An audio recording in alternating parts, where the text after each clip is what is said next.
Venmo. I'm like, what? What's going on? And now, bro, it's everywhere. Oh, bro, it is absolutely everywhere. It's to the point where maybe now we should get our digital team to put on a QR code on the live stream for us. Just, if you get a good riff off Venmo Marcus. Yeah, exactly. If I make you laugh, throw me $5. Well, I'll tell you what, you're going to make me fascinated because you and Tony, young Tony won the day yesterday. So just to tell the listeners, you guys work at work, you get emails. And by the way, don't send an email to anybody under 18. Don't say don't. Oh. Don't. And never. It's over. They don't look at it. They don't read it. They don't touch it.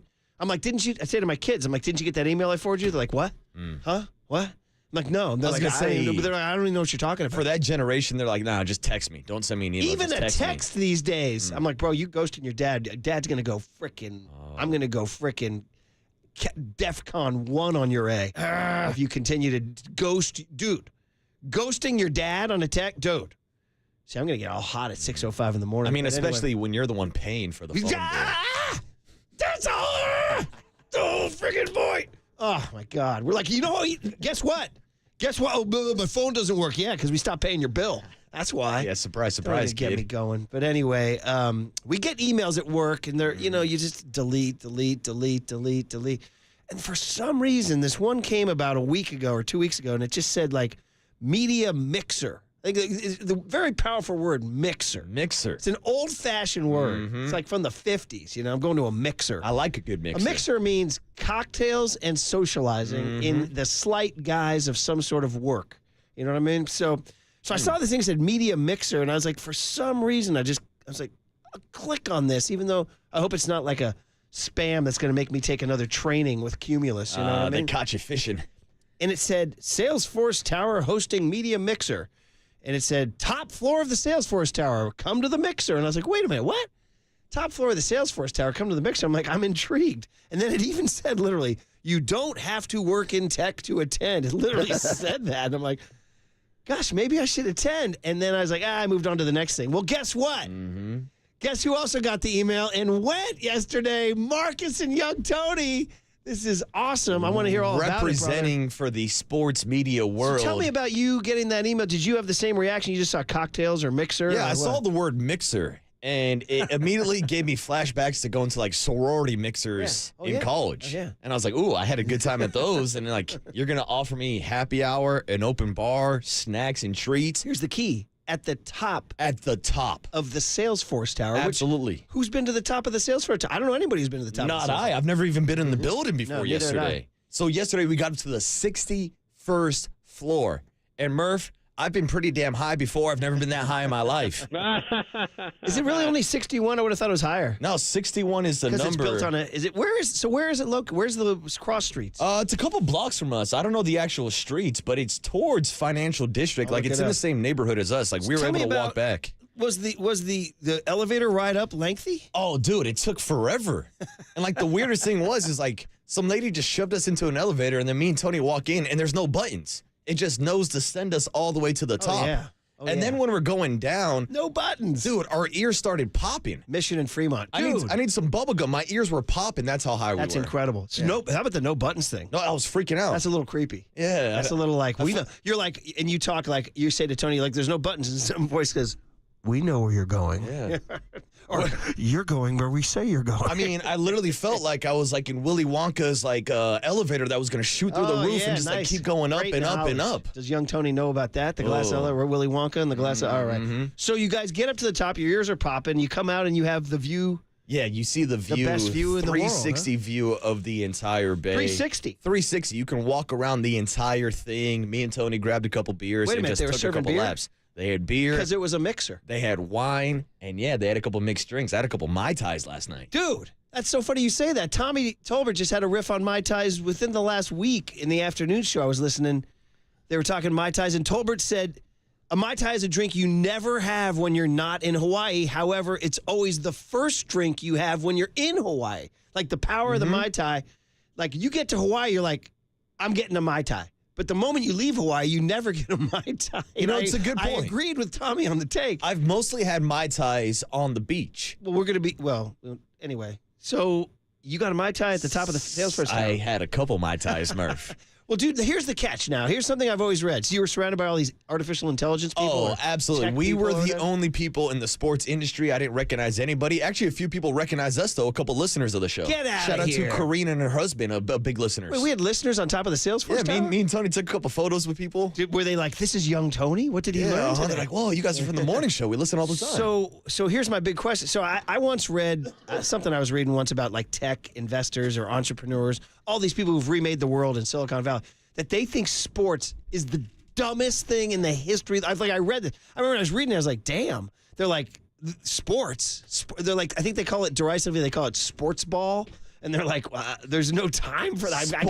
I got to go invest in something. I got to buy this company. I got to invent this robot. I got to write this program. What do you mean sports ball? So were you walking around talking like Ryan Walker's as a closer or something? I mean, this was probably the funniest part of the night. We were talking to a bunch of different people about like saving the rainforest and stuff. And then we meet this guy, Willie, and he's telling us about writing an article about big game hunting out in Tanzania.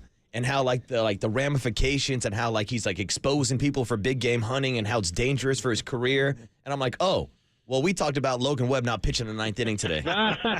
Everybody's got their role. That was our hot take. So if you got any questions about Bo Mel and the bullpen, let us know. Did they see you guys as like a clown? What am I, a clown? Am I here to amuse you? We were by far the youngest guys in the building, the only people in the sports world. But it was an interesting and a fun night with Young Tone. I'm so excited for you guys. So it's on your Instagram story, right? Oh, yeah. You can see Young Tone say, this place is blank and unbelievable. By the way, it's blank and awesome. Holding a hosted beer. That's right. Holding a hosted beer. Well, that's it. You guys won the day yesterday. Congratulations. I'm excited.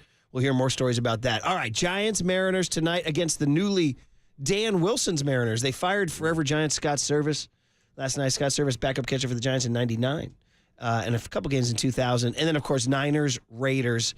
What are we looking for in the preseason? Guest list coming our way. Fun Friday coming your way. We've been to the top of the Salesforce for our month. Tell your mom you made it, Young Tone, on KNBR 104.5 and 680, the Sports Leader.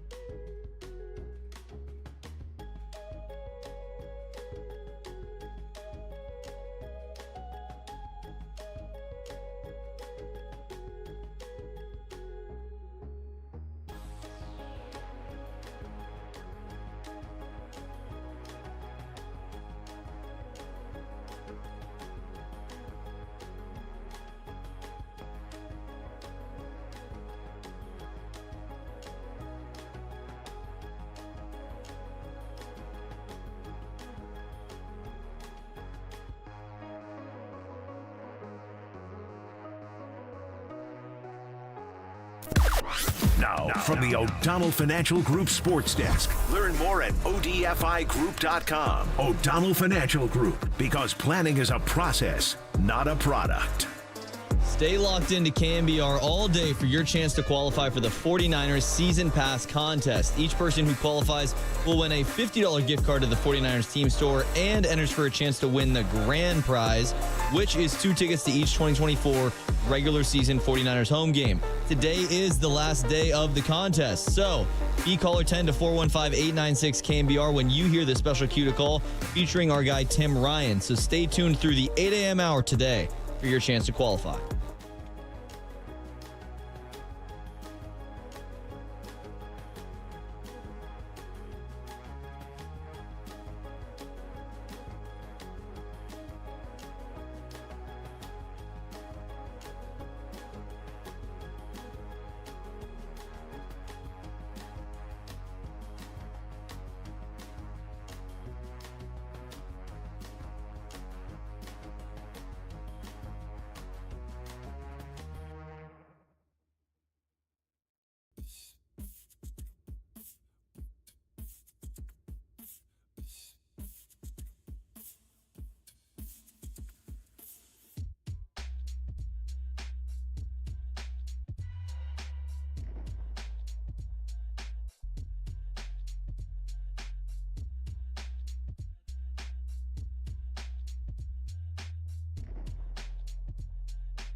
And now, time for the Protect Your Assets with David Hollander Business and Technology Report.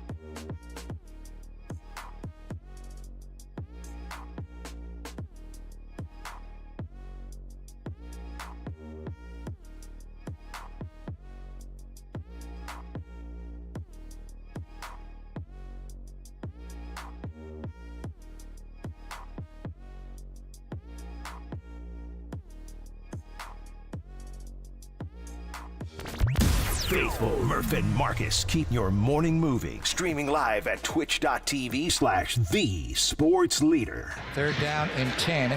Dobbs back, pumps. Now going to throw a deep one. Open is Cowing. He makes the catch and goes out of bounds at the 5-yard line.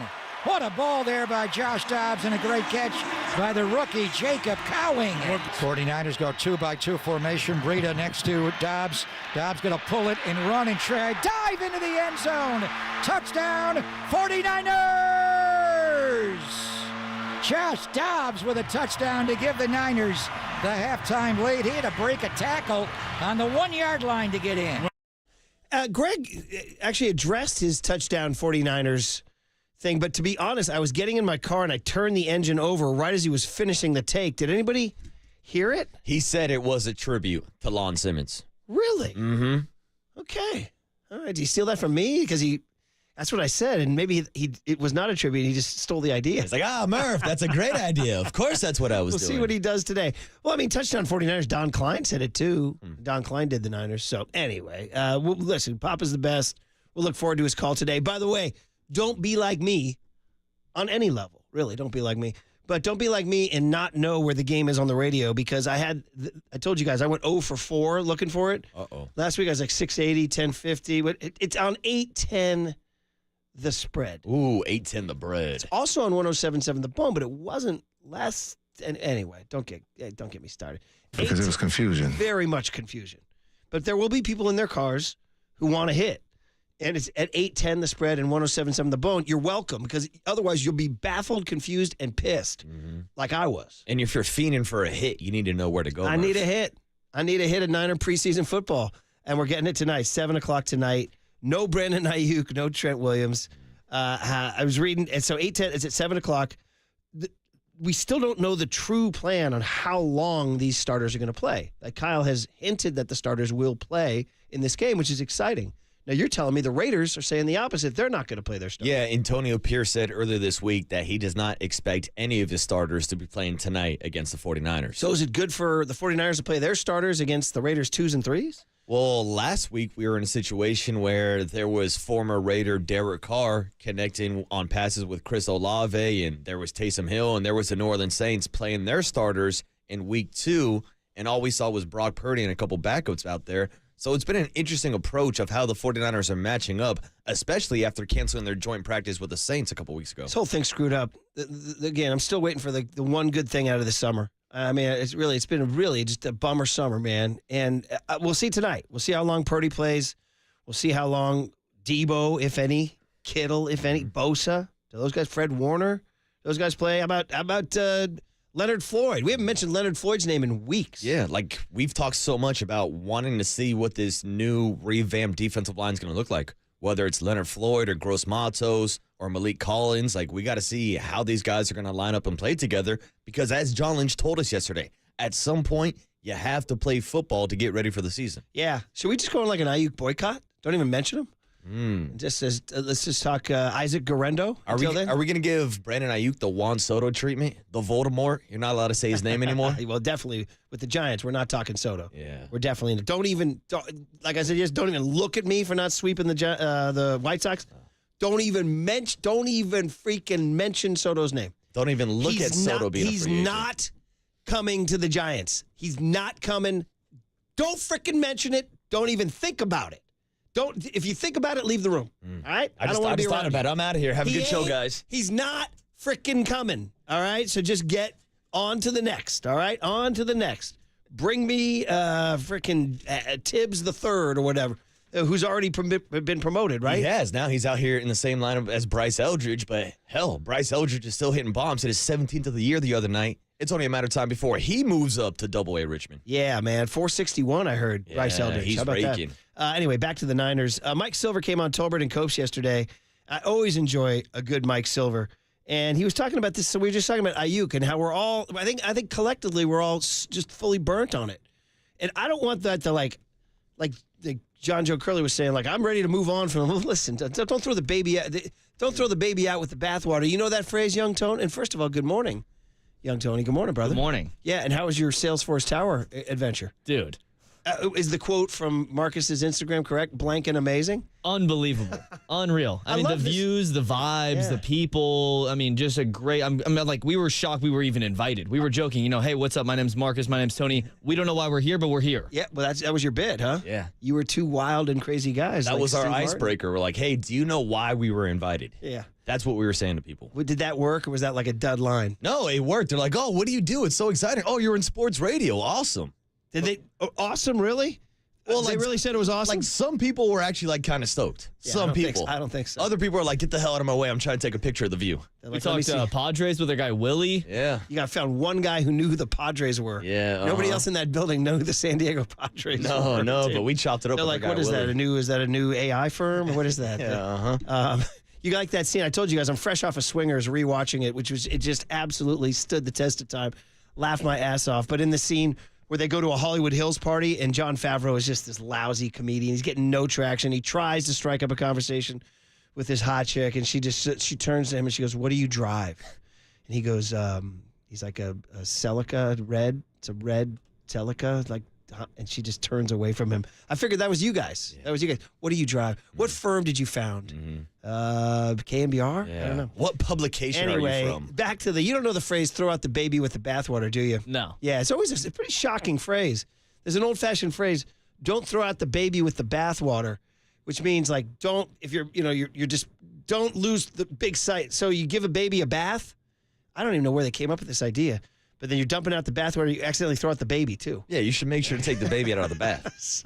Somehow, some way, that was a viable phrase back in like the 1700s. All right. So I'm saying that about Aiyuk. Like, people are like burnt on him. Like, I'm done with you. I'm sick of him, man. Move on. No, dude, don't move on. Don't move on without Aiyuk. Just put it in the back of your brain, go on and let it sort itself out. But you don't want Aiyuk. Don't like, I want Aiyuk gone. No, you want Aiyuk on the team. I mean, we've already came this far, and it does feel like we're finally approaching that finish line. Now, it's taken forever to finally cross the line. But again, to your point, it's not like at this point the Niners should just say, all right, screw it. We'll trade him for a second and a third round draft pick. Yeah, that'd be stupid. Because, again, you're trying to win a Super Bowl this year, and Brandon Aiyuk helps you achieve that goal. Here's Mike Silver talking about how he said both sides seem unenthusiastic here. I don't really feel like the 49ers are, all right, man, we're just going to go big and pay this guy and commit to him. It feels like the 49ers are kind of like, I guess we could sign him, but we don't really love the way this has gone down. And it feels like Aiyuk is like, I didn't want those two trades, but I sure would take those Steelers trade or a Commanders trade. And I guess if I have to take this crappy Niner deal, maybe my back would get better in time for the opener, or who knows. So that's how I feel about it. It could obviously change at any second. And I do think the fact that it has gone this long and has been this weird should tell you something beyond the outcome. The outcome may be like, hey, we signed him. We love him. This was always going to be the outcome. That will not be true. They may do a deal and he may the team, and that may be the best business move for both sides, but clearly he has been willing to be gone, and clearly they have been very close to trading him pending his consent. So let's keep an eye on it. I mean, I told you guys August 20th was late. It's August 23rd now, brother. So, again, bummer. summer. My hopes for this 49ers season are right now not sky high. Well, especially when Brandon Aiyuk is taking up so much attention of this offseason. And every week, every month, it's a different update. Oh, Brandon Aiyuk wants to return to the team. He's posting videos on TikTok about how blessed he is and how he's got a full tank of gas. Then we get to draft night. Oh, 49ers might be taking trade calls. Okay, the draft night has passed. Now we're not going to trade Brandon Aiyuk. Oh, wait. Now here he is doing videos with Jaden Daniels. And now he's requesting a trade personally. So it just feels like we're in this endless loop of offering him a contract, him requesting a trade, and them still, at the end of the day, not figuring out what exactly Brandon Aiyuk wants. That's where we're at. And by the way, after we just said we're going to put him in the back of our brain, we just talked about it. Yeah, we just talked about it a couple more minutes, yeah. By the way, Waterboy, they are correcting you. Papa said for some reason it was a tribute to Don Klein. Yeah, excuse me, my apologies. I misspoke. I had a few Mai Tais last night, but apparently it was Don Klein. Well, but you're in the right that Lon also said touchdown 49ers, but Don, I don't know why he was paying tribute to Don Klein. He was in the Lon Simmons broadcast booth. Well, yeah, because they named the booth after Lon. Anyway, I don't think they normally do games from that booth. I'm still saying this. Between you and me, Papa, just don't have to tell me. I know. Maybe you forgot. Don't worry. And then you scrambled and made up an excuse. We'll move on. Nothing to see here. Move on. Shout out to Papa being at the Death Star tonight. Yeah. Going back to those stomping grounds. No, but he was there that New Year's Eve game, so is that his... Oh, yeah, he's been there before. I mean, last year during training camp, they wouldn't let him on the practice field, and me and Papa were hanging out together. The best. Yeah. Papa was being shunned at the Death Star like you guys were being shunned at the tech mixer. Exactly. By the way, you guys were such a hit. I heard that you're now going to be at...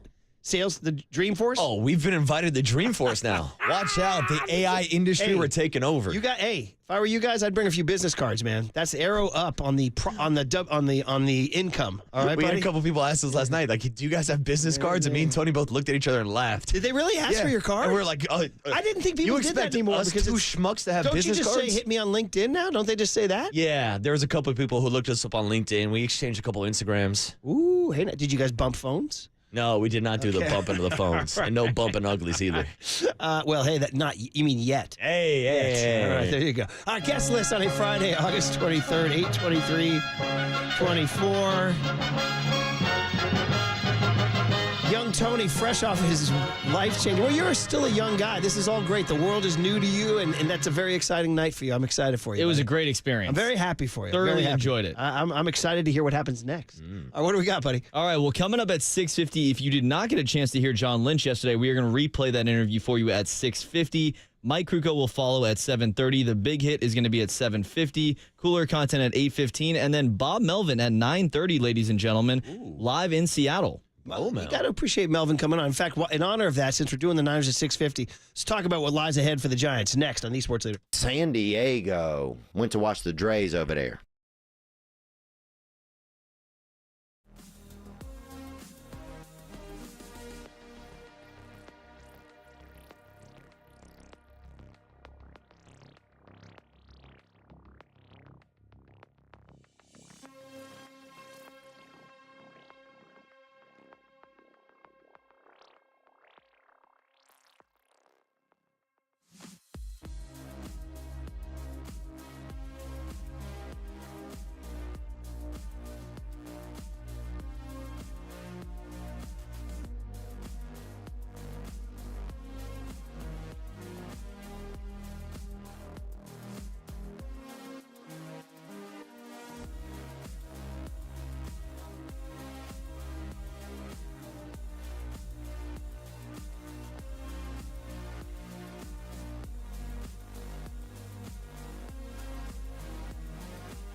Now, back to Murph and Marcus on the sports leader and streaming live on KNBR.com and the KNBR app.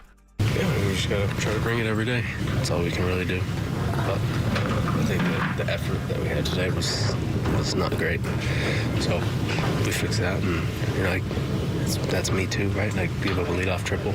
So we all just have to put our heads down and try to, we have to win every game. It's not, I know that's kind of hard to say, right? You can't win 30-something straight. I don't know how many teams no teams have done that, but you got to think that way. And, there's games you should win. Today was one of them. The other teams are winning. They're not losing. So you got to keep winning to stay in it. I love it. Logan Webb called for a 30-game win streak. I'll take it, Logie. I'll take it, buddy. He's like, yeah, no, I don't think anybody's ever done that. No. What is it, 20? The A's with 20? Yeah. I think maybe back in the 20s, a team might have won 26 in a row. Maybe, like way back when. I just love hearing, like, the thought process of Logan, like, kind of breaking it down. Like, no, maybe we can win 30. No, I don't think anybody's ever done that. Longest win streak in MLB history is 20. Yeah, it was the Giants. The 1916 New York Giants won 26 in a row. Wow. Well, somebody call Marty, buddy. 20. I remember game 23. Dude, and by the way... and that never pops up in this date in Giants history? Tell Mike Holler to get me some 1916 radio. On. I don't think radio wasn't invented in 1916, was it? You're right. Baseball's been on the radio since 1921, I want to say. Yeah, dude, by the way, how can you forget Artie Fletcher led the team in WAR, 6.3. You know what I love about, and we'll talk to Mike about Baseball Reference and how you can get lost in this. The fact that they've gone and done WAR for the 1916 New York Giants. Real quick. Like, I know Benny Kauf had a 4.0 WAR. By the way, I just want to... Ferdy Shupp I want to interrupt Murph to let you know, I just looked it up. The first year Major League Baseball was on the radio, 1921. How about the water boy knowing some knowledge? You should have walked around the mixer telling people that. You know what I mean? 1921, we were on the radio. Yeah, Where were you guys? Yeah. Your company's only been around for 2 years. Yeah. You're running a startup company. My company's been around for over 100 years here. Stuff that in your 20th century pipe. I'm sorry. I just had to give myself some love for getting that right. That is awesome. That's exciting. I like that. Dude, Larry Doyle, Lardo. They called him Lardo. Dude, Slim Sally, 2.7 WAR. Dude, a guy named Slim Sally. Slim. I'm more of a Slim Shady guy myself, but... Oh, dude, some of the mugs on these... Oh, dude, Paul Parrott. Dude, P-O-L. Paul Parrott. Buck Herzog, 1.9 WAR. Dude, these... I urge everybody to go to the 1916 New York Giants baseball reference page and look at some of these mugs. Yeah, but I feel like if you played in 1916, you shouldn't have a WAR. That's what I'm saying. I was saying you were looking that up. Oh, yeah, you weren't hearing, but what's incredible is that Baseball Reference is so thorough, they've gone back and run... the war of, like, I can look up Ferdy Shupp's frickin' OPS, bro. They know what OPS. What was OPS? It was like OPS was like an assignment in World War I. Yeah, like he had Ferdy Shupp was a pitcher. He had a 108 whip. Like, he didn't know whip. What do you mean whip is what you used to get the horse to go down the street to take you to the ballpark. Yeah, I don't even think they had Cool Whip back in 1916. Anyway, so 30 in a row, Logie. I don't think it's going to happen. But the Giants play tonight. So here's the deal. In Seattle, and the Mariners are reeling. So the Mariners have lost 8 of 9. And on June, I have this written down here, Marcus. I did my research. On June 18th, did you know they were 10 games up in the American League West? And right now, they're 5 games out. Yeah. So it's been a 15-game tumble in the standings. They went 20-33 since June 18th. They have the number 1 team ERA in baseball, the lowest batting average in baseball. So it sounds like a very familiar... The Giants don't have the number 1 ERA. Sounds pretty similar. Yeah. Besides the fact that they were 10 games up in their division. The Giants have never reached that point. But the Seattle Mariners, it's something we talked about at the trade deadline, about how they had the best rotation in baseball. It's something I brought up when Farhan was like, oh, no, the Giants, we have the best rotation. I was like, no, look at that team up in Seattle. But then also you look at their offense, or the lack of offense, and their decision to go out and trade for a guy like Randy Arozarena at the trade deadline. Now, Randy wasn't having a great year with the Tampa Bay Rays, and he's not saving the season, so much to the point where now Scott Service got fired yesterday. Yeah. That's how bad Seattle has been over the last few weeks. They went and got Justin Turner, too. Yeah, so they're trying to add bats. Yeah, they tried. Just Susan Slusser joined us yesterday, And we talked about, now I was when Nick Ahmed hit that home run, I was like, sell. You got to trade Blake Snell. What are we doing here? You know what I mean? You're fool's gold. And by the way, the Braves won again last night. So you're still, the Braves took 2 out of 3 from the Phillies. So in the wild card, you're still 5 back in the loss column. You need the Braves to skid out. And by the way, the Mets are still 3 up in the loss column on you. But Susan Slessor yesterday, we said, if you could do it over, given what the last 3 weeks have gone, shouldn't they have sold? She wanted them to buy. She thinks they should have gotten a bat. Well, I do really think that they needed to go out and get a big bat of some sort at the trade deadline. I think the trade deadlines these last 2 years are areas you can point to and say probably not quite enough. I mean, Giants players last year were saying, like, we really needed, more of a boost. I think they probably could say that this year too. They needed a bat. Clearly the offense has been the biggest issue consistently throughout the year, and the inability to hit with runners in scoring position, which that's no guarantees, right? You bring in anybody and it could wind up being just more of the same. But sometimes when you bring in a big bat, it just lifts everybody, and the entire lineup gets better, and guys see better pitches because a couple guys start hitting, and then it starts to roll. They've never gotten on a roll. There's really just never been a stretch of the season where you feel like more than 1 or 2 guys in the lineup is doing much of anything. So for me, they really needed to add. And I love Mark Canha. He's a nice piece, but they needed an impact bat, a real impact bat, an everyday type guy. Those aren't easy to get, sure, but that's what they needed. I mean, Mark Canha, listen, again, fine human being, whatever, but dude, there's no need for this guy to be on the team. None. And I know Luciano was scuffling a little bit, but you're at the point now where it ain't happening this year, bro. It ain't happening. No. So you need to know you have some nice pieces for next year. Elliot Ramos could turn out to be a dude. Like, I like Elliot Ramos. Like, you continue to watch his at-bats, man. He's not perfect, but, man, there's a lot to like there. Tyler Fitzgerald, I don't think, is a fluke. I think Tyler Fitzgerald can be a big league contributor. I do. We look around there. Matos, I don't know what to tell you about Matos. He's sort of up, down. He's on that Farhan shuttle where you're going to lose him forever, right? You have a chance of losing that guy forever. But I think Luciano should be up here playing. Now, they talked about his physicality. Is he healthy? Is he not healthy? I don't know. But that, to me, is what you want to go forward. And Mark Canha, even though Luciano was scuffling, I get it. And then they say he was banged up. All right, maybe. But Mark Canha and Gerard Encarnacion blocking those guys, to me, makes no sense. I mean, think about what you just said about Elliot Ramos and Tyler Fitzgerald. And then let's remind people about how they got their opportunities this year, because they were both blocked. Whether it was Nick Ahmed at shortstop, they DFA him. Tyler Fitzgerald turns into National League Rookie of the Month. Elliot Ramos was the first guy cut in spring training. Doesn't even think about making this roster unless both Jung-Hoo Lee go down. I'm not saying Jung-Hoo Lee was the one blocking him, but Austin Slater. Something I talked about all spring training long, whether it was Luis Matos or Elliot Ramos getting the opportunity.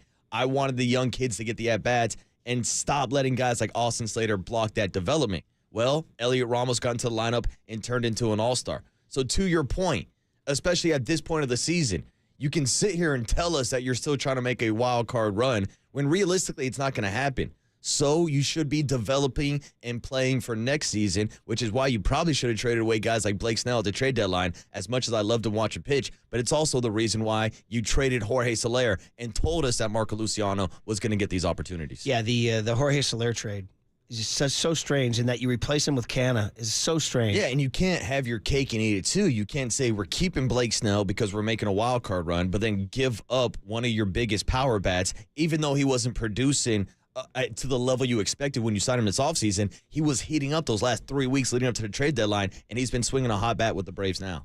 Speaking of Slater, did you see that note I sent to the thread the other day that he homered off of Sean Manaea to break up a no-hitter the other day? No way. Manaea had a no-hitter with 2 outs into the 6th inning, and Slater took him deep. Wow. Austin Slater of the Orioles, Sean Manaea of the Mets. Forever Giant all crime. Part of the and Scott, by the way, Scott Service, the manager, just got fired in Seattle. Forever Giant. 99, he was on the Giants. He wasn't a bad Giant. His numbers weren't bad. You'd like that as a backup catcher. I think he hit like 273. You know what I mean? He's like, yeah, bring me that. Right now they're hurting. I don't know who's going to catch tonight. Is it going to be Casale again? So just to get you ready for the weekend, 7:10 tonight, Hayden Birdsong against Luis Castillo is a tough customer. I mean, the Giants, I don't like this matchup at all because, Castillo's better than Birdsong, and both teams can't hit. I can't see the Giants hitting Luis Castillo. No. He's still the real deal. Absolutely not. He's one of the best pitchers in baseball. Now, Snell on Saturday is exciting at 1:10 in the afternoon, Saturday afternoon baseball. And then Sunday at 1:10, Robbie Ray back in his old park. But the Mariners have not announced starters for Saturday or Sunday. No, so I'm trying to figure out, are we going to see George Kirby? Are we going to see Logan Gilbert? Are we going to see Bryce Miller? Are we going to see the Bay's own Brian Wu? Yeah. I mean, 1 through 5, they're deep in the rotation. It's probably the deepest rotation in baseball. That's why they have the number 1 overall team ERA. Well, we're going to talk to Bob Melvin. It's going to be nice to talk to him up at 9:35. He used to manage up in Seattle. He's done it all. He's done Seattle. Look at Melvin staying on the West Coast, going Seattle, Arizona, San Diego, Oakland, San Francisco. Bo Mel plays some ball on the West Coast. Bo Mel likes the Pacific time zone. I do too, by the way. What time again? 9:30 or 9? Come on, Young Tone. 9:30. We want to make sure we get as much as Bo Mel as we can. Okay, so we're going to do that, and then we'll ask him all these burning questions, just like we asked John Lynch. Burning questions. 49er general manager John Lynch, and he's good enough guest that if you missed him yesterday and you're just getting up, you're just grinding through your commute right now, 49ers fans, you get to hear from the GM next on KNBR 104.5 and 680, the Sports Leader.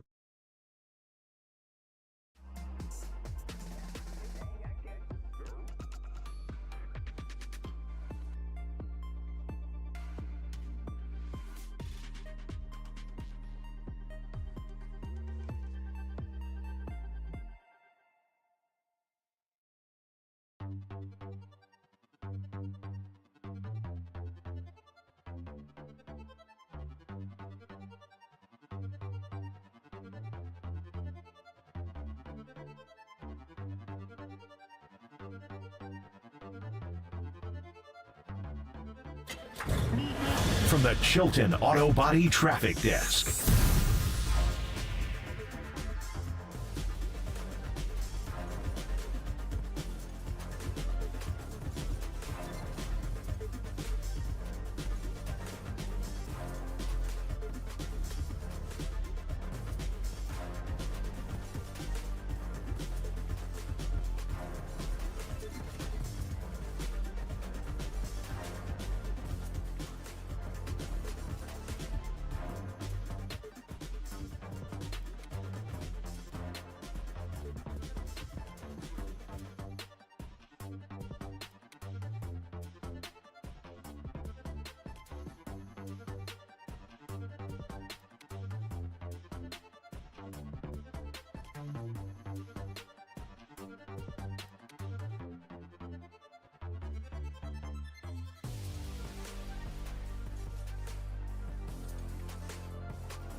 It's time for KNBR's Opening Bell Report. Sponsored by Protect Your Assets with David Hollander. Concerned inflation will ruin your dream retirement? Learn more. Listen to David's show every Saturday morning or call 1-866-PROTECT.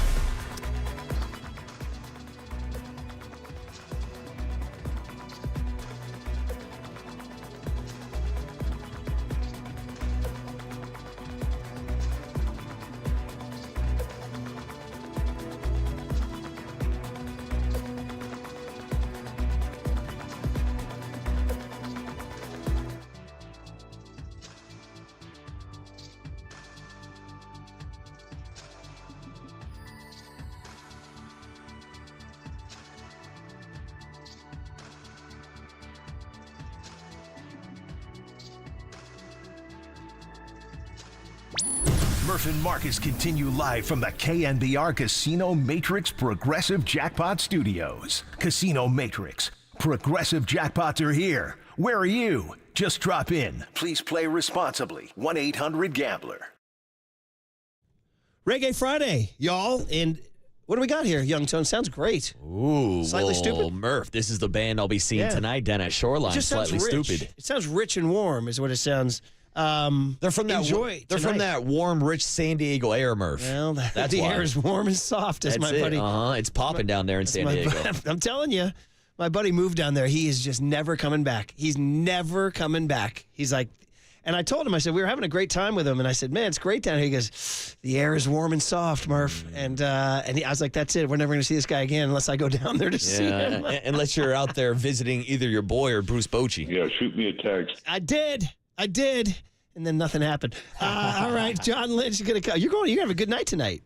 It's going to be a great night. And I just love going down to Shoreline Amphitheater. Do you? It's my, like we talked about, like home stadiums growing up. Yeah. Like it's my home venue. It's the first concert I ever went was at Shoreline Amphitheater. Interesting, because I go back to Madonna in '87, True Blue Tour, Shoreline. Never truly loved Shoreline. Never truly loved it. Saw Van Hagar there, the whole deal. Don't tell Paulie. But anyway, I just always like, there's Greek Theater in Berkeley. Now that's okay. Yeah, that's a good venue too. But there's something about just it's home for you. I got you. And I got you. being hammered and walking around on the grass and seeing people roll down the hill. I'm not hating on it. I'll go. I saw Prince melt the place down. But it's just not my number one place in the Bay. But I'm glad you'll be there tonight and you'll have a good time. And my parents are from Mountain View, so come on.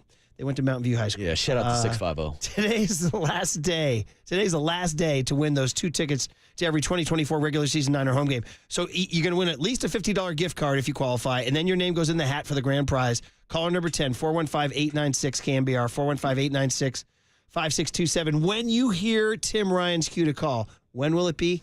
8 a.m. hour. 8 a.m. hour. And speaking of the 49ers, General Manager John Lynch, you need to hear it because this is it, man. We're getting close. Last preseason game tonight, and General Manager John Lynch joined us on the UMA guest line on the Murph and Marcus show with Brian Murphy and Marcus Boucher.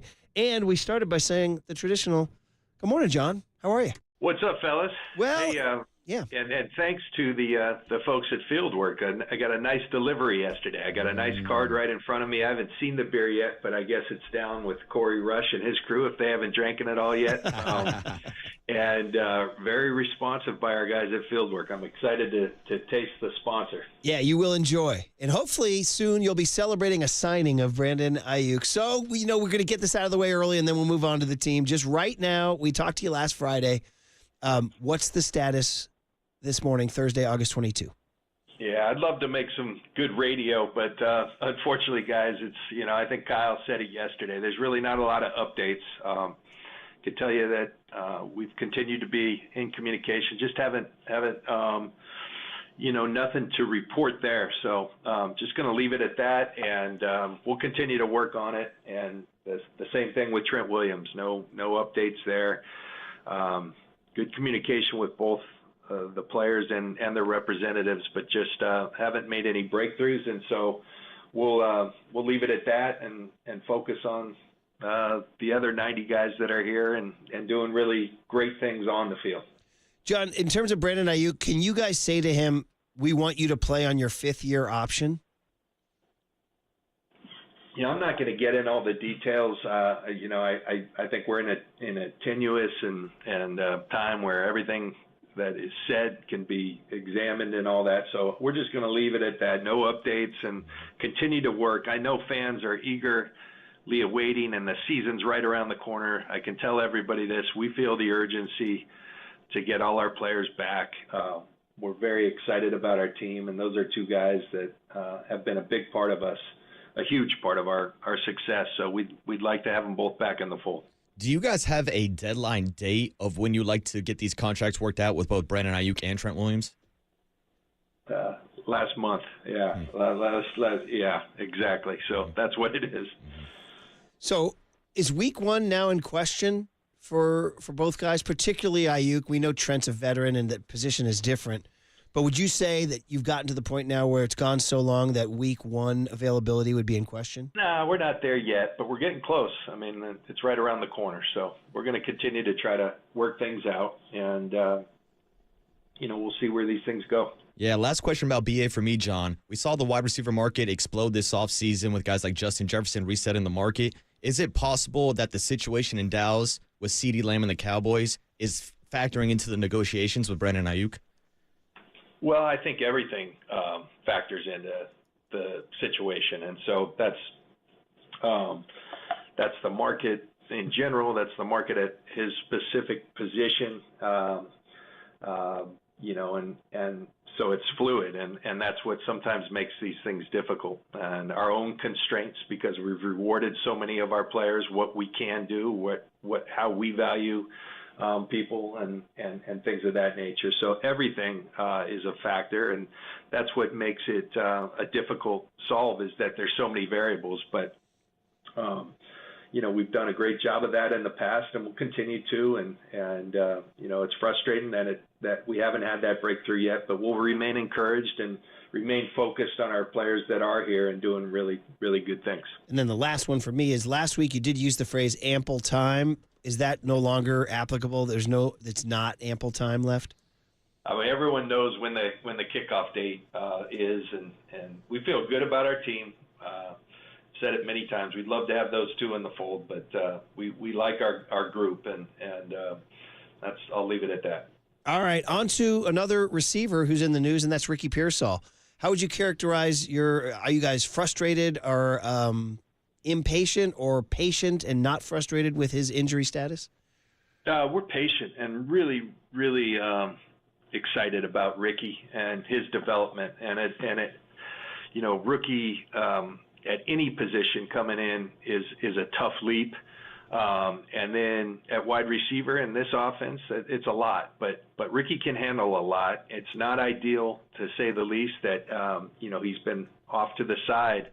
The good news is Ricky's been able to run and do all these things, but with the type of injury he had, the time up front was critical to allowing for the best result. And so we've been giving him that time.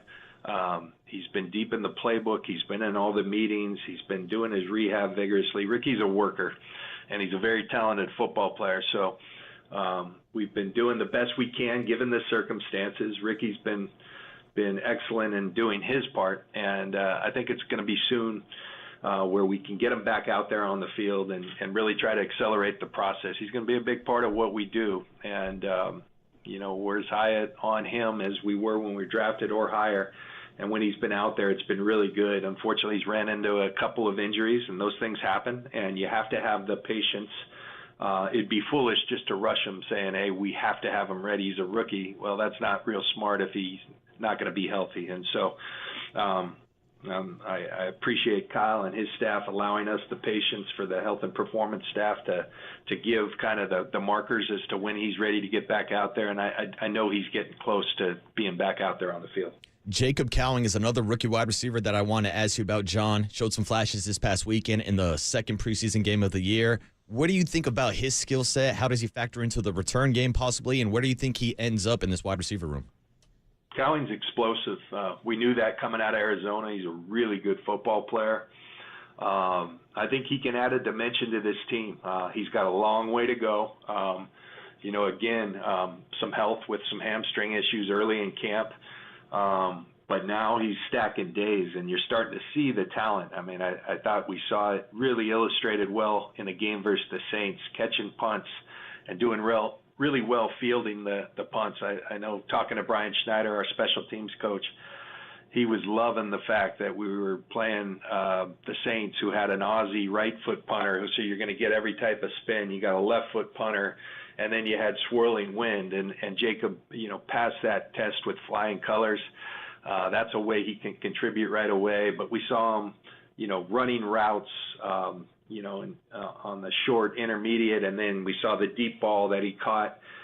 We saw jet sweeps. We saw him in there blocking. We require that at our receivers, and he's not the biggest guy, but he's got a lot of fight to him. And so it was a really good debut, preseason game for Jacob, and he's got a long way to go. But, man, I think everyone saw how explosive he can be, and he can help us right away.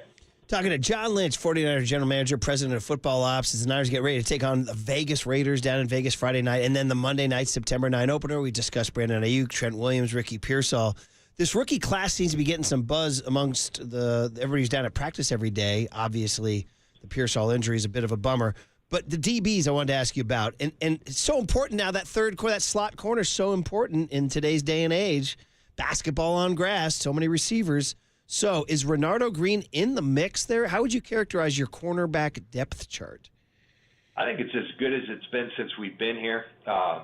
Obviously, the two studs that we roll out there with Charvarius Mooney Ward and Diamador Lenore, those guys have been tremendous in camp. I think even raised their game to a different level. We really saw Mooney Ward take a big leap.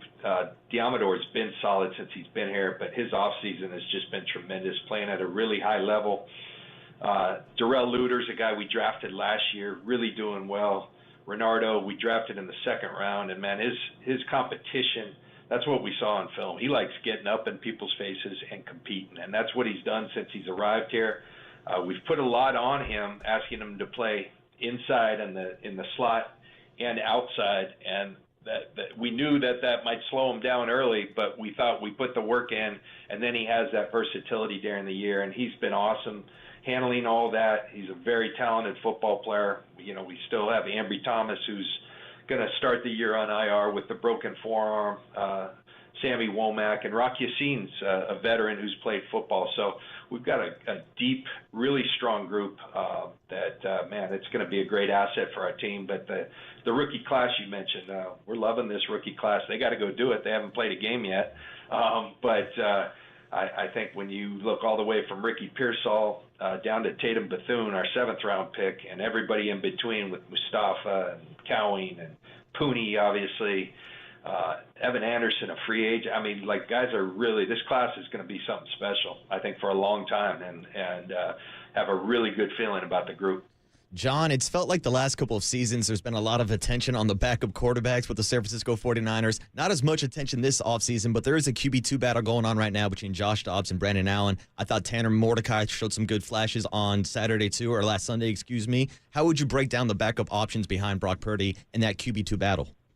It's been interesting to watch, Marcus. It's been really good competition, and it's funny. It's like a horse race. One pulls ahead, and then the other comes. And Dobbs has been really good in these preseason games. I think everyone's seen that, and probably better than he's been out on the practice field. And hopefully now that starts translating in the practice field because the confidence he's gained and the time on task in our system. He's bounced around a lot from team to team in the last calendar year. So I think now settling in, he's done really well. Brandon Allen's a guy we have a lot of belief in. Mordecai, at the end of practice yesterday, there was a ball thrown to Jacob Cowing. I thought it was Purdy. It was such a beautiful ball. I look over, and it was Tanner Mordecai. So we got 4 strong options there, and we like them all. So I'll leave that to Kyle and his group. And I think this preseason game, everything is evaluated. Every practice is. This last preseason game is going to allow that to sort out even more. And it's really exciting. It's a good development for our team. John, the only thing that kind of caused people to have a little lump in their throat with Brock Purdy was him playing behind the non-starting offensive line for the most part and getting chased around a little bit. Do you guys do you have a little regret about putting him out there in that situation? How did you evaluate it? Yeah, I didn't. I think first of all the motivation came from Brock. He wanted to get out there. He wanted to be a part of the operation. I think probably from last year, not having an opportunity to play in the preseason. you want to knock off that rust. And there at some point, guys, you got to get ready. It's a challenge to play in the NFL, and you can't play scared. You gotta go. And I think back to my day, we used to play a lot of preseason. I remember my first preseason game lining up, and there was John Elway, probably at 34 years old, he's out there. And Dan Marino was in the second, and Jim Kelly in the third. So, I think everybody is so, and I get it, everybody is so concerned.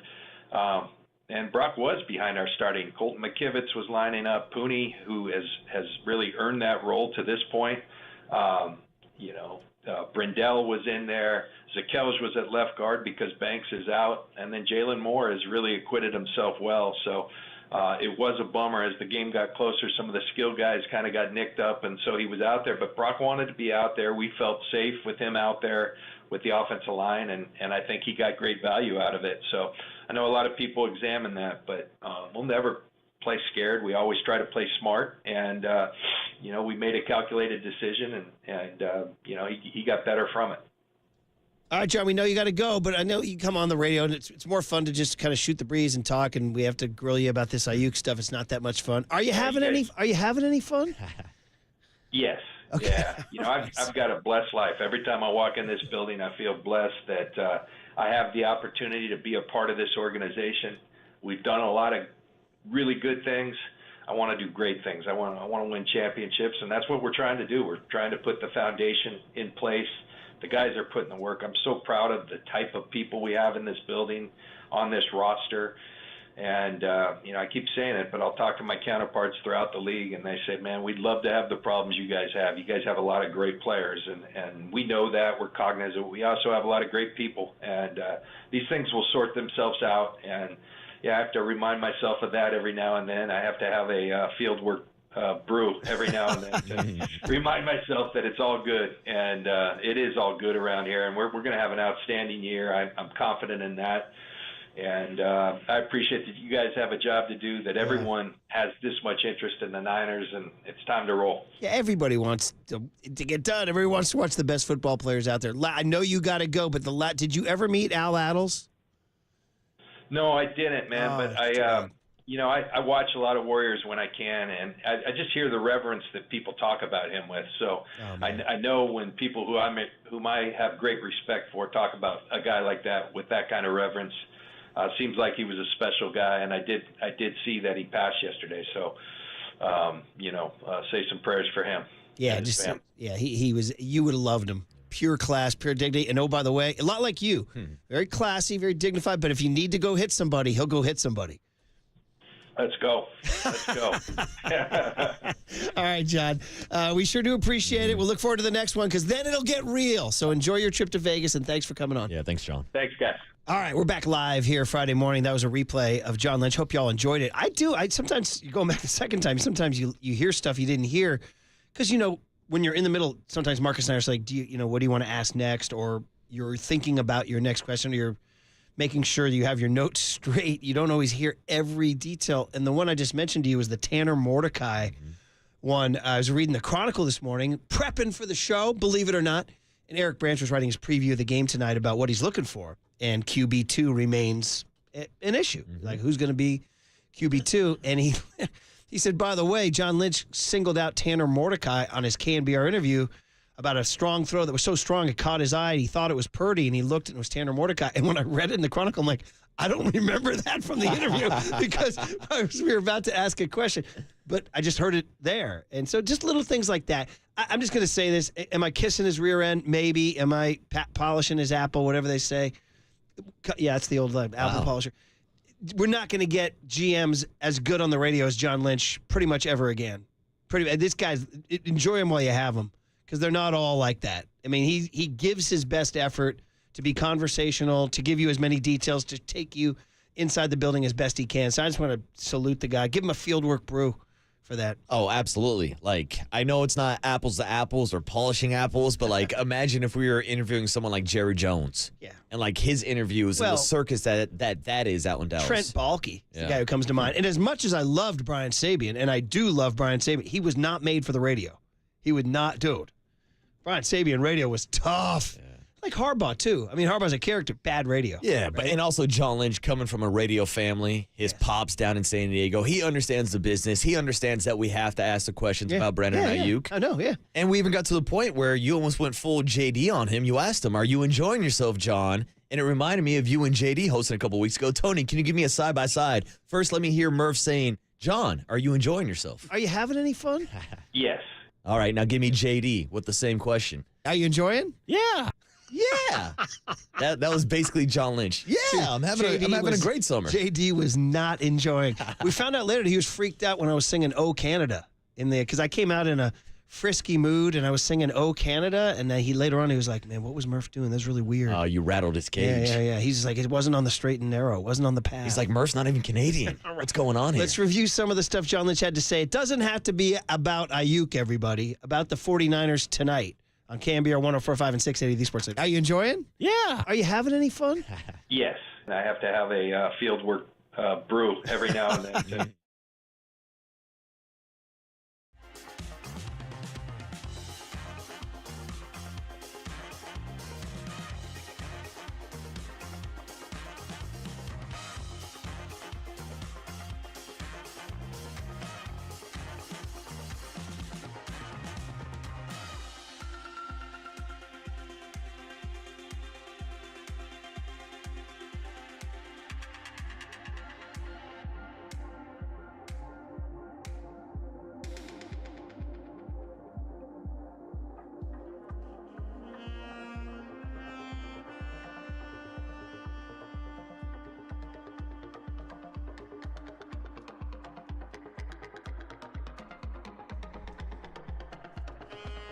Hey, what's up, everybody? Happy Friday morning. It's cheat day, but not if you are on a diet like I am right now. So let me tell you about the Abundant Life Weight Loss Program. Have you been searching for the secret to losing weight and getting healthy the natural way with no drugs or injections? The team at Abundant Life Weight Loss has the secret to losing up to 1 pound of fat every day. Their weight loss program makes it easy to lose weight and get healthy naturally and safely. I dove into this program a month ago, and I'm down 18 pounds. 2 pounds away of reaching that big goal of losing 20 pounds this summer. There's no counting points or calories, no exercising, no prepackaged meals, no surgery, no drugs, or injections that have serious side effects. So if you want to learn more about the Abundant Life Weight Loss Program, go ahead and schedule your free private weight loss consultation by calling 925-594-7110. That's 925-594-7110, or visit online at abundantlifeweightloss.com. That's abundantlifeweightloss.com. From the Chilton Auto Body Traffic Desk.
And now, time for the Protect Your Assets with David Hollander Business and Technology Report.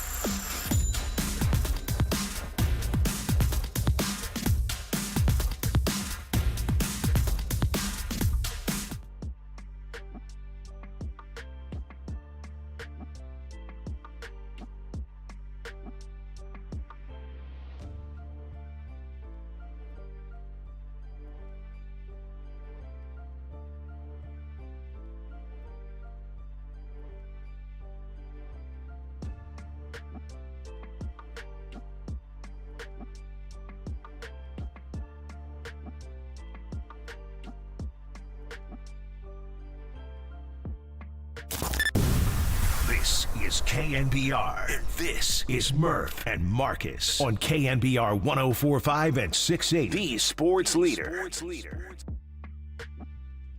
Reggae Friday continues. It'll continue with Mike Kruko, too, at 7:30.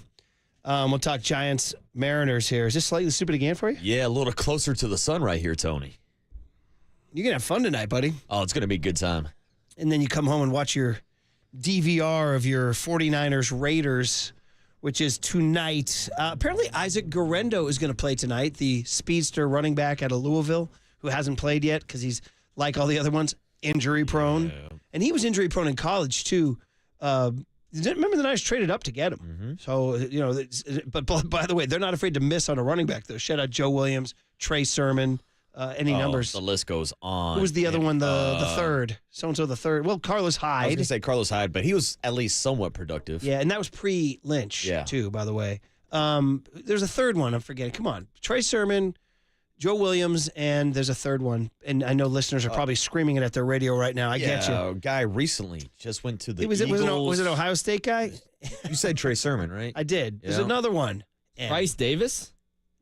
Ty Davis Price? Yeah, Ty Davis Price. Yeah, that might be it. Thank you, buddy. Curly gave me that name. Thank you. Thanks for the help, buddy. Thanks for the help. Everybody needs some help. Anyway, Guerendo's supposed to play tonight. So is one thing we haven't talked about too is, are you concerned at all? And this is not exactly the sexiest topic in the history of the world, but the tight end depth.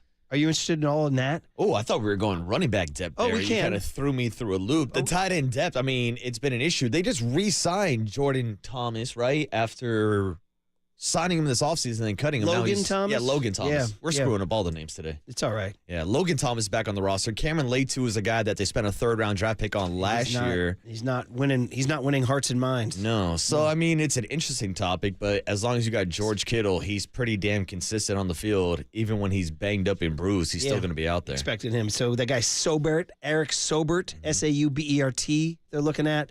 Braden Willis. Cam Latu, Mason Pline. I'm just throwing out. I'm just looking at the top talking points going in this game. Running back depth. Well, I do want to circle back to what you were saying about Isaac Guerrero, because that's somebody that I definitely want to see.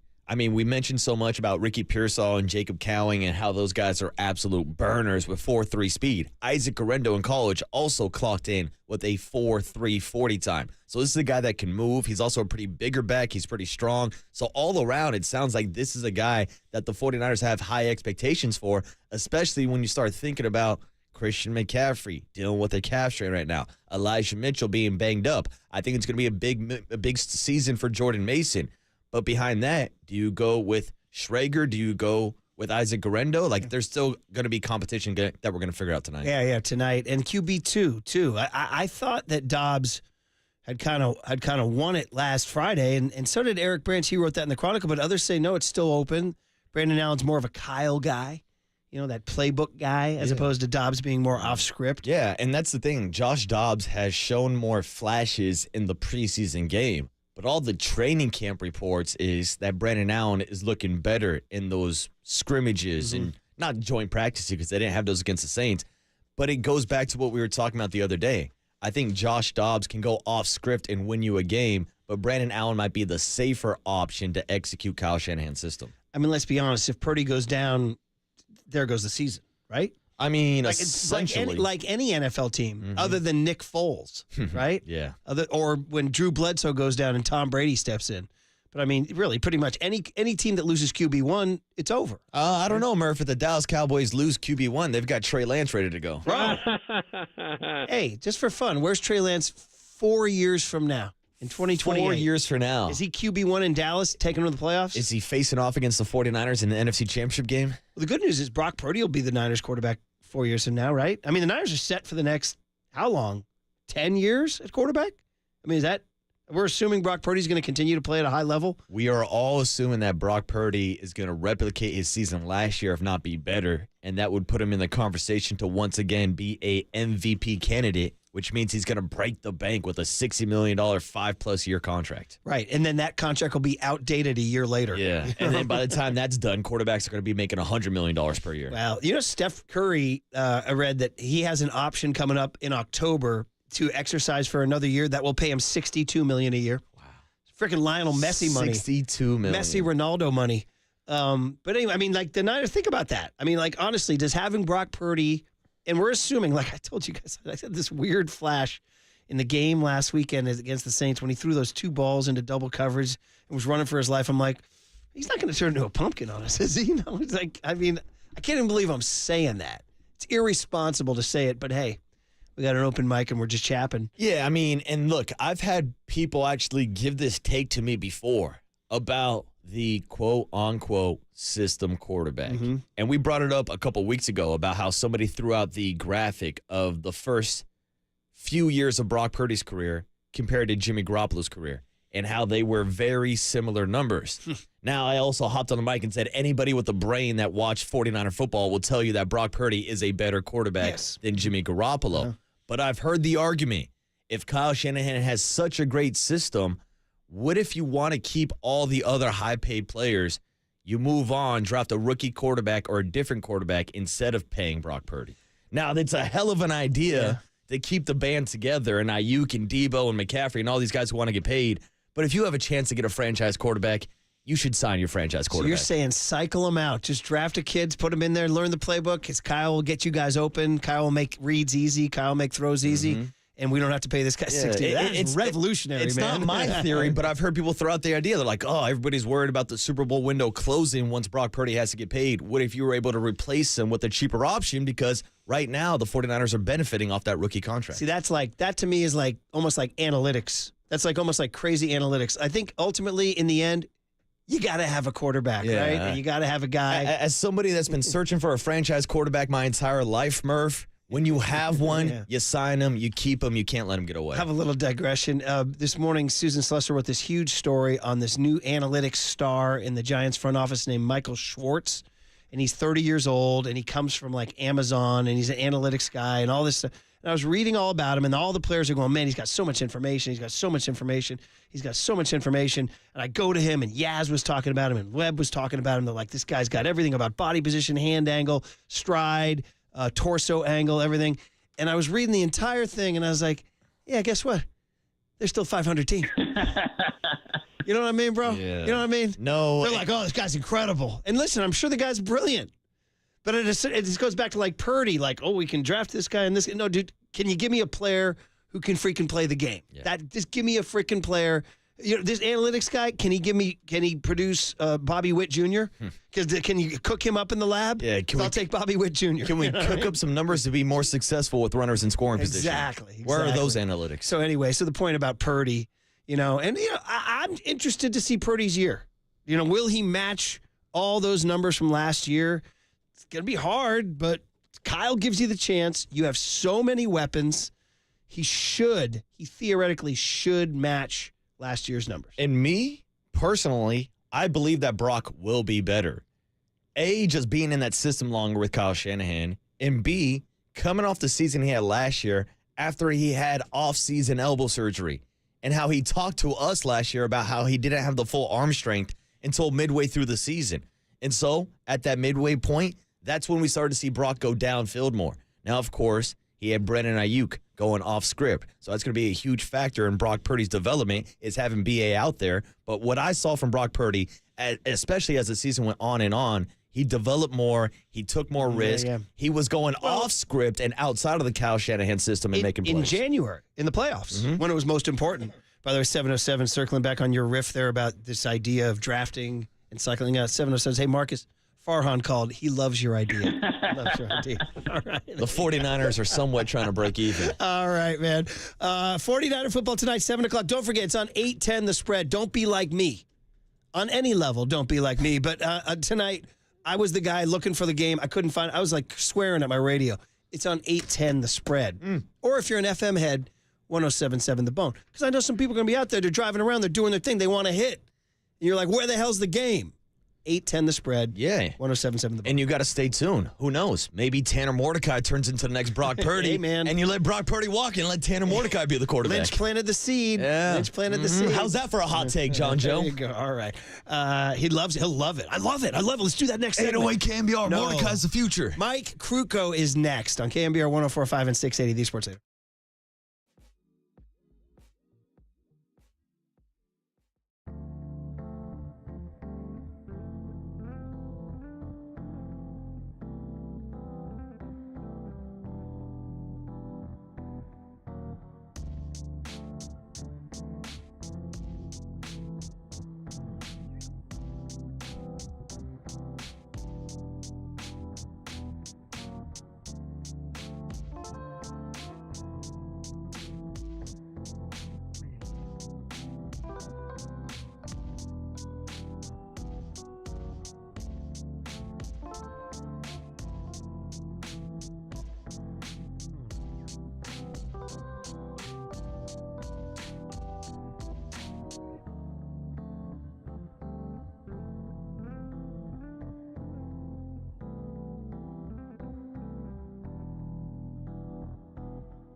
There's no question we've got the best in the booth. That's why Murph and Marcus catch up with Krug right now. On KNBR 104.5 FM and 680 AM.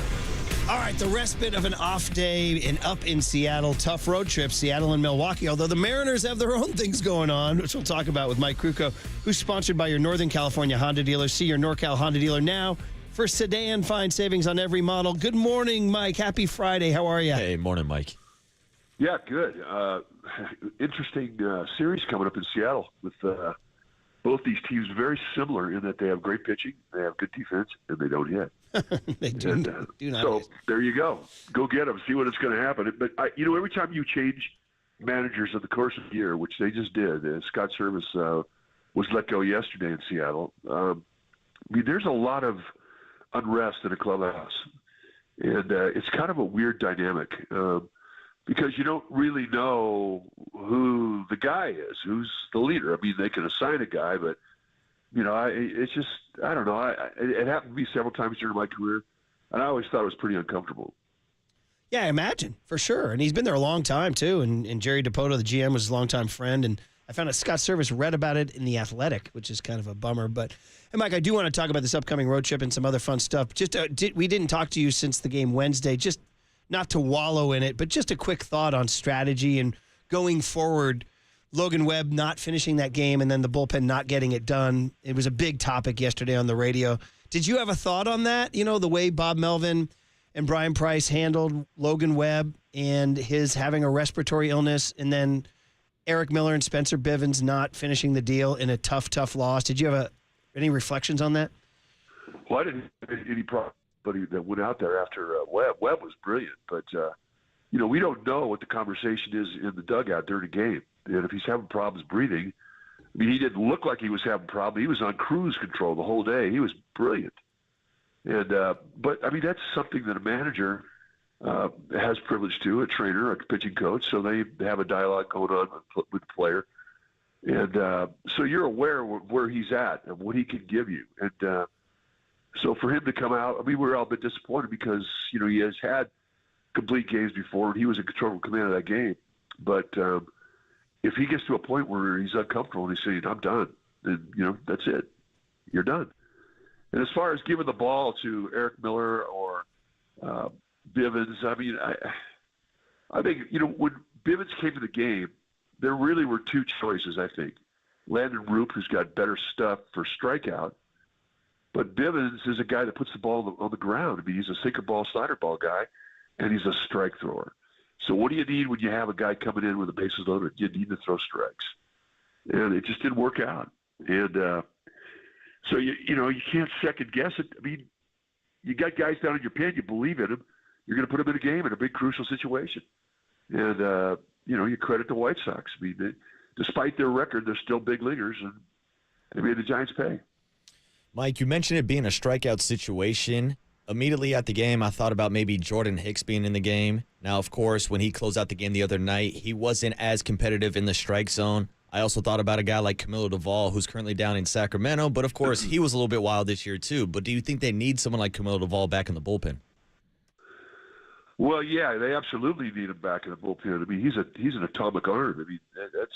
That stuff is unique, but he's not throwing well right now. His mechanics are screwed up. He's got to do some work. They want him back when he has command of his stuff, when he can maximize volume and movement, and biggest of all, location.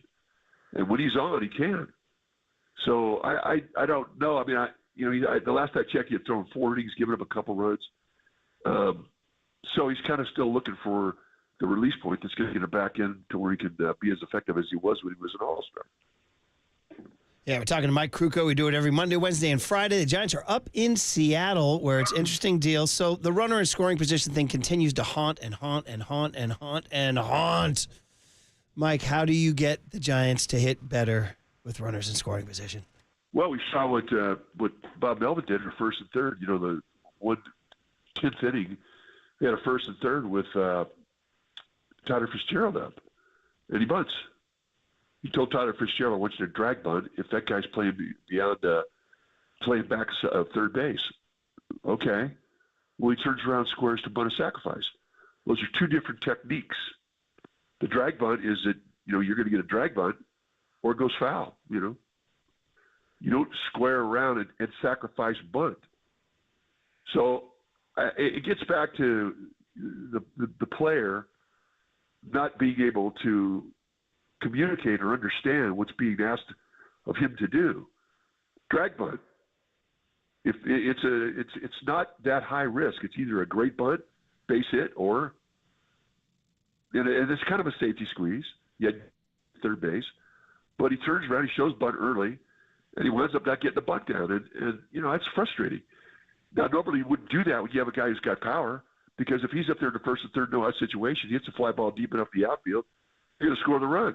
Plus, you might run into one and hit a 3-run homer.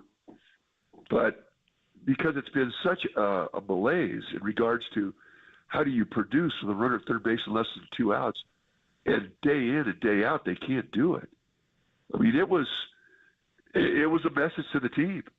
Bob Melvin was trying something different, and that didn't work. So it's awful. Just like my voice right now. It's awful. You okay? You got a cold, Mike? I've been fighting this voice thing for about a week, and I get it every year right around September. But believe it or not, it actually is getting better. You rest up. You're not doing this weekend, right? No, I'll be resting. Yeah, rest it up. We're going to squeeze a few more minutes out of you, then you'll rest up. Yeah, Mike, just one more question about this weekend. You mentioned the pitching staff of Seattle and how it's been their biggest strength this year. They have the number 1 overall team ERA in baseball. Luis Castillo, one of the best pitchers in baseball, is thrown tonight. So when you go into a series like this, when you know the pitchers that you're going to face, do you change your approach? Do you try to play more small ball, or how would you approach the matchup this weekend against Seattle? Well, you'll see infields come in earlier in the game than you normally would with a good pitcher. If there's a runner in the third, first, second inning, you might bring your infield in just because you don't want to give up even a run to a guy who's that good. But I think, what their philosophy is with a good pitcher is get pitches out of him, work the count. And, they haven't had a problem setting the table. They really haven't. They set the table all the time. They have leadoff triples. They have leadoff doubles. That table's set. They just can't get them in. So, just keep doing what you're doing and hope that this trend turns and goes the other way.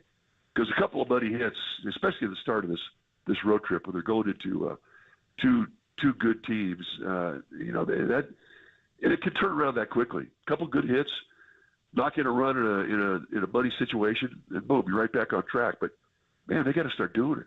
For sure. Real quick on Grant McCray, I'm a little worried about the strikeouts. He only has had 26 plate appearances. He's a baby. But 13 strikeouts and 26 plate appearances. Is this something that's beginning to raise a red flag? Well, we knew coming in he strikes out a third of the time. He strikes out.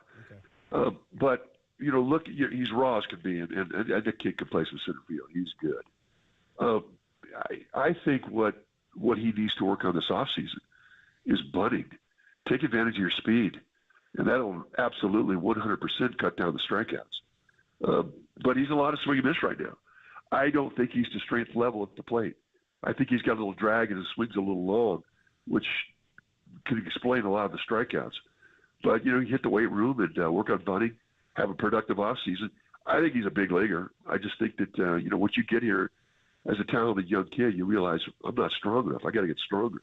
So that'll be his challenge, to get stronger, but learn to bunt too, kid. Right, for sure. And definitely a guy you look for 2025. Mike, before we let you go, I was looking at that stat on Baseball Reference. This is something we wanted to talk about because you brought it up on the air when Matt Chapman hit this great milestone of 20 homers, 30 doubles, and 10 steals. The Giants put out a note saying, first Giants third baseman since Freddie Lindstrom in 1930. I'm like, wait, what? Who's Freddie Lynch? And I was in Cooperstown 3 weeks ago. I didn't even see his plaque. I walked right past it. And then I heard that you were talking about it on the air about looking up Freddie Lindstrom and just the beauty that is Baseball Reference. Our producer, John Curley, and I this morning were just talking about two of my favorite teams, the 78 Red Sox and the 78 Giants. And I was looking them up and showing him Bob Knepper's numbers and Jim Rice's numbers. And I hear you're a fan too, huh? Oh, my God. I could spend 6 hours a day on that thing. I mean, I just love it. And, it's fun because I'm in there, right? So I could go in there and I could find out who the guys were that had similar careers that I did, to going back to beginning of the game. And, you get like Apples Gavelka, Gooch Zielinski. I mean, they were just like me. I mean, it's like, that's great. They were actually a shortstop combination with Washington. But I learned that on Baseball Reference. No, it is so cool. And you can just, it's the rabbit hole for me. Once I get started, I'll look up and it's like, God, I spent 3 hours on this thing. Well, it's better. It's funny. I was just telling Curly about he was like, well, what team would you look up? I said, let's look up the 78 Giants, who was a very seminal team for me. And Bob Knepper, at age 24 in 1978, threw 260 innings. And oh, by the way, he had a career for another 10 years or 12 years or after that. So, I mean, you're looking at things like, and here's Kyle Harrison. We're babying him at 113, Don't things like that blow you away? Oh, my God, yes. Do you know how many wins Cy Young had? 511. Yeah, he had 511 wins. Yeah. Go check out how many complete games he had. Well, he also had over 300 losses, but, I mean, I think he had like 400-something complete games. It's just amazing. Then you'll see guys up there that have like 200 or 2,300 innings, and they have 400 strikeouts. I mean, these are pitchers. I mean, now that you have 2,300 innings, if you don't have 2,300 strikeouts, you're a bum. Back then, they didn't strike anybody out. Sinker slider, go get him. 749 complete games for Cy Young. Oh. Yeah, look at that. That's even better than I gave him credit for. Wow. Yeah, you guess what? That was before ice buckets, too. And you know who's amazing on that? Because I do This Date in Giants history in the Giants radio. Do you know how many times, Mike, I say, and Juan Marichal threw a complete game, frequently shutout, too. I don't think people fully understand who Juan Marichal was. I agree with you. I really do. And they have completely taken the macho out of the start pitcher position because of the damn pitch count. I hate it. I mean, to look at Bumgarner with that body, I mean, he's built for 170 pitches. And they're bringing him out after the sixth inning. And then there comes a point in time when the players are, okay, he's okay with it. Okay, that's what they want. I'll give him 6 innings, 90 pitches. Drives me up a wall. In 1982, when I was in Philadelphia, Steve Carlton won the Cy Young. And he lockered right next to me. And, he would throw 160 pitches. He had 2 pitches. And he'd throw, of the 160, he'd have 90 sliders. And he never had a problem. And I'll tell you the other thing, too, and I tell this to people, they think I'm nuts. He never threw between starts. If he pitched on Monday, the next time he'd pick up a ball would be Saturday. He never picked up a ball between starts. Was that what was the thinking? He just, whatever, I'm good. No, I mean, he had a kung fu routine. It was designed for him. It was designed for starting pitchers. When I got over to Philadelphia, I started doing it. I did it for about 8 years. And it was, it cleaned your arm out. He never worried about mechanics because he was pretty simple with his mechanics. He had a high 3/4 release, 1 pitch, slider, never pitched inside. If he pitched into an all right-handed lineup, it was all outside. He never, ever pitched inside. But it blew my mind. He never played catch between starts. It's baseball has got a lot of oddities to it, and they're so cool when you can experience one and see a guy still be successful with it. But, hey, go into Baseball Reference because you can find some baseball oddities. Was Steve Carlton's slider the best single pitch? I mean, Mariano Rivera's cutter comes to mind. I'm sure Sandy Koufax's curveball comes to mind. Maybe Walter Johnson's fastball, which none of us saw. But is Steve Carlton's slider on the short list of the greatest pitches in baseball history? Oh, yeah. It was so big. I know we're going long, but there was one night he faced Ryan Sandberg when Sandberg was with the Cubs. And he struck him out on 12 pitches, and not one of them got to the catcher. What? And the break on his slider was one that literally started at his shoulders. And then it would explode down, and it was in the dirt. That's how big it was. It really looked more like a curveball. Yeah, it really, when I look at Blake Snell, I mean, it's very similar in shape to Carlton's slider. I have a really dumb question to leave you, and I know we're squeezing your voice here, but how do you define the difference between a slider and a curve? I know the releases, sometimes I see pitches like that, and I'd call it a curve, but you call it a slider.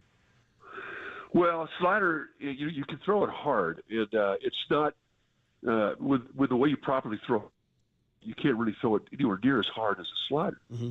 Because if you pick up a hammer and you have a nail and you want to hammer that nail, that's the arm angle that you have when you're throwing a curveball. And a curveball is a bigger break. It's a more acute break normally, and slower pitch.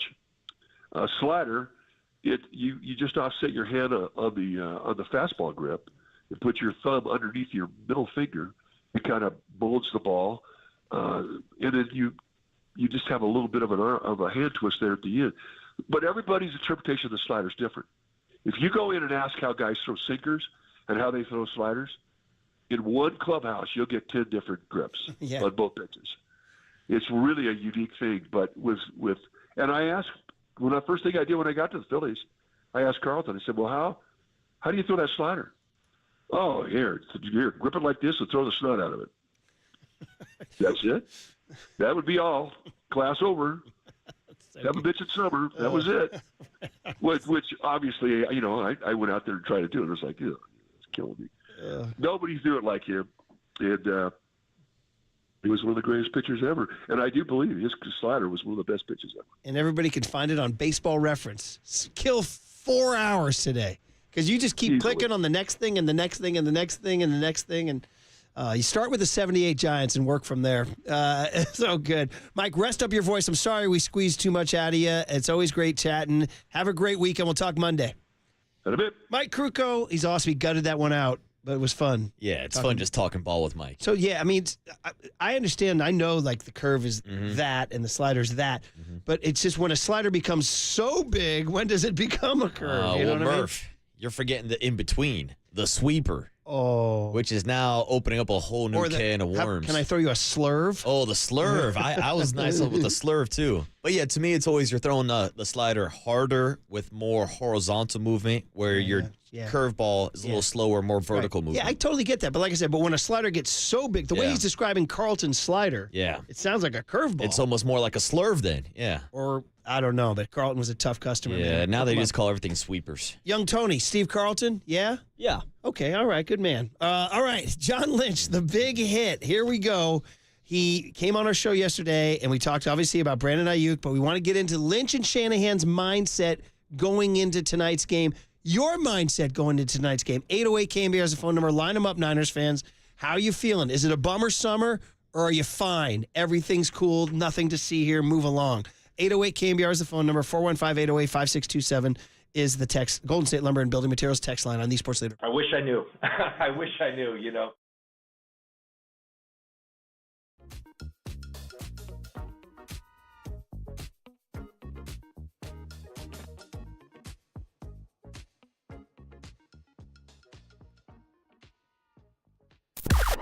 Now, from the O'Donnell Financial Group Sports Desk. Learn more at odfigroup.com. O'Donnell Financial Group, because planning is a process, not a product.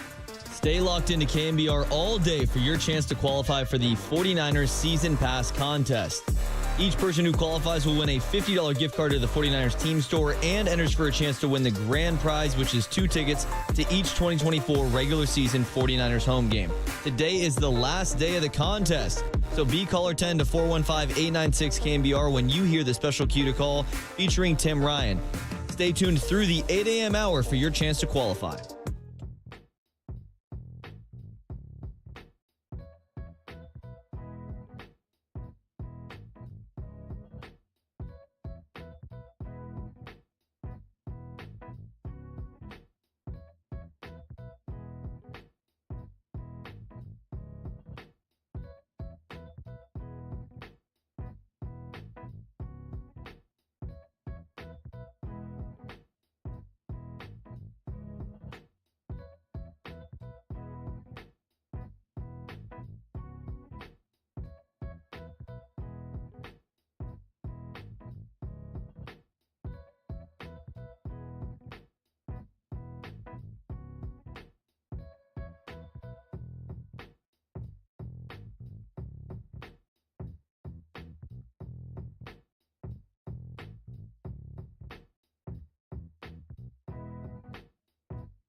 Hold it now. This is The Big Hit. Sponsored by Benjamin Moore Paints. Experience the Benjamin Moore retail difference at their independently owned, authorized retailers today or at benjaminmoore.com. On KNBR 104.5 FM and 680 AM, the sports leader. Yeah, I'd love to make some good radio, but unfortunately, guys, it's, I think Kyle said it yesterday. There's really not a lot of updates. I can tell you that we've continued to be in communication, just haven't nothing to report there. So just going to leave it at that, and we'll continue to work on it. And the same thing with Trent Williams. No updates there.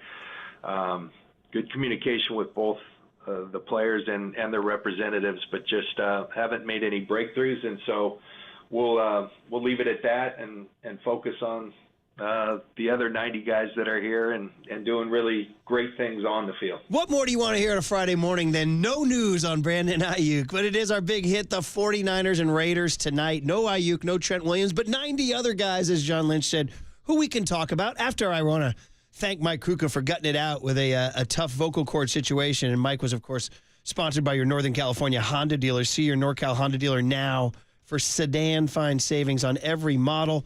And also, of course, you're listening to KNBR AM and KNBR FM San Francisco, the sports leader, a Cumulus media station. So we got a lot of fun stuff to talk about other than Aiyuk and Trent Williams, although we were talking about just one more thought on this Aiyuk and Trent Williams thing before we leave and get on to the other exciting things in tonight, including the uniforms and the helmets. I like seeing these two unis on the field together. Brings me back to my childhood, those August preseason games. They'd be exciting. The Niners and the Raiders on the infield dirt at either the Oakland Coliseum or Candlestick Park. But so the big deal is this week was we talked a lot about the sing-alongs at Oracle Park. Mm-hmm. So music was a big thing. Apparently Natasha Bedingfield's Unwritten is the millennial song of choice. Oh, right? She's taken over the country, Murph. So she did, like, it won every night. Summer. And then we talked about it so much there was actually a revolt. And the other Wednesday night, Bon Jovi's Living on a Prayer won. By a slight 41 to 39% vote. But apparently, this Aiyuk thing has gotten so big that an Aiyuk song, the Giants are planning in the next homestand. They're going to offer Natasha Bedingfield Unwritten. Mm-hmm. They're going to offer Prince Let's Go Crazy. Mm-hmm. They're going to offer Bon Jovi Living on a Prayer. And then the fourth one, you know that song by Steve Lacy, Bad Habit? Oh, I'm familiar. Yeah, he did he went to the studio with John Lynch. I wish I knew. I wish I knew, I wish I knew. I wish I knew. I wish I knew. I wish I knew. Okay. I wish I knew. I wish I knew. Okay, that was produced by Not Young bad, Tony. Tony. It's Not his bad. first effort. That's pretty damn good. Hop on the mic there, buddy. That's going to be on the sing-along contest. So well done, producer. Not bad. I appreciate it. Thank you for the idea. Yeah. What did you think? I you like vote for the that or part. Unwritten. I really like the part where it gets John Lynch chuckling before he says, "I wish I knew." You know what you always do with a bit like this? I wish I knew. What you always do is you go right back to it. Once again, scan your QR code. Steve Lacy, John Lynch, Young Tony. I wish I knew. I wish I knew, I wish I knew. I wish I knew, I wish I knew. I wish I knew, I wish I knew. I wish I knew, All right, take two made me chuckle a little bit harder. I like All it. right. But I almost feel like we need to add more verses. We talk Aiyuk, it's a bad habit. Right. It is the chuckle. You're right. At the end, where he's just the disgust, the I wish I knew. sarcastic chuckle there. So, all right, guys. I wish I knew. All right, very good. I wish we knew what You're Brandon Aiyuk welcome wanted. for getting that in your head all day now today. nicely All right, done, buddy. Tony. All right, so that's the end of the Aiyuk discussion. Tonight, we will see backup quarterbacks. Now, do you care? I mean, because I told you, if QB1 goes down, the season's over, right? If, like, say Brock Purdy's out, let's say he gets injured in December and they have to go into January with Brandon Allen or Josh Dobbs, they're toast, right? I mean, it's a better situation than they found themselves a couple years ago in the NFC Championship game, where they literally ran out of quarterbacks. Oh, boy. And there was Jimmy Garoppolo smiling on the sideline, not snapping in. So Tolbert and Copes asked Kyle Shanahan about Josh Dobbs. And, because he was more electric than Brandon Allen. He has more off-script ability. He can run a little bit. And so Shanahan spoke to the boys in the afternoon about the Dobbs situation. I like how the fact of how he's looked in these games is how he looked last year playing against them. Regardless of whether it goes perfect or not, he finds a way to move the chains and finds a way to win games. And that's what we liked about him the most when just evaluating him with the number of teams he played last year. That's how we felt getting ready to play against him before the Arizona game. And he's done that stuff in practice, and when he's gotten his opportunity in both of these games, he's run around and found a way to get us in the end zone. Okay. So, listen, the Niners usually keep 2 and put the third on the practice squad. I don't know if you can get one of those guys through. Yeah, it's going to be hard to sneak Brandon Allen or Josh Dobbs onto the practice squad. Tanner Mordecai sounds like he's got a chance to get onto the practice squad. But getting back to what Kyle's saying, I would agree. I think Josh Dobbs give you more off-script ability. But the question is, what does Kyle Shanahan want? Does he want a quarterback that will go off script? Or for your backup quarterback, do you want the safer option in Brandon Allen, a guy that can execute your system and make the easier throws better? I mean, to be honest, last year did you feel better about Sam Darnold? You did, didn't you? Yeah, going into the season, you were more confident in your backup situation last year with Sam Darnold. The best thrower of the football in 49er history. And now you'll see him week 2, week 3 for the 49ers? Week 2. Niners go Monday night at Minnesota. Then Monday night Jets. Yes. And then it's a short week on the road, which traditionally in the NFL puts you behind the 8 ball. Short week road after a Monday night. But John Lynch was asked by us about the backup quarterback competition. What'd he say? It's been interesting to watch, Marcus. It's been really good competition, and it's funny. It's like a horse race. One pulls ahead, and then the other comes. And Dobbs has been really good in these preseason games. I think everyone's seen that, and probably better than he's been out on the practice field. And hopefully now that starts translating in the practice field because the confidence he's gained and the time on task in our system. He's bounced around a lot from team to team in the last calendar year. So I think now settling in, he's done really well. Brandon Allen's a guy we have a lot of belief in. Mordecai, at the end of practice yesterday, there was a ball thrown to Jacob Cowing. I thought it was Purdy. It was such a beautiful ball. I look over, and it was Tanner Mordecai. So we got 4 strong options there, and we like them all. So I'll leave that to Kyle and his group. And I think this preseason game, everything is evaluated, every practice is. This last preseason game is going to allow that to sort out even more. And it's really exciting. It's a good development for our team. I mean, he talks about everything being evaluated. Don't forget, preseason is kind of in practice, where Brock Purdy made his name. Absolutely. Tanner Mordecai, by the way, if you need a little history on him, played for 3 different colleges. Shout out the transfer portal, which is alive and well. He started at Oklahoma, went to SMU, and then he went to Wisconsin. He finished as a Wisconsin Badger. He is 24 years old already. How old's Purdy? 25, right? About the same? Right around that age. Yeah. Is it possible that Tanner Mordecai made more money through the transfer portal and NIL deals than Brock Purdy's rookie year contract? Dude, who was it? Caleb Williams, right? Didn't Caleb Williams make? He's for sure made more money. All those quarterbacks that went in the first round this year have made more money already than Brock Purdy. Bro, you ready for this? Tanner Mordecai is older than Brock Purdy. Wow. He's a month older than him. Yeah, Purdy's 24. He'll turn 25 in December. That's insane. Like, how old is Bo Nix, a guy that went in the first round? He's got to be around Brock Purdy's age. Yeah, I'll tell you right now. I was thinking about that today. Bo Nix is 2 months younger than Purdy. Yeah, but think about it. Purdy's now going into year 3. Yeah. Bo Nix is going into his rookie season. Yeah, for sure. By the way, as a Raider fan, you worried about Bo Nix? Bo Nix is looking in the preseason, man. Is he the best 5-letter quarterback in NFL history? Because that's a short name. I'm kind of mad that the Broncos have their own Bo now, to be honest with you. Wow, that's because Bo knows. Yeah. There's only one. We go actually Mount Bowmore. You're going to go Bo Jackson, Bo Schembechler, who was of course the great Michigan football coach. You got a couple more Bows for me? Was one of the Dukes of Hazzard guys was a Bo, right? Oh, you might be right. I think you're right. Yeah, Mm-hmm. I think I was not a Dukes of Hazzard PhD. I used to have a dog named Bo. Okay, named after Bo Jackson. Well, maybe Bo Nix will be our 4th one. Nah, I hope he's not. Hey, Young Tony, in our consistent search for things that Young Tony...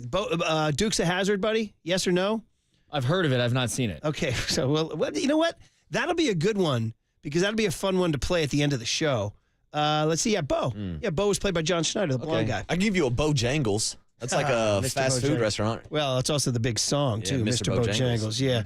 All right, so we'll go Dukes. By the way, who is playing tonight? Kyle Shanahan came on the afternoon show and talked about who is playing tonight, 7 o'clock, KNBR, KGO 810, The Spread, and 107.7 The Bone. Don't get fooled. That's where the game is on the radio, 7 o'clock. So Shanahan, who's going to play in this game? To not get much out of this game, I think, would be a risk. This guy's getting too much off. So the goal is to play our starters. I always tell them to be ready to play a whole half. Hopefully we get more plays and in some good situations, things go well. So, it only ends up being like a quarter and a half, but each guy's different. But I don't talk to them all individually about it. I kind of know the plan. I tell them my reasoning for it. And everything I try to do is I try to say I don't do anything just to do it. I do it because I believe that's what we need as a team, or I believe it's what you need as an individual. And this is the decision I've made. And if anyone sees it differently, my door's always open, and I'd love to hear your opinion. I'm doing this for a reason. And so that's usually how I roll with it. And not many guys disagree, but some guys can sometimes make good points, and we just deal with that when it happens. By the way, do you believe that when a boss says my door is always open? Who uses that open door? You use that open door, you're toast. Yeah, I've walked by our boss's office a few times, and that door's usually closed. But a boss says, no, my door's open. Come on in. Tell me what you're thinking. So then you walk in and tell them what you're thinking. Yeah, guess what? Get your stuff. Go. Yeah. Pack your ass and leave. Yeah, now you can never walk through this door again. Exactly. Do they really want to hear from you? Oh, yeah, my door's always open. No, it's not. If I say so, I say what I really feel. My cubicle's going to be empty in the morning. So anyway, Kyle Shanahan there about tonight, 7 o'clock. Just a couple more things to look for tonight. Wide receivers. No Ricky Pearsall tonight. It's very frustrating. Very frustrating. Again, my boomer bust needle, guys, starting to tilt towards bust. I'm not going to get there yet, but if you can see on YouTube right now and on Twitch. By the way, we are on YouTube and Twitch. We are live. We got a QR code up that you can donate to us also. Here's the boomer bust, and here's boom, and here's bust. I'm just going like one tick to the left. Dude, get on the field. Just get on the field. The needle's moving. Get on the field, brother. You can't make the club in the tub. And the 49ers have a bunch of guys in that tub right now. Unless my guy Chris Conley wants to step in and have a year, because I love that guy. Yeah, that's the thing that I'm paying attention tonight is that wide receiver competition. And it sounds like the last two spots after Ricky Pearsall, Jacob Cowing, Brandon Aiyuk, Deebo Samuel, Juwan Jennings, at least one spot. Probably Chris Conley would be that last spot. But is Ronnie Bell going to try to make an impact tonight? Well, here's Shanahan, cut P, Tony, on Jacob Cowing showing in the preseason and the receivers. He's still working to get in there as a receiver. He's got a lot of work to do with that, but he's a tough kid. He's got all the talent that we saw in college. He's, when I say a lot of work, because he's been behind so much. Last week was his first full week of practice where he didn't have any setbacks with injuries. And the main thing we just wanted to see in the game, knowing he was behind, we didn't expect to see, a lot of detail and things like that just from the receiver position. But we just wanted to see how he competed. And that's what we were really excited about. The game didn't look too big for him. Really loved how poised he looked at punt returner, just making the right decisions, made some plays doing it. And also when we went to him in the pass game, made the catches, got up the field, and did his job. And we're going to keep working on him in every aspect, but the main thing was getting him out there and showing that the NFL game wasn't too big for him to know if he was poised enough to be able to do it in week 1 on Monday night. All right, that's on Jacob Cowing, the 4th rounder out of Arizona. Yeah, and he looked explosive this last week, and I feel like if there's anything that's kind of been missing from this Kyle Shanahan scheme and system over the last couple of years has been that elite speed downfield. They tried drafting Danny Gray, a 3rd rounder who probably is not going to make the roster this year. But when you look at Jacob Cowing and his 4.3 speed, when you look at Ricky Pearsall, 4.3 speed, even a guy like Isaac Guerrero in the backfield, 4.3 speed, they drafted burners this year. So those are guys I want to see tonight. I once read on a bed sheet, Marcus, over in a stadium that's going to shut down in a couple of days. Speed kills, baby. Still does to this day. You can't teach speed. And I know we got to get going here. I'm just trying to get you guys. The big hit was just to get you guys ready for tonight's 49ers Raiders games. But come on, the Bo crowd has come strong. So we said Bo Jackson, Bo Schembechler, and then we tried throwing a few others around. But, dude, the avalanche of response on, come on, Miss 10 herself, Bo Derek. Bo Derek. Young Tony, Bo Derek, yes, no? I got nothing. Whoa. So she was considered probably the sexiest woman in the world. There's a movie called 10 in which she was considered. That's where the whole thing called 10 came from. She's a 10, she's a dime, whatever. Hate to be sexist here and put numbers on people, but that was the movie 10, Dudley Moore. She was the 10. She was the 10. 10 out of 10. And, of course, in the movie Fast Times at Ridgemont High, she's referred to by Curtis Jefferson's little brother, seen the new Playboy.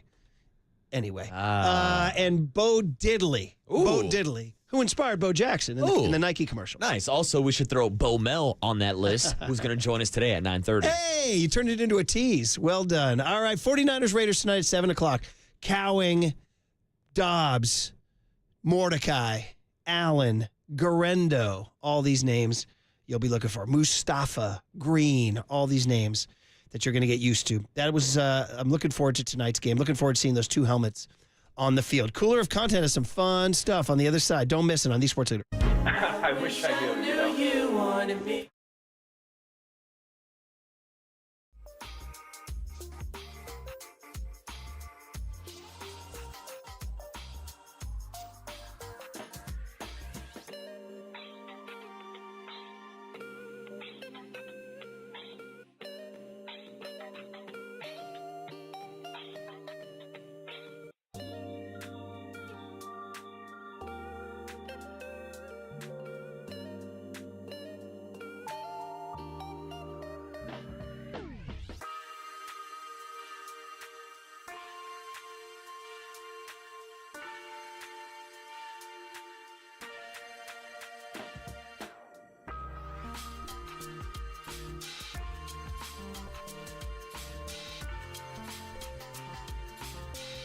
The good people at River Islands waiting for you to come visit this weekend. Come on, even when you're there, we'll get lunch at the Boathouse. Nice cold beer, club sandwich, enjoy the atmosphere, the vibe, the tunes, the TVs, and then just talk about everything you saw at River Islands because it's all good.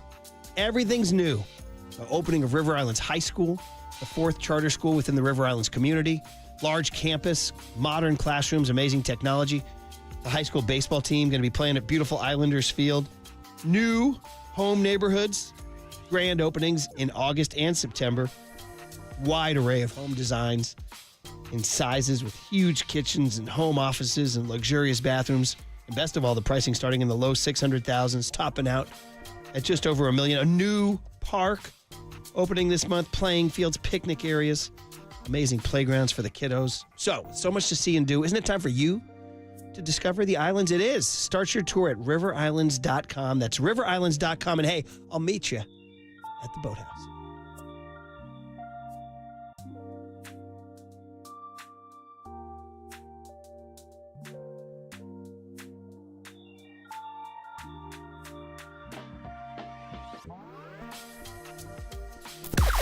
Now, from the O'Donnell Financial Group Sports Desk. Learn more at odfigroup.com. O'Donnell Financial Group, because planning is a process, not a product.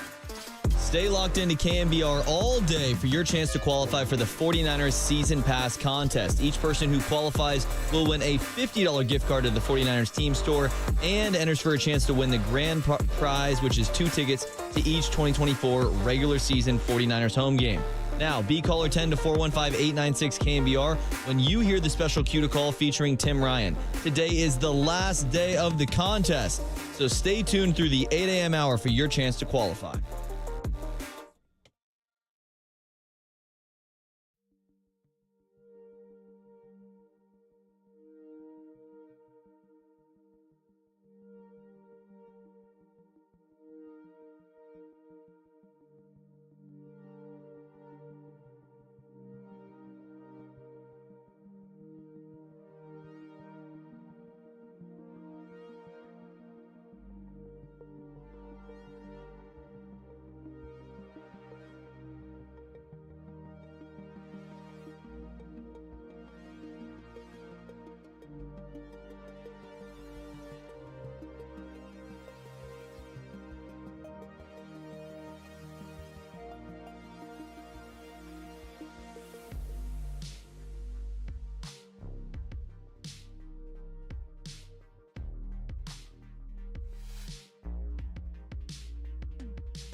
And now, time for the Protect Your Assets with David Hollander Business and Technology Report.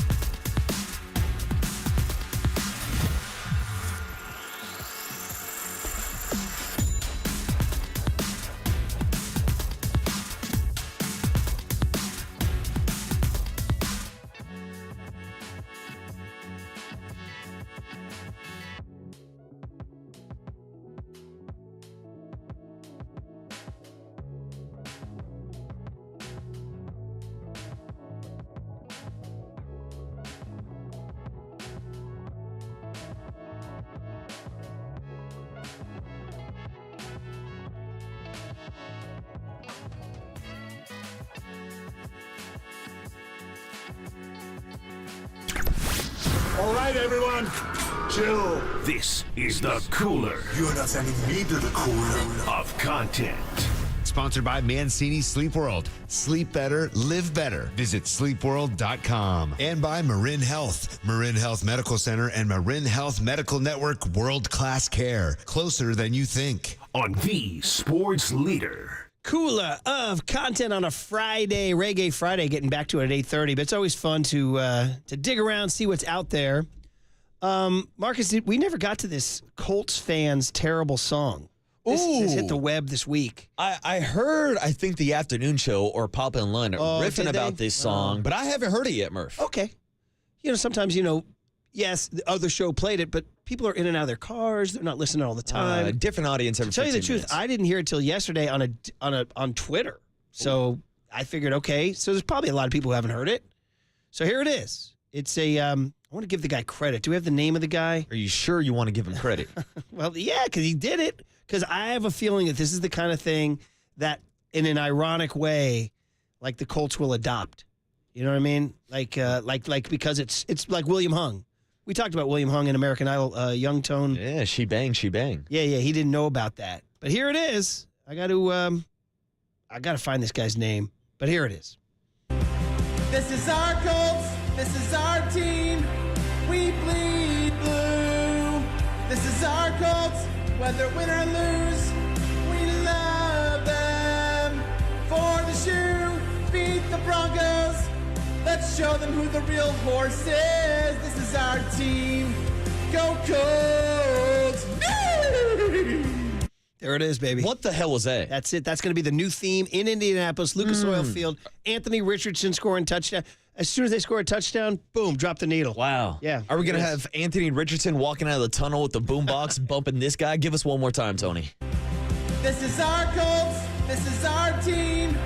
We bleed blue. See, it's catchy. No, it's not. That is. No, it's not. Whether win or lose, we love them. For the shoe, beat the Broncos. Let's show them who the real horse is. This is our team. Go Colts! Whoa. Seth DeFlo Erskines is his name. He goes by, he's a white guy. His Surprise.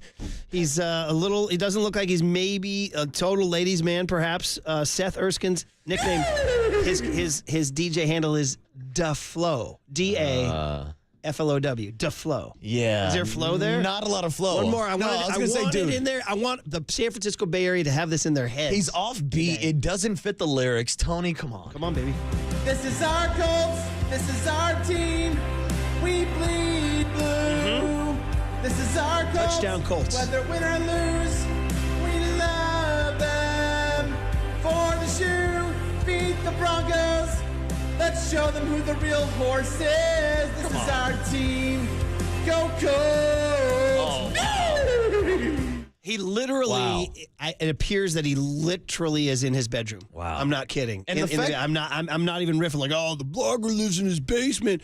No, I mean, he, like, legit is in his bedroom recording this thing. I mean, does he ever leave his bedroom? Oh, I mean, that's man. the real question. I know what? You know what? I mean, I'll give him. This guy's got the balls to put this out there. Yeah. I salute him. Probably should not put that out there. He's wearing a Colts jersey. He's not in great physical shape. And how about him calling out the Broncos? Well, yeah. Let's show him who the real horse is. Well, apparently he has one for this upcoming preseason game against the Bengals. Did they play the Bengals last night? They played the Bengals last night. Weren't they on your TV last night? So he did one for the Bengals. Apparently Pat McAfee, Mr. Colt, has saluted this guy. Oh, man. So there you That's go. a bad endorsement. Now, that's only setting up. Now, this is meanwhile. This is setting That was probably up. the best part of the song was him pretending to be a horse. This is setting up our entry into the songs, which is John Lynch last week made a lot of news when I asked him what's taking so long with Brandon Aiyuk. He said, I wish I knew. That got a lot of run, and then boom, the producers picked it up.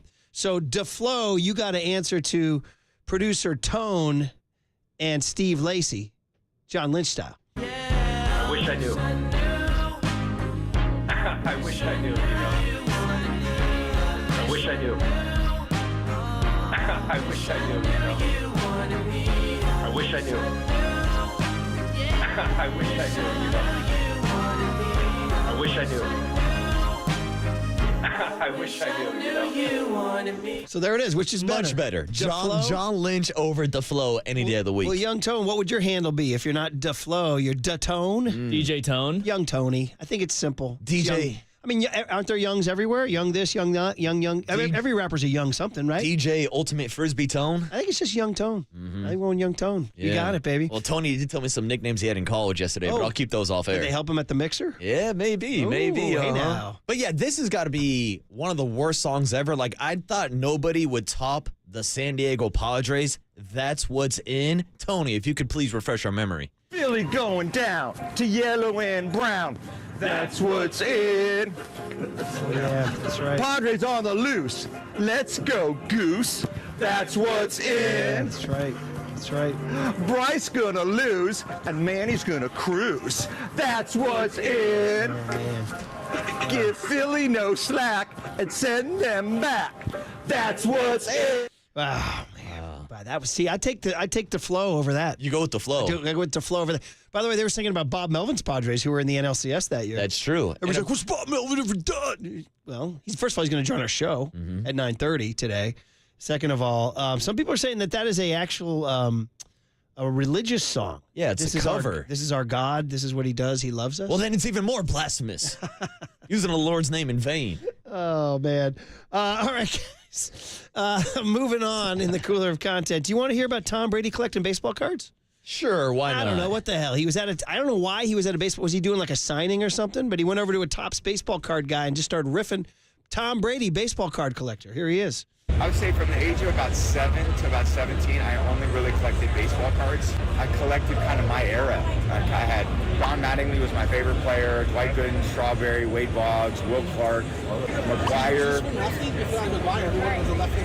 was a lefty, baby. I had a lot of Barry Bonds, Ken Griffey. This is how I learned all my math when I was a kid, looking at the back of everybody's stats. You're doing that right? So that's the only thing I studied. It's awesome. So I got C's in English, C's in English, C pluses in math. I think you did okay for yourself, though. Yeah. I think it worked out. I think so, too. Yeah. So I played that for a couple of reasons. One, shout out Don Mattingly. Yeah, I didn't know Tom Brady was a Donnie baseball guy. Second of all, how about him collecting cards till he was 17? Was he a geek? Was Tom Brady a geek? Third of all, how about he said he learned his math on the back of his card? He goes, yeah, I got C's in English and C pluses in math. And I know, Marcus, you frequently have been open about your report card in high school. Now are you closer to Tom Brady, buddy? C's get degrees. If it's good enough for Tom Brady, it's good enough for me. Did Tom Brady go up one tick in your book? I gotta say, usually I'm the biggest Tom Brady hater. But I do like the fact that the man that is considered the GOAT by many in the sport of football has a baseball background and loves the sport of baseball. Whether it's when he was playing at Sarah High School, when he was drafted to the Expos, I love that there's that lineage of baseball with I Tom agree. Brady. And you know what's funny about Tom Brady is I really do love the fact that he's from the Bay Area. He's a Bay Area kid, San Mateo, Sarah. I've met his mom and dad. They're wonderful people. The sisters, everything's great. Everything's first class.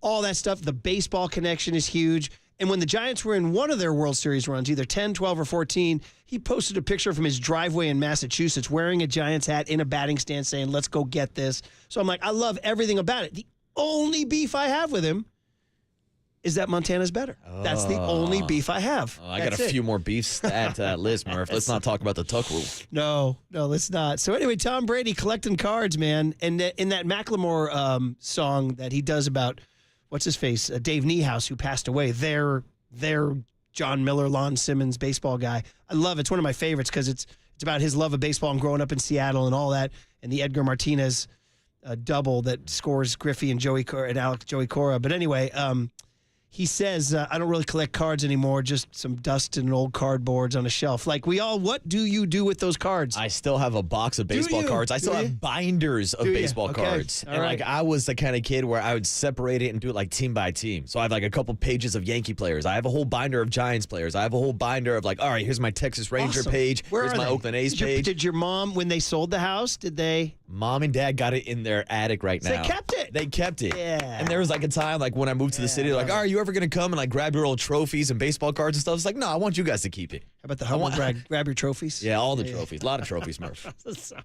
All right. Well, that was fun. Hey, good cooler of content sponsored by Marin Health with top physicians, surgeons, and clinicians right here in the North Bay. Marin Health puts you closer to your best health, world-class care, closer than you think. Well, since we're talking baseball, let's stay on it. What do you expect out of this series coming up? The Giants and the Mariners. I mean, listen, last time we saw these guys, they were ripping our hearts out on Wednesday. Have your hearts mended? 808 KNBR is the phone number on the Sports Leader. Go Colts!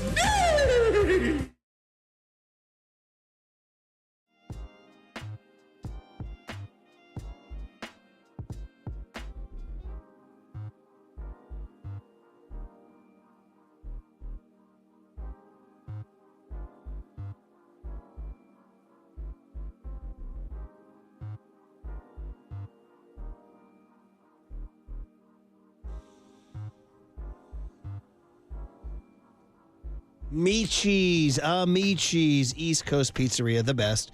So many options. Because we talk about the pizza, right? Like I told you, my little guy went to a birthday party recently, and they went to Michi's Pier 30.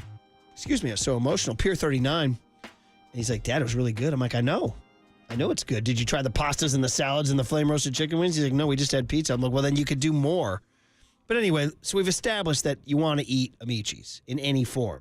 Now we're going to establish that it's back to school season and you're busy and you need a quick dinner for the kids, and that's where the half-baked pizza comes in. These are great. You just slide them in and they're out in 5 minutes and you have dinner, and when everybody's running around, this is perfect. And we have a deal for you. For the rest of August, if you order any size half-baked pizza online from the menu categories scroll bar at Amichis.com, Amichis gives you 20% off the half-baked pizza. I'll say it again. Rest of August, any size half-baked pizza online from the menu category scroll bar at Amichis, 20% off. 2 words, baby. Amichis delivers.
Giants gamers, Murph and Marcus keep your morning moving on the sports leader and streaming live on KNBR.com and the KNBR app. Interesting series coming up in Seattle with both these teams very similar in that they have great pitching, they have good defense, and they don't hit. They do, do not hit. There you go. Go get them. See what's going to happen. But, every time you change managers in the course of the year, which they just did, Scott Service was let go yesterday in Seattle. There's a lot of unrest in a clubhouse. And it's kind of a weird dynamic because you don't really know who the guy is, who's the leader. I mean, they can assign a guy, but, it's just, I don't know. It happened to me several times during my career, and I always thought it was pretty uncomfortable. Mike Krukow today. Reggae Friday returns after the Power Hour. We used to call the Power Hour, but is now the Cooler of Content Big Hit. And it is Marcus's concert tonight, Slightly Stupid. It's a slightly stupid Reggae Friday. I remember one year we did the Tahoe tournament, back when we used to go to Tahoe. And they were playing in the little amphitheater right next to us, and all the baby Marcuses were there. Maybe you were there. No, I've actually never seen Slightly Stupid live in concert. And you know who has? My father. My dad went to a Slightly Stupid concert before I did. Maybe he was at that Tahoe show. Yeah, there's a good 10 years chance. ago. God, your dad went and saw Slightly Stupid. Yeah. I thought he didn't. He kind of drew the line at the Steve Miller Band. No, man. He'll do a little dabble with everything. He's got a Slightly Stupid hat that he wears. Wow. That is wild. Yeah. All right. Jeez.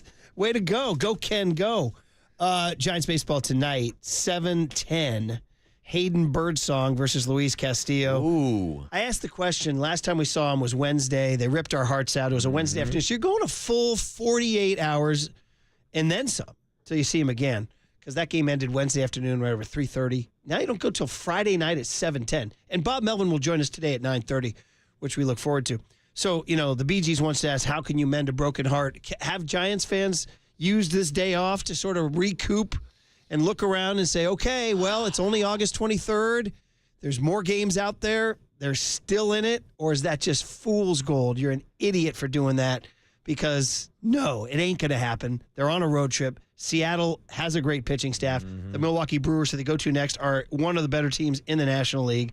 The schedule from here on out is brutal, and this team can't hit with runners in scoring position. I think in explaining that to you there, buddy, I think I just came to my answer. No. Yeah. My heart is not mended. The answer is no. Yeah. And for anybody out there that did have a mended heart, allow me to break it again. Because you talked about that rotation tonight for Seattle. Guess who's on the mound?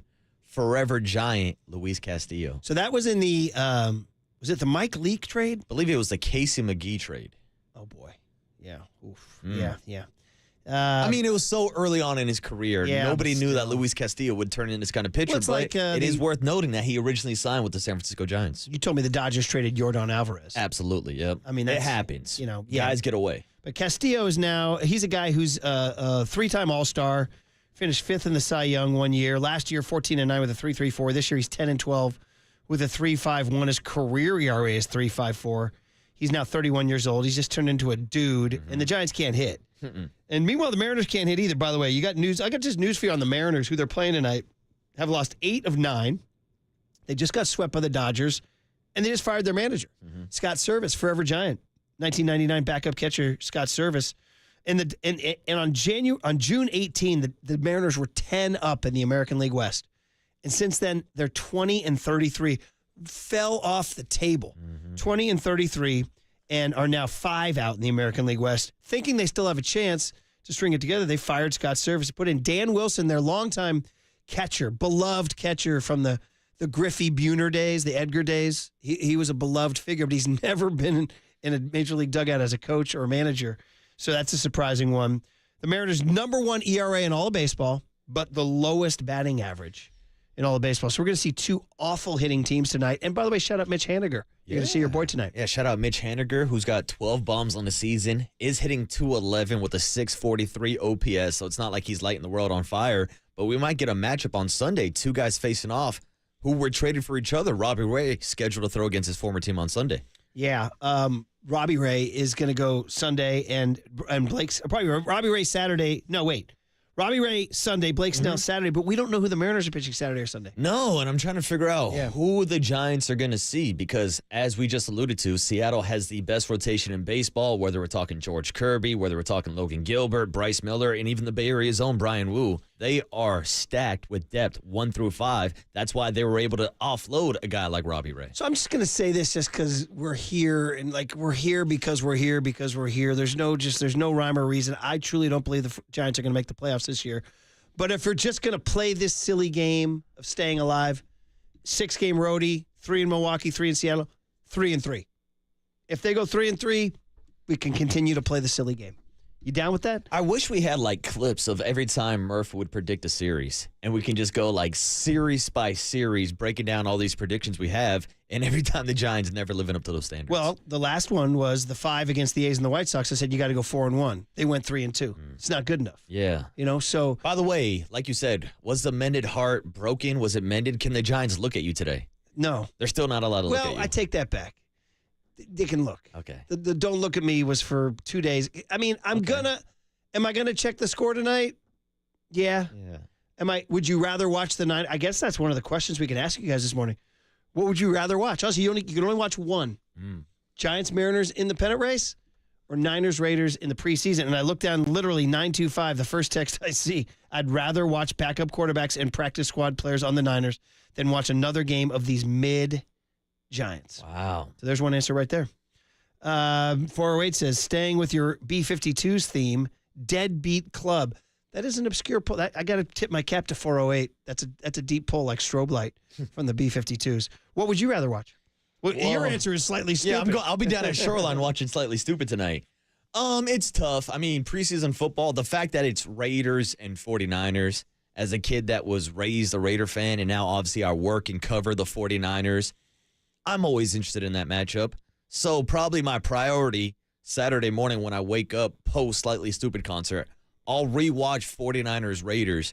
I don't even know if I'll rewatch the game Friday night unless Luis Castillo and Hayden Birdsong go out there and put on an absolute pitcher's duel. I mean, I can be totally honest. As much as I'm telling the Giants, don't look at me and all that stuff, I'm not a preseason football guy. I'm not. And so, I mean, is Purdy playing the first half? I'll watch a little bit of that. But I'd probably go 51-49 Giants, believe it or not. If it wasn't the Raiders, I'd be going Giants all the way. But the fact that it's Raiders, 49ers brings back some of that nostalgia you were talking about earlier. I do love those helmets on the field. I do. 559 says, you guys are talking Giants pitchers traded away. You mentioned Luis Castillo. Throw in Francisco Liriani and Zach Wheeler as 2 pitchers the Giants traded away and didn't get anything in return either. But, we could play this game. The Dodgers traded away a young Pedro Martinez. Yeah. Okay, bro. I mean, every team, I think, can do that. And a young Jordan Alvarez, as we mentioned earlier. I mean, every team can. You could probably have a fun trivia game of going through every Major League franchise in the last 30 years, find guys they traded away. Yeah, and the fact that Luis Castillo. In fact, in Seinfeld, John Joe, George's dad, gets furious about they traded away Jay Buhner. The Yankees had Jay Buhner. Yeah, Yankees had Tyro Estrada. Well, I know, not the same. Yeah. I was just throwing that option out there. So 503 says, you guys are asking. He says, I'll probably wind up watching Bo Derek in the movie 10. Nice. Which we were talking about Someone said today. They'd rather watch Tolbert and Copes to the Hot Ones Challenge. Well, that was a successful visit. Yeah, shout out to the boys eating hot sauce and talking sports yesterday. 707 says, it's not football season yet.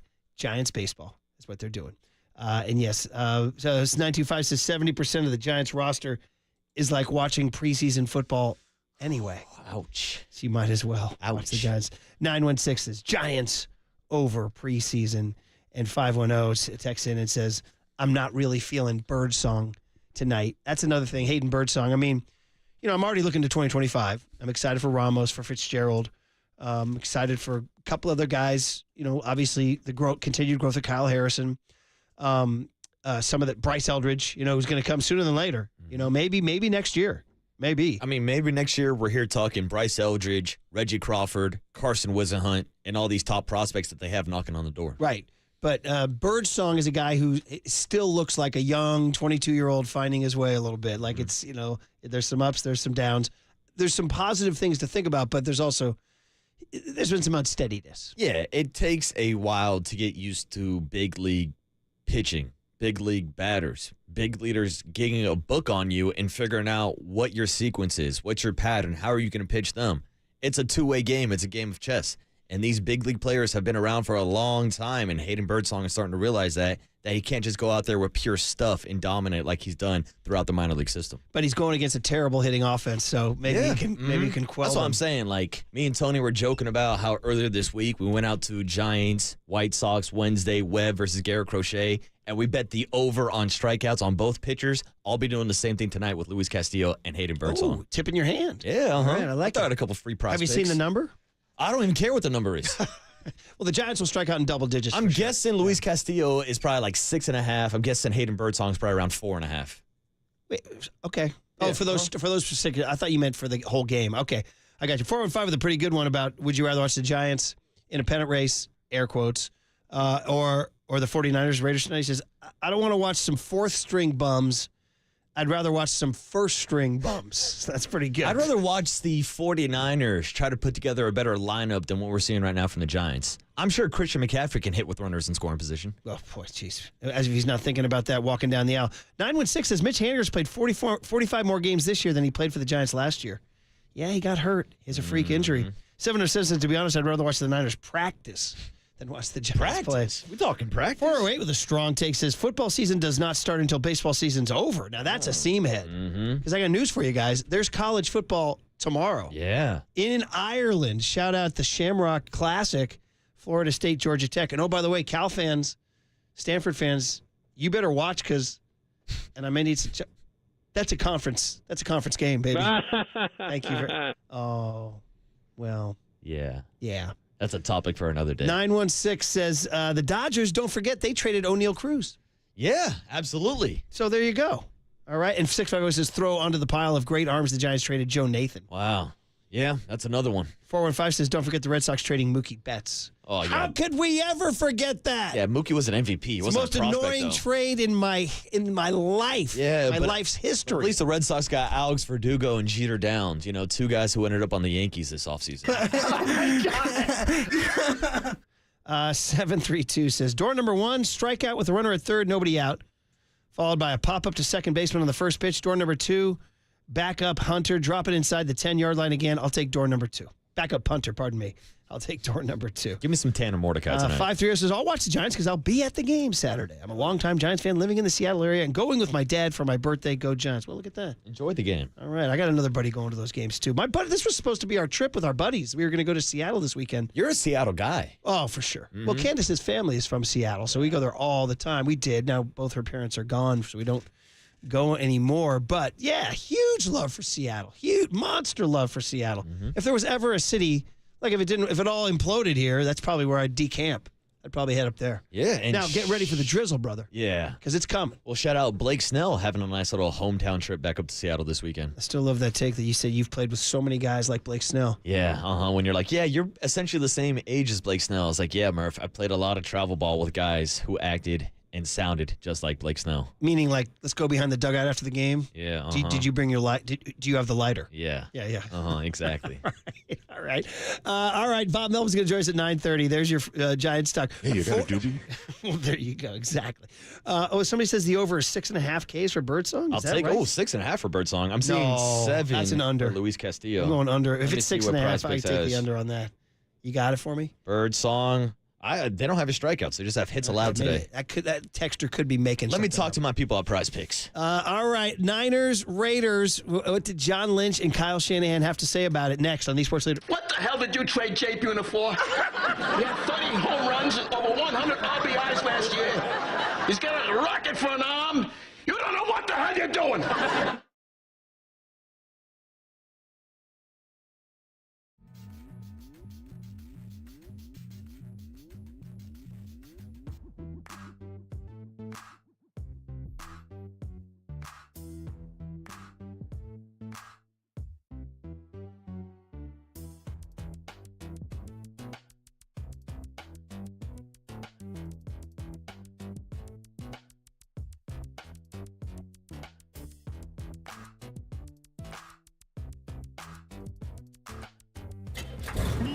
From the Chilton Auto Body Traffic Desk.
Murph and Marcus continue live from the KNBR Casino Matrix Progressive Jackpot Studios. Casino Matrix. Progressive jackpots are here. Where are you? Just drop in. Please play responsibly. 1-800-GAMBLER.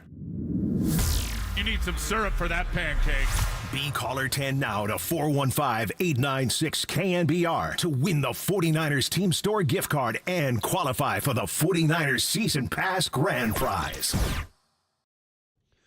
Reggae Friday, or is it just Slightly Stupid Friday? That's it? Reggae Friday's turned into one band? No, Murph, because this is the band that's going to be opening tonight for Slightly Stupid. Nice. This is Dirty Heads. Nice. It's so funny. There's like 4 white boy reggae bands. It's like Stick Figure, Slightly Stupid, Dirty Heads. And there's like one of them, and they just play up and down. They just play this. It's like a starting rotation. Who's starting tonight? Dirty Heads. Mm-hmm. Who's starting tomorrow? Slightly Stupid. Who's starting Sunday? Stick Figure. I'll see them all tonight, Murph.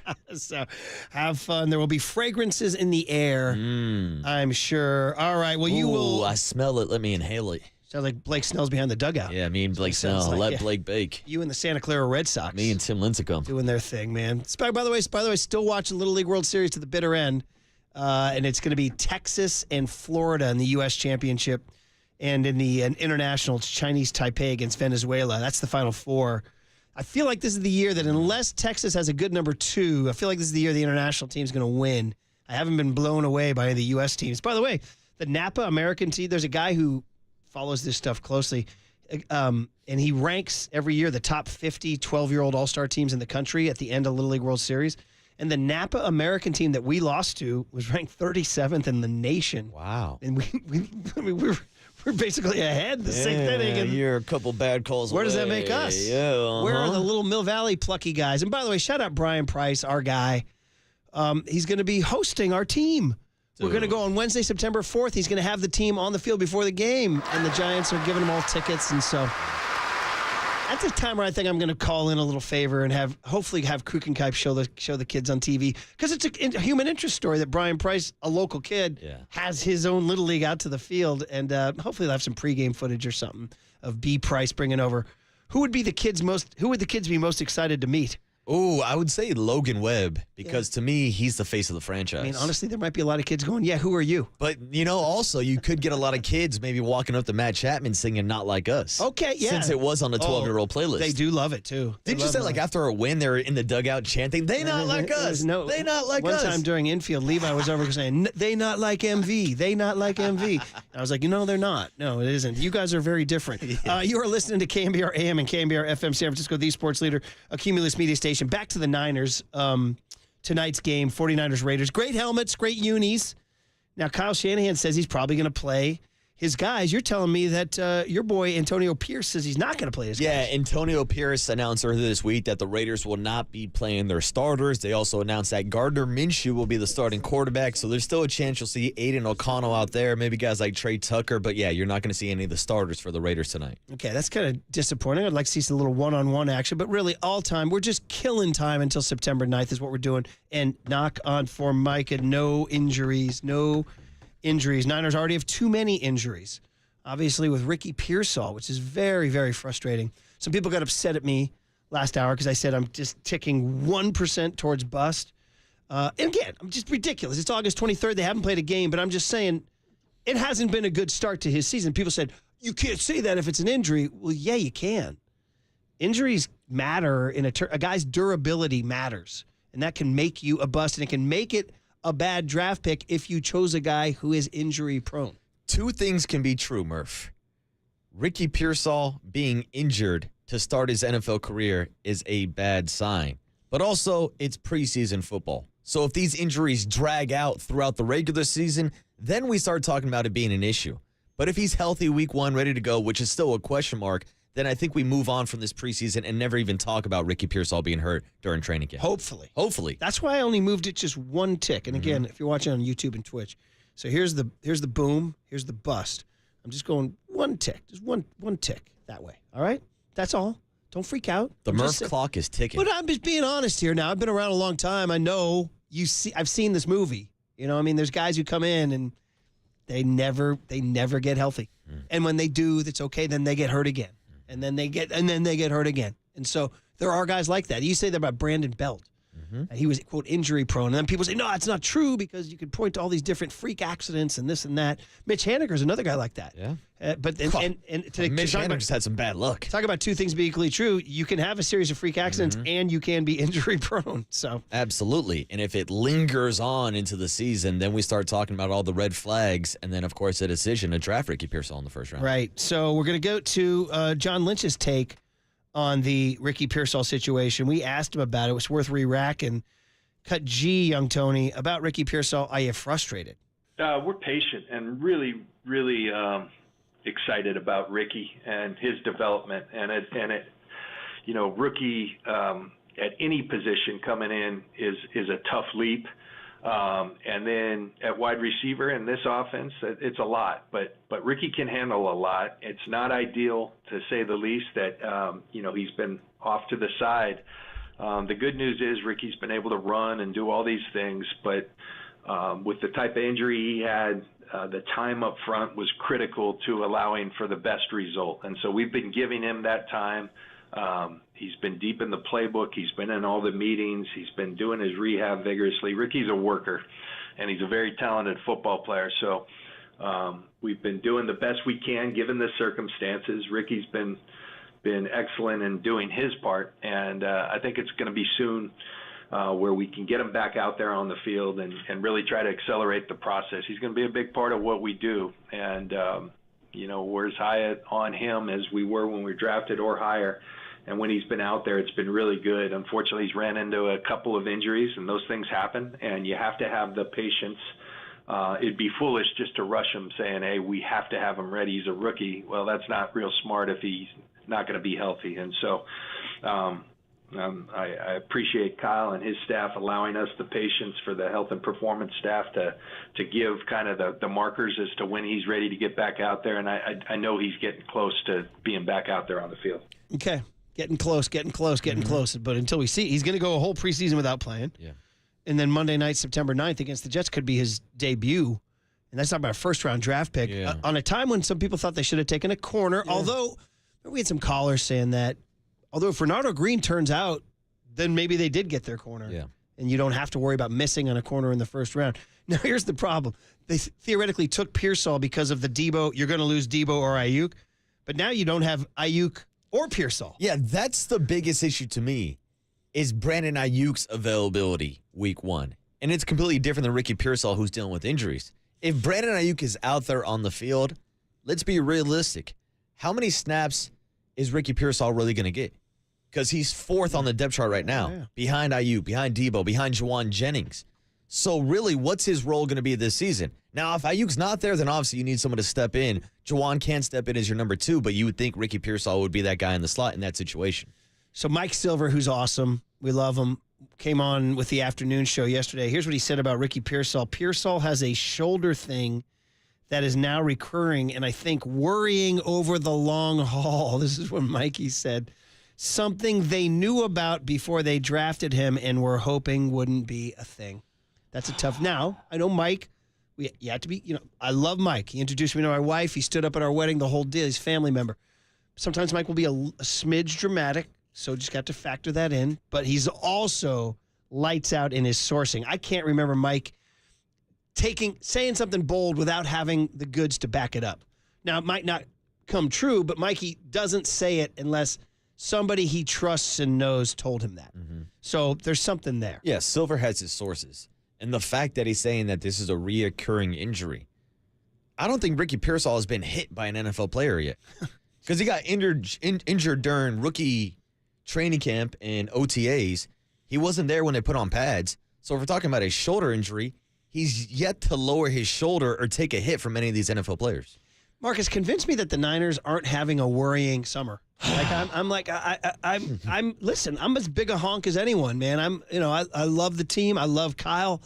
I really like John Lynch. I love what they've built. Nick Bosa. I mean, they have Nick Bosa on their team. Geez, they got Trent Williams on their team. They have, well, I think they have. Do they? Yeah. But I don't know. Super Bowl hangover, banged up everywhere. Aiyuk is out.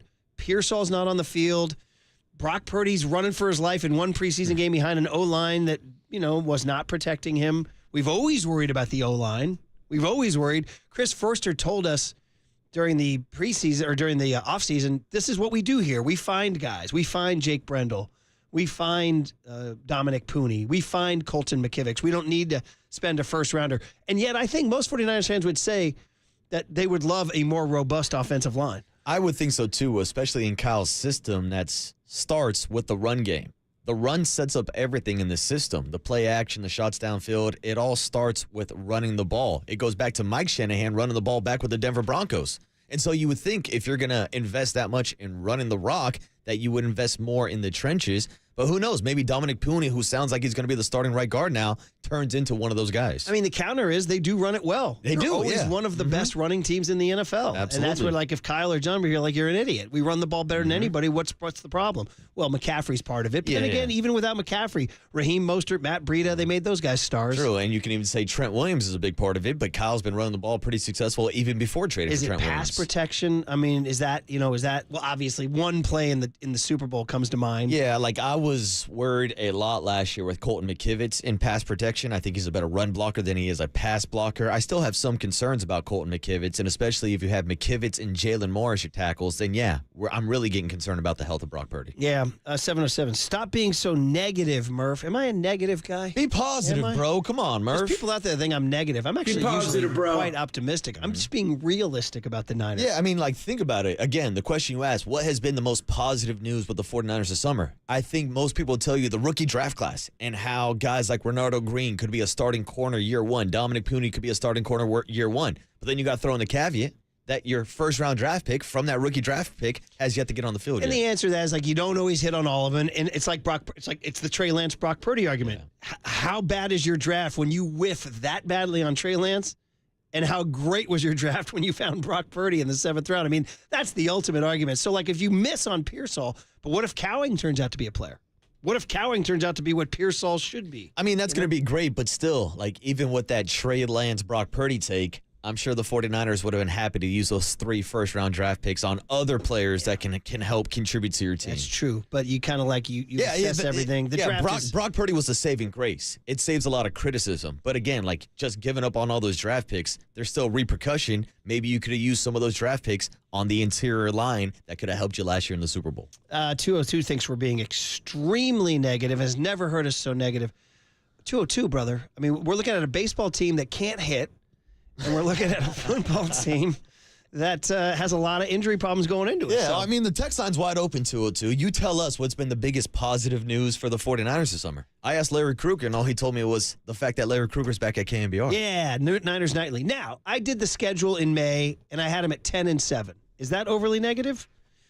I mean, think by most 49er fan standards, they would say 10-7 would be a disappointment of a season. Well, because that athletic computer model had him at 11.4 wins. That thing where they ran the season 100,000 times. So, what's the difference between 10 and 11.4? What, 1.4 wins? Where are you going to find those 1.4 wins? Those are tough to get. I'm just letting the audience know I'm a big believer in the Super Bowl hangover. It's hard. And a lot of it is the physicality. You play so deep into the season over and over again. It is relentless. The grind, the meat grinder on your body. We heard about George Kittle. Would he lose 30 pounds or something? Yeah, was blocking in that Super Bowl at like 205 pounds. Yeah, or something. 214, I think it was the number. And then Tarvarius Ward had core surgery too. I mean, they get beat up and beat up and beat up. That's why the Chiefs are just like a freak of nature. That's why the 80s Niners were a freak of nature. Of course, while you're playing 16 instead of 17, which is a big deal. 17's a big deal, man. And then, and then the Patriots, obviously, what they did was insane for 20 years. But you're talking about just on one hand, you can count the teams that can do it over and over and over again. Yeah, but also at the same kind of question and answer, how do you balance that? Because obviously you had extra mileage from your postseason runs over the last 2 years. So the 49ers have talked about giving guys extra rest days. Kyle Juszczyk is now getting a vet rest day. Even if Christian McCaffrey was healthy, he wasn't playing in the preseason. If Trent Williams was healthy, he's not playing in the preseason. They canceled their joint practice with the New Orleans Saints because of all the injuries they've been dealing with. So it could be viewed as a positive that they're resting guys up, but at some point you got to play football. You got to get in football shape. Yeah. It's what John Lynch told us yesterday. You have to play. And whether or not it's going to affect the 49ers, we've seen in the past it has. With Debo, with Nick Bosa, that's more of like the Brandon Aiyuk stuff, but there's a lot of guys right now who are under contract with the 49ers, but have not still stepped on the field at all during preseason. Yeah, I mean, listen, I went from saying in May, Niners will beat the Jets on Monday night, to me being very, very 50-50 on the opener. Let me throw this topic 50-50. out for you, because we're talking about guys needing to play, guys trying to get back into rhythm. Brock Purdy wanting to play last week, Brock Purdy wanting to play tonight. You know who's not taking a single snap this preseason? Guy's in Egypt, that guy. Yeah. Right? Aaron Rodgers is not going to take a single snap coming off an Achilles tear. Monday Night Football, a year to the day, he's going to be out there taking snaps live for the first time. You got to think there's an effect. I mean, the Achilles and the age and the rust, you got to think that. So that's good news. Yeah. That's good news for my... There's a positive. Yes. Little nugget. That is except for all he has to do is turn around and hand it to Breece Hall. And by the way, when did Breece Hall turn into the love child of O.J. Simpson and Eric Dickerson? I mean, he's like the number one pick in fantasy football. Breece Hall has arrived as like Breece Hall the dude. is a dude. Like, he tore it up last year with a bad offensive line, with a bad quarterback, with not a whole lot of help around him. The Jets have gotten better. They're getting Aaron Rodgers back. They've improved the trenches. Breece Hall is going to be a dude. And when we talk so much about that defensive line last year getting gashed in the playoffs by the Lions, by the Packers, here's going to be a big test Monday night against Breece Hall. Breece Hall last year ran 223 times for 994 yards for an average of 4.5 a carry. It's all very good. It's not world-beating stuff. Look, he's good, very good. Trust me, he's young, 23, 22 years old, whatever, he's 23. I get it, but why is he the number one pick in fantasy football? Because he was roommates with Brock Purdy, that's why. Actually, we can play that sound. Because they played together at on the State. other side. You guys want to continue? 808 KNBR is the phone number. If you guys want to chime in on this Niners stuff. Niners, Raiders tonight. Negative, realistic, optimistic. 808 KNBR is the phone number. And then Bob Melvin at 9:30. Should be fun. On KNBR 104.5 and 680, the Sports Leader.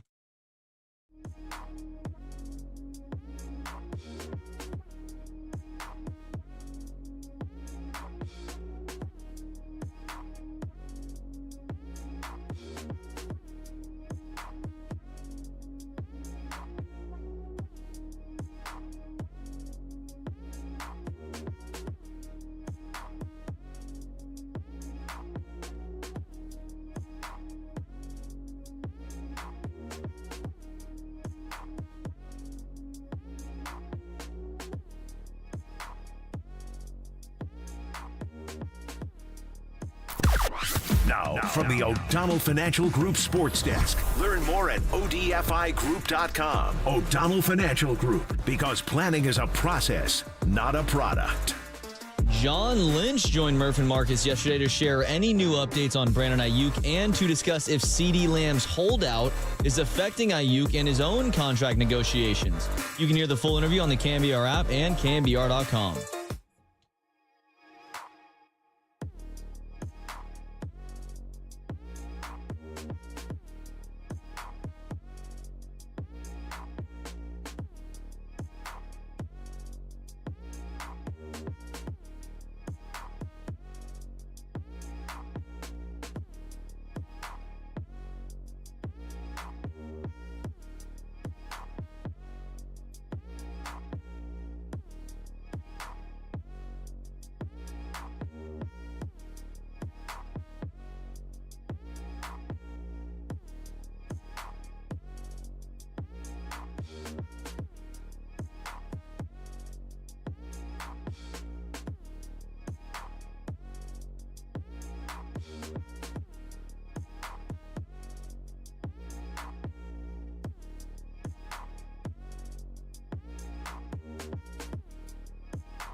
And now, time for the Protect Your Assets with David Hollander Business and Technology Report.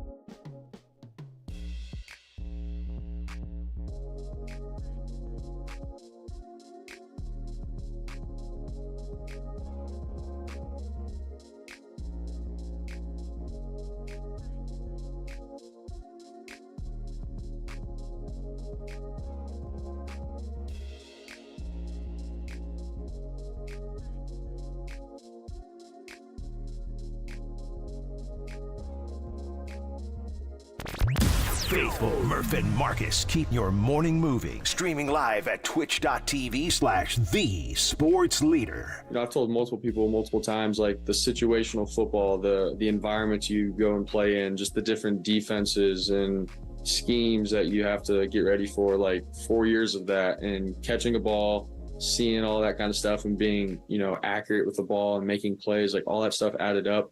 I think it really did help, you know, when I got to this level in terms of, you know, now I get to see a defense. Oh, I remember seeing this a couple years ago against this scheme in college or whatever. I think that all those little things help. And at the end of the day, man, it comes down to making good decisions consistently. And so I feel like I have a lot of reps of that from college, and it allowed me to be ready for what's to come here. There he is, Brock Purdy, set 2. Young Tone, you want to tell us on Reggae Friday here? Night Nurse by Gregory Isaacs. Sounds great. And did I suggest this to you a while ago? Maybe. It's in the rotation. This was on my list. So I listened to my guy John Creedon over in Ireland. He'll play some reggae, and I'll write it down, and that's it. By the way, speaking of Ireland, shout out Pat McAfee, freaking best programming decision ever. Hey, ESPN, fly me to Dublin. We're going to do the show from a pub, dude. Look at him. Dude, he's out here drinking pints with Nick Saban right now. Of course he is. That's what you do, brother. And you know what? You know what they're going to do when this camera goes off? They're going to keep drinking. Oh. And keep drinking and keep drinking. And oh, by the way, they're going to have a great, I almost swore. They're going to have a great blanking time. Yeah. I literally almost swore. They're going to have a great blanking time, and the word is crack, young Tony. C-R-A-I-C is the Irish word for a good time, crack. So what's really funny is because when you go to Ireland, they say, hey, where's the crack? And most Americans are like, whoa, hey, I didn't know you rolled like that. Or they'll say, how was the crack last night? And the answer is, the crack was mighty. And so that's what he's in for. Crack is whack, kids. He got Whitney Houston up there. Yep. He's up there having the pub. That sent me and John. Having a crack. That sent me and John Joe down in the break. We were just talking nothing but Ireland, and he was telling me about some boys from Finglas. That's a rough neighborhood now, and they're over here in the city looking for trouble. How do your Irish boys on the podcast kind of digest American football? I was just telling John Joe. I can tell you, I'm going to make this quick because we'll get back to the Niners here, but in 92, when I lived there, they knew nothing.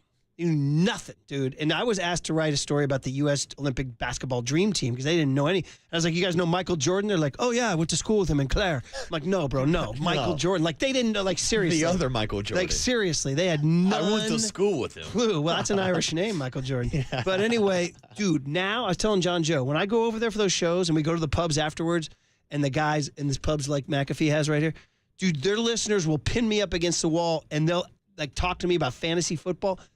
They literally, like, know more than I do. They're like, well, should I play? They're like, oh, Sunday, U.S. Murph. Should I play the Colts tight end or whatever? I'm like, I don't know. They're like, oh, it's a matchup against the Browns, though, you know? The Browns defense is giving up a lot of yards to tight ends. I'm like, dude, you know more than I do. Wow. You know what they are. And now I'm starting to. They're because of freaking interwebs, betting, cable TV, all that stuff. This is interesting because now I'm starting to connect the dots.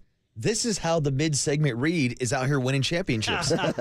It's the boys out in Ireland drafting Murph's team. Sometimes I go on those podcasts and they ask me questions, and in the question is so good and so thorough. I'm like, you guys don't really need me. You just have me on for my American accent. That's it. You're U.S. Murph. Because they're like, and then I'll answer it, and they'll like answer my answer with a better answer, and I'm like, you guys like, I'll do the hit, but you guys are all set.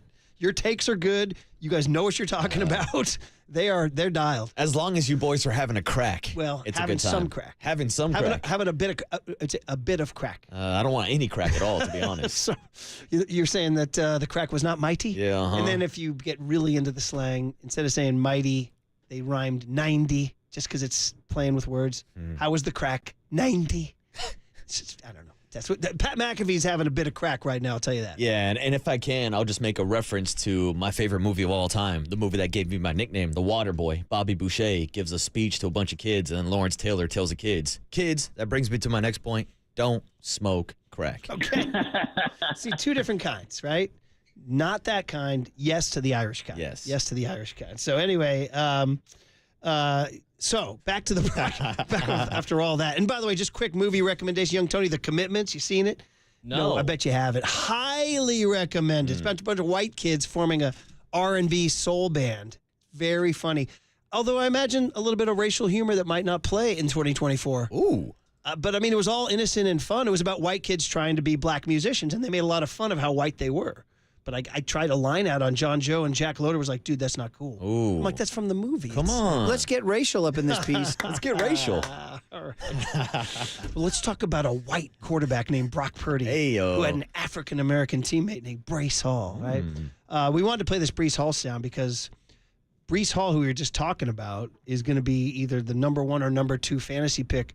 You guys were saying during the break, McCaffrey's still number 1. Yeah, it's CMC number 1, even with the calf strain, even with the concerns. I'm a guy who over the last 3-4 years who heard the same things about Christian McCaffrey before he came to the 49ers. Oh, he's injury prone, he's this, he's that. If you have the opportunity to draft CMC, you do it every single day of the week and twice on Sundays. So you just gave away your strategy. Oh, if I have the 1-1 in the KNBR league, yeah, book it right now. I'm taking Christian McCaffrey. Okay, that leaves Breece Hall for me at 2. Ooh, now I know your strategy. It's funny, Rory entered a fantasy football league and ran his phone down to me, and he had number 8, and you know who was on the board was CeeDee Lamb, was the highest rated player on the board. What do you do with a CeeDee Lamb? I mean, do you burn a first rounder on a CeeDee Lamb? For a guy that's holding out right now. Tony, I told the kid, it's a 17-game season, take CeeDee Lamb. Yeah. What do you do, Tony? You don't win the championship in week 1. He was like the best player in the league, towards the end of the year, especially. PPR league, especially. He was getting a ton of catches. I would take him in the first round for sure. Well, somebody tell that to Brandon Aiyuk, who thinks he deserves CeeDee Lamb money. Yeah, someone tell both of them to just sign already. Now,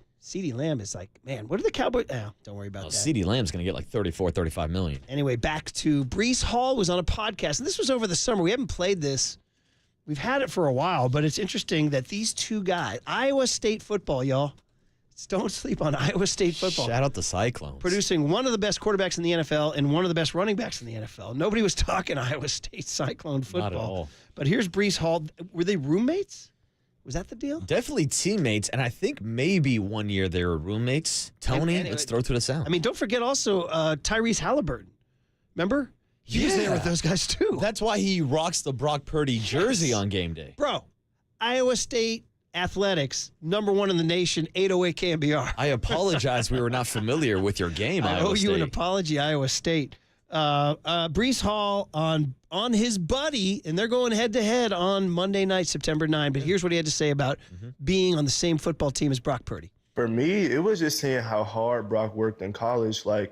And Brock was my roommate for two and a half years and everything. So having conversations with him, he always told me he was never the most talented, never the fastest, never the biggest, never had the strongest arm. So he always had to work overly hard just to meet a bridge of being as good as everybody else. So seeing how hard he worked, it would be workouts that we had that the running backs and linebackers, we failing stuff and Brock's still going, just little stuff like that, just seeing the little intangible stuff that he had to him.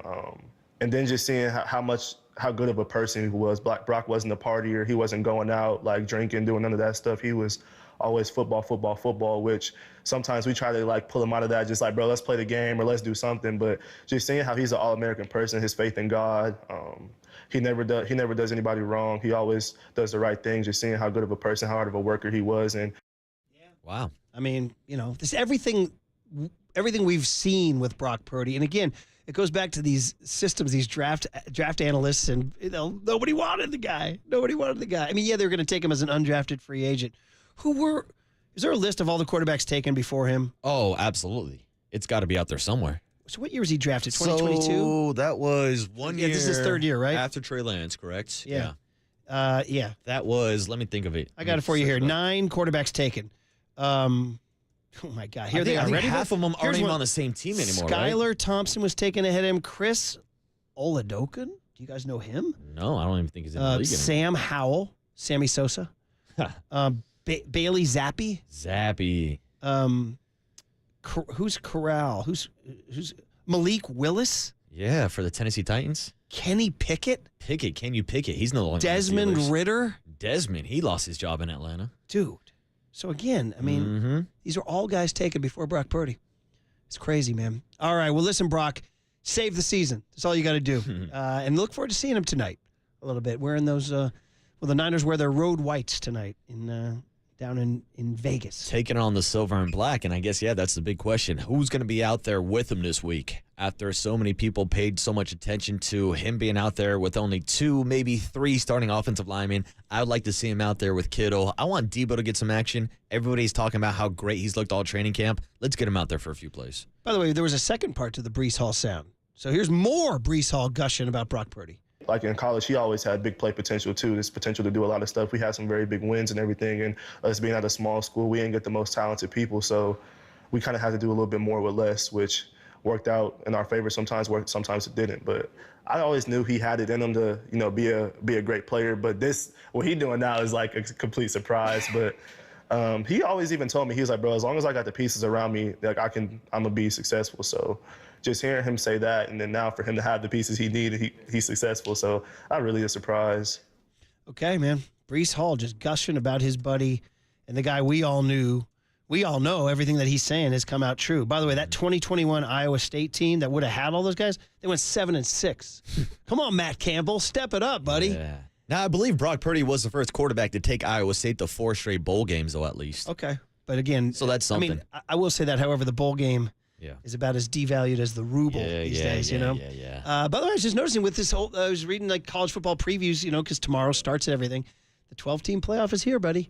Will it affect, some people think it will affect, like a loss in the regular season used to be the end of the world, and now it's not a big a deal. I'd still say it's going to be a great season, and the playoff's going to be awesome. The doors are wide open. All right, enough football. There's a baseball game tonight in Seattle, and Bob Melvin is going to be kind enough to call us and talk to us from Seattle. Giants manager Bob Melvin, next on the Sports Leader. There's just an aura about him.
Good morning, Seamheads. Murph and Marcus keep rolling. Streaming live at twitch.tv/thesportsleader. All right, very kind of Bob Melvin to take time to call in to KNBR and talk to the Murph and Marcus show with Brian Murphy and Marcus Boucher. And Giants getting ready to take on the Seattle Mariners. Bob managed in Seattle. And, of course, with the A's was there a million times, too. So familiar climbs for Bob Melvin. Bob, we want to just welcome you. Thank you for taking some time for all the listeners in KNBR in the Bay Area. And happy Friday morning. How are you? Hey, morning, Bob. Doing good. How are you guys today? We're good, man. We're good. We're getting ready. It's a war tonight. You guys are on at the same time as the Niners are playing the Raiders. So the Bay Area has. Yeah, no, I realize that. That's going to be a tough call for Bay Area sports fans. And speaking of which, I would love to just spend a minute on Al Attles. I always love talking Bay Area sports with you, and man, oh man. I mean, you knew the 75 Warriors, and I believe Dick D'Oliva was your godfather, right? The trainer. So. How did this one hit, and can you have any Al Attles stories through the years? Well, as a kid, I got to know him pretty well. I would go to Warriors practices because of my godfather, and he was always very nice to me, but he was scary. His voice and just the command of respect that he had, even though he was a beautiful man. He just carried that, at least on the floor, that just that respectful type of, kind of guy that who he was. So it's been a hard month for Bay Area, sports and some of the icons in the business. And certainly Al was one of those guys. So heavy heart for that. And what a tremendous individual. And certainly, as long a tenured guy in any sport, really was a true warrior. It's sad. Yeah, and Bob, just like you, Al was able to experience both sides of the Bay, playing, coaching, and being a part of the front office with the Warriors, whether it's in Oakland or in San Francisco. But it also brings up last weekend's Bay Bridge series. I know it must have been emotional for you, so if you can tell us about what it was like coaching your last game at the Coliseum. Yeah, that was a tough one, especially the last day. So, all the nostalgia, all the memories, everything kind of came to fruition there, knowing it was going to be the last day. But then once the game starts, you just try to manage through a game and know that it's an important game for us. But then also in the history of the series. So we were glad to pull it out. It was a game that you'd kind of expect with the, A's and the Giants being the last game in the Coliseum. Wouldn't have it any other way. Certainly we were on the right side of it, which felt a lot better, but very spirited game. Both fan bases were into it like you'd expect, and glad we came out on the right side of it. Bob Melvin, of course, Giants manager up in Seattle. Bob, where were you in 1999? You retired in 94. You weren't managing. Were you coaching? I was wondering, were you at the last Candlestick game in 99? No, I was with the Brewers, and I think that was my first year as a bench coach. Yeah, I was bench coach for Phil Garner in Milwaukee, so I was not. Okay, because I remember that. They brought back so many players, and it was similar, Did you get a chance to say goodbye to Candlestick? Because the Brewers were in the American League back then. You didn't get a chance to go really say goodbye to the Stick then. No, it was, once my playing days were over, and then, it had been a while since I'd been there. Not like, it was on Sunday in Oakland. For you, was Candlestick a terrible place to hit? Well, yeah. Look, I had trouble hitting to begin with, and then with the wind blowing there and some of the issues that you would have offensively, the really good players didn't seem to have a problem with it. But you look at my numbers, I was going to have a little difficulty anywhere. But it was tough to hit a home run there. Right center was kind of the sweet spot, especially at night when the wind was blowing. There was a little jet stream out over that Carl Hubble sign that every now and then I took advantage of, but. Look, conditions are conditions. Both teams have to play in it, and there were plenty of guys that put up good numbers at Candlestick. And before we ask you about the current Giants series, Seattle brings for you, there's a lot of history there. And, in fact, I believe Dan Wilson, who's the new manager, didn't he play for you in Seattle? Yeah, he did. He was toward the end of his career. I was here in 03, 04, which we had quite a few of those guys in their, run of 00 and 01 and 99s, some of the really good teams they had there. And Dan's a real icon here. So he's been with the organization since in multiple roles and been very well respected. He played for me. He's one of those catchers that watch the game like a manager. And if he wanted to, you would expect him to get a managing job at some point in time. So a little irony there that, we'll be here for his first game, and looking forward to saying hi to him today. Bob, moving on to this weekend series up in Seattle. I'm looking at the plans for the rotation. Hayden Birdsong tonight, Blake Snell on Saturday, and then Robbie Ray on Sunday, which means it seems like you guys are giving a couple extra rest days to Kyle Harrison. He's already eclipsed his season highs for innings pitched this season. So what is the game plan, and if there's an innings limit for Kyle down the final stretch of the season? No, there's not. But if you can take advantage, we have an off day yesterday, and then we have an off day after this series too, going to Milwaukee. So if you can take advantage of that and give him a little bit of a break, I think it's a prudent thing to do. But no innings limit for him. His last couple of games have really been good after a couple soft ones. But he's managing this thing well and doesn't want anything to do with limits, doesn't want to talk about them, wants to keep pitching. But it's just a little bit of a break we can give a young guy that's at a point where, he's past where he were previously. Is that just industry-wide now, Bob, this innings limit? We were just talking today that we somehow went with Mike Krukow. We went down a rabbit hole with the 78 Giants. And just a random stat, 24-year-old Bob Nepper threw 260 innings that year. Wound up pitching another 12 years in the bigs. But obviously it's changed now. You could talk about Farhan in the front office, or is this just industry-wide? Pitchers are being, I don't want to use the word babied, but watched a lot more closely now. Is that just an established fact and there's no turning back? Oh, and it's been that way for a while. There are a lot of reasons for it. Obviously, guys are throwing a lot harder now, too. It's more max effort than kind of pitching at the bottom of the zone and trying to get, soft contact. The strike zone's been raised some. Guys are trying to take advantage of that and get swings and misses. It's a whole different dynamic than back then. So, unfortunately, a guy like Logan Webb, there aren't many of them in the game anymore, and it's not about velo for him. It's about command and soft contact. And, I've read some things here recently about how, MLB wants the starting pitchers to go out there a little bit longer. I'd be all for that. But you also have conditioned these guys to not pitch as deep in games either. So there's a little balance for that. But, yeah, it's been industry-wide for quite some time now. And Bob, talking to Bob Melvin, Giants man, as you mentioned Logan Webb, so we do have to just go back to Wednesday for just a brief second. I don't want to look forward, but Giants fans all day Thursday on KNBR, why didn't Logan Webb finish that game? Why? And you said briefly in the post game, but if we had a chance to elaborate more, was it the respiratory illness that you guys were watching? Do you regret not throwing him out there in the ninth inning now because of the way it turned out? And what is the thing, if you can take us in the dugout as best you can, as to why a great guy like Logan Webb, who can finish a game, did not finish that game? Yeah, he wasn't going to pitch the ninth inning that game. He had some limitations during the week that I'm not going to get into, but we probably pushed him an inning longer than we probably should have at that point in time. So we were going to be careful with him that particular day. I would have loved to send him out there for the ninth, and he would have loved to have gone out for the ninth, but it just wasn't in the cards on that particular day. We have an off day. He'll get an extra day.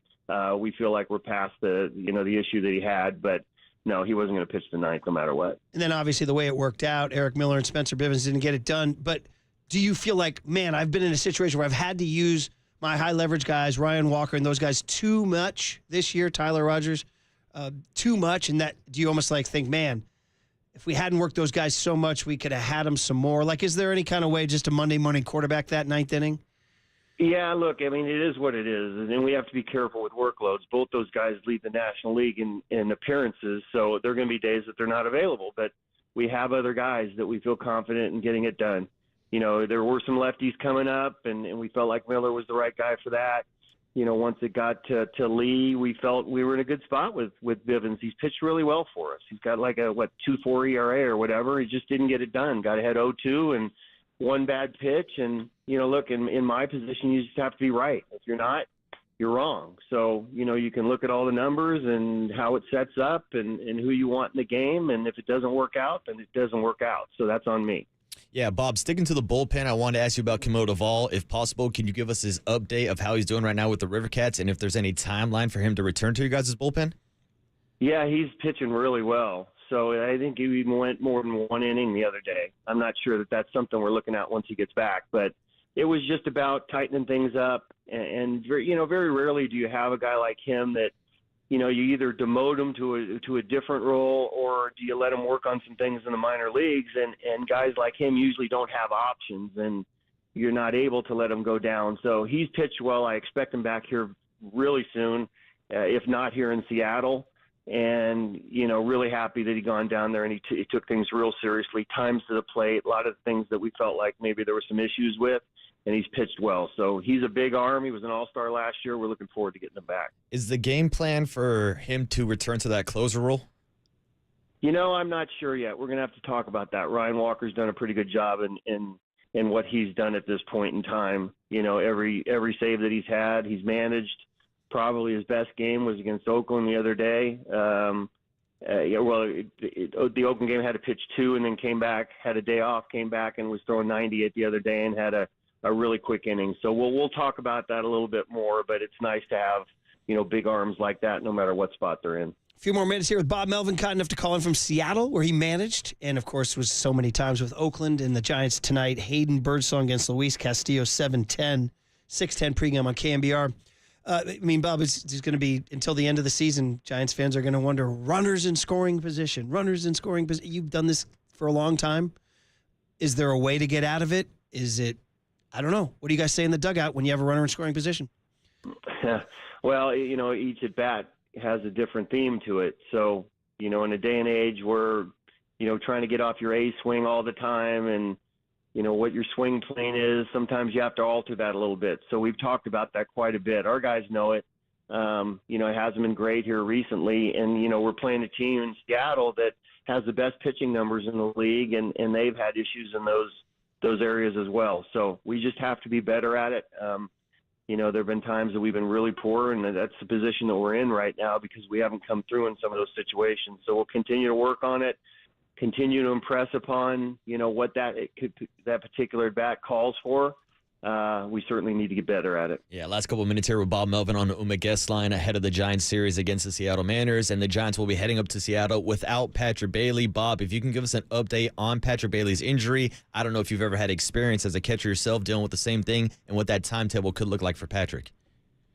Yeah, so it's an oblique, or it's actually a little bit more towards the stomach, which I think is a better sign as far as how long you'll be out. We were considering, just not playing without him for a few days with the off days we have him coming up, but it's tough to do that. And if he goes up there and takes one swing and worsens it, he could be out for a significant amount of time. I'm hoping it's only the 10 days, and that would be, I think, the last day in Milwaukee. So we'll manage it how we have to. Kirk Casale's done a nice job for us. So hopefully he's back sooner than later, and hopefully he's back in Milwaukee. And then finally, Bob, just big picture. Logan Webb, after the disappointment of Wednesday, Logan Webb said, we're going to try to win 30 in a row. He said, I know that's not possible. You said a few weeks ago, they're all important now. That 12-game stretch was supposed to be a quote-unquote soft landing. You guys went 6-6. It's not easy from here on out. What's the big picture attitude in terms of your realistic chances to get into the playoffs? Yeah, it wasn't great. We would have liked to have been. The Atlanta series kind of bit us. And we know we're going to have to put together a run. So you can win series after series, and that means you pick up one game. We're going to have to get on a run and win 5 or 6 games in a row, something like that could put us back in contention quickly. But you know what? You can't look deep into the schedule. It does look a little bit more daunting, but really the only game that matters is tonight's game. And every game that you go out there, you expect to win. So that's going to be our attitude tonight. Perfect. Always a great conversation, Bob, whether it's old Warriors or current Giants. So we do appreciate the time, and go enjoy your morning in Seattle, and we'll watch you on TV tonight. Thank you. Yeah, thanks, Bob. You got it. Thank you, guys. There is Bob Melvin, always forthright. And listen, he's like, hey, listen, you can't. Listen, yeah, the schedule's daunting. It's Birdsong Castillo tonight. Yeah. That's it. And runners in scoring position. He did say something in that answer that was a little. He goes, these guys trying to get off their A swing all the time. Yeah, like Bob comes from a day where maybe, you change your at bat if there's a runner on third with one out. Maybe you don't have to get your A swing off. You can just put the ball in play and score a run. And guys now are conditioned to know. That was something Gabe used to talk about that drove me nuts. Yeah. It's okay to strike out looking because you couldn't do damage on that pitch. It's like, no, it's not.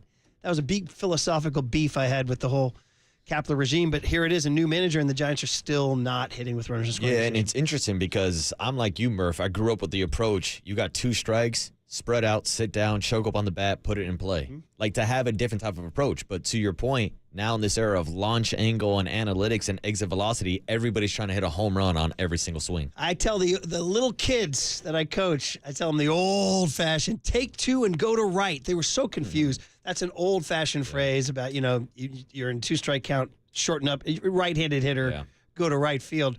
But I said it so many times, the kids actually bought into it. And they'd understand, yeah, coach, take 2 and go to right. Meaning just put it in play, see what we can do. That's baseball, right? Mm-hmm. Like I told you, I read that whole analytics story Susan wrote about this guy who's some superstar analyst. I'm like, okay, that's great.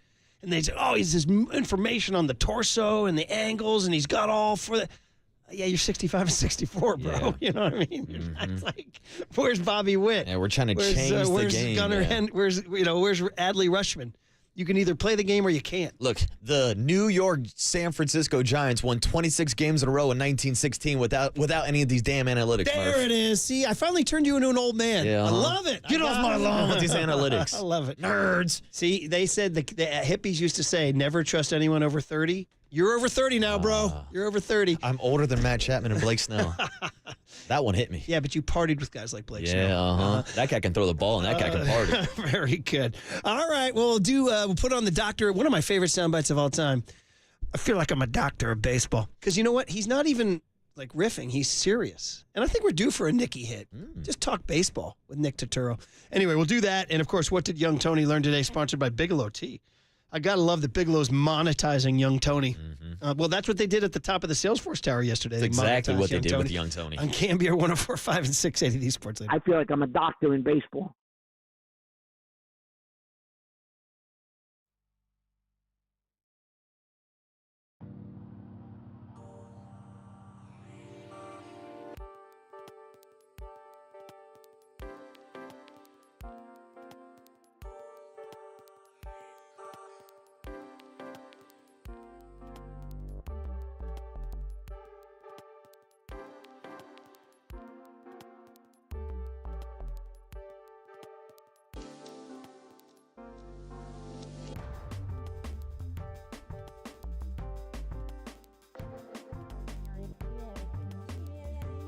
All right, Bigelow Tea time. Bigelow Tea. You know we love Bigelow Tea. It's right here in our break room.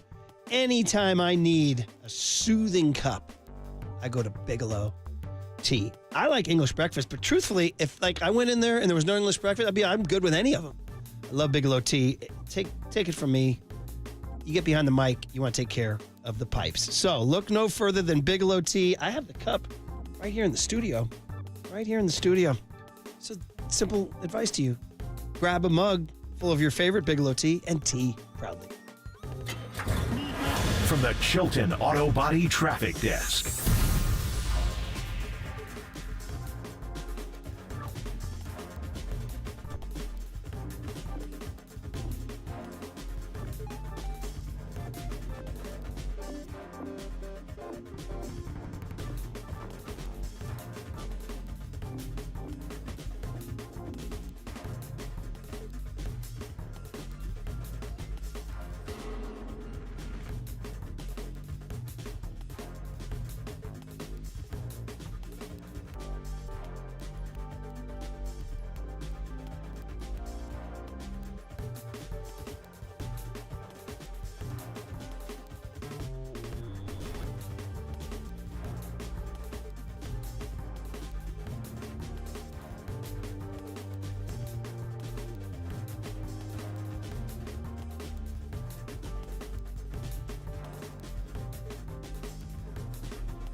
Murph and Marcus continue live from the KNBR Casino Matrix Progressive Jackpot Studios. Casino Matrix. Progressive jackpots are here. Where are you? Just drop in. Please play responsibly. 1-800-GAMBLER. Yeah, I just heard about that too, and I knew Al Attles. My godfather was the trainer for the Warriors during his tenure, and he couldn't have been nicer to me. Icon here. What I remember, the voice, obviously, certainly the championship, and the respect that he commanded from his players and staff and everybody in the Bay Area. Another absolute legend. This is a tough year for Bay Area legends. It's been a tough year. I mean, it's, you always do the in memoriam segments at the Oscars or now the ESPYs, but here in the Bay Area, Mays, Cepeda, Attles. I mean, that's like a Mount Rushmore right there. But then nationwide, Bill Walton, Jerry West too. I mean, it's just too. And Walton of all those, every one of those other ones was north of 80, but Walton was the tragedy. Wow, man, oh man. So anyway, thanks to Bob Melvin for hopping on. And we put this stuff out. The social team, the Please Don't Destroy boys, are putting it out. Melvin just said, "That's on me. I made a move in the ninth that didn't work." And so he did not duck it or any of that. He's a very easy guy to talk to, and you can come to him with your criticism. Maybe if we did it enough, he'd jump RA one day, but that's all right. Part of the deal is getting jumped. Yeah, and he's been through this song and dance before. He knows if he presses the wrong buttons, he's going to have to answer for them. Yeah. And whether it's with us in an interview or his post-game press conference, Bob Melvin will at least give you an explanation and a reasoning for his moves. Are you curious to the difference? Is that what you're saying? I'm just curious if you understand the distinction there, Murph. I'm just curious if you know the distinction. Oh, man, that's an Al Attles level voice right there. Like, I don't think last year we would have gotten information about a Kyle Harrison innings limit. Yeah. Or any plans for the return of Camille Duvall or any of the news we just got from Oh, really? Is that what you think? Really? Is that what you imagine? Really? Is that what you imagine? All right. Put the doctor's coat on, my man. All right. I feel like I'm a doctor in baseball. Time now for your Giants Health Report, sponsored by Sutter Health. Well, you just heard it from Bo Mel himself in our conversation a few minutes ago. He gave us an injury update on Patrick Bailey, who is currently on the IL with a right oblique strain. Yeah, so it's an oblique, or it's actually a little bit more towards the stomach, which I think is a better sign as far as how long you'll be out. We were considering, just not playing without him for a few days with the off days we have him coming up, but it's tough to do that And if he goes up there and takes one swing and worsens it, he could be out for a significant amount of time. I'm hoping it's only the 10 days, and that would be, I think, the last day in Milwaukee. So we'll manage it how we have to. Kirk Casale's done a nice job for us. So hopefully he's back sooner than later, and hopefully he's back in Milwaukee. Patrick Bailey is eligible to return from the IL on August 29th against the Milwaukee Brewers. We'll keep you updated with all the latest Patrick Bailey injury news and all of your injury news from the San Francisco Giants, sponsored from the doctors who never stop answering your questions, the cardiac specialty centers that never stop helping hearts. Sutter has more than 220 hospitals and clinics that never stop caring for Californians. Visit sutterhealth.org. Beautiful. Thank you to you and Nick Turturro. And now, of course, young Tony to end the week. What do you got? Murph and Marcus want to know, what did young Tony learn today? Well, so the joke is he's very, very young and innocent. Hey, I know that now! Okay! I'm holding the mug if you're watching YouTube or Twitch. By the way, if you're watching YouTube or Twitch, you're going to get some bonus Papa and Lund in the Blue Wire studios down in Vegas. Young Tony's session is sponsored by Bigelow Tea. Grab a mug and tea proudly. So there's a number of different things that came up today, but the one that I think was my favorite, we were talking about Bo Nix at one point, and then Marcus referenced, like, I only reference one Bo. Mm-hmm. That's Bo Jack. There's only one Bo, so we decided to make Mount Bowmore. Only Bo knows. And we wound up on Bo from Dukes of Hazzard. I said, young Tony? And he said, nah. So you're feeling Friday night on CBS? One of the great theme songs of, is this Waylon? It's Waylon, isn't it? Waylon Jennings? Come on, give it to me right here. Give me some. Oh, yeah. Mm-hmm. Friday night CBS. Don't forget, just the good old boys. Do you know this? So it's Friday night on CBS. Two brothers getting into adventures in the backwoods of the South with, by the way, a very attractive young lady. Miss Daisy Duke. Who invented the Daisy Duke. Mm-hmm. Exactly. She wore the short shorts that why the Daisy Dukes are called Daisy Dukes. Yeah, and Tony, I will tell you, Murph's talking about the TV show, but I've seen the movie, the remake, where Jessica Simpson is Daisy Duke. Oh, is that right? And Stifler plays Bo, and his brother is Johnny Knoxville. That's awesome. It's phenomenal. Perfect way to end the week. Enjoy your show tonight, buddy. Young Tony, John Joe, have a great weekend. Everybody, it's down to Vegas with Papa and Lund. And when it's time for a change, think Speedy Oil Change and Auto Service, your trusted oil change, tune-up, and smog experts. You are listening to KNBR AM and KNBR FM, San Francisco, the sports leader, a Cumulus media station. This is our Colts. This is our team. We bleed blue. What the hell did you trade Jay Buhner for? I wish I knew. You wanted me. Don't smoke crack. That's the end of the game.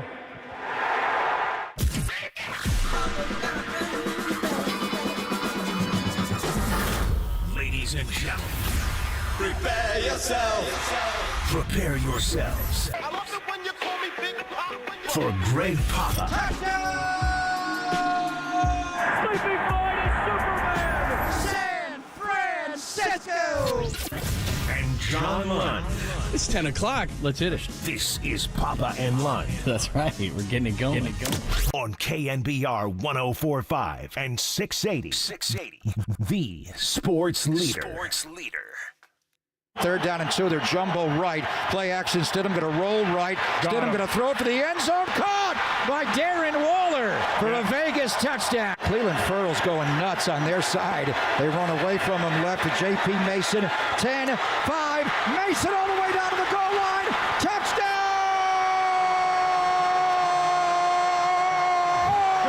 San Francisco! They give it to Jacobs off the left side. He walks into the end zone.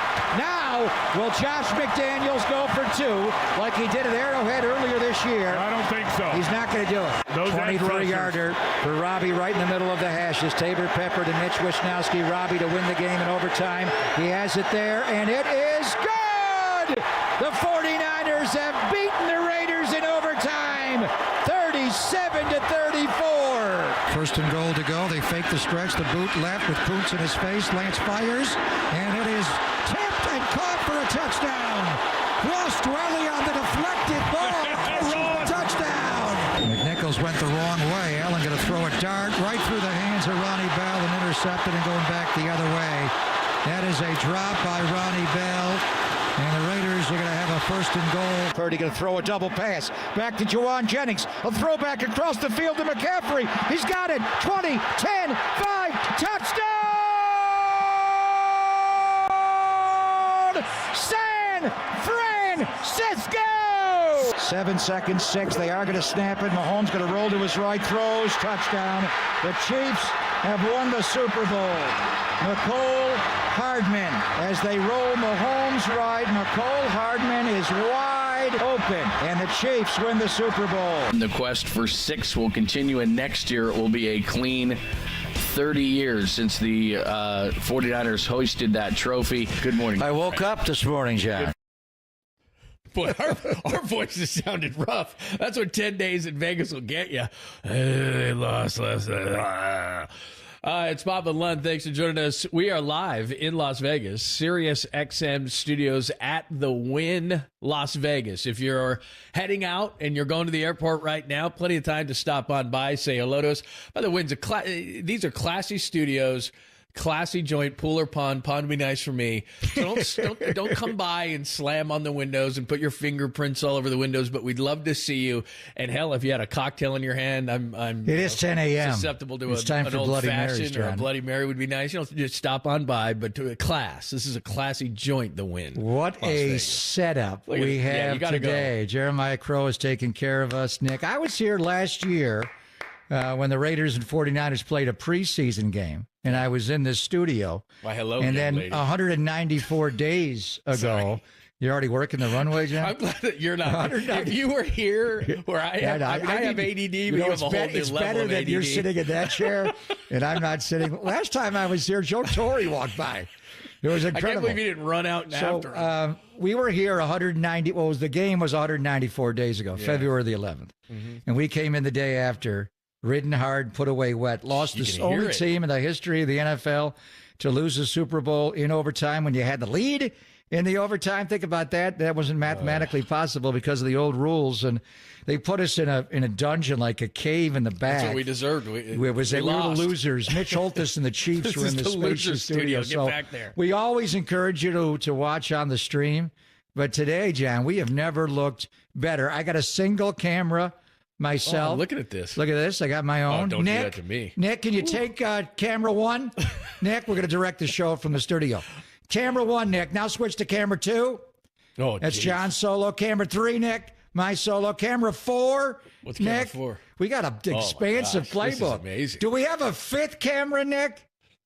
We're not going to That's go it. five. Yes, Are we that's going? it. We're going four wide. Oh, yeah. No! Oh! We're going behind me. Oh, that is nice. We're going five. That is nice. Are we going six camera? Camera six? We don't How have many 6 cameras? cameras in this My little studio, goodness. do we? This is ridiculous. Five's enough. Isn't this amazing? Oh, What my a gosh. setup we got here. You got to check us out on YouTube. and There's Twitch. camera 6. It's an empty See, chair. that's where I want to see. You know, sitting in that chair, Rich Gannon. When he joins us later on, we're going to put him in the hot seat. We'll there, just put so. what, random people in there. You think? Do we have a camera outside at the Wynn? Yeah. You get some people going by. How See, there are you? go. Oh, she started dancing. We got and everything we got Niner Ooh, fans or geez. Raider fans. So obviously, they can? Oh, geez, sorry. they can hear us. Yeah, Thank Crow you. just told us. I get myself in trouble. It's a white party. How are you? It's beautiful. Raider fan or Niner fan? Which one are you?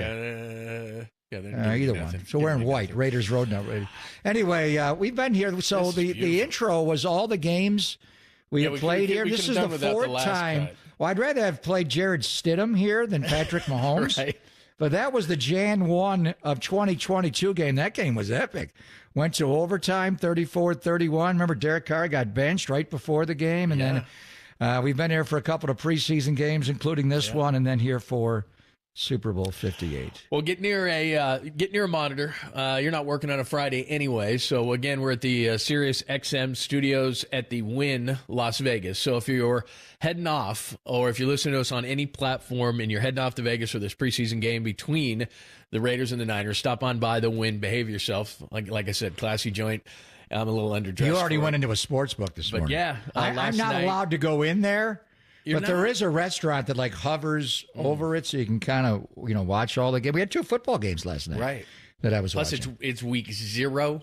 Week 0 for What do you mean college week football. 0? Oh, today is it week 0? We call Saturday. it. So yeah, I got It's not stuff week to 1. do. It's week 0. Week 0 because it's the week before the Yeah, week. right? Got So it. it's starting up. So I got to talk to Crow in here and see what he's doing, and just a great time to be in Las Vegas. So it's beautiful. So anyway, get to your Sirius XM studios. Beautiful. You got to see us. So YouTube and Twitch. Check out YouTube and Twitch, and you can check us out.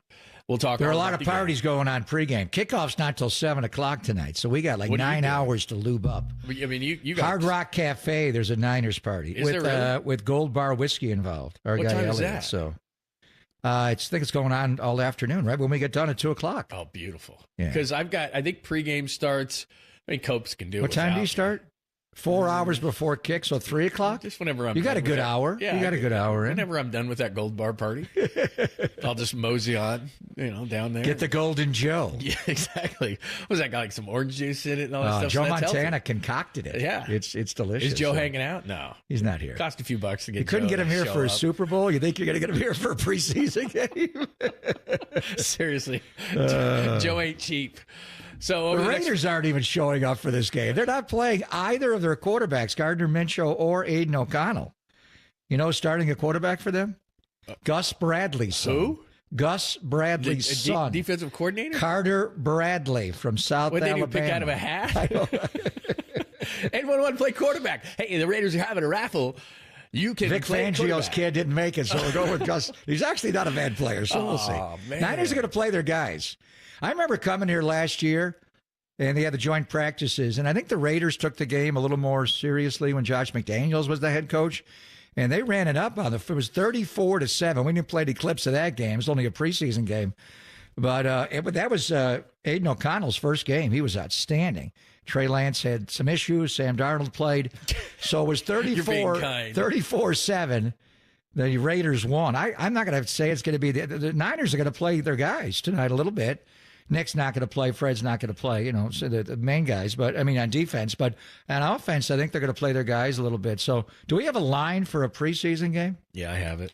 I'm not allowed to know that. I think it's 6.5 for entertainment But how do you? purposes I only. mean, Is that right? when the 49er ones are out there against the Raiders threes, you may get a little bit of a lead, but they're not going to be out there It's long. not like How do you? it's not like I'm paying attention. Have you to it ever? all. Hang Have on you a minute. ever wagered see on here. preseason football? How do you do that? Text Tolbert. He'll tell you. Wherever there's wherever Actually, he there is was saying perceived value, he's saying he it's loves- a better yeah, he likes return. it. It's easier to pick preseason football than regular season football. Yeah. Well, I would always bet on Baltimore. Let's see, where's my every week season? three? I didn't bet. Oh, here on it is, all. week 3. Well, Oh, yeah, Baltimore, 'cause how they many had that games in a long row? streak. They've actually lost this year. Yeah, they had that long. They had the streak. longest winning streak in preseason history. Yeah, let's see here. I've got it in front of me. 7 is what I've got is the latest 34.5. And again, entertainment purposes only. 34.5 on the over/under. Yeah, well, you would think that. Well, it they're would low be, scoring, aren't they? Yeah. Whoa. Well, who was The 26? Ravens 26-6 in the preseason, last 32. So that's well, a nice bet. yeah, but they're like they've lost 6 of the last 8. They had like a 24 game. unders. I got unders. Oh, the sorry. unders. Yeah, Unders. they've Okay. they had like they had like a 20. They broke New England's record. What was New England's record? Like 25 in a row in the regular season, where it actually counts. They had that in the preseason. They didn't lose for years in the preseason. You would think, just logically speaking, that the 49ers playing starters and the Raiders playing. I'm staying away from whoever that, gets Jeff. to play gets to play. I don't want to get suspended Picking people for out a year, of the so crowd. I'm No, not- we're I'm not. not involved. We're just I'm not involved. we're just having a conversation. Although I do, you have I to don't even know if these technically. It's mics like are coming here for the Super Bowl. NFL players are not supposed to be in a casino. How do I Oh, get after? to my bed? No, but before the game, the week of the game, like the hotel is a casino. How do you do that? I'm not naming any names, but afterwards they could go. They did. And they Yes, did. They did. I know that. I know that. They were like, "Let's go," because they had what 10 days here or whatever it was. Yeah, 8 or they 9. got right the hell out of Henderson and came here. Yeah, so. they went. We're there. actually not staying in Henderson. We're staying on the Strip this. Yeah, that's dangerous for you. We're in and out. We're in and out. But We're still, distributed. I mean, I don't know if we have those clips again from the last time we were here on that Monday after they lost the Super Bowl. My God, we were rough. I went right to bed after that game. I Yeah, got so back did to I. my room in Henderson and pitch black room and didn't talk to anyone. Skipped the party after and went underground. Yeah, that was different. Coming here and being in this beautiful studio that Crow has sent us up with at the Sirius XM studios at Wynn Las Vegas, I feel better. If we were back in the black hole, like where the Raiders would throw me, but it wouldn't be the black hole that I used to hang Let's see. for years. We're 12 minutes into No, the show. we're talking like the hole. Yeah. San Quentin. Right. Leavenworth kind of hole. What is that you got in No. your hand there? Could I see the cover of it? What is this? This is the Raiders media game. Yeah, I know. You want to see that? Yeah, I just didn't know. So when I didn't know you oh, were. yeah, they that gave you me all could that. legally. So when you have see anything the that had Raiders on it. logo and it says LV, I'm like, what is that suit? They didn't play in Super Bowl 45. What's LV? Yeah, isn't that the weirdest thing? Is that burning in your hands right now? No, but I mean, isn't it weird that they're in Las Vegas? I mean, still. Yeah, I want to discuss that with and you. And Al loved Vegas. He had a 75th birthday party here. He loved Vegas. He used to get a limousine and drive down the strip. He didn't get out because Al wasn't a drinker, but he loved it. He loved, the whole Bugsy Siegel story, Lucky Luciano and all. But, I mean, isn't it just weird to see that logo in CLV? Yeah. Is that going to be the A's logo one day? They are going to have Las Vegas across the front if John Fisher. What Roman numeral is that? Is that 45? I think, is that 45? Yeah. Is it? Don't start. I know you're going to go with the next 45. All right. It is Papa and Len. Thanks for joining us. It is great to be at the Sirius. I was on the tarmac 30 minutes because of that 45 last night. Yeah. We'll continue. Let's get into this whole Vegas and 49ers thing. We'll tell you about who's playing, what to watch tonight. We'll get into that conversation. We have not forgotten about the Giants. Giants start up in Seattle. We got a ton to get to today. 415-808-KNBR, 415-808-5627 on the Golden State Lumber and Building Materials text line. That is conveniently enough the call-in line as well. We'll get to all of it coming up next, live from Vegas. It's Pop and Lund, only here on the Sports Leader.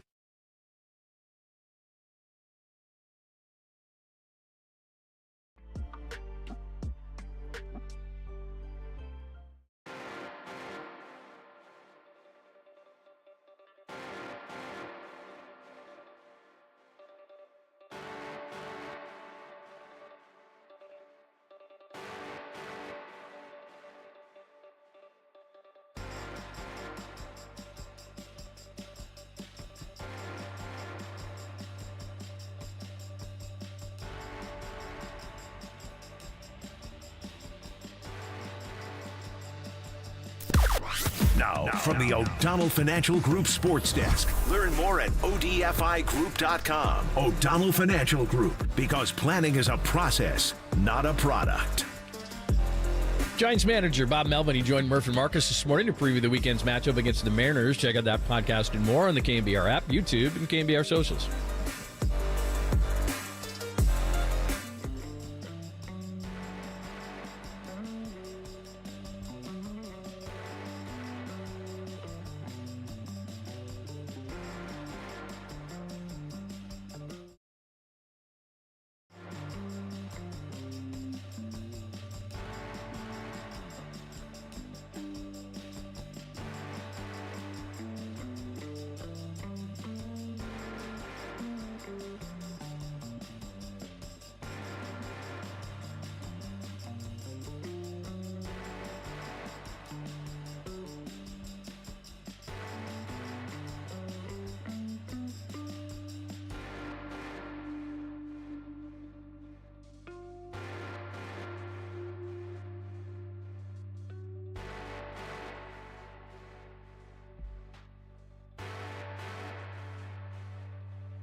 Filter out the noise and kick it with KNBR on the gram for everything 49ers. Follow the sports leader on Instagram at KNBR. My updated information is that everything is still on the table, including all the trades you've heard about. And I know the Patriots have said, that's over. But, maybe they're less likely. But I think that Steelers scenario where you get picks, flip a pick, get a player from someone else is on the table. I wouldn't rule out Washington. And I know there have been reports that the Commanders are out, but they just traded a receiver today. Adam Peters and John Lynch obviously can communicate very easily on this. That's the other team besides the Steelers that Aiyuk has, honed in on as where he wants to go. That, of course, is Mike Silver, our pal who is connected throughout the NFL. Of course, with the Chronicle. We'll discuss it in a minute. It's Pop and Lund. Thanks for joining us. We're live in Vegas, getting you ready for the final preseason game between the Raiders and the 49ers. We're having flashbacks, which we'll discuss a little bit later. Sirius XM Studios at the Wynn, Las Vegas. So if you're heading into town and you're listening up to us, stop on by and say hello. We're also on YouTube and Twitch. And if you didn't look at us and watch us today, you would be wasting a You've never looked better, John. I haven't. You've never looked better. Lighting is very Are soft. you wearing makeup on radio? No, I wouldn't do that. I would not. Lancome 35 or Where Lancome is- 30? You look good. I wish that we had that Wagner power painter we used to have. Linda, Linda was amazing. Yeah, she'd spray paint you. Yeah, and then she would ask me, she'd be like, here's a wipe to take it off. I'm like, what are you kidding? I'm going out on the town. You just made me up. I'll leave it on. It's as good as I'm going to look ever. Yeah, I go to bed with it on. I was like, I'm not watching this all The pillows are a little discolored by morning, but we're all good to go. So anyway, I love it. This is one of the best TV studios I've ever been in. And it's technically, it's Sirius XM. It's state of the art, but it's for podcasting and everything. It's great. Anyway, I hear what Mr. Silver is saying, and Mike and I are good friends, and I understand the trade of Dotson. He went to Philadelphia, by the way. Philadelphia, what are they paying for their offense? Well, he's their new slot. I mean, how much do you need there? Now they've got, they have Devontae under a lot of money. You got A.J. Brown a lot of money. It's the most expensive offense. And I mean, everything is year to year, but it's the most expensive offense in the history of the NFL. They obviously redid the quarterback, Jalen Hurts. They brought in Saquon Barkley. Christian makes a little bit more, but Saquon, is he the second highest paid running back in the NFL? They redid both of their wide receivers, as you mentioned. Dotson's been around the league a little bit, so he makes more money. He'll go into the slot. And they got some money on the offensive line at right tackle. I know Kelsey retired at center, but they got some guys. Mailata makes money, Dickerson, and he's a young guy. But Lane Johnson makes money, and then the tight end makes money, Dallas Goedert. So it's the most expensive offense. And you look at the distribution on Philadelphia's team from offense versus defense. All of their money is in offensive players, and their defense are young guys. That's why they're doing it. So it's interesting. Let's just see how it works. So a lot of pressure on Kellen Moore and really Jalen Hurts. But anyway, when Adam Peters traded Dotson, it did open up a spot. But Brandon Aiyuk would fit with Terry McLaurin there, obviously. Dotson's a slot guy. He works out of the slot. He's different than Brandon, who's a pure X. I was surprised that Washington wasn't more in it in the offseason, not just with Jaden Daniels, and now he's the starter.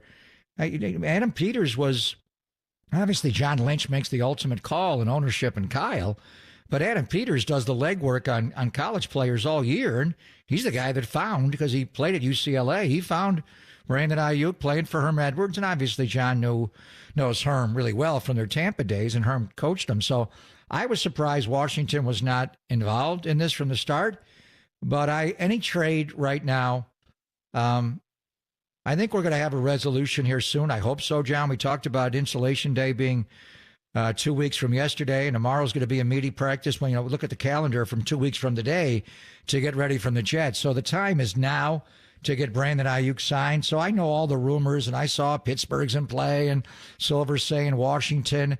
Obviously, this could go any direction, but I think the 49ers are really moving towards one direction, and it's to get to Brandon Aiyuk signed.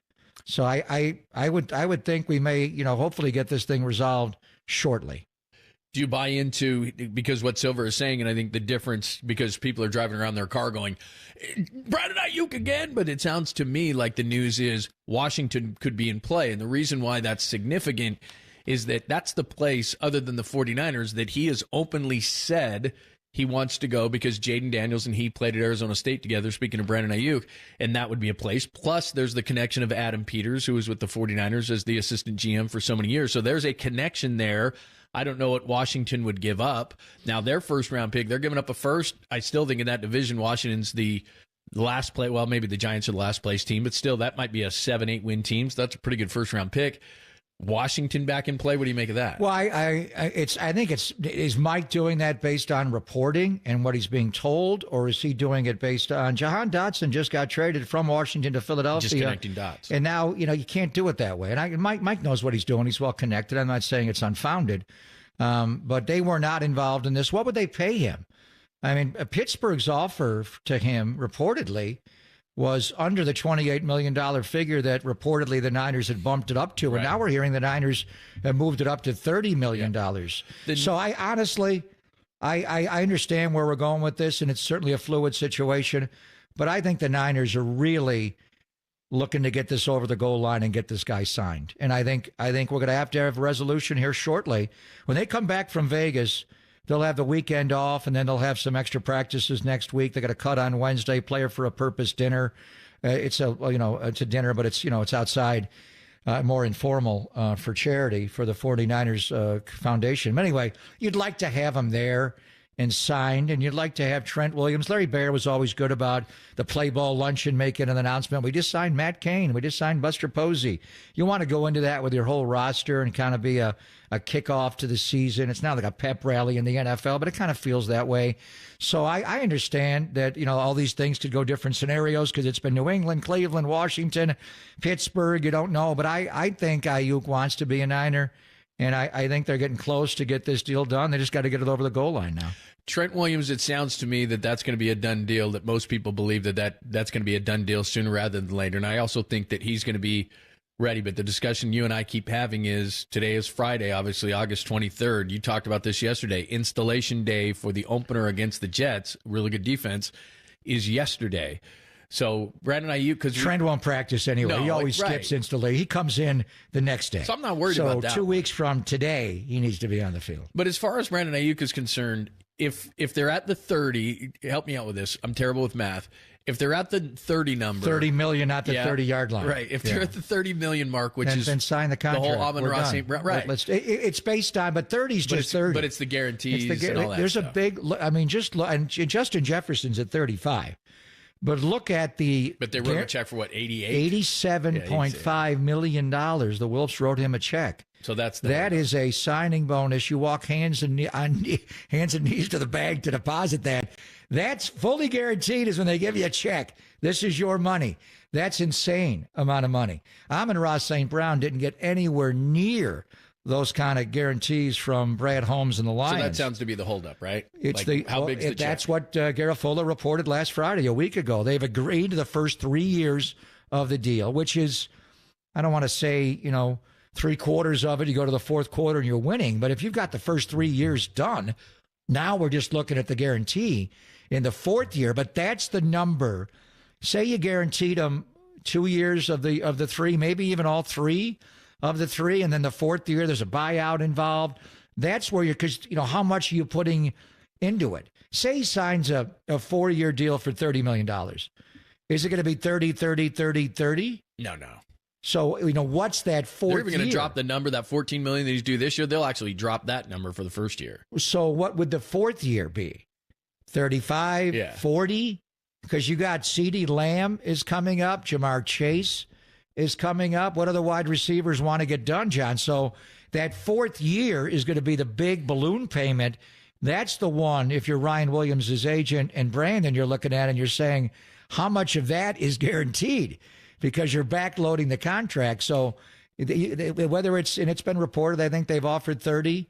You probably think it would be a 4-year deal. The question now is how much are they guaranteeing on the fourth year? How high can you put the buyout number where you're guaranteed the first 3 years or 2.5, whatever it is, plus that number in the fourth year to buy me out? Matt Mayoko is coming up next, but in terms of how confident you feel, I'm not asking you for an outright, but as far as, because we're all of a sudden we're hearing Washington again and everything else, I thought that they were just nearing the goal line on this thing. Are you confident that this is going to get done? What did I scream last week on this show?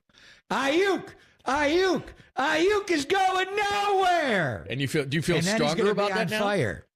I don't know. Adam Peters could offer him. What if he gives up? What do you want from Washington's roster? They added a lot of good players in the offseason. I don't know, but I don't think the deal he wants is out there.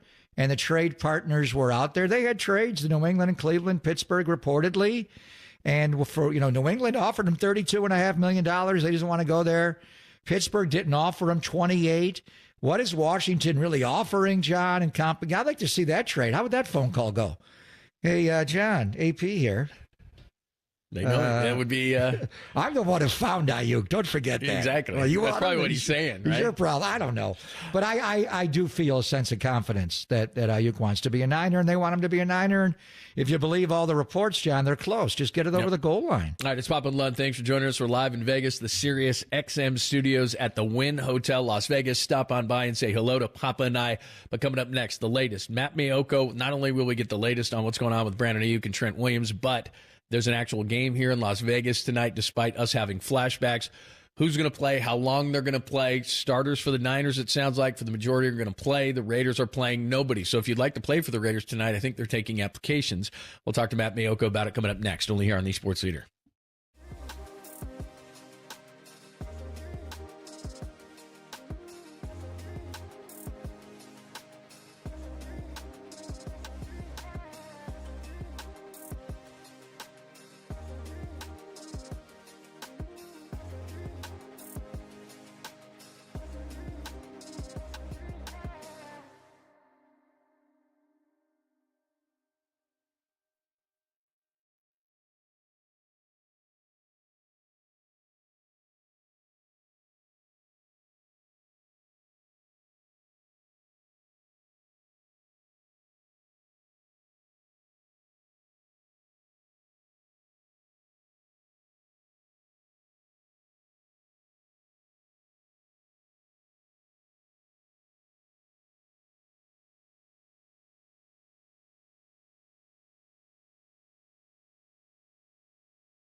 Sure, KNBR's got you covered on game day with Greg in the booth and John hosting pre and post. But NBC Sports Bay Area's Matt Mayoko has your Niners news all week long.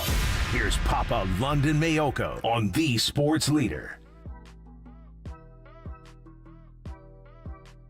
Bob and Lund from Las Vegas, Sirius XM Studios inside the Wynn Las Vegas. Stop on by if you're heading to Vegas, Raiders and Niners tonight. We'll have the pregame show, by the way, on our sister station, 810 The Spread, because the Giants taking on the Mariners in Seattle. Let's talk to our good friend Matt Mayoko. Make sure that you're following him.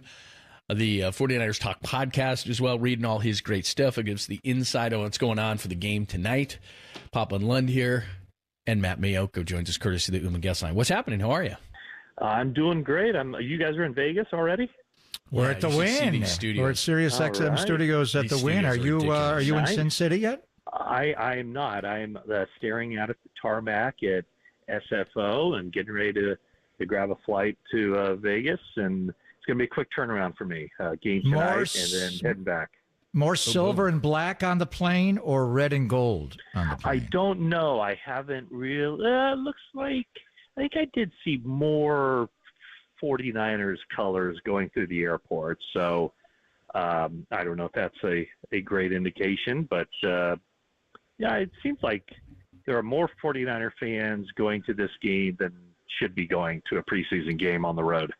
Matty, I can tell you, and I just did this for research purposes only, having kind of walked around a little bit last night, a lot of Niner fans. Uh-huh. I don't know why, because this is the scene of the research. crime. You're doing diligent research, John. I'm very impressed. Many bars, many casinos. But I'm shocked because, to me, this is like return to the scene of the crime. I went back a week later because there was a U2 concert. My wife had already done it, so after 10 days in Vegas. But still, I'm walking around here and seeing all these flashbacks from the Super Bowl. I'm like, I don't know that I would have come back as a fan willingly, at least this soon. Yeah, well, at least the 49ers didn't have to practice on the field at UNLV. So don't get Greg started. I think that's a big reason. I know they won't admit it, but that contributed to Dre tearing his Achilles, and likewise for Daniel Bullock's. But we're moving on. We're not even going to mention Debo kind of pulling up with a hammy, with a hamstring injury, without a doubt. Yeah. Yeah. All right. Yeah, we're not gonna mention any of that, huh, Greg? No. I'm moving on.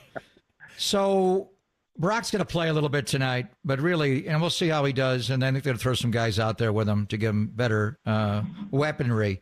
But the backup quarterback, the battle to be Brock's backup, as we're dubbing it, this duel in the desert. How do you look at this between Brandon Allen and Josh Dobbs? And is it so even right now? Kyle did say they're tight, that tonight could largely decide who's going to be the backup. Yeah, I mean, it's tough to kind of see who's leading because so much of those decisions are based on what a guy sees, what he says in the film room. But I do think that when you've watched Brandon Allen from day one at training camp and even throughout the off season, he seems to be more decisive. He gets the ball out of his hand quicker than Joshua Dobbs. And so that would tend to make me think that he's doing what he's coached to be doing. So the eyeball test will tell you that Dobbs has been much more exciting and, running around against the Tennessee Titans and making a play last week where he probably scrambled, 55 yards for a gain up the sideline. But that doesn't necessarily mean that he's doing the right things. It depends on if he made the right read at the line of scrimmage, if he saw it clearly pre-snap and post-snap. Maybe on those plays the ball could have been out of his hand earlier. So let's just say a 15-yard scramble could end up being a negative play in Kyle Shanahan's book because he wants it the way he scripted it. So who would be more apt to step in and be similar to Brock Purdy? My guess is right now that it'd probably be Brandon Allen, but I don't think it's at the point where one guy has just ran away and hid from the other. My other guess is the longer that Joshua Dobbs is in the system and hears from Shanahan and Brian Griese and whomever else, Clay Kubiak, that maybe he's kind of getting more up to speed. I mean, this is a guy that has shown that he doesn't need a whole lot of reps to go in and function as an NFL quarterback. So might he be better suited to be the number 3? Will the 49ers keep 3 on the 53? So all those are things that, I don't know, that I'm not privy to, that nobody is, but that's where the decision will be made, not necessarily who has the better stat line at the end of the game tonight, but who grades out with a more clean sheet when Kyle Shanahan goes back and looks at it. Matt Mayoko is joining us, of course. Make sure you're following him at Mayoko NBCS, reading his great stuff in the 49ers Talk podcast as we wrap up the preseason tonight at Allegiant Stadium here in Las Vegas, Raiders and 49ers. By the way, as I look at your profile here on X, entering season number 30, covering the 49ers, which coincides with the last time the 49ers won a Super Bowl. Not blaming you at all. I think we're on a streak of you mentioning it 30 times in a row. He does. In regards to who's going to play, which the Raiders are going to play nobody, and the 49ers are going to play starters at least, except for the sacred Niners aren't going to play. Obviously, McCaffrey's not playing, Bosa's not playing, Warner's not playing, Kittle's not playing, I wouldn't think. So maybe he will. He played last year in the preseason. So in terms of how long guys will play, and there was I don't know if you would even call it a controversy, maybe a little bit of kicked up dust, Brock playing behind the offensive line that obviously did not feature Trent Williams, but did offer a lot of starters, or at least 3 starters, I guess it was. So how long do you expect to see these guys tonight for the Niners? I would say 1 full quarter. And then those guys, you mean basically Purdy, right? Purdy in the starting offensive line. I guess I should just say Purdy. Yeah, because I don't know that Debo will play. Obviously, McCaffrey won't play.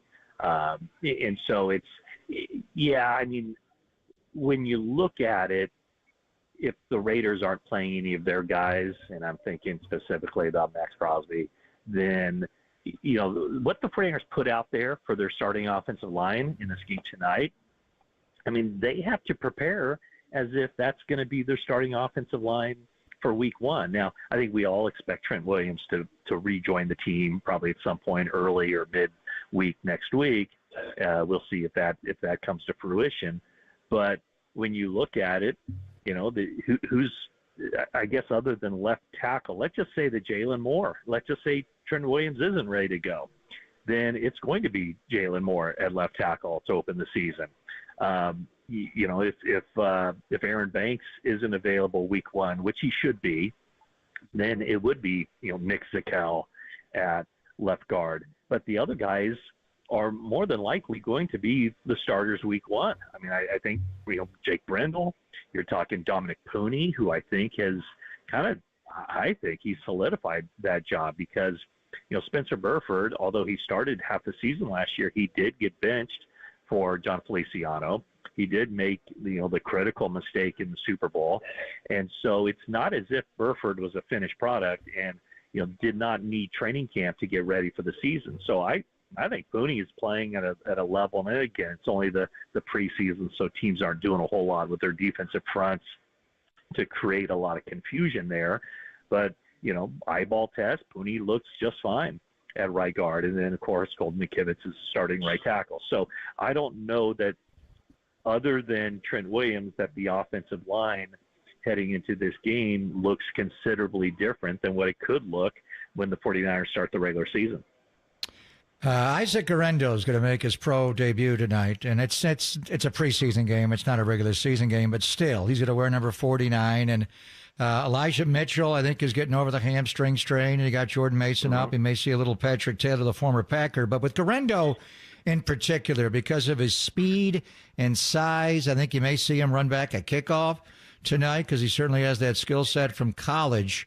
Where is he at? Jacob Cowing was hurt all training camp just about and showed out on Sunday. Now he's in the mix. Could Guerendo make that kind of leap in this last game? Well, I think the 49ers, it's not like Isaac Guerendo in my mind is like competing for a spot on the team. I think his spot was pretty much solidified when not only they took him in the 4th round of the draft, but they traded up to take him in the 4th round of the draft. And with his, 4.38 speed? Does that sound right, Greg? He's in the 4.3 and he weighs 221 pounds. Exactly. And at that size, he was the fastest running back at the combine. So he's going to make the team. And I don't think it's necessarily for this year. I mean, maybe if there's some attrition at the running back position, he would find his way onto the field. But, when you look at it,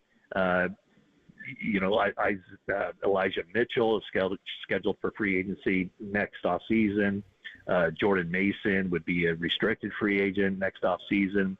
So as the 49ers often do when they draft a guy, they're looking not for necessarily for that player to contribute as a rookie, but for him to contribute year two. So I don't think the 49ers would be in a spot where they would even take the chance of exposing him to waivers and losing him. So it's funny because I just said that about the rookies. They don't necessarily draft for this year. But then again, when you look at the top 3 picks, I mean, those are all 3 guys who have a chance to not only contribute, but contribute in a big way. And that is something I did not expect when the 49ers had this draft, because you kind of looked at the roster and said, well, there's not a whole lot of opportunities for rookies to step in. But with Ricky Pearsall, with Renardo Green, and with Dominic Pooney, I mean, those are 3 guys that could have very significant roles early this season. Guarendo's actually a 4.33, Maddie. 4.33. That's what. I mean, but think about it. So Danny Gray runs a 4.33, and he weighs 200 pounds. Guarendo runs a 4.33, and he weighs 221 pounds on that frame. Yeah. Big difference. Yeah, and it showed. I forget. I don't think you were out there at practice on. Okay, I'm trying to backtrack my days here. I think it was Tuesday. Yeah, so Tuesday they featured him. They featured him, yeah. Yes, they did. So he was, the first carry he got, I will say this, it looked different. It's just the way he blasted through the hole, and it was a non-padded practice, so there was no even thumping. But just the way he blasted through the hole, it's the first time I've seen him since the off-season program, really, because, I mean, if it wasn't his first touch of training camp, I mean, it was early in that very first practice that he popped his hamstring, and turned out, wasn't, I mean, when he went down, I was thinking, oh my gosh, is this a season ender, like right from the beginning? And it hasn't turned out that way. He came back over a matter of weeks, but you can tell, I mean, he's got a little something to his, to that burst and the size. So I would expect him to see, I don't know how much, but certainly a few touches here tonight. Matt Mayoko is joining us. Pom and Lund, we're live in Las Vegas getting ready for the final preseason game between the 49ers and the Raiders here on the Sports Leader. I heard you on the morning show the other day, and you sounded very optimistic in terms of Aiyuk, Williams, and Pearsall. You said that you think if you were a betting man. I'm going to ask you again because I was kind of surprised. He's going to ask you right now. Well, because you said you thought you would see all 3, and I'm with you on Trent Williams. I think that's going to get done. Pearsall, I'm not sure, and Aiyuk, I'm not sure. So a couple of days later, just because this is like a soap opera, as the Brandon Aiyuk turns. So the 3 guys that are in question, what do you think their week 1 status will be? Well, and here's the caveat is that with Trent Williams and Brandon Aiyuk, we don't know what they've been doing. I mean, I see Brandon Aiyuk. I haven't seen him this week, but the week before he was out on the practice field. So you just never know, like, what kind of physical condition a guy is in. And a guy can be in great physical condition, but then get out there and practice for the first time with pads on. I think they're allowed 1 practice with pads on this coming week, and then the next week they'll have at least 1 as well. So you never know how a guy's body is going to respond to putting the pads on and going through practices, back-to-back practices when he hasn't been out there on the field. So I'll kind of use that as the qualifier.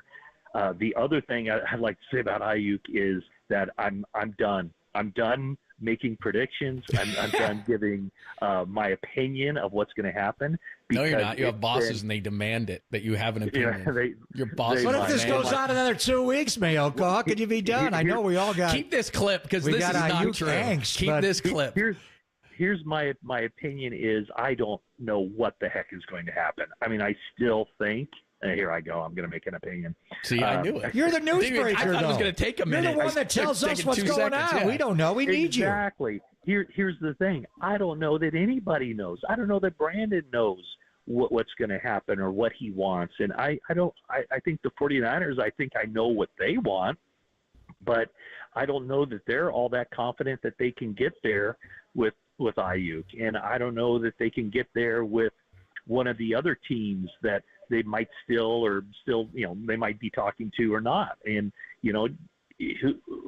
from the first time I reported some news on this, a lot has changed, but nothing has changed. Right. It's been, yeah. Oh, geez, there you go again. It's been 30 years, hasn't it? 30 years. People are calling it Mea Coco. So, I mean, the latest, and Mike Silver alluded to this yesterday, was that, he's hearing Washington might still be involved. And the first things I heard was, Washington, they kind of kicked around a little bit and ultimately decided it wasn't for them. It didn't make sense. But now, everything I think kind of remains on the table. And, there were all these reports of this week about, just all it needs is ownership to sign off on it. Well, I don't know that that's necessarily the case. The other reports of, the 49ers and the Steelers have a deal and all it's going to take is, whatever. 49ers. How many are playing week one? How many are the three? You're going back. You're going to read it now. One is Pearsall going to play? Okay, Aiyuk. Okay, you feel good about Trent Williams at least, right? No? Yes, as long as he makes it through. Let's just go. What about Pearsall? Let's just go 2. That's fair. 2 out of 3 ain't bad. Which 2? Which exactly. 2? He's just leaving it open. That's a smart man. I got a free meatloaf dinner here at the buffet. That's actually a smart man right there. Yeah, going 2 out of 3, and who knows who. I'll tell you which 2 next week. Okay. You're the best. No, I mean, here's the thing with Pearsall is that I see him running and doing all those things, and the guy never missed a game in college. And when I say never, I mean that's literal. He did not sit out any games due to injuries in college, and I think he was in college for like 7 or 8 or 9 or 10 years. So he played a lot of football. Kind of like John. Yeah, just like me. You have to. You can't tell me that just watching him that he did not play through some stuff. So I think that they're just being super cautious with him, and that he'll be out there Monday night. I mean, still, what is it? It's still, 18 days away? I don't know, something like that. 17 days, I think. 17 days 2 weeks away from Monday. Yeah. Yep. And he showed me, at least, again, eyeball test, that he has a really good head start on knowing what he's doing. So I don't think it'll take him much time at all to get out there working with Purdy to be ready for that game Monday night. All right, Matty. We'll see you. We'll see you tonight at Allegiant Stadium, and thank you so much. Sorry to put you on the spot, and I'm sorry that. Are you talking on the airplane? Not the jinx. Are you one of those guys that's sitting in your seat on the airplane, yelling into your phone? Is that you? No. I'm staring out. I'm right by the gate. I think it's about 20 minutes. But I will say this: you guys have thoroughly. Oh, look at that! I almost got hit by a canister. What happened?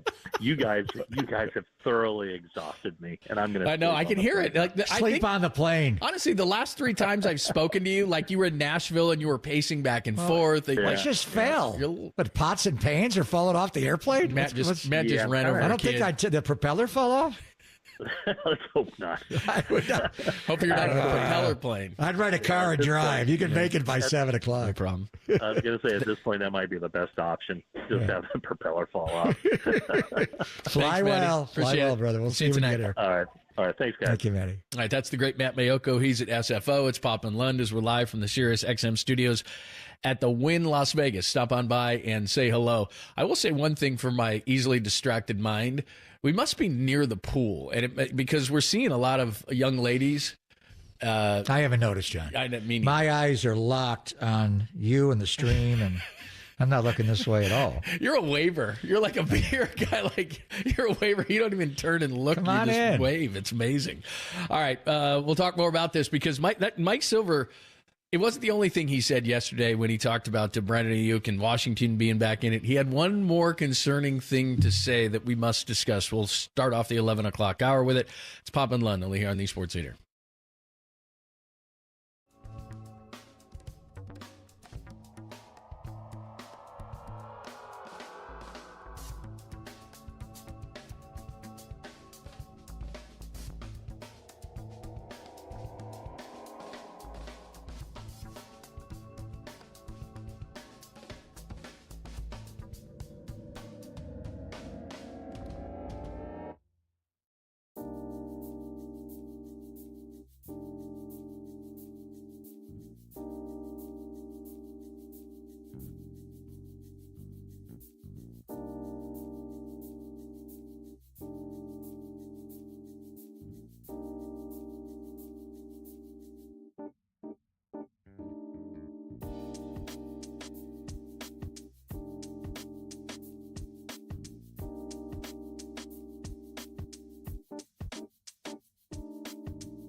Papa and Lund continue live from the KNBR Casino Matrix Progressive Jackpot Studios. Casino Matrix, Progressive Jackpots are here. Where are you? Just drop in. Please play responsibly. 1-800-GAMBLER. And the other component of that is Pearsall, who looked amazing the 1.5 practices he was actually healthy since they drafted him, but has a shoulder thing that is now recurring and I think worrying over the long haul, something they knew about before they drafted him and were hoping wouldn't be a thing. He had a hamstring thing pretty early. So if you knew Pearsall was going to be out there and looking like he looked in practice, that would also factor in. That's Mike Silver from his appearance yesterday, and Mike Silver will be with us the entire year on all the shows from the San Francisco Chronicle. And, of course, Mike is dialed in from years with the NFL Network and Sports Illustrated, all those things. By the way, he had a picture. He was in New York talking to Cal guy Aaron Rodgers, who we'll see in week number 1, so I'm sure he's working on a piece with Aaron Rodgers. But let's focus on that piece, because the reason I asked Matt Mayoko just moments ago is we're live in Vegas. It's Pop and Lund from the Sirius XM studios at the Wynn Hotel. Stop on by if you're heading down here. We've had a lot of people stop by. There's John Taylor right there. So we've got a lot of people. Number 82. Stop on by. But the concern level. So I asked Matty, I said, what do you think? Because he said this on the morning show the other day. He said he thought Trent Williams was playing week 1, Brandon Aiyuk was playing week 1, and Ricky Pearsall was playing week 1. And now he's kind of backing off those things because of what Mike just said right there. Again, the other component of Pearsall looked amazing. He said healthy when they drafted him, but has a shoulder thing that is now reoccurring and worrying over the long haul. So the hamstring thing, the hamstrings happen. But the shoulder thing, he's saying, is a long term. What's the concern level for Pearsall now? All right, so you asked Mayoko between Aiyuk, and I want to ask Williams, and Ricky Pearsall, who do I think is going to play? Do you want to ask me that? Yeah. Go ahead. Want to formally ask me that, John? Yes. Do you want me to actually ask it? Phrase that again so I know. Pop. I would say, John, in typical fashion, I'll interrupt you. Yes, thank you. Aiyuk will play. Trent Williams will play. Ricky, it's a different deal. Those guys are not injured. They're looking for a contract extension, adjustment. It's different. I think they're going to work it out with both guys. They know. Last time we were in the city, 194 days ago, the pain of walking out of that stadium. And Trent Williams, he came here to win a Super Bowl. And he's lost some championship games. Aiyuk lost some championship games, had his heart broken in Philadelphia, in L.A., and he finally got there, and they scored first in overtime. These guys are pros. They're going to be here. I am confident Aiyuk will be a Niner this year, and I'm confident Trent Williams. With Ricky, it's an injury, and you don't know. So he had, during the OTAs, organized team activities in the minicamp, they gave him a blue jersey. Most teams give red jerseys because, but the Niners wear red. So you can't give them, guys you don't want to touch. So he's out there practicing, and they don't touch in the offseason, but really don't touch them. Ricky Pearsall worked out the entire time with the blue jersey on.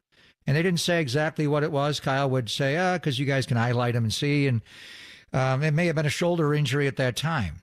Then he went away for the 40 days and 40 nights when they were between minicamp and training camp. And off campus, he got a hamstring. As Matt said, and the reporters do see this, he's running fine. He's working with Dustin Perry and the performance staff on running. So he's keeping his cardio up, but the shoulder's not healed yet. He's not practicing, and he's not going to play in this game tonight. So I don't know exactly what's wrong with it, but it's a shoulder. This is tackle football. The New York Jets know he has a shoulder injury because we're talking about he has a shoulder injury, and Silver's in New York at Florham Park telling Aaron Rodgers is telling his buddy Robert Saleh, and they know. Which shoulder is it? Do they know? They'll hit both shoulders. So, I mean, do you want him? I don't think. And first of all, if you're lining this up with Aiyuk, I don't think that's the thinking here. Ricky Pearsall's a young man they just drafted. He's going to have a long career.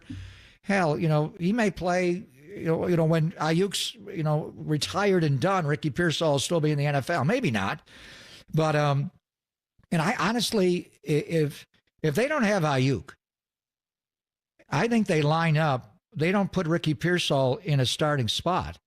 Tonight's game, Chris Conley will start at X wide receiver. I think the opening night against the Jets, if Aiyuk's not here, and I just told you I think he will be here, but maybe he's on a snap limit a little bit. I think Conley would be your X, Debo's your Z, And then your slot is Dewan Jennings. And they can cross-train them all. So they're not going to rush Ricky Pearsall back, and they know that, based on a contract with Brandon Aiyuk. And I do think Aiyuk will be healthy. But and then the real concern would be, do you want him back fielding punts?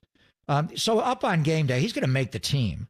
Hopefully you're not going to put him on PUP, and he has to miss 4 games. But that's a possibility. I'm not sure how severe it is, but it's a shoulder. On game day, I would think there's a chance Ricky would be inactive for the first game, be not a healthy scratch, but he's just not able to go. And then you would have Jacob Cowing up that night to return punts. So are you comfortable with Ricky Pearsall? And he catches the ball easy. It's like breathing to him, John. But he takes a hit, he puts the ball on the ground, re-aggravates it. So in my mind right now, 17 days away from the opener, I'm not going to say I'm confident, but I'm feeling good vibes about BA and Trent. Ricky Pearsall's got a shoulder injury, and they're going to be circumvent with that. They're going to be, you're not going to put him out there and run risk of that becoming a worse injury. So I would say I would rank it BA. Trent will play in that game in my mind, and Ricky Pearsall's a huge question mark. And when I look at Pearsall, because everyone was so excited about him, here's the other thing, too, and every team in sports does this. They're not going to rush their first-round pick back, their young guy, Ricky Pearsall, especially if BA is back and they don't really need to use him. You got to ease him back. I from what I've seen from the rookie class, and this is just preseason, Renardo Green is going to play a major role. In fact, we didn't talk to Mayoko about it, but he thinks that Renardo Green is going to play outside and Demo's going to come inside, thinks he's going to start there. Your third-round pick is going to contribute, where Dominic Pooney, yeah, he's starting at right guard. Your 4th-round pick is Malik Mustafa. It looks like he's going to have a role on this team this year. So your rookie class is going to be fine. And I'm not worried about Pearsall just because he's injured, but you're going to take him slowly. And if this thing is what Silver is saying, that they knew it was a thing, they're hoping it wasn't a thing, but it is a thing right now, what's the point in rushing him back? You don't want him hurt, and then you're playing that roller coaster ride all season long. Get him right before he comes back. And, the PUP list, physically unable to perform list, and you want to say that quietly in Las Vegas, by the way. You don't want anybody to think you're on the PUP list here. It used to be 6 weeks. You had to miss 6. They've changed the IR rules a couple of times here. You could put them on IR, then bring them back. I believe that is 6 weeks. And now you can put 2 guys on IR and then and they don't count on the 53-man roster when you cut down next Tuesday. So I don't know what they're going to do with Ricky Pearsall, but it would not shock me if he went on the PUP list, which meant he had to miss the first 4 games of the year. It's possible. I don't think they're thinking that right now, but they don't know. This is something they're going to know next week. As far as Renardo Green, he's going to play a lot tonight. So he'll be out there. Yadam's injury is Isaac. though, No, right? he's ready to come back. Isaac Yadam looks good. So do you think he's going to be the guy? Yes, I think Renardo Green. I don't know, but I think Isaac Yadam impressed me more than any new guy I have seen. Just to how much of a pro he is. He gets out there, and Nick's always out there a half hour before practice, and George and the tight ends are out on the blocking sled. Ike Yadam was the first guy on the field every single workout. Talanoa, his rookie year, he was the first guy. Ike Yadam, number 22, is the first guy. He's out there before anybody. I saw him one day working with Kyle's 2 sons, following them as a trail technique corner, intercepting balls and using his length. I'm like, this guy is a pro. He is so long. Isaac Yadam, he had an ankle injury in a walkthrough a few weeks ago. He's cutting it loose now. He's ready to run and rip. And I think next week they'll probably clear him. At some point he'll come back, certainly by the next week for installation day. So Renardo Green looks good. I think he's your backup nickel right now and probably your backup outside corner. He can do both. But I expect against the New York Jets that Ike Yadam would be in your base. It'll be Demo Lenore at one side, Trevarius Ward at the other. When you go nickel, Yadam's going to come in, I would think, and they'd move Lenore inside to play nickel. But, I mean, just because no one's seen Yadam in a long time because the ankle injury is kind of out of sight, out of mind, to me, he's still one of your starting 3 because you're in the nickel 75% of the time. Real quick, let's wrap up the Pearsall thing. So long-term, you're not concerned about Ricky Pearsall? I honestly don't know what exactly is wrong with the shoulder. I don't know. But he's not practicing. He is running, so he's over the hamstring. It's the shoulder right now. So, I mean, is he going to be able to heal in 17 days? And can he take a hit? Can he protect himself? Can he make it worse? I don't know. It's been a while since if he had it going back to the OTAs, is he going to heal fully in 17 days and be ready for the Jets? So that's why Jacob Cowing's performance the other night was so instrumental. You could have Trent Taylor return punts, but Cowing is dynamic, and you could use him as a backup Z to Debo. I think you're kind of okay. He's a slot guy, isn't he? As small as he is. Yeah, you're not going to put him an X wide receiver. I think Jennings can back up Conley at X. You're fine there. Conley could probably start at X, but to me, you'd have Aiyuk back. So you got plenty of guys that can play X. Ricky can play all over the place. I would think, he's going to be on your 6 unless you have to put him on PUP. But I think the 5 wide receivers that would be up for the first Jets game would be Aiyuk, Debo, Jennings, Conley, and Jacob Cowing, or Ricky Pearsall. But don't push Ricky if he's not ready. And then you got Cowing in that role. Let's see how Cowing does tonight. Right. He was really impressive in the win. New Orleans had a left-footed punter, a right-footed punter. I don't know who's going to play for the Raiders tonight, but their 2 kickers are playing. And these guys are Janikowski and Leckler all over again. I never thought I'd see anybody better than Shane. A.J. Cole. He averaged 50 yards a punt last year and 45 net. He is so good. Let's see Jacob Cowing in this dome go back and field punts over his head where he has to retreat and run backwards, make an over-the-shoulder catch, because A.J. Cole can let it out. He's Ray Guy. Popman Lund, thanks for joining us. It is the final preseason game. We're in Las Vegas in awesome studios. Stop on by Sirius XM Studios at the Wynn Hotel, Las Vegas. Stop on by and say hello to us. And by the way, I do know that people can hear us outside, so I'm going to keep my comments to myself now that I've learned that. But coming up next, speaking of the Raiders, Paul Gutierrez is going to join us at the bottom of the hour from ESPN. So I got a couple of Raiders questions for you and for our sweet, clean audience as well. We'll do that coming up next, only here on The Sports Leader.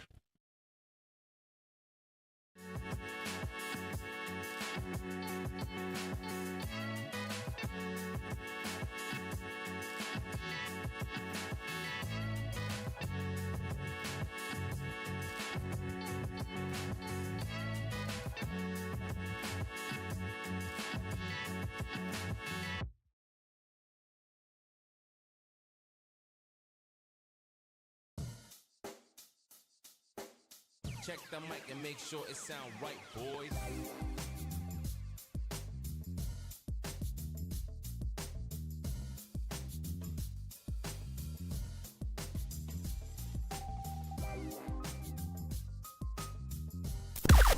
Now, from the O'Donnell Financial Group Sports Desk. Learn more at odfigroup.com. O'Donnell Financial Group, because planning is a process, not a product.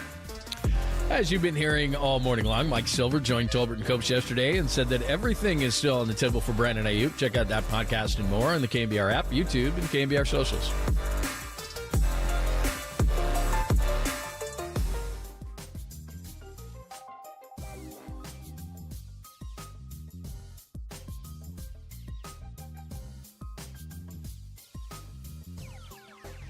It sound right, boys. Hey, this is Greg Papa. In the NFL, there is no margin for error. One mistake can change the outcome of a game. That's why 8 out of 10 NFL players have a Sleep Number smart bed. As the official sleep and wellness partner of the NFL, Sleep Number is proud to help players unlock their full potential through the power of quality sleep. Do you have a Sleep Number bed? If you do not, you can take advantage of Sleep Number's biggest sale of the year going on right now. You will save 50% on the Sleep Number limited edition smart bed, plus you get special financing for a limited time. It is only at Sleep Number stores or at sleepnumber.com. Sleep Number, official sleep and wellness partner of the NFL.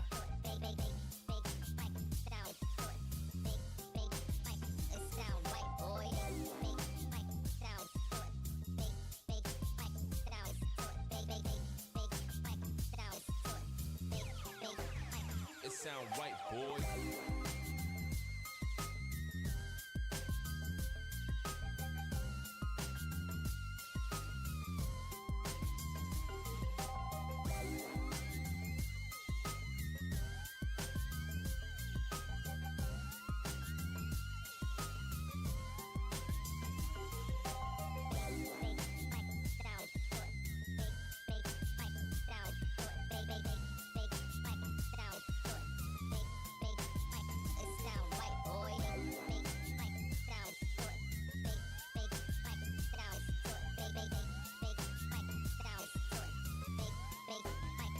sound right, boy.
This is KNBR, and they are Papa and Lund. Listen to us here and follow us on Twitter, Instagram, and Facebook. We are KNBR 104.5 and 680, the sports leader.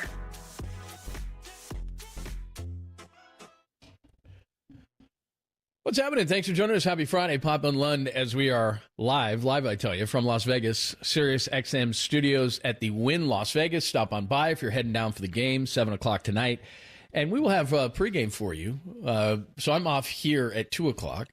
I will somehow make it to Allegiant Stadium. I even have a nice change of clothes so that I can look presentable. You're not wearing the shorts and the T-shirt? And Probably not. And the sneakers? I probably won't do that. What time you on? 3? Yeah. So can I go to... Do you have a car waiting for you? No. I'm going to VIP to the Gold Bar, suck down a couple of those Golden Joes. It's at the Hard Rock, right? I think. Let me see. Then I'll head on over in a very sober fashion. Okay, I'll go with you. Meet up with Adam Copeland and Krug and the rest of the Are they here on the ground? I don't think they are. I think they skipped this one. They're still having flashbacks. No, they're back in the studio. Yeah. So anyway, before we talk to Paul Gutierrez, our good friend who covers the Raiders for ESPN and has for many, many years, I have a perception of what this rivalry is between the Raiders and the 49ers, if it's even still that. And it's relevant to me because this is what the A's are potentially going to become if they go to Las Vegas as well. So you've been here for all these. I went on the January 1st one, and so I've kind of seen it. And the thing I saw was I got out of the car that was taking me to the Allegiant Stadium that day on January 1st of what, 22, 23, whatever it was? January 1st of 2022. I get out, and the first thing I see is not like Oakland, all these limousines, and they pulled up. Well, actually, it was 23. Yeah, 23. It was a 22 season. Yeah, right. Yeah, right. So these women get out of the car in these big boots. It's Vegas. Yeah, it's exactly. Vegas. It's Vegas. And I use the term they've been Vegasized. And so I just didn't get the sense that it was Niners Raiders because the black hole, and then as you are fond of saying, the other hole, which now is a nightclub. So you got the kind of a black hole. But then it's also Niner fans absolutely dominated that day. There were tons of them. Every game you seem to see on TV or hear, it's more the crowd. It's not really a Raiders crowd. We've talked to a lot of people. They haven't been embraced here like the Vegas Knights have been embraced, and the Knights won right away. So maybe it's because the Raiders haven't won. I don't know. But my point is this is not the same thing because they look the same. But this is not the same thing. The Vegas Raiders are not the Oakland Raiders. Hell no. I mean, that's not even I mean, this is Mark Davis's Raiders. This is not Al Davis's Raiders, although Al loved Las Vegas, and I often wondered about, I didn't think you'd ever be allowed to put a team in Las Vegas, Nevada, the gambling capital of the world. How would you possibly do that? I actually thought about a city halfway between Oakland, Las Vegas, and try to get L.A. involved, but I never thought you could come here. But I think Al would, Mark's done a lot of things Al would not approve of, but I think the whole setup here, Allegiant Stadium, the Big Al, the Torch, it's Vegas, baby. It's not Oakland. It's not L.A. When they moved and went to L.A., still California, and I'm sure it was really hard for the Bay Area to lose them. But they won a Super Bowl. The second year, they were back and forth in 82, and then in 83, they were there full-time, and they beat Washington in the Super Bowl. It could have been the 49ers and the Raiders in that Super Bowl, but there were a couple of bad defensive calls at the end of the championship game in the NFC at RFK, and Washington went. But the Raider fan base changed a lot when they were in L.A. and, NWA and Ice Cube, and it became that culture a little bit. And when they came back to Oakland in 95, there was a little bit of that. But Al wanted to rekindle Oakland, and it just wasn't the same. And I think, why did the A's leave or leaving, and they're going to Sacramento, and who knows if they'll ever wind up in Vegas, is because of the popularity of the San Francisco Giants. Why did the Raiders leave? Not initially. Al just thought there was TV money here. He thought everything was going to be pay-per-view in the NFL, and he wanted to be in the biggest. He couldn't go to New York, so he talked about Chicago. He wanted a big city, and he was fighting with Oakland, and he wanted to stick it to Rozelle and that lawsuit. But anyway, he was here because there were more households here, and there was no pro football. They had moved away, and the Rams were way down south. They wound up leaving as well, going to St. Louis when the Raiders came back. Anyway, it just, he had success here, won a Super Bowl, but that Coliseum was so big in L.A. It was over 100,000. There were a lot of empty seats there. The L.A. Raiders were more like the Oakland Raiders, the Stabler Raiders. And then when they came back, you kind of had that same L.A. vibe at Oakland, the Black Hole. But this deal is completely unknown to me. Honestly, I did the Raider games 21 years, and I went to a game at Oakland. People were all over me constantly. When I go to a Raider game now, they don't know. I got more Niner fans come up to me now. I don't think the Raider fans down here know who I am because I didn't come to Vegas. I remember coming to the Pro Bowl here. Now, one Raider fan came up to me the whole weekend. It was all Niner fans. So they're not Oakland. They've left Oakland. It's different. I do wonder how many people are going to fly down from the Bay Area. I saw a ton last night. Were they true Raider fans coming down for the game, or were they Niner fans? I saw a lot of red last night. Yeah, we'll see this game. And it's the Las Vegas Raiders are not the Oakland Raiders. The stadium is just so different. When you come out of the stadium, you used to be, across the Coliseum at 66th and Hegenberger. Now you look across and it's Mandalay Bay. It's like, where are we? Well, it was blue collar, real football fan, blue collar, to now the other team actually dominates the stadium, and we've heard from locals here in Las Vegas that they really haven't embraced him. And part of that is because the same thing happened with the 49ers when they moved to Santa Clara. They didn't win. So everybody complained about Levi's Stadium. It's too hot. It's too this. It's too that. I don't hear that anymore. They're winning. In Las Vegas, they've never seen the Raiders win. So a lot of people are just like, it's okay. But when you see it, like we saw it on January 1st of 23, that was a dominant crowd for the 49ers. Now, it's a preseason game, so who knows? It's a crapshoot. But when I see it on TV and I hear it more on TV, it's the other team as well. The most daunting home field advantage, arguably in the history of American sport, was the Black Hole.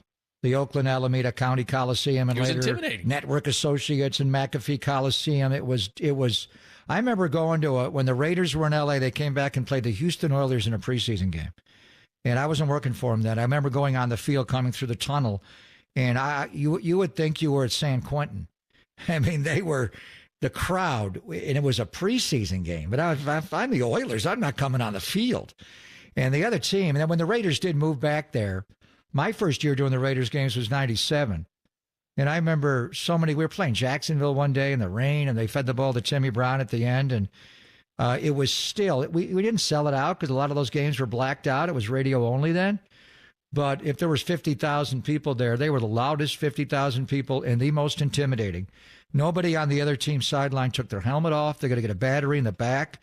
It was a little of the L.A. Raider crowd, but the Oakland Raider crowd from before, and it's Oakland. It was a hard crowd. I mean, I remember literally leaving that stadium, going out in the players' parking lot, and had my young kids with me, and there was a chalk outline out by my car. And they're like, Daddy, what's that? I'm like, well, they're playing hopscotch. I'm like, what? Wow, that is some quick thinking right there. That was Oakland. You didn't know. And if you walked in, I remember one of the first preseason games I went to, or broadcast, those Packer fans wearing wedges of cheese on their head. You did not do that in Oakland. They don't play. They're going to bust that cheese up. You're going to have brie all over your lap, and they're not wearing brie. So anyway, that crowd was intimidating.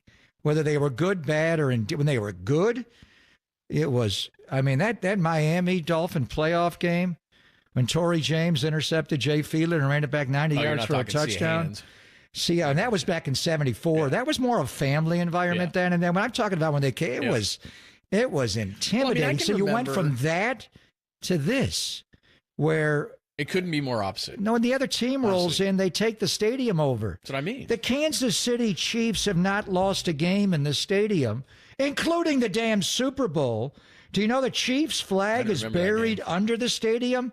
When they built the stadium in the 2017 year, a guy in the construction, one of the workers, was a Chiefs fan. He buried a Chiefs flag. Maybe we need to go in there, Raider fans and Niner fans together, and excavate that damn flag and get it out of there so Mahomes will lose. But no, when the Chiefs come in, now they wanted Arrowhead on Christmas Day and smoke cigars, but you went from the most daunting home field advantage. Arguably, you want to name Madison Square Garden for a Ranger game, a Knick game, Yankee Stadium, Fenway Park, you name any daunting, the old Boston Garden for Celtic games. I'd put the Oakland Coliseum, because those fans, it was more than just being a Raider fan is a way of life. You bleed literally silver and black. That's the way it is. And it also means so much to them. The renegade image, the Hells Angels, Harley Davidson. We went on the road. When we would go on the road, there were more Raider fans for road games than home games a lot. They traveled well. So the point is, it was a huge home field advantage when you were home. It was daunting to play there. Now you've gone to this, where it's Vegas. Let's go see a show. Let's go see a concert. Let's go watch pro football on Sunday. Who's playing? And then if you're the other team, you're going to make one trip a year to go watch your team on the road. You're going to go to Vegas. We'll watch them beat the Raiders. So that's the one thing about coming. Al would love this stadium and the museum and the Hall of Fame. And he always wanted that in Oakland. But he said, I'm going to wait till I know I'm going to be there. Because he knew even when he came back, he was talking about moving back, and I own L.A. That was Al. But he would like the setup here. But I don't know if this could ever be because of the city. Now, there's also suburbs here. There's Summerlin. There's Henderson. It's not everybody living on the Strip here. There are people in Las Vegas that do live here, and you could cultivate those. So it may take time. But right now, the fan base here is ambivalent. They root for the other team. You've gone from the most daunting home field, home ice, home court advantage, arguably in the history of American sport, to the Vegas Raiders. It just sounds weird. Let's get more into it. Paul Gutierrez is going to join us from ESPN, been covering the Raiders for a long time, good friend of the show. We'll continue that conversation with him as well, and we'll even get into a preseason game between the 49ers and the Raiders. We'll do it next as we're live from Las Vegas, the Sirius XM studios at the Wynn in Las Vegas. Pop and Lund only here on the Sports Leader.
The Papa and Lund Show now continues. Follow us on Twitter at KNBR. This is KNBR 104.5 and 680, the sports leader.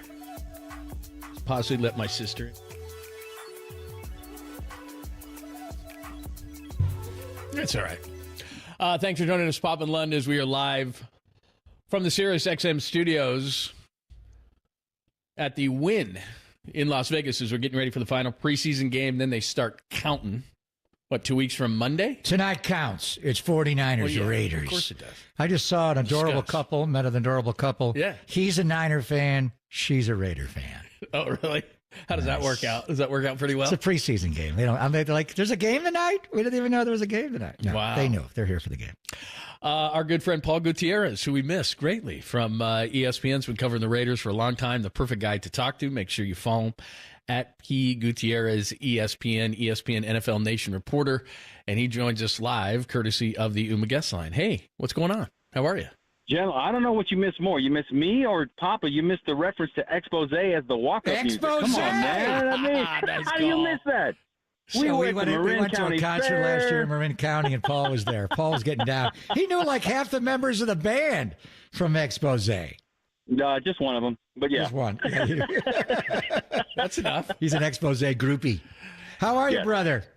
I'm doing well, man. How you enjoying the heat and a little bit of a breeze today? I know you guys are inside right now, but it's 100. We haven't gone outside. 109, 110. So how do you make it work with Amy and the kids and going back and forth? How much are you here during the week? Football season, do you move to Vegas and go back and forth to Petaluma? How do you handle that?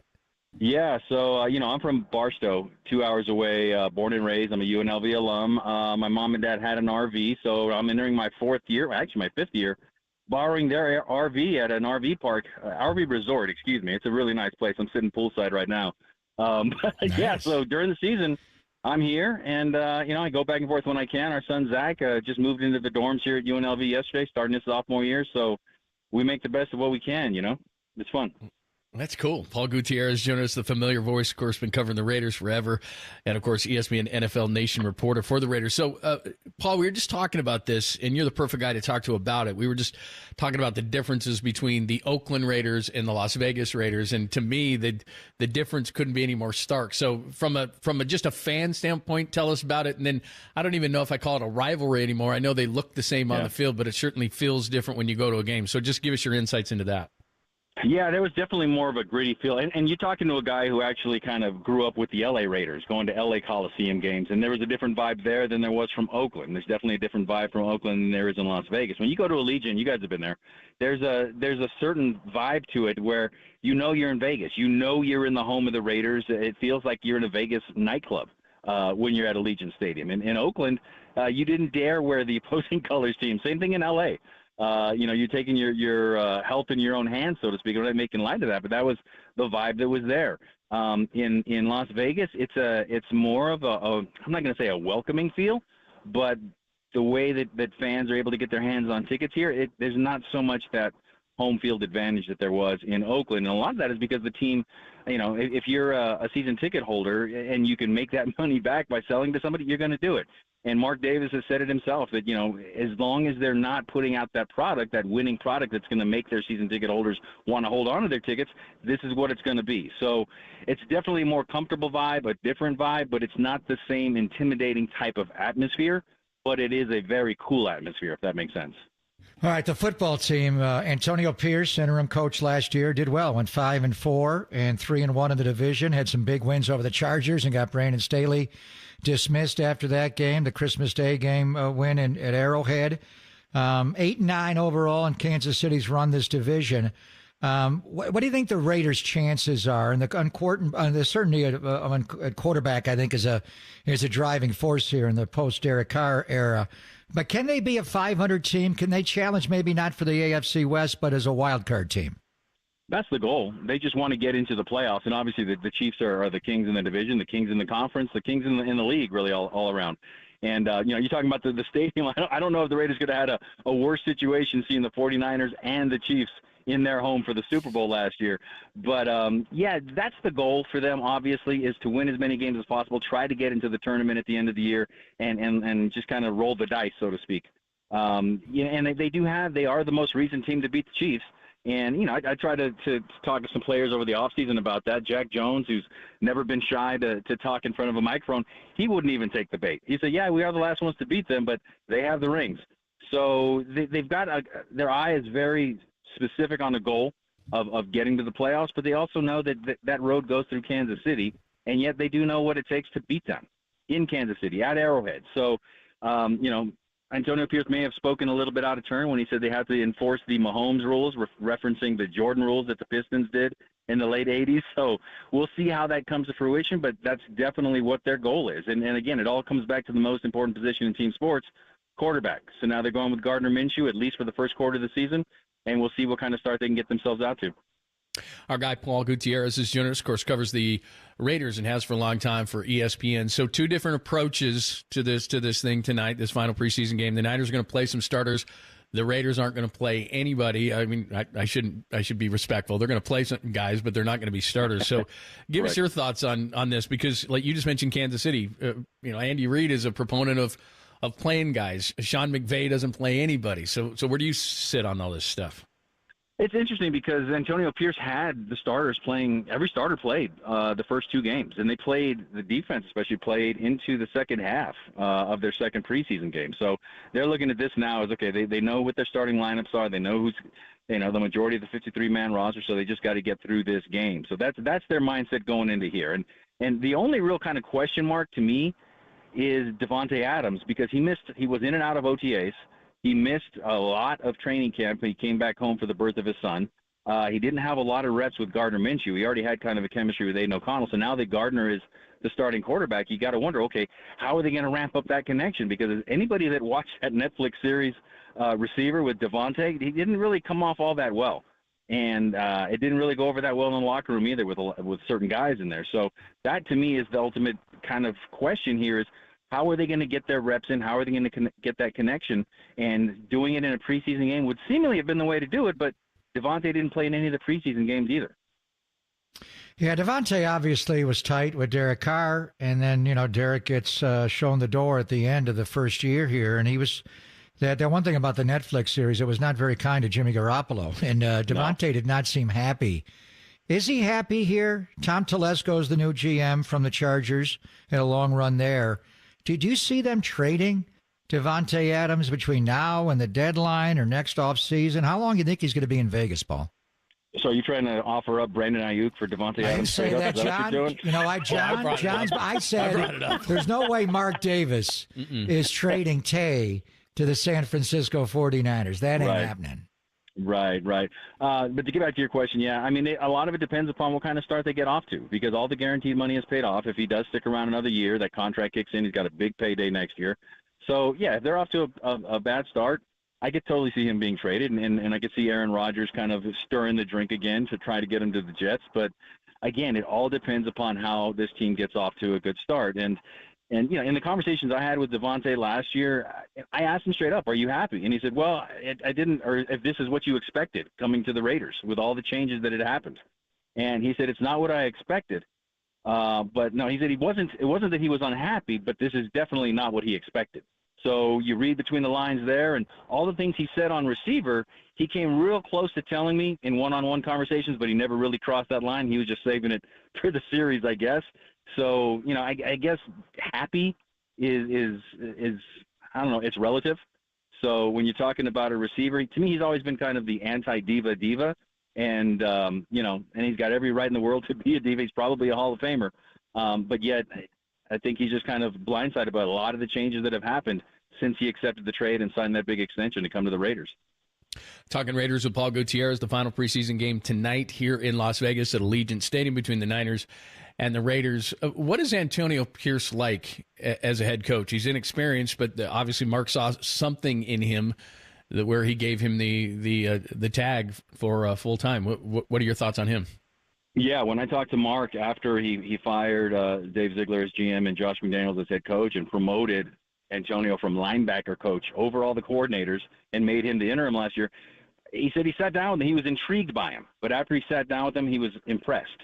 The way he got there. And as he told me, he said, Paul, you know how important it is to me that somebody understands the culture of the Raiders. And Antonio Pierce, having grown up just outside of Compton in the shadow of the L.A. Coliseum, being an L.A. Raider fan, and as he said himself, rocking those Raider hats playing NWA straight out of Compton, that kind of had a little bit of an influence.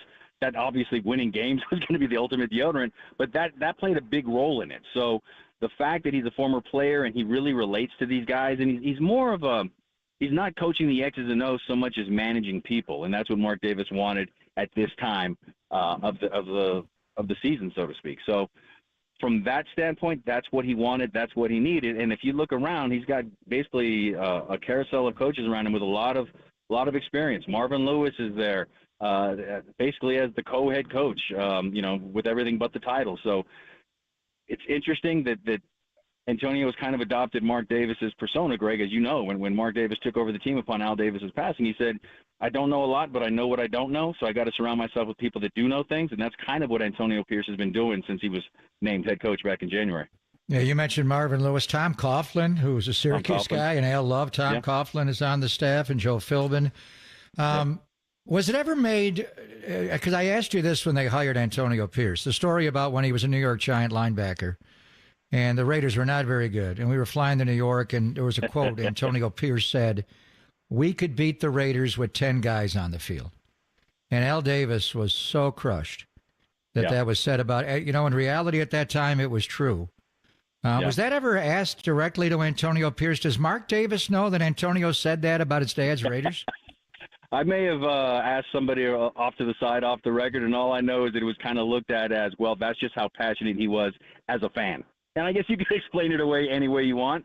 But, yeah, it's one of those things. Like you said, I mean, it probably was true at that point. I mean, who was the quarterback then? Jamarcus? I mean, and maybe they were playing with 9.5 players at that time with him as quarterback. So, right. Or maybe actually, like 12 it would have been 11.5. Exactly. Yeah. Physically. Yeah. Yeah. So it was never a big deal. I mean, look, I'll put it to you this way. I mean, last week the cover of the Game Day magazine was Ice Cube, and it says Raider Nation President on the cover. And I'm old enough to remember when Ice Cube had a famous lyric that said, "Stop giving juice to the Raiders because Al Davis never paid us." So obviously, olive branches all around. Good stuff. Man, it is always good to hear your voice. Enjoy the pool. We'll see you over there tonight. We really appreciate it. Sounds good. Hey, Greg, guess who's playing in L.A. in concert the night before the Raiders opener at the Chargers? The Point of No Return? Yes. Expose. When is this? Yes, when is they this? are. They are. When is this? They're going to be there. The night before the opener in L.A. for the Raiders. Oh, so I might be there. I don't know. So September the 7th. Nice. You got that off because the Niners don't we're play not till playing Monday on night. Monday night. Give me a couple of tickets. look at that. Here we go. It's the Point of No Return. You got to go. Good stuff, man. Thank you, Paul G. All right, guys. Take care. Take care, brother. All right, that is the man who knows the Raiders better than anybody else. That is Paul G. Paul Gutierrez at B. Gutierrez, ESPN NFL Nation. He covers the Raiders. All right, we'll talk a few of the things that Paul G said there. We'll update you on everything. We have not gotten to the game a lot. We did get you to Brandon Aiyuk and some Ricky Pearsall and Trent Williams, but we'll actually ask Pop, what are we going to be watching for tonight? We'll do it next, live in Vegas. Pop and Lund on the Sports Leader.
nothing wrong with that groin.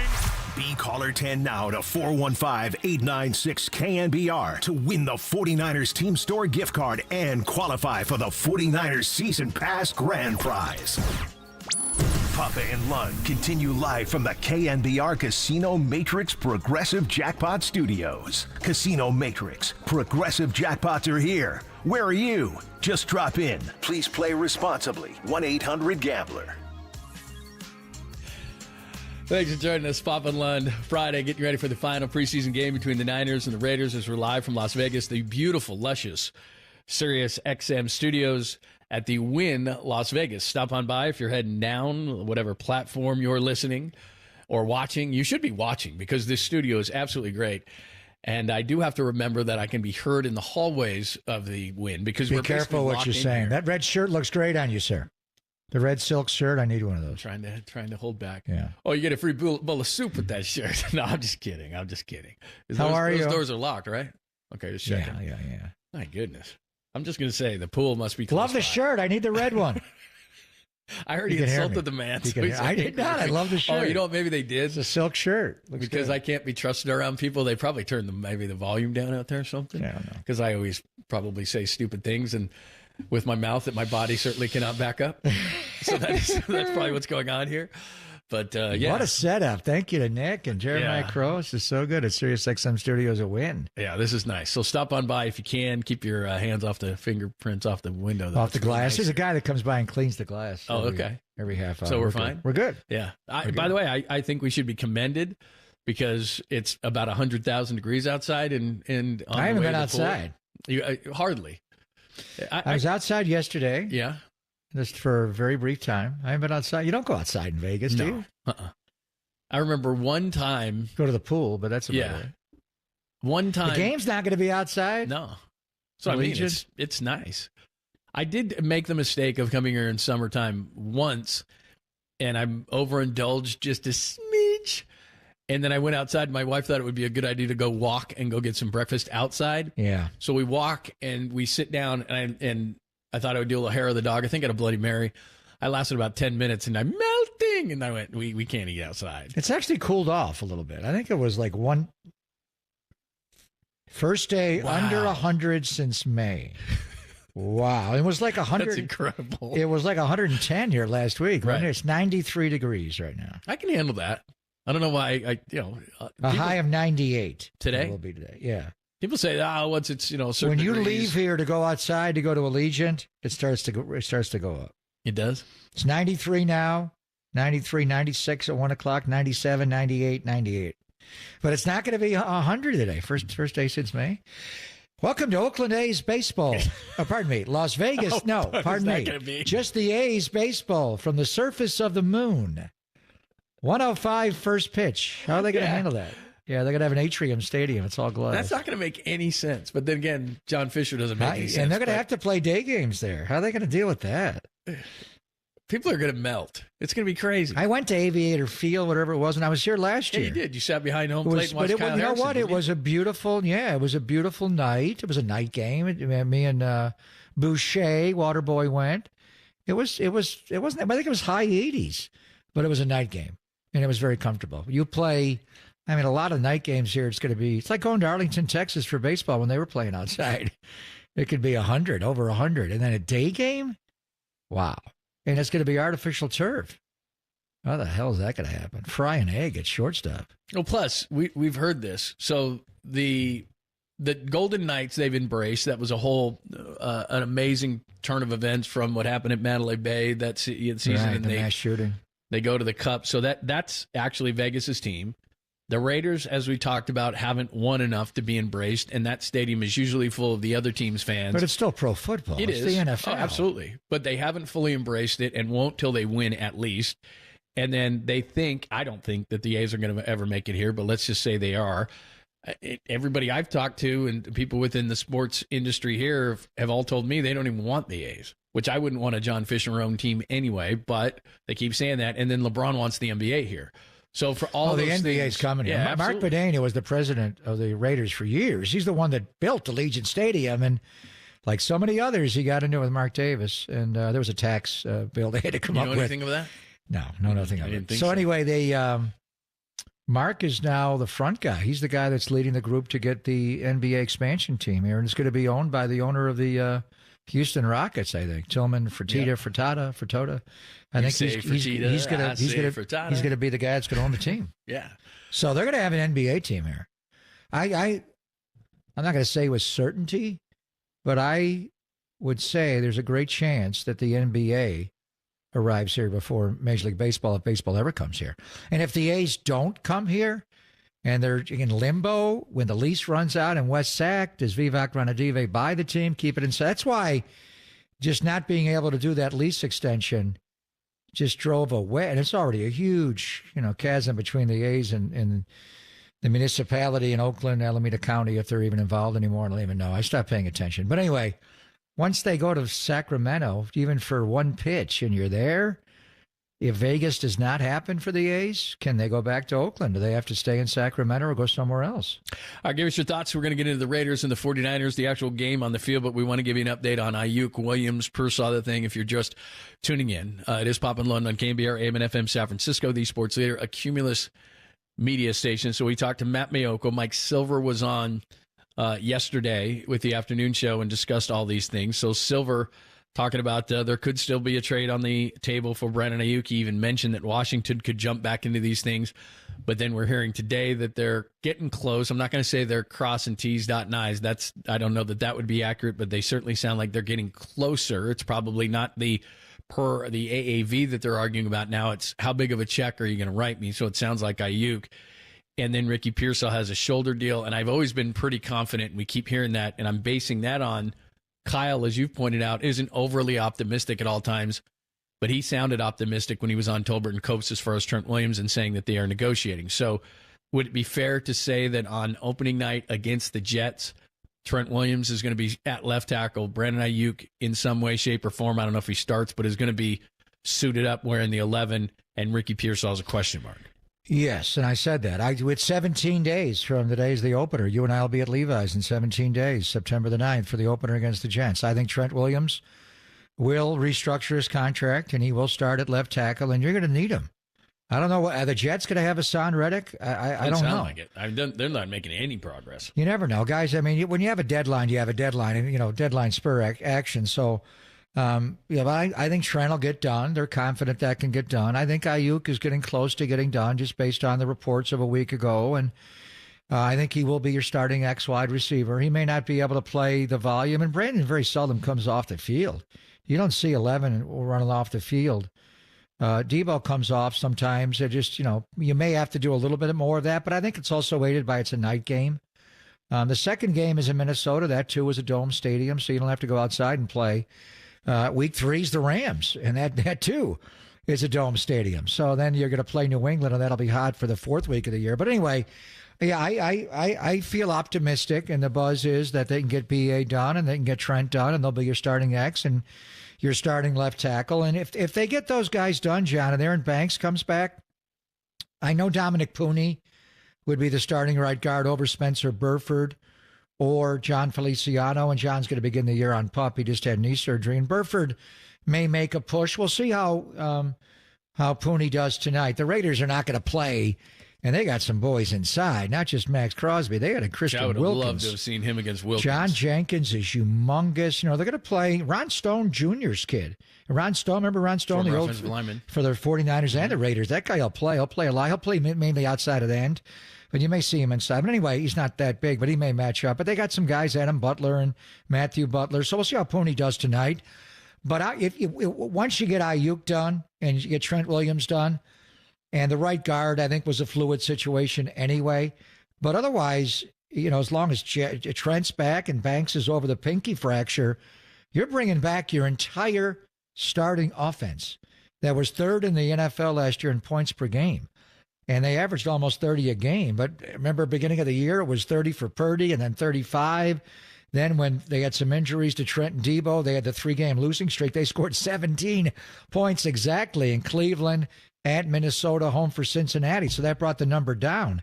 This is an offense that should rival the highest scoring offenses in football. You had the offensive player of the year and Christian McCaffrey. You had the third-place finisher for MVP and the fourth-place finisher in Christian and Brock. So how many teams? And the Eagles made a lot of changes with their offense and brought in Saquon. And, DeAndre Swift was pretty good for them last year, but Saquon. But how many teams are bringing back their entire offense? And I think possibly Pooney could be an upgrade at right guard, what you had. So offensively, they're going to be fine. I think they're going to be better defensively with the depth they have at cornerback. The linebacker will be interesting to see how Devondre Campbell does without Trey. And I think there's a question mark at deep safety. If Talanoa has to start the year on the physically unable to perform list, what do you do next to Jair Brown? Does George Odom do it? I think he might. You got Malik Mustafa who could mix in. Was Tracy Walker going to make the team? They just signed that guy. He's going to play a lot of snaps tonight. Former Detroit Lion and made a lot of starts for them. It's possible when they cut down on Tuesday at 1 o'clock, he's one of your 4 safeties that are on the team. He could go to the practice squad and you bring him back. So, they're loaded on offense once they get BA and Trent in. I am confident they can get that done. With Pearsall, it's a shoulder injury. And I realize because he's the number 1, he's a first-round draft pick, 31 overall, you talk a lot about him.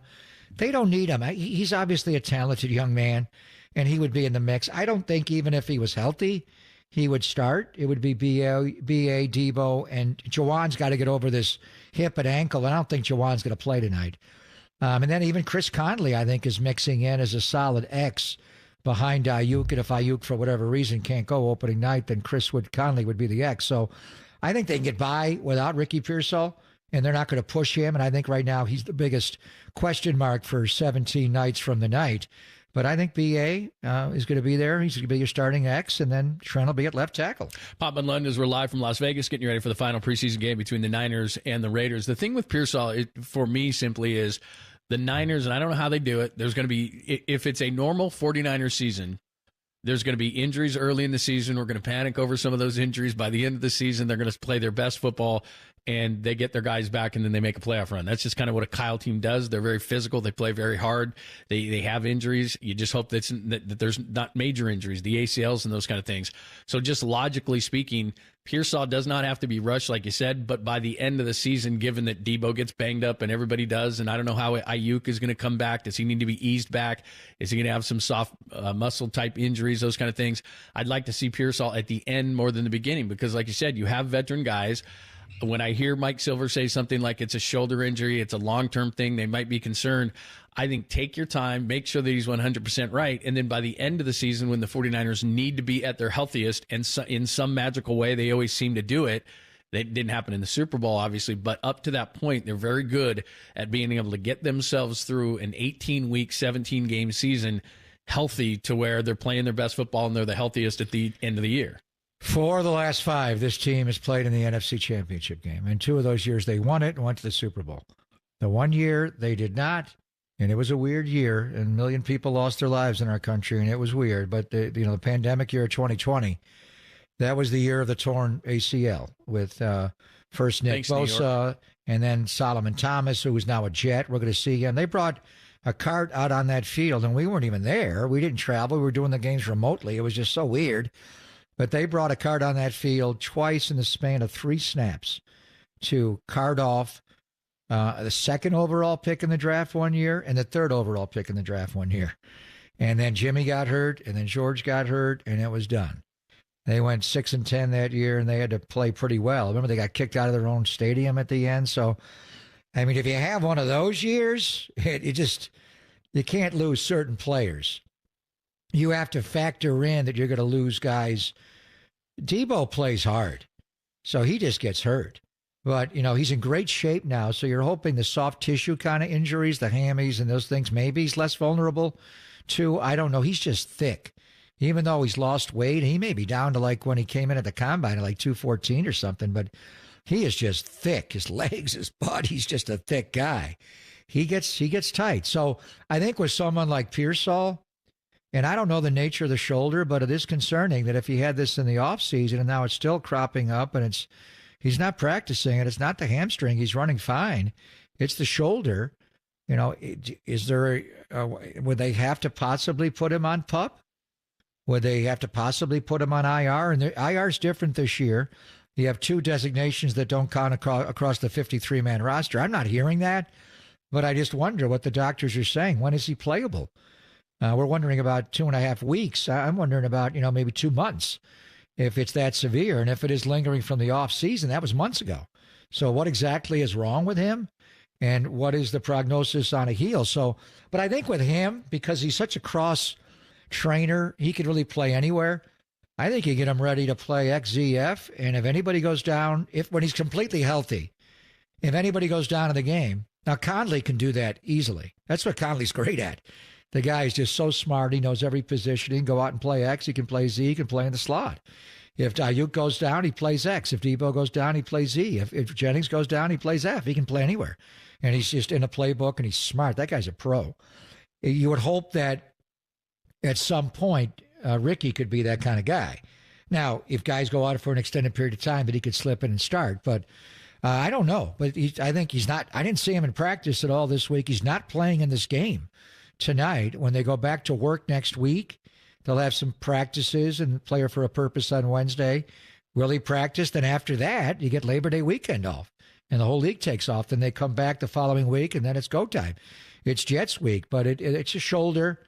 So we'll see how long. But I think right now, I really have no idea what his availability is going to be to start the year, John, because that's a shoulder injury. Those things are tough. Papa and Lund, we're live from the SiriusXM studios at the Wynn, Las Vegas. If you're coming down, or if you're around and you're just listening to us on the app or something like that, you're coming down to Vegas, stop on by and say hello to us. We were in this, what did you say, 194 days ago we were here? 194 days. Well, 194 days was the game. Yeah. So we were here 193 days ago. 193. Because it was the day after the Super Bowl, February 12th. There was actually a consistent theme throughout the show on that day.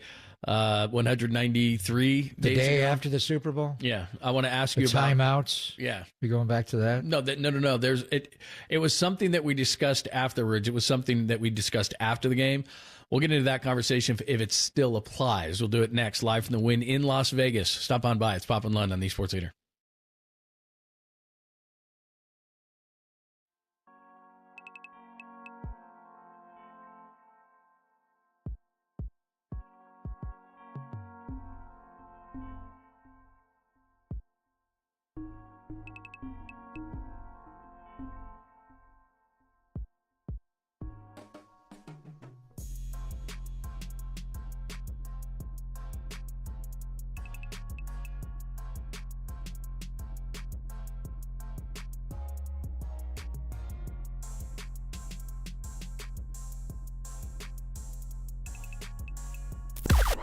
Now, from the O'Donnell Financial Group Sports Desk. Learn more at odfigroup.com. O'Donnell Financial Group, because planning is a process, not a product. JT Snow, he joined Tolbert and Copes yesterday to discuss what the Giants need to do to make a run down the home stretch of the season. Check out that podcast tomorrow on the KNBR app, YouTube, and KNBR socials.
And now, time for the Protect Your Assets with David Hollander Business and Technology Report.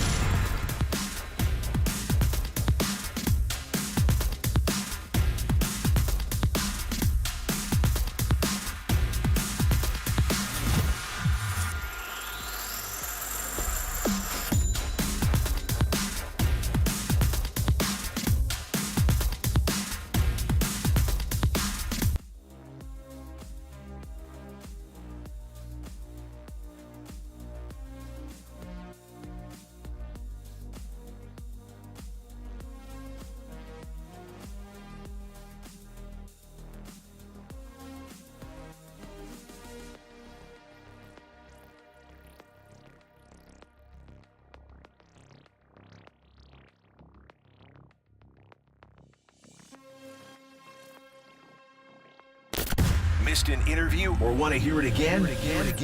Catch them all at knbr.com/podcast. You're tuned in to Papa and Lund on KNBR 104.5 and 680, the sports leader.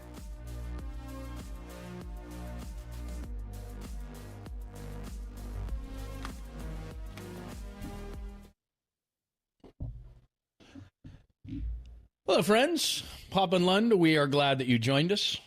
On a Friday edition, we're live in Las Vegas, the Sirius XM studios at the Wynn in Las Vegas. It is awesome. You got to get onto YouTube and Twitch and see the setup because it is absolutely amazing. One of the best studios we've ever worked from, and they got the big KNBR logos and the Papa and Lunds. It looks like a, like I said, pool and pond state of the art. Yeah, state of the art. There you just and they've even upgraded since I was here a year ago. It's gotten better. I didn't think that was possible. It is beautiful. So if you can't stop on by, we got Raiders and Niners. We're going to talk about who's going to play, how long they're going to play, all the storylines to watch. We'll get into that a little bit more with Pop. And, of course, top of the hour, we'll give you a foreplay, the 4 pieces of sound you need to hear at 1 o'clock, so do not miss that. But when we were here 193 days ago, we did a post-game from here. And one of the things that I remember... The day after the Super Bowl, that was February 12th. I mean, if they have the cuts, our voices... But we were here for like 10, 11 days, so that we sound much richer and better, and we look better. But check us out on Monday morning when we get back after a weekend in Vegas. But the thing I remember, I brought this up to you before, is that when we were in Miami and they had lost at Hard Rock Stadium to the Chiefs, and looking down on that field and seeing the confetti and then seeing the exact same thing happen in Las Vegas, except the seats in Miami were aqua and the seats at Allegiant were black. That was about the only difference for me, is I was doing the same exact thing at the same exact time and seemingly talking about the same exact things. But you and I got into a conversation because at the end of the Super Bowl 54, you said, not a dream denied, a dream delayed. You said the same thing at the end of the Super Bowl No, here. I didn't. I thought you did. I didn't. What did you say? Something similar. No, I didn't. That's an old line. But you made reference to it. That's an old line that I remember for years from John Facenda in NFL Films on the Buffalo Bills team in 1980. It is not a dream denied. It is merely a dream delayed. Well, the 1980 Bills never went to anything, but it was a great line. They used it for a lot of teams' highlight films. So the thing about 2019 was it was just so new. Nick Bosa was a rookie. Debo. That's his first year in the NFL. They got him in the first round. Debo was a rookie. It just seems so new and fresh. And to come out of nowhere, I mean, the year before, Jimmy Garoppolo tore his ACL. To come literally out of nowhere and go all the way to the Super Bowl, to just run. They were 8-0 to start 2019, hosted the 2 playoff games, ran all over Minnesota, ran all over Green Bay with Raheem Mostert. It was like, wow, they got to win the Super Bowl? And then they're 7 minutes and 13 seconds away facing a 3rd down and long. And they run 2-3 chip jet wasp, and Tyreek gets lost, and Emmanuel Mosley, and it's on. And it was like, you thought you're going to win the Super Bowl, and then it's literally grabbed from you. So at that moment, I thought, this team's young. Right, they're going to win. They don't know. There's a process. Like in the NBA, you got to lose finals. You got to lose conference finals. You got to have your heart broken. You can't wake up one day and win the NBA championship. Even the Warriors, when they won Steve's first year, they beat Denver a couple of years earlier, lost to San Antonio in 6. So anyway, that line was in my mind with the end was it's going to happen. It just didn't happen now. I didn't say that this year. when we were here 194 days ago for the post game of February 11th, because it's the agony of how many times do you have to have your heart ripped out? And there was a different feeling. And this one was, I always had an eye on Kansas City, even in 2019. I always looked at them and thought, Mahomes in 18 threw 50 touchdown passes and 5,000 yards his first year starting. They hosted the championship game that year. They should have won that game. D Ford lined up offsides. They intercepted Tom Brady. They would have won the game. D was offsides. New England got a play over. They beat him. And they ran James Devlin, that fullback, on the lead play, whatever. Kansas City was always in my mind there, lurking. This past year, Kansas City wasn't Kansas City. I thought we could beat Baltimore. I wanted to have a rematch of Baltimore and Lamar after even what happened on Christmas night. So, and then to those 2 home playoff games, they didn't play perfect football at all, but they survived, got by them, had a lead in the Super Bowl, had a 10-0 lead on the double pass, scored first in overtime. This one was like cruel. It was like you're ripping our heart out.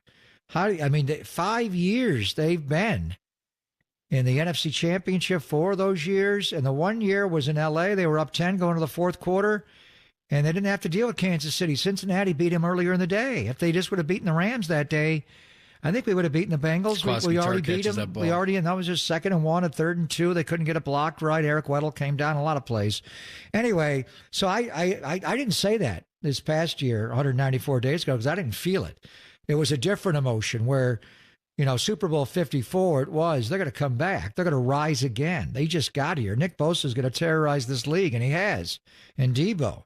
And they've upgraded the quarterback. We love Jimmy, but Brock's an upgrade. To lose it this year was ripping your heart right out of your body. Like, how many blows physically, emotionally, spiritually do these guys have to endure? So I guess that's my question to you is, after having lost that Super Bowl, as you said, losing to the Rams in an NFC Championship game, losing in that strange way in Philadelphia, 31-7 when Brock gets hurt, losing last year in the emotional way, and we all felt it. I felt it in that radio booth. I know you and Tim did. Other friends that were in that radio booth felt it and took it hard as well. So is it easy this time? Because like we said, the optimism of the next year I remembered after Super Bowl 54. This one in sitting there and in doing the post and being in that stadium and everything else, and it's drawing up all those emotions again being down here. Do you think it's easy for the players to say, flush it? Whether we would have won it or lost it, we'd have been in the same spot doing training camp and doing all the things we're doing. But all these narratives around the 49ers that are, this is the last one and Brock's going to start getting paid and you're going to start losing players and people on a national level trying to predict that this is the final run for the 49ers, which I don't believe, but they are older, as you said, and it did feel different in Las Vegas after that loss. So how do you think they bounce back? Does that matter at all, any of that stuff? That they lost the Super Bowl? Yeah, in the way that they did and what's being said. I think if they won the Super Bowl or they lost the Super Bowl, they treat every day the same. It's like Steve Kerr's Warriors. You win a title, you come back the next year and go 73-9. Durant joins, you win one, you want a second. You should have had a third. It's what they do. They get up every day and they think about, how do I get better today at what I do? George Kittle's maniacal. He brought the team over to his house and his workout room. And that's as good as what the Niners have in Santa Clara, what he's invested there. That guy does not take a day off. He does not take shortcuts. Nick Bosa's, I thought, was the hardest working guy I've ever been around in all the sports until I started to observe Christian McCaffrey. And this guy is insane. And Christian wasn't here for Super Bowl 54. Hey, he knows the agony of Philadelphia and fumbling in this last Super Bowl. So I don't think it matters. They would have loved to have won the game. They're never going to forget the pain of losing that game. They could win 5 more, but they're not going to forget that game. And they felt like they controlled the game. They never quite. The thing is, Kansas City was always reachable in both those games where they can come back, get you, and they did. But the way they prepare, and they don't think about last dances and windows closing. He asked McCaffrey that. You got to get a dirty look and a terse answer. He doesn't. His teammates are his teammates, and he loves them, and he shares, but he's trying to maximize his own career and his own ability in every single thing. And he has a standard that not even Bobby Turner has for him or Kyle. Kyle's like, take a break, would you? And he's like, hell no, I'm not taking a break. And Bosa's the same way, and Kittle's gotten to be like that. And They're all like that. Trent. So I don't think it matters. They would have liked to have won. They don't want the agony of that's probably a deep pain. Does it drive them to lift more weights and run more routes? Maybe. I don't know. You have to ask them individually. But as a team, they're as determined as ever. They want to win one. They want what did Debo say? What drives me? And in the receiver, yeah. Well, no, they asked him even after on Kate, what's her name? The one who does the podcast, Kay Adams. Yeah. Kay Adams, up in Adams. What drives him day to day is that he lost 2 Super Bowls. So for him, it's the pain of maybe coming back here. I don't know. It's a different vibe coming here. They're not staying in Henderson. It's in and out. They've been to Vegas a lot for preseason games. In the game Jan 1 of 23. It's not. It's a preseason game. It's that same damn stadium. I don't know. No, we've been here enough. I don't know. When I walk in that stadium, am I going to think of that game? Maybe. I don't know. You think about it. They look at it differently. They were here for the media night on Monday night. They've been in the stadium a lot. Probably more than any other stadium that's not SoFi, but beyond that, this one. So they're just pros. They are, and the Warriors were that special. When you had Steph and Clay and Draymond and Andre, that group has been around. The Spurs, when I first got there, they were just the combination of great ability with amazing work ethic and great people. They're just great people. You don't have to worry about these guys, honestly.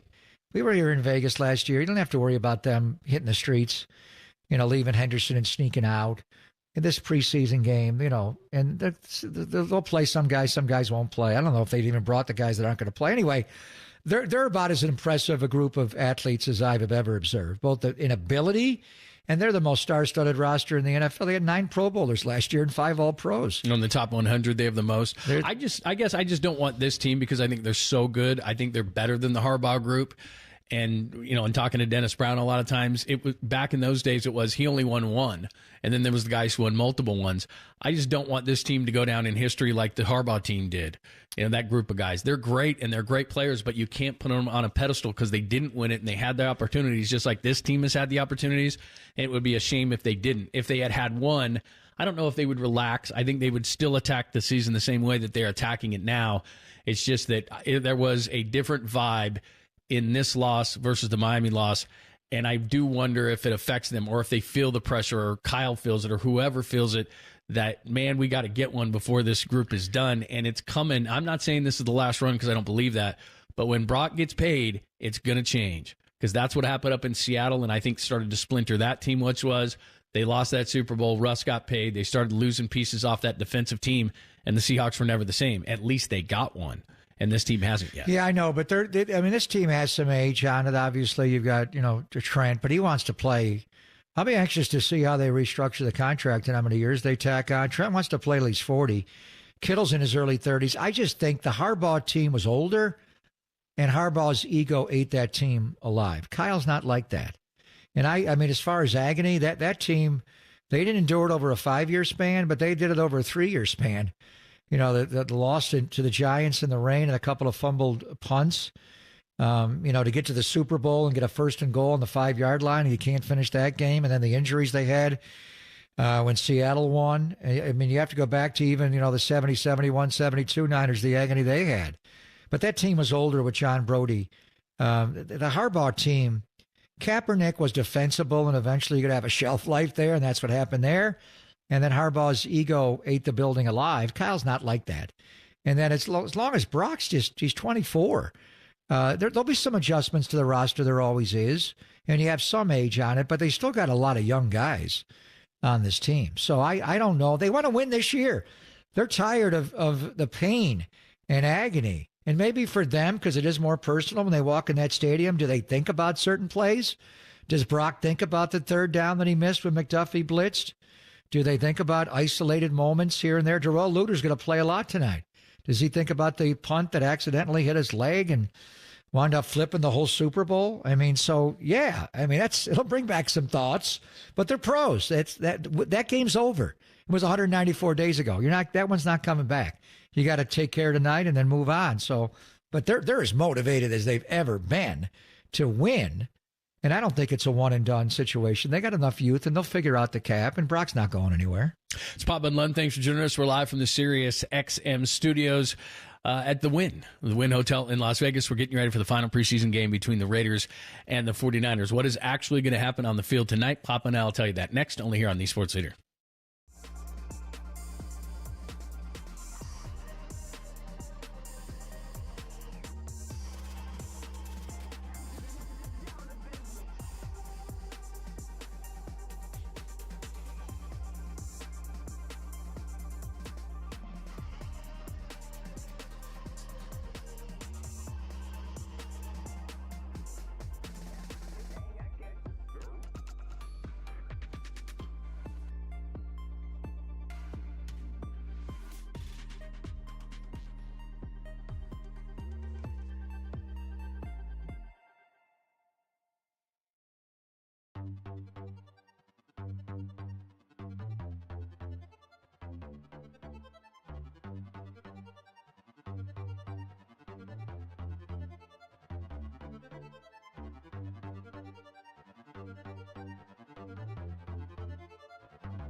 Greg Papa and John Lund are back. Find us on Insta at KNBR on Instagram. This is KNBR 104.5 at 680, the sports leader.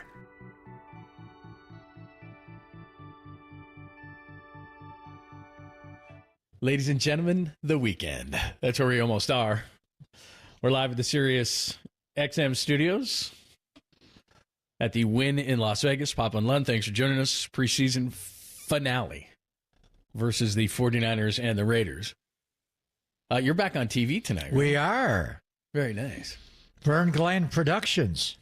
Love Vern Glenn. Yeah, we the one home game we had, we were on radio, and the two on the road, so it'll be fun to go back. We played here last year, the first preseason game, and the Raiders rolled.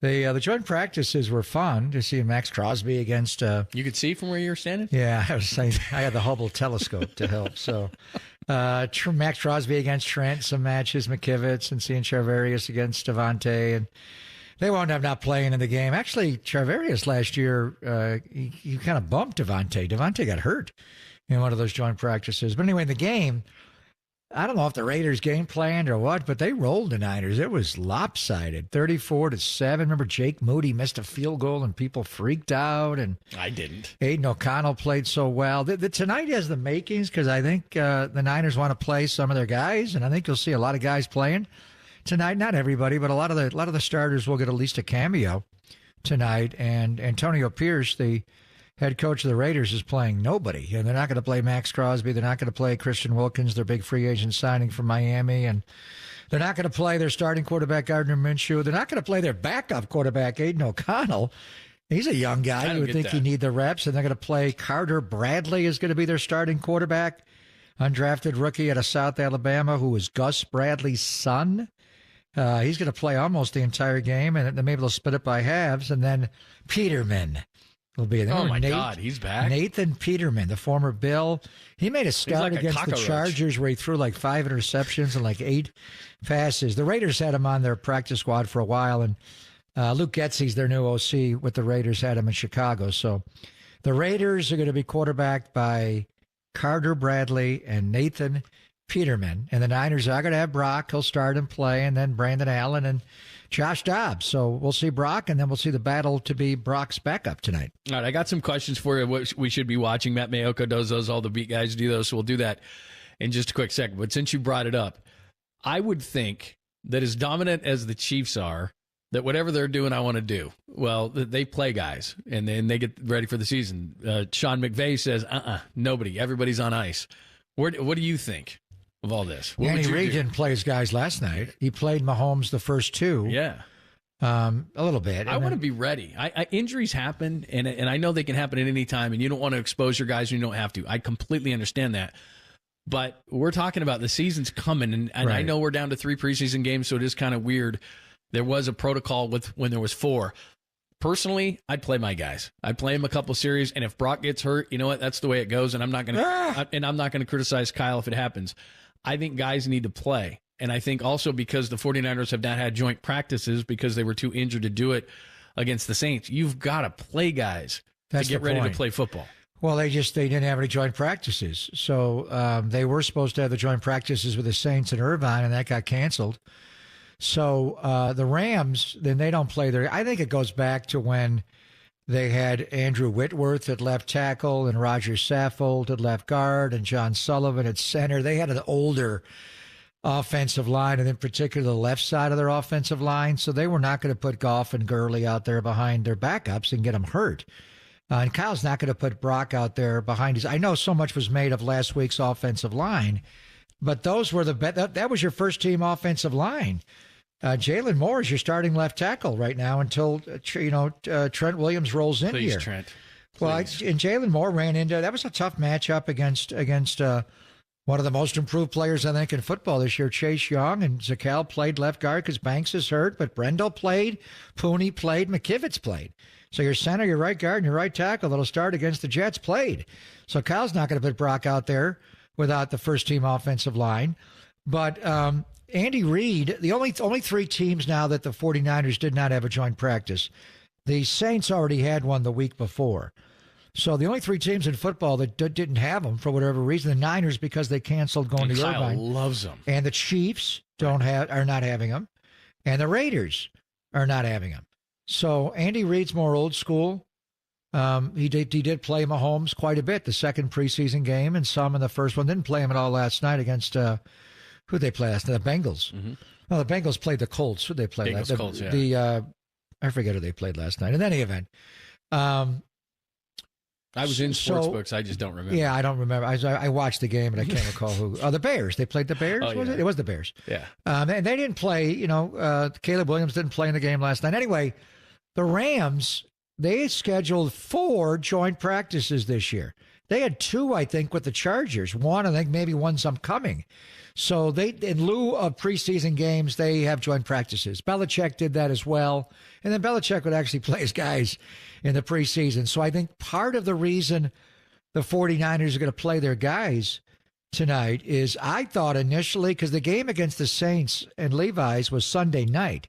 And this game's a Friday night. Initially, I thought, well, you're not going to bring guys back in, 5 days. But they didn't practice them much. They were 2 light days when they got on the field. So they do want to give them a little work. Time off. And then the other thing is, as far as how's this, in the old days, when, even when we played 4 preseason games, and I say old days, I mean like pre-pandemic, or probably earlier, a few years before, the way it would work, the first preseason game, the starters would play 1 quarter. The second preseason game, the starters would play 2 quarters. The third preseason game, the starters would play into the third quarter. So they would play the entire first half, cool down, and they wanted them to, re-energize to go back out and simulate halftime, come back out, and then you would not play anybody in the 4th game. We don't have a 4th game anymore. There's only 3. So part of what I think Kyle's looking at, and he bases it on days, there is no game next week. It's done. After tonight, it's 17 days. It's 2.5 weeks. Guys. So he is going to play guys tonight. And you may see Kittle. You may see Debo. They played a little bit last year. I don't think Bosa never plays in the preseason. And Fred probably won't play. But otherwise, I think you're going to see guys in a little bit of role. McCaffrey's not, I don't even know if he's here with the injury that he's got, the calf strain. So they will play their guys tonight. So my question is, last year it looked like the Raiders kind of game planned for that game a little bit more. I don't think Kyle's going to call the game tonight. I think Clay Kubiak will call it again, and Kyle won't do it. But it just seemed like last year when we came here, the Raiders wanted to make a statement a little bit in that game, and I don't know if they ran up the score, but it got lopsided. The Raiders, they won that game decided, only a preseason game, but it was 34-7. And they clearly were the better team. And they tried harder. With the Niners, and they didn't game plan for this game, maybe a little bit more with Brock out there. But does this game have the capabilities of being flipped from last year's game? Because Antonio Pierce is not only not playing his starters tonight, he's not playing his backups. So there'll be some guys that are playing tonight that'll make the Raiders 53-man team, but not many. So does this have so when you're watching the game tonight, it'll be the 49ers 1s out there against the Raiders 3s. So could this get lopsided for the Niners tonight, at least in the first quarter, maybe quarter and a half when the starters are out there? Not to get you in trouble, but you're telling me to give the 7 to the Raiders. I don't know about all that. Anyway, I would think so. And if it doesn't, then I'm concerned about what this team is, because Brock Purdy was kind of running for his life a little bit, did get dinged a couple of times, which, he said he likes to do. He wants to get hit a couple of times. But if their first string is playing, say, a quarter, and then Raiders aren't playing anybody, I would be concerned if the first team offense wasn't outplaying the Raiders. And back to my original point, which is, if you're not going to play a game for 17 days, and this is one of the things I hate, is everybody complains, somebody's going to get hurt, you can't play anybody. But then the first week of the NFL season, the commentators constantly sit there and say, geez, they just look rusty. Should they have played more in the preseason? Well, which is it? And I just say you got to play guys, especially if you've got a 17-day window from a Friday preseason game, the finale, to a Monday night game, and it's against the Jets, and it's an important game. So how else can guys get ready unless you're going to joint practice? Well, that's gone. So now you're going to practice against each other for 16 days. You've got to play. They're not going to have that many Right. practices. They get this weekend off. They got to get Labor Day weekend off. You're not going to have that many practices. So I agree with you. But people were questioning why Brock played last week, because he got hit a couple of times because you weren't playing. That is your offensive line right now, ladies and gentlemen. Jalen Moore Then they're going to start tonight. Jalen Moore, Nick Zakel, Jake Brendel, Dominic Pooney, and Colt McKivitz will start. That's your offensive line. That's the group that started against New Orleans. Now, you're not going to have... Who's the backup quarterback again? Okay. It'll be fine. You just made his comment about tackle football. I want him to play. I want Brock to play. Brock, he wanted to play last week, and he's going to play tonight. And I promise you, if something happens, which... Don't even say it. Then I'm not going to complain, because I do think you have to. And I do also think that whatever Andy Reid's doing, that's what I'm doing. And like I said, they didn't play anybody last night. Because I mean, going into the game, the first game last year in Pittsburgh, my thing was, I'm watching the Steelers in the preseason last year. Kenny Pickett looked like Kenny Stabler. I know.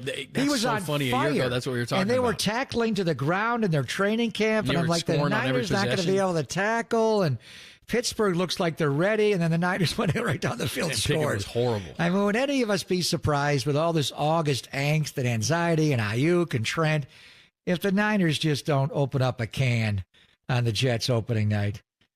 I would not be surprised. I will see how it goes. And the Jets have a really good defense, and Brandon better be running routes to get ready for Sauce Gardner. And we'll see their offensive line. I know they invested a lot in it. Is it that much better with Tyron Smith and Morgan? He's as old as Moses. Morgan Moses is Moses. I think he was the original Moses. Nick Bosa loves playing against Tyron Smith. So all the August angst, and I hear Murph and Mack. It's the bummer summer. Would we be surprised if September the 9th rolls around on 9-9 and the Niners just roll the Jets? No, I wouldn't be surprised. And plus, both you, not that I would hold you guys to this, but both of you guys feel good about Aiyuk being there. I do too. I feel really good about Trent Williams being there. And I don't know enough about Ricky Pearsall to complain. I mean, those are the guys that are in question to me. Everybody else seems to be healthy. They've gotten through this whole thing. Knock on wood, as I will right now. We're in the... Well, no, Gruden's not here. I was going to say, what did he say? Knock on wood if you're with me? Is that what he said? He did. During the thing? Knock on wood. Was that a Hard Knocks a couple of years ago? I guess he's no longer here, but he's actually wearing stuff in Kansas City the last I saw. So yeah. Anyway, there you go. All right, top of the hour, foreplay. 4 pieces of sound you need to hear. We will mix in. It is all Raiders, Niners, and we do have a lot of Niner stuff. We might mix in one Giant. Although I don't know. They can't change the color, so maybe we can't. Oh, in the old days, they could. We can't change our backdrop to orange and black? Which I like the red and the gold here at the... Crow's getting upset. I am wearing orange shorts, so I could just... do you want to model? People really like what you're wearing today. I could do a handstand to show the shorts. We could do it that way. Yeah, but is that all you have is shorts? Because if you do a handstand, we might get... I'm going commando. Oh, you are? Yeah. Yeah, that's good to know. It's Vegas, baby. It's very hot outside. I thought you were going to do a Chris Jones. Remember him at the combine? He fell down. And there was Tim Ryan. Fell out. Tim Ryan did that as well. Tim Ryan ran his 40 time. Very nice. He's the human tripod. With that, thanks for joining us. It's Papa and Lund. No children walking by. It's Papa and Lund. Lady in Red's walking by. Yeah, she's laughing. I saw somebody familiar out there. All right, here's your Sirius XM studios at the Wynn in Las Vegas. Stop on by before the game. Pre-game on our sister station, 810 The Spread, because we get Giants and Mariners on the big blowtorch tonight. So if you want to hear Giants, you're going to keep it here. If you want to hear the Niners and the Raiders, you're going to move over to 810. We'll start that. I'll race over there and meet Adam at about 3 o'clock. So make sure that you... stay tuned for that. After you go to the Gold Bar whiskey party at the Hard Rock. Yeah, I got at least stop by. It'd be nice. Yeah. Throw down 5 or 8, and then I'll be on my way. Hello, everybody. Did you Welcome know? to Cubs baseball. Exactly. That's what I'll be doing. All right, foreplay coming up 10 minutes. Pop and Lund live from Vegas on the Sports Leader.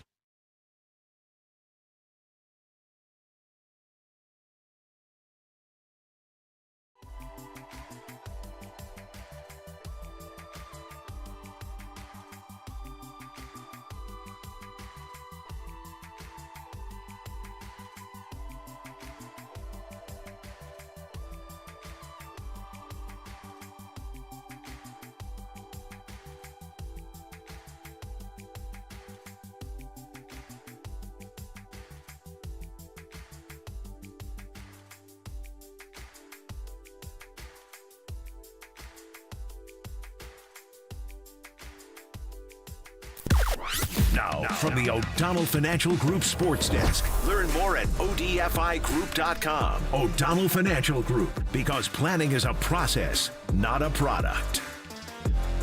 Giants manager Bob Melvin, he joined Murph and Marcus this morning to preview the weekend's matchup against the Mariners. Check out that podcast and more on the KNBR app, YouTube, and KNBR socials.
Time for some foreplay with Papa and Lund. I'm Dirk Diggler. 4 chunks of audio that really get you going.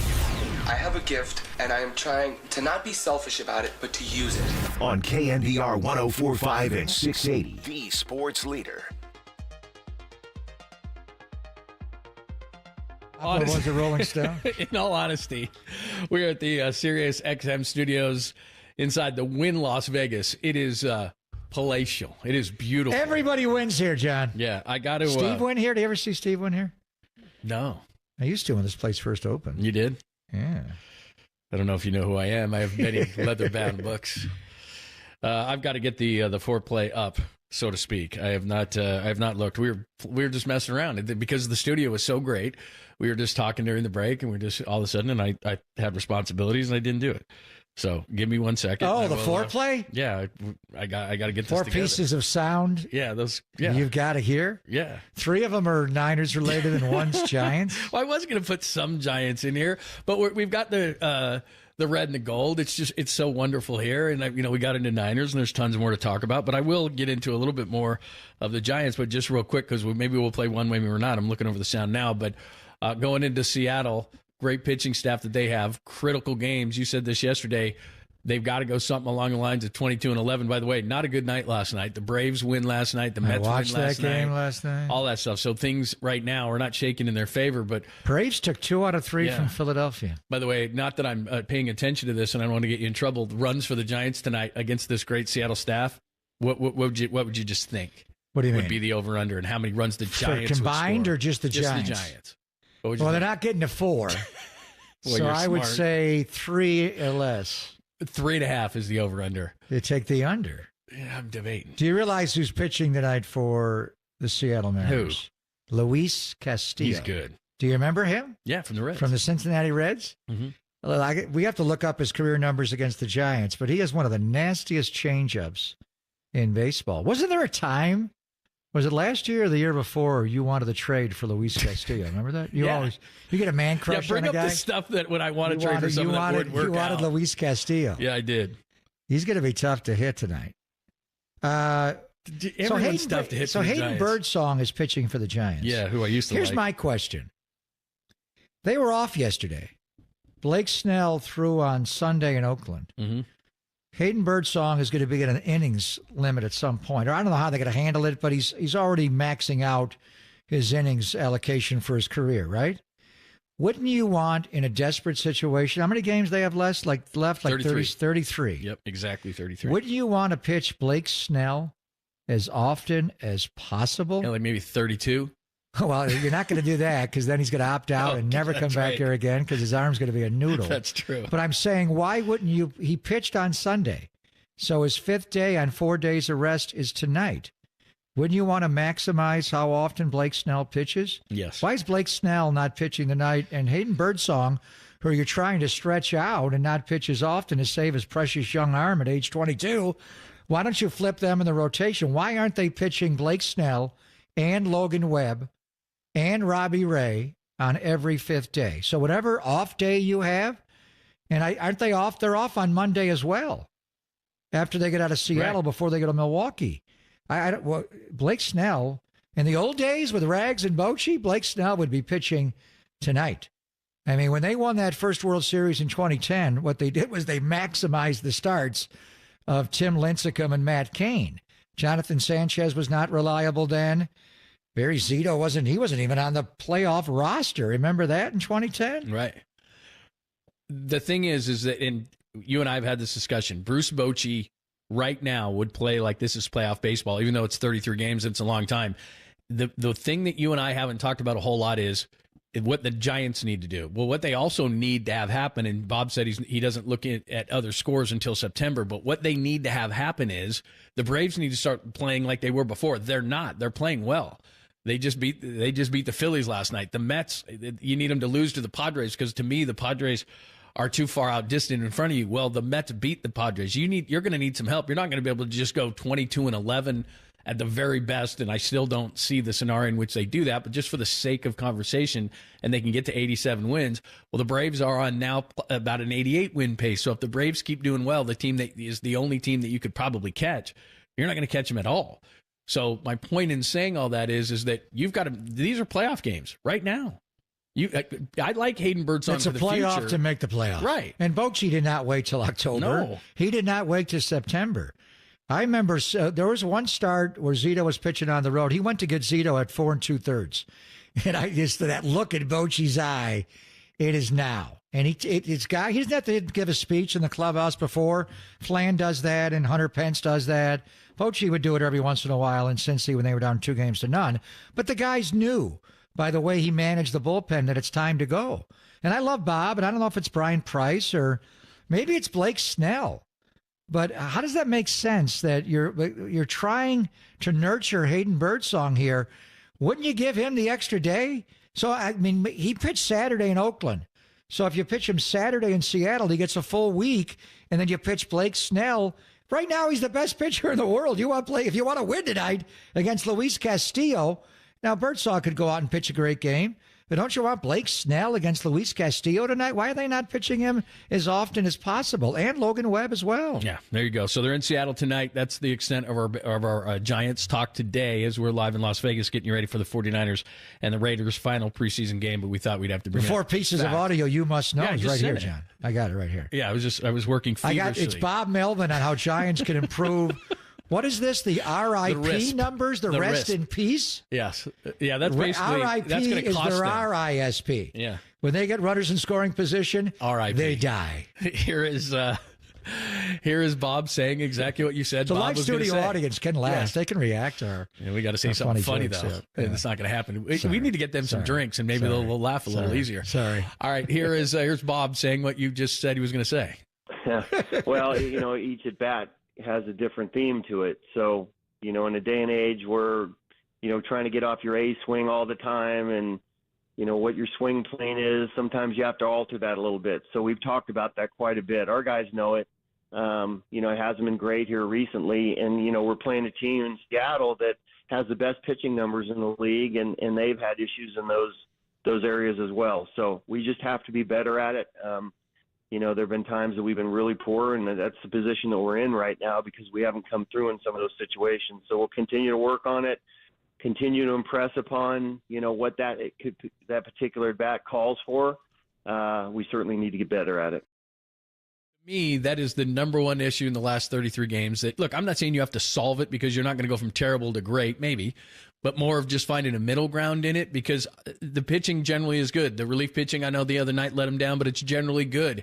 It's situational hitting. It's runners are scoring in position. And if they don't change that, no chance they get even near the playoffs. That was an interesting answer. Did he say change your swing plane? Haven't I been talking about that? Stop trying to buggy whip. She loves buggy whip. Everyone loves it. When you low to high, Cody Bellinger was the ultimate buggy whipper, which is a guy who's trying to launch angle and start low and go high. It's Cody Bellinger, when he's been at his best, he does not do that with two strikes. He spreads out, he shortens up. What Bob is saying is change your bat plane. Stop trying to drive the ball with 2 strikes and 2 outs. Teoscar Hernandez, watch that guy when he gets in an RBI situation. He drives and runs because he knows how to adjust his swing. Put the ball in play. Don't strike out with 2 outs and certainly change your swing. That is comfort to my ears because at least he's preaching that. The guys just don't do it. Pat the Bad, he's been around forever. He's old school. And Pat could drive the ball as far as anybody. But he knew with 2 strikes and 2 outs what to do. I just like that Bob used that line, which means we don't like your approach. The one thing about the Giants this year, I haven't even looked at them. Did they strike out more than any team in baseball? It is it is so hard to watch them. Chapman, how much does he strike out? I mean, Jorge Soler, Mike Yastrzemski, even Tyler Fitzgerald, who's had a great rookie year, he strikes out. Wait, now they don't care because they strike back and hit a home run, but do they? They don't hit enough home runs to absorb the volume of strikeouts. Put the ball in play. Bochy's teams, what did Flan talk about? Not the RISP or the RRP, it was the RTI, runs thrown in. What does that mean? The opponents make a mistake defensively and throw the ball away. But they're not going to throw the ball away if the catcher's catching the ball and you're swinging and missing. They strike out so much. I just needed a minute to think about it. I certainly didn't look this up on Google. The good news is the Mariners strike out more than anybody Baseball else in reference baseball. could be good or baseball savant. I don't know what you're talking about. Did you ask Siri? Who strikes out the most? The Seattle Mariners, which is good news. 1,308. They stink. How many times have the Giants struck out? 1,307? They are 10th. 1,117. Okay, out of 30 teams, though. Yeah. So they're in the top. Good. They're in the top third. Yeah, top or bottom, depending on. Anyway, they strike out in the top quadrant. Yeah. Right. Yeah. They strike out the most. Yeah. So, I mean, your point is made that's what they do. My question in hearing that, and then we'll get to sound piece number 2, is that if the manager, I know that was their approach, and that was Farhan's approach, and that was Gabe's approach. Gabe talked about it. We just, that's he what didn't mind cold strike threes. Right. But Bob Melvin is the manager of the team, and one of the things I really liked about Bob is when the more he talked, and Brian Price and all these guys and Pat Burrell, was that they were going to bring an old school approach to a certain extent into this analytical baseball era. If the manager is saying adjust your swing and do all these kind of things, then why the hell aren't they doing it? Because Chapman's going to strike out a lot. We know he cannot get to a top rail fastball. Well, just watch when he hits the ball hard. He can't throw them all top rail fastballs. But his swing and miss on that pitch, he can't get to it. Bob was even talking. Flem asked him the other day, who was on the mound? It was Garrett Crochet. Mm-hmm. So Flem asked him, who on your team, we're going to see a 99-mile-an-hour fastball at the top of the zone. Who on your team could hit that? Encarnacion, he mentioned right away. He talked about how Chapman needs it middle down. Yastrzemski needs it middle down. Tyler Fitzgerald can reach the top one, but he strikes out. He struck out a lot in the minors. So they just strike out a lot. So that's the bottom line. So the Giants over-under on runs tonight is 3.5. What's Seattle's? 3.5. Same. Yeah. They're both the same. And here's the thing about betting is that people hate unders because it means boring. To most people, runs equals excitement. And when you take the under in any sport, it's like, ugh. Because what you're saying is don't score. Well, what do people like? They like scoring. So we are in Vegas. I'm not allowed to go in a casino now that we're in the football season, so I literally can't go in. Betting on baseball. Yeah. It's based on the starting pitcher. A lot of it. In the game. So isn't that the greatest return? Is based on the starting pitcher, you can win betting on baseball? Absolutely. So what do you give up a run? Is it a full run? Like if each team is scheduled to score 3.5 runs tonight, is it a pick 'em game? Like, who's favorites? Probably Seattle because it's Castillo against Birdsong. Yeah. But you can't, give up a run. So what do you give up, a half a run? How does that work? I don't even know. You mean half a run as far as what? Make 3.5. So no, I'm talking about not the over-under, whoever wins the game. Say you wanted to take Seattle to win the game tonight. You'd have to give up. What, are you looking at my phone? I don't know, John. I don't get me in trouble. I certainly didn't. This is pure for my edification. I don't know. On the road. Believe me, I'm not going to watch the Giants and Mariners live tonight. I'm going to watch the Raiders and 49ers. God, how did this pop up so fast? I just have no idea. Wow. I can't believe this. Wow. It was like I had opened this app before. We sat down at the sports book last night. That was the first thing I did. John, the usual for you, sir? No, I picked up these sheets just for entertainment purposes only, of course. And the Niners are favored to win the Super Bowl next year. Yeah, they are. They're 6-1, which doesn't. I need something with a little better odds. But Kansas City's 11-2. Yeah, I don't know. Wouldn't that be 5.5 to 1? Yeah, the Chiefs are the favorite. Yeah, because they're 11-2 is 5.5 to 1. Yeah. Yeah, screw them. Tonight's game between Seattle and the Mariners. Oh, the Mariners. The Mariners are given a half a run? Yeah, they're favored. Is that the way it works? Actually, 1.5. 1.5? Yeah. Well, they know the Giants can't score. And they think Seattle's only going to score 3.5 runs? Yeah. So what do they think the score is going to be? 3.5 to 2? Yeah, that's what they think. Isn't that a lot? Take the Giants. A run and a half, and Seattle can't score. Yeah. So if Seattle wins, they're going to win 2-1. That's what they're thinking. I mean, 1.5 is a lot between two teams that can't score. That's a lot between teams that can't score. So when the A's move here, are people going to be betting on baseball here? Yeah, they're going to have it on their phone. Well, that was the whole battle with the Raiders, was that they wanted to have it like at your seat. You could do live play calling, like like they do in Europe. Yeah, exactly, same thing. Yeah, they were. Crow was just saying that. What are you saying? You can bet if the next pitch is going to be a ball or a strike. Fire bet. Can you imagine? Wow. If I had access to my son's... Well, how about if you're the pitcher? Why is Logan Webb intentionally walking him? No, but remember the time... He just made $4 million on those 4 pitches. Remember the time I asked Joe Buck this? It was I don't know which Super Bowl it was, but obviously it's with ESPN now, but I said, could you? I can't remember what the This is after you said Joe Buck sucks. Yeah, and I was like, hey, buddy. But so he comes on the show, and I can't remember the term it was, but they said, is he going to say it X amount of times? And I just said Joe Buck. If you could say that 4 times because the over-under is 3.5, that would be very nice for me. And so Joe could do, I mean, you could do that. You could manipulate it, make a bunch of money. It's illegal and all, but, you know. It's like Musburger saying Miss Alabama. Oh, you got to play quarterback. We only got through one piece of sound you must hear. God, talk so much. See, we get to Vegas, Jam, we get all chatty. All right, we do have these lights. I feel like a slab of roast beef. Like under the lights here. Oh, I love it. So nice. All right, here's what we'll do coming up next. If you missed it, Mike Silver on with the latest on Brandon Aiyuk. Could there be a trade? Are they dotting I's, crossing T's? Are we where we were? Mike Silver joined the guys yesterday with Tolbert and Copes and gave us some insight. I want to ask you about it. Part of the foreplay. We'll continue the second part of 4. We just get through these at some point. We'll try. We got 45 minutes to go. Let's do one every segment. Only the Sports Leader.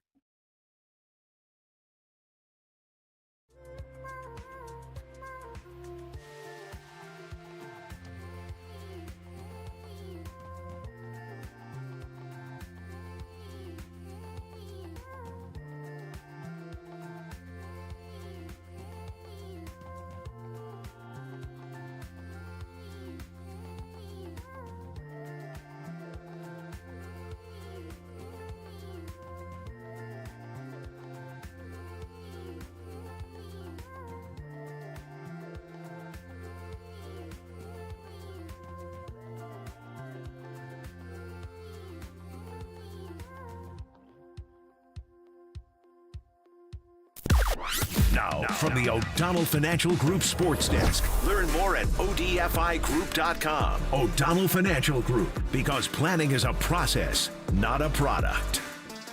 As you've been hearing all morning long, Mike Silver joined Tolbert and Copes yesterday and said that everything is still on the table for Brandon Aiyuk. Check out that podcast and more on the KNBR app, YouTube, and KNBR socials.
And now, time for the Protect Your Assets with David Hollander Business and Technology Report.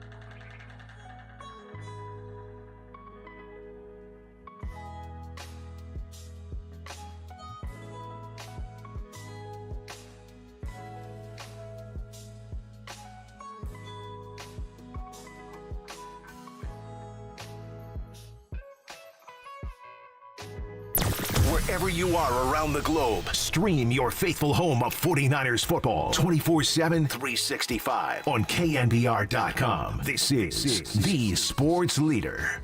My updated information is that everything is still on the table, including all the trades you've heard about. And I know the Patriots have said, that's over, but, maybe they're less likely. But I think that Steelers scenario where you get picks, flip a pick, get a player from someone else is on the table.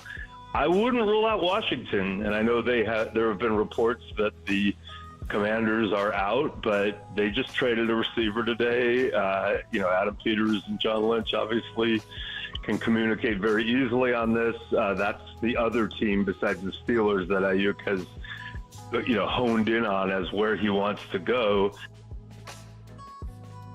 There's Mike Silver, Pop and Lund. Thanks for joining us. We're live at the Sirius XM studios at the Wynn in Las Vegas as we get you ready for the final preseason game between the Raiders and the 49ers. And that's part of the foreplay as we got yapping, but that's what we do.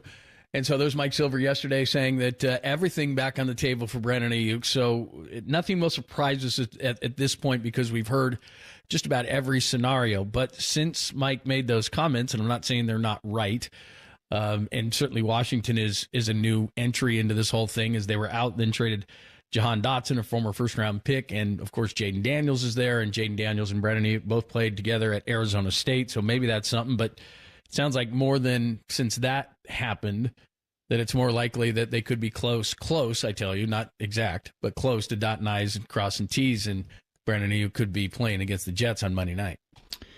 Yeah, so I understand what Mike is saying. I don't know if Mike is basing this on reporting, and Mike's one of the best and most well-connected guys in the NFL, or he just said what, Dotson got traded from Washington and wound up going to Philadelphia.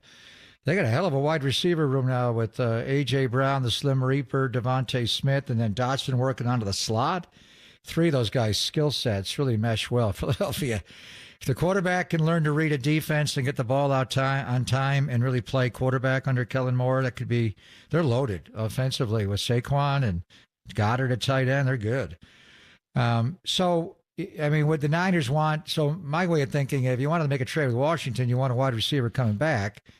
Now, Dotson's not an ex-wide receiver. Olamide Zaccheaus is a big guy from Atlanta, but he's not Brandon. Terry McLaurin, Scary Terry. That would defeat the purpose. Luke McCaffrey's on that team, by the way. Christian's brother. I honestly, so I know they have odds for everything in Vegas, and they got them mainly for games. Do they have a BA whereabouts odds? Yeah, I actually have seen those. Do they? Yeah. So would you say? So what team should we pick? 49ers, obviously. They're the favorites. Pittsburgh Steelers, obviously. Let's take New England out of it because he was offered $32.5 million and didn't want to go there. So he said no. Put Cleveland in there and put the Adam Peters in there, Washington. So what would be the odds that Brandon Aiyuk plays 2024 with the red and gold, the burgundy and gold? Who else we got? Cleveland. What color are they? Brown as of this and very orange? moment. Do they really have odds for this kind of stuff? Yeah, I just luck into these things. I don't really research them. I don't know anything about it. But just as of this morning, and this 49ers are the favorites. Well, I find this one to be odd. It just depends on where you go. You said, but we are near. We're right here in the. We're wing, in a casino. What the? I'm not. Well, no, you're not. Of course, you're not. Yeah. I'm on the other side. You're like on, you're when in the Raiders are playing the Niners for years, whenever I would play roulette when I was allowed to, I'd always bet on black. For some reason now I bet red. You know what's funny? God, we're Problem doing is last year's radio, Super so- Bowl, the Chiefs wore red. Screwed the whole thing up. All right, I will Anyway, tell you those the odds. odds of the favorite? I will tell you those odds, but All since right. you brought this up, Yeah. and we're doing some ADD stuff here right now. So yesterday, it's funny you mentioned that. My wife calls me and says, "Hey, just for the heck of it, will you go over to the roulette table?" And I do like roulette. And she said the same thing. She goes, Raiders, Niners. I'm feeling good about red. She goes, throw X on red. Bet red. And I did, and it came up red. And then you walked away? Yeah. Well, she just told me to do you one bet. didn't double down? No, I believe me, if it was my money, I would have. But I just write it until the money is then out of my pocket. That's how I play. I'm stupid. All right, so But you're she buying said, "Do it drinks after the once." game tonight. Well, she is, because see, the thing is, I told Is her. Lainey, is she here? No. Oh. But I told her I would do it for her. Right. And then we're going to spend her money tonight? Yeah, but I didn't tell her how much. She asked me about a certain amount, so I could take some profit for putting the bet down. You're not, I mean, you got to give me something for putting she it doesn't down. listen to the show. But it did all right. So you won. Yeah. It did So well. you bet I red, won, and she red won. came up, and Yeah. you walked away. Well, like I said, I wouldn't have, but she instructed said, them. "Don't you dare!" And Okay. if she knew that I won too, I would owe her double All right, so that money. means Aiyuk's going to be a 49er. Yeah. Okay. Now Did it come up burgundy? No. This is exactly like a Burgundy studio. Don't put anything on there. Papa will read anything. Blank you, San Diego. You have a green chive on your front tooth. All right. This surprises me, but it says plus 250 is the Steelers. So the implied probability is 28.6% he would be a Steeler as of this morning. Okay. The 49ers are plus 380, or 25% he would be a Niner. So the Steelers are actually the favorite. Browns at 13.3%. Commanders, who were out of this thing, at 11.8%. Chargers, which I don't believe at all, is at 9.1%. Well, they need wide receivers. They do, but Harbaugh likes offensive linemen and stuff. He's not getting receivers. So I don't believe that. But so the as of this Niners are not morning- even the favorite? How about that? Who made these odds? Silver? All right, so here's my advice to you, and I'm not going to get involved with gambling, but I would take the But here Laney, you go. whatever you won on betting red last night, put it on Aiyuk being a Niner. Yeah, I'm getting that vibe. Yeah. I'm getting that vibe. So anyway, you were Or maybe nowhere near put- this. Maybe just put saying. $30 million on him being a Niner. Ryan Williams, man. Yeah, that's true. All right, here is. Look at it. We did it What a again. segment, Chad. Well, you have a foreplay, right? Yeah, this is supposed to be it, but we're not doing so well. We've done 25 minutes and we've gotten through 2. That's not good. But anyway, all Yeah. right. So It's the Vegas vibe. yeah, it is. All right, we got a couple of more that we'll get through. Something that John Lynch said about something that has been debatable and debating we've been doing all week long. We'll do that coming up next. I do have a couple of caboose that we can flip in here before We're the in top of the hour. Vegas. It's Friday. Yeah. And I also want your opinion on some position battles, because I'm getting a lot of tweets and texts from people going, "Hey man, what's Pop think about the position battles tonight for the final The preseason fight for game?" 53? Yeah, the fight for 53. You just said it much more succinctly than I did. Turn in tonight, 7 o'clock, KPIX for the Vern Glenn show, and we'll have that. You're not going to be wearing that I'm wearing because you're the looking very shorts. summery. It's Vegas, baby. Yeah, I know. You look good. You look very I think Vegas. I'm going to unbutton the top shirt. Yeah, you The should. top button here. People want to see the shorts. What color is that? Salmon. No, Salmon. Jonathan Abram played last week for the New Orleans Saints. I can't believe you didn't bring that up. He says it's Salmon. Yeah, I heard you say Or call Salmon. him, Or and then I thought you Salmon. were going to say Salmon, but Well, I was going you to were call being him professional. Jonathan Abraham, but that was the old Jet. Remember Jonathan Abraham? Defensive end. Yeah, like is it Yeah. Jonathan Abram Abram? or because I was so into Abraham the Sam was and the old jet Salmon. guy. Yeah, it is kind Salmon. of, is it Those are Salmon? like a salmon type of short there. They look good. Next segment, I will show my pants. Yeah. The no pants dance. All right, we'll get through one The more. Niners are probably not next. the favorite to get Aiyuk. Not as of this morning. What do Wow. they know? They They're don't listening know to Mike anything. Silver. Yeah, that's what happened. Is he in New York with Aaron Rodgers now? He was. Yeah, he still is actually. We'll Is he? we'll ask Yeah, him what's going text on there. Silver. All right, this one on John Lynch is about the debate we've been having all week. All the shows have been having it. We'll get into it next, live from Vegas on the Esports Leader.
Catch KNBR at your crib on your Amazon Echo smart speaker. Now back to Papa and Lund on KNBR 104.5 and 680, the sports leader.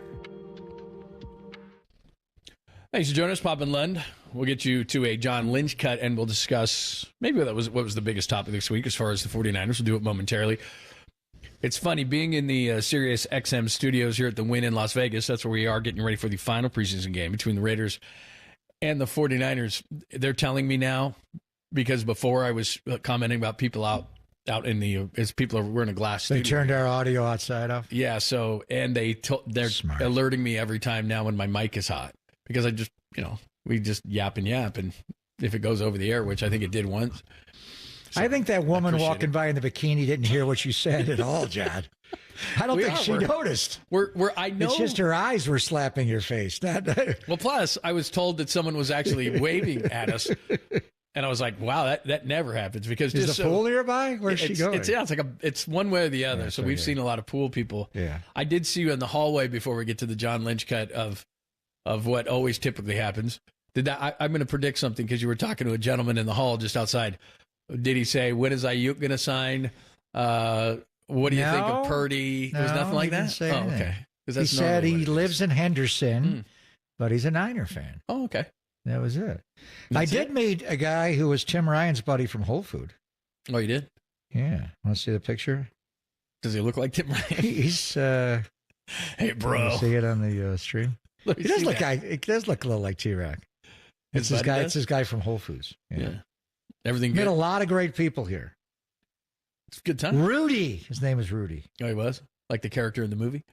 No, I don't think it's that guy. How's Tim Ryan? How's Tim Ryan hair in this kind of environment? Like, does it get frizzy? He has to activate it more. Like the players go out. The big thing now is pre-practice. They have something called activation, where they get their body ready to practice. They just don't go out there and start cold. Tim has to do that with his hair on TV. Man, it basically is just a little water bottle that he sprays to activate the hair. Yeah. All right, here is as we slowly go through the foreplay. We want to play this because it's been the topic du jour all week long. Here is John Lynch yesterday with the morning show with Murph and Marcus talking about Brock Purdy playing behind an offensive line in the preseason that does not feature Trent Williams. I didn't. I think first of all the motivation came from Brock. He wanted to get out there. He wanted to be a part of the operation. I think probably from last year, not having an opportunity to play in the preseason. You want to knock off that rust, and there at some point, guys, you got to get ready. It's a challenge to play in the NFL, and you can't play scared. You gotta go. And I think back to my day, we used to play a lot of preseason. I remember my first preseason game lining up, and there was John Elway, probably at 34 years old, he's out there. And Dan Marino was in the second, and Jim Kelly in the third. So, I think everybody is so, and I get it, everybody is so concerned. And Brock was behind our starting. Colton McKivitz was lining up. Pooney, who has really earned that role to this point. Brindell was in there. Zakels was at left guard because Banks is out. And then Jalen Moore has really acquitted himself well. So it was a bummer as the game got closer. Some of the skill guys kind of got nicked up, and so he was out there. But Brock wanted to be out there. We felt safe with him out there with the offensive line, and I think he got great value out of it. So I know a lot of people examine that, but we'll never play scared. We always try to play smart, and we made a calculated decision, and he got better from it. There you go. That is the explanation. And Brock did play in 2 preseason games last year. He played in the Week 2 preseason game against the Denver Broncos. He had 9 snaps in that game.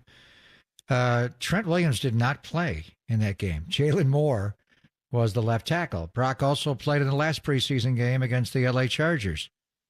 And Trent Williams did not play in that game. So Brock's playing tonight, and they're going to run out there the same offensive line they ran out there Sunday night against New Orleans. Jalen Moore will start at left tackle, Nick Zakel at left guard, Jake Brendel at center, Dominic Pooney at right guard, and Colton McKivitz at right tackle.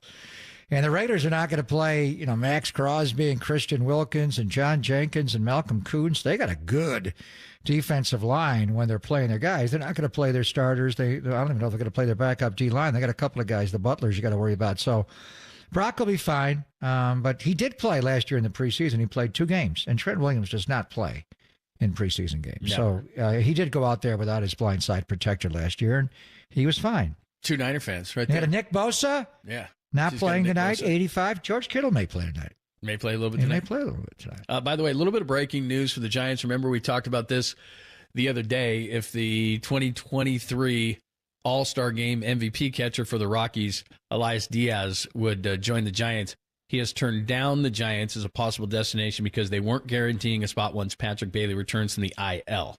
Oh, So interesting. he has turned down the Giants. Giants tried to get him. Wow, they did look into it. Yeah, they did. And he said, no, thank you, because So that would he be wanted between a him spot. and they wanted to keep Casale. Mhm. They could easily get rid of Casale. Maybe Casale came up from AAA Iowa City, and you were on that before they got him. The way we looked at the schedule, because you got night game tonight, Casale will catch, day game tomorrow. So maybe it's Jackson Reitz tomorrow, but then Casale could catch Sunday. You could catch Casale all 3 in Seattle and just have him do like he did the other day when he caught a day game after a night game. They're off Monday, and then there's 2 night games in Milwaukee, and then Patrick Bailey is supposed to come back from the oblique injury on Thursday in Milwaukee, John. You know how I take that? They're loyal to Kurt Casale, 1, because they easily could just get rid of Casale and let Diaz come up. And that must be a positive sign that when the 10th day on the IL hits, Bailey will be over that.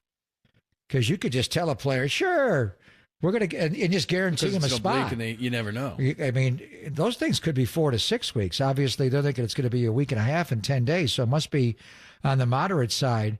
But that shows loyalty to Kurt Casale, because Diaz is a good player. He's a better hitter than Kurt. Kurt catches the ball well, but he's also a catch and throw guy. Diaz is a good player. Yeah. So it must mean good news for Patrick Bailey, or else they would have guaranteed him a spot after that point, after the IL stint, but they wouldn't, so he's not going to be a you Giant. could go to 3 catchers. September 1st is rolling around, That's and what I the was rosters are going to expand to 28. I wonder why they wouldn't. Did they pick up his salary, or did they claim him off? He didn't pass through waivers yet, right? So they claimed him, and they were going to take his salary. Yeah. He's making good money too, right? Yep. So that's the latest on that. By the way, one more NFL trade new. The Seahawks have been busy. Remember Darrell Taylor, the outside linebacker, He a got couple years ago? traded, yeah. Had 9.5 sacks. He's been traded to Chicago for a 6th-round pick. So teams that. continue to try to, trade guys as they get their rosters in place. New head coach Pete Carroll's gone. Mike McDonald's is the new coach there, so they're going to change players without question. Yeah, so that's what's going on as far as that goes. All right, a couple other things, and people wanted us to talk about this, so let's do this before the top of the hour. Got about 20 minutes until Tolbert and Copes. And again, thanks, as always, to the guys down here, Sirius XM Studios, and it's awesome at the Wynn. So stop on by. And even if you can't see us, you got to come into the Wynn, man. It is a beautiful hotel. But as far as guys we're watching, we've talked Brock to death in this whole situation. The running back situation, let's just go through positionally. Running back situation, obviously no Christian McCaffrey. Is there a question in your mind of whether J.P. Mason is number 2, and then what do? Garendo is the big story because he hasn't played in the preseason yet? Yeah, I want to see him. He'll wear number 49 tonight, runs a 4.33, and he's 221 pounds. I think you'll see him run back kicks tonight. He's going to play. Elijah, I think, is cleared over the hamstrings. They could give him a couple of carries.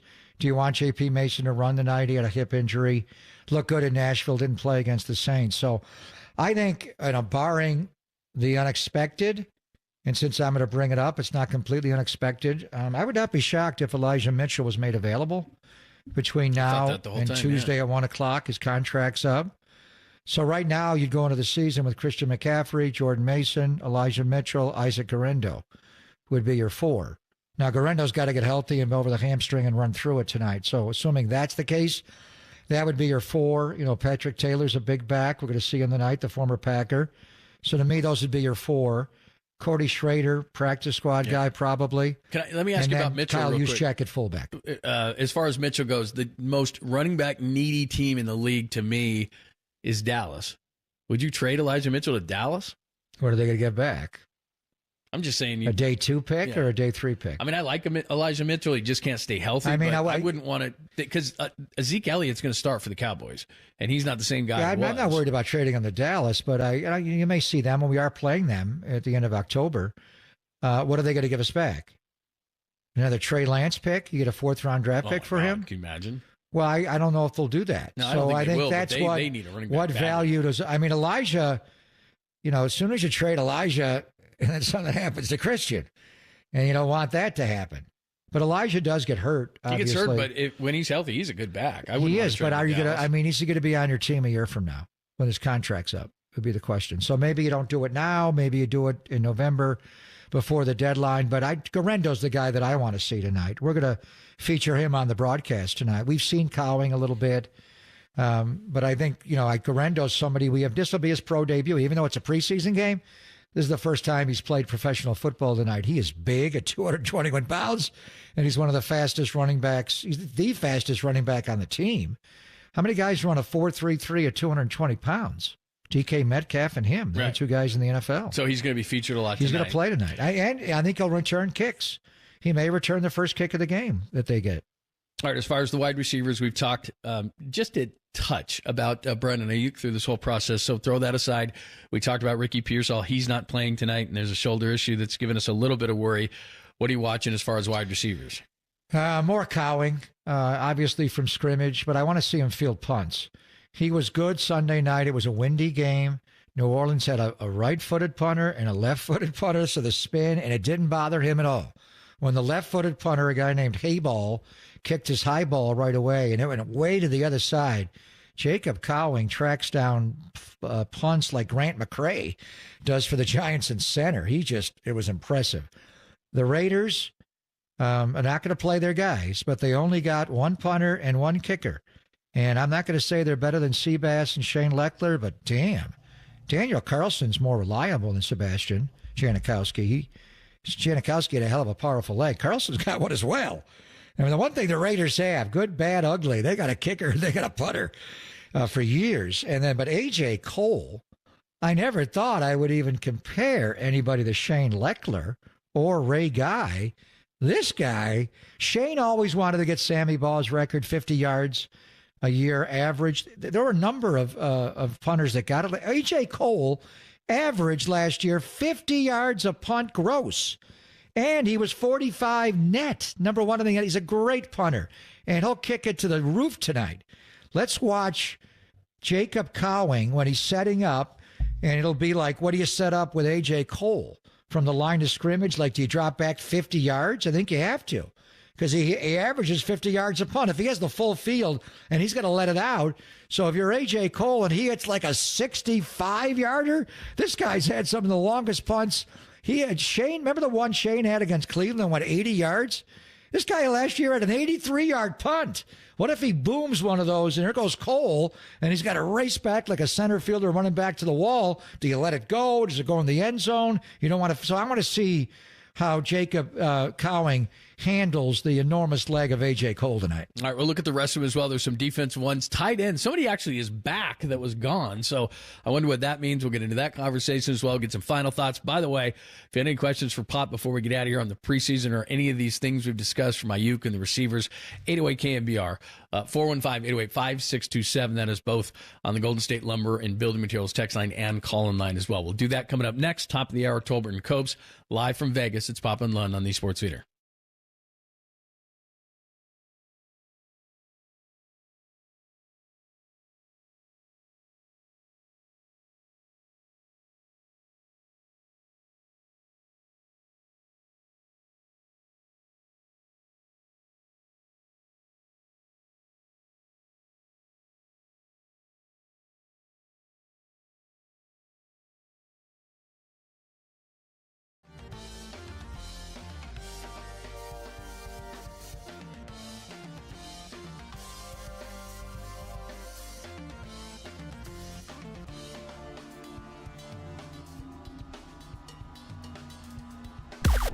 Now, from the O'Donnell Financial Group Sports Desk. Learn more at ODFIGroup.com. O'Donnell Financial Group, because planning is a process, not a product. JT Snow, he joined Tolbert and Copes yesterday to discuss what the Giants need to do to make a run down the home stretch of the season. Check out that podcast tomorrow on the KNBR app, YouTube, and KNBR socials.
Papa and Lund continue live from the KNBR Casino Matrix Progressive Jackpot Studios. Casino Matrix, Progressive Jackpots are here. Where are you? Just drop in. Please play responsibly. 1-800-GAMBLER. Danny has never told me Mike is hot more than today. He's worried about you, John. Well, he knows what I'm going to do. Because when it's hot, it's hot. Yeah. On the runway at the Wynn. Man, we're Be right by the careful pool, what too. you say, John. We're right next to the pool.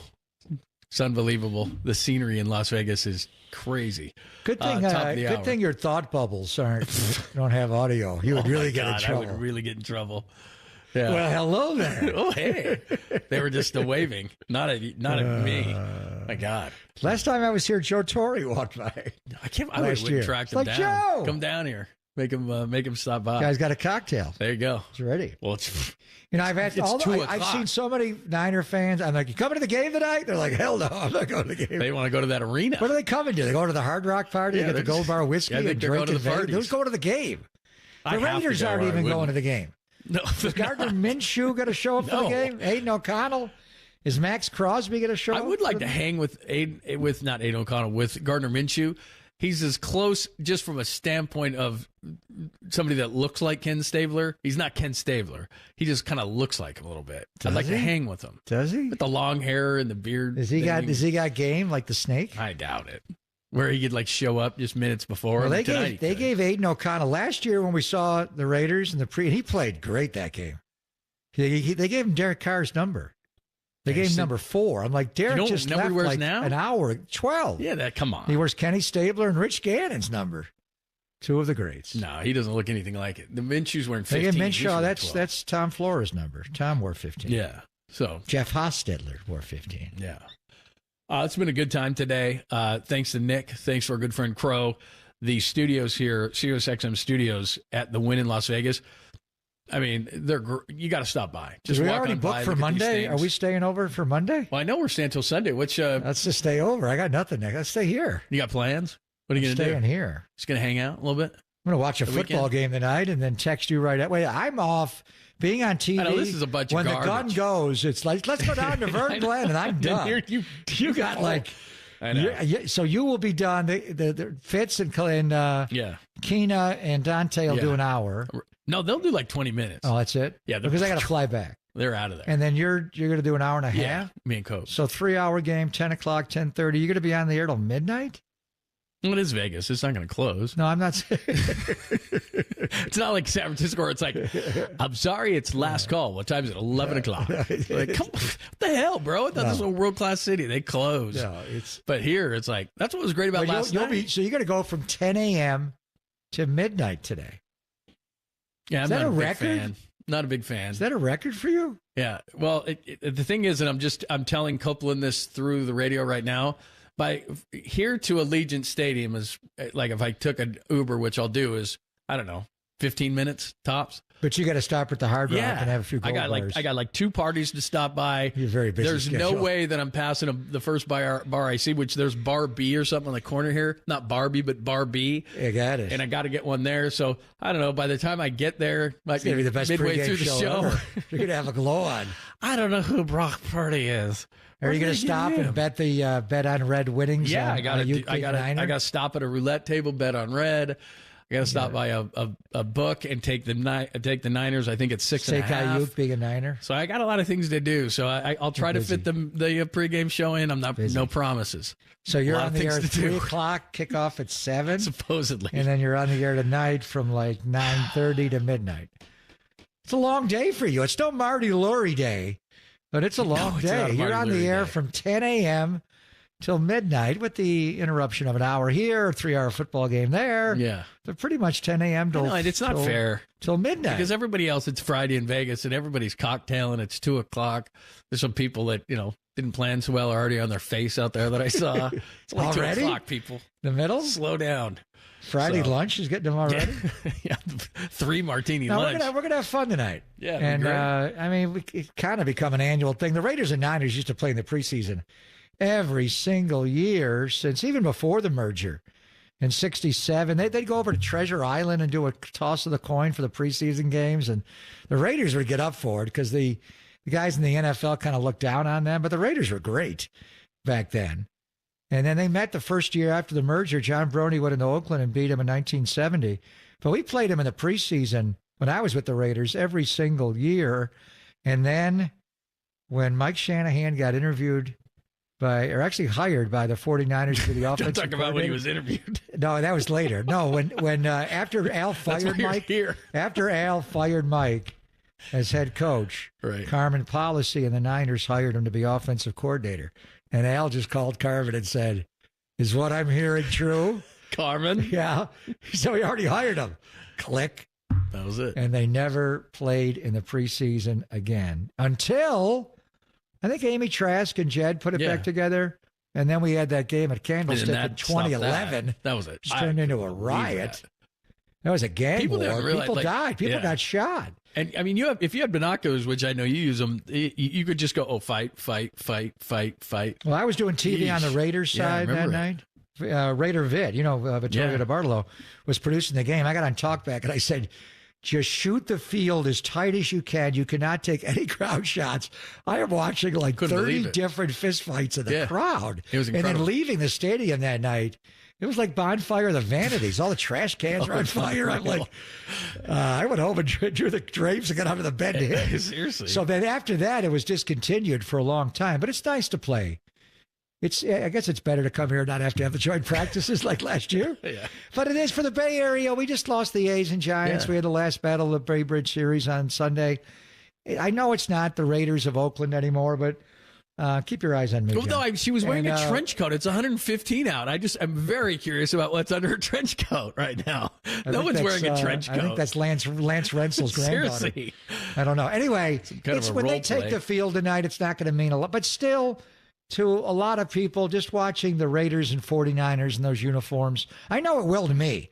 When they get on the field and start tackling and blocking each other, it's still the Raiders and Niners. Okay, one last throwback to the last time we were here in these studios. I didn't realize how hammered our voices had been after 10 days, and it was more so the 10 nights in Vegas. So this was our Monday after the fateful Super Bowl in this building. 30 years since the 49ers hoisted that trophy. Good morning. I woke up this morning, John. Well, I actually called the Super Bowl the day before. You have an excuse. I actually didn't. I went back to the hotel in Henderson. Didn't leave my room Friday night, Saturday all day, just Sunday. Looked at the ceiling. After the game was over, I didn't make the party. I went back and got in the room and just turned. I went black. That loss was that hurt. I honestly, coming here for this trip, maybe when I go thinking about it. No, I was. No, because we've been here. We came here for joint practices last year in the game. We were here on January 1 of 23 for that regular season game. We were here. We've been here. So not since that day, though. I know, but I'm not. I've been here other times and haven't lost a Super Bowl that day. So I'm sure. I don't think McCaffrey's even on the trip. I don't know. Is Brock going to walk in the stadium tonight for pregame warmups and think of the third down? Probably a second. When McDuffie blitzed him, like right there. Yeah.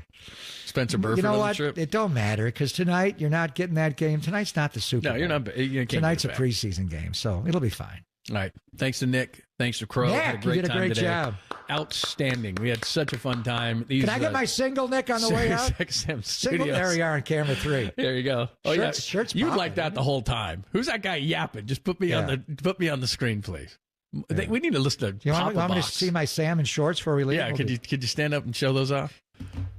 The salmon shorts. That's a good look, man. That's a good look. Yeah. If I had $1 in my pocket, I only have 20s and 50s, I'd throw them at you. I got something else in there I'd throw at you, but that's not legal. All right. Thanks to everybody. We had a great time. Make sure that you listen to Giants here tonight against the Mariners, but we have the Niners game over on 810 The Spread. So like you said, it'll be Fitz and Dante and Keena. You'll be on TV on KPIX with Tim and our friend Vern Glenn, roaming Mr. Involvement. Yeah. Thanks again to the boys here. Had a great time. Thanks to Walter and Danny as well. Had a great time. And again, thanks to our friends at the Sirius XM studios here. They are gorgeous in Las Vegas at the Wynn. Stop on by and check this place out. It is awesome. Tolbert and Copes right now on KNBR AM and FM San Francisco, the sports leader, a Cumulus Media station.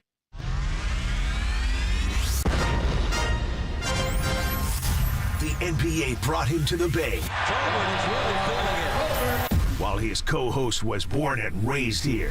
Adam, that is great co-host work right there. That is amazing. You're lucky to have Adam, Tommy. Oh, absolutely. It's time for Tolbert and Copes. Let's get it on! Tom Tolbert. Yeah, thank you. Now if I could ever get some beer. And Adam Copeland. Adam Copeland has arrived! On KNBR 104.5 and 680, the sports leader.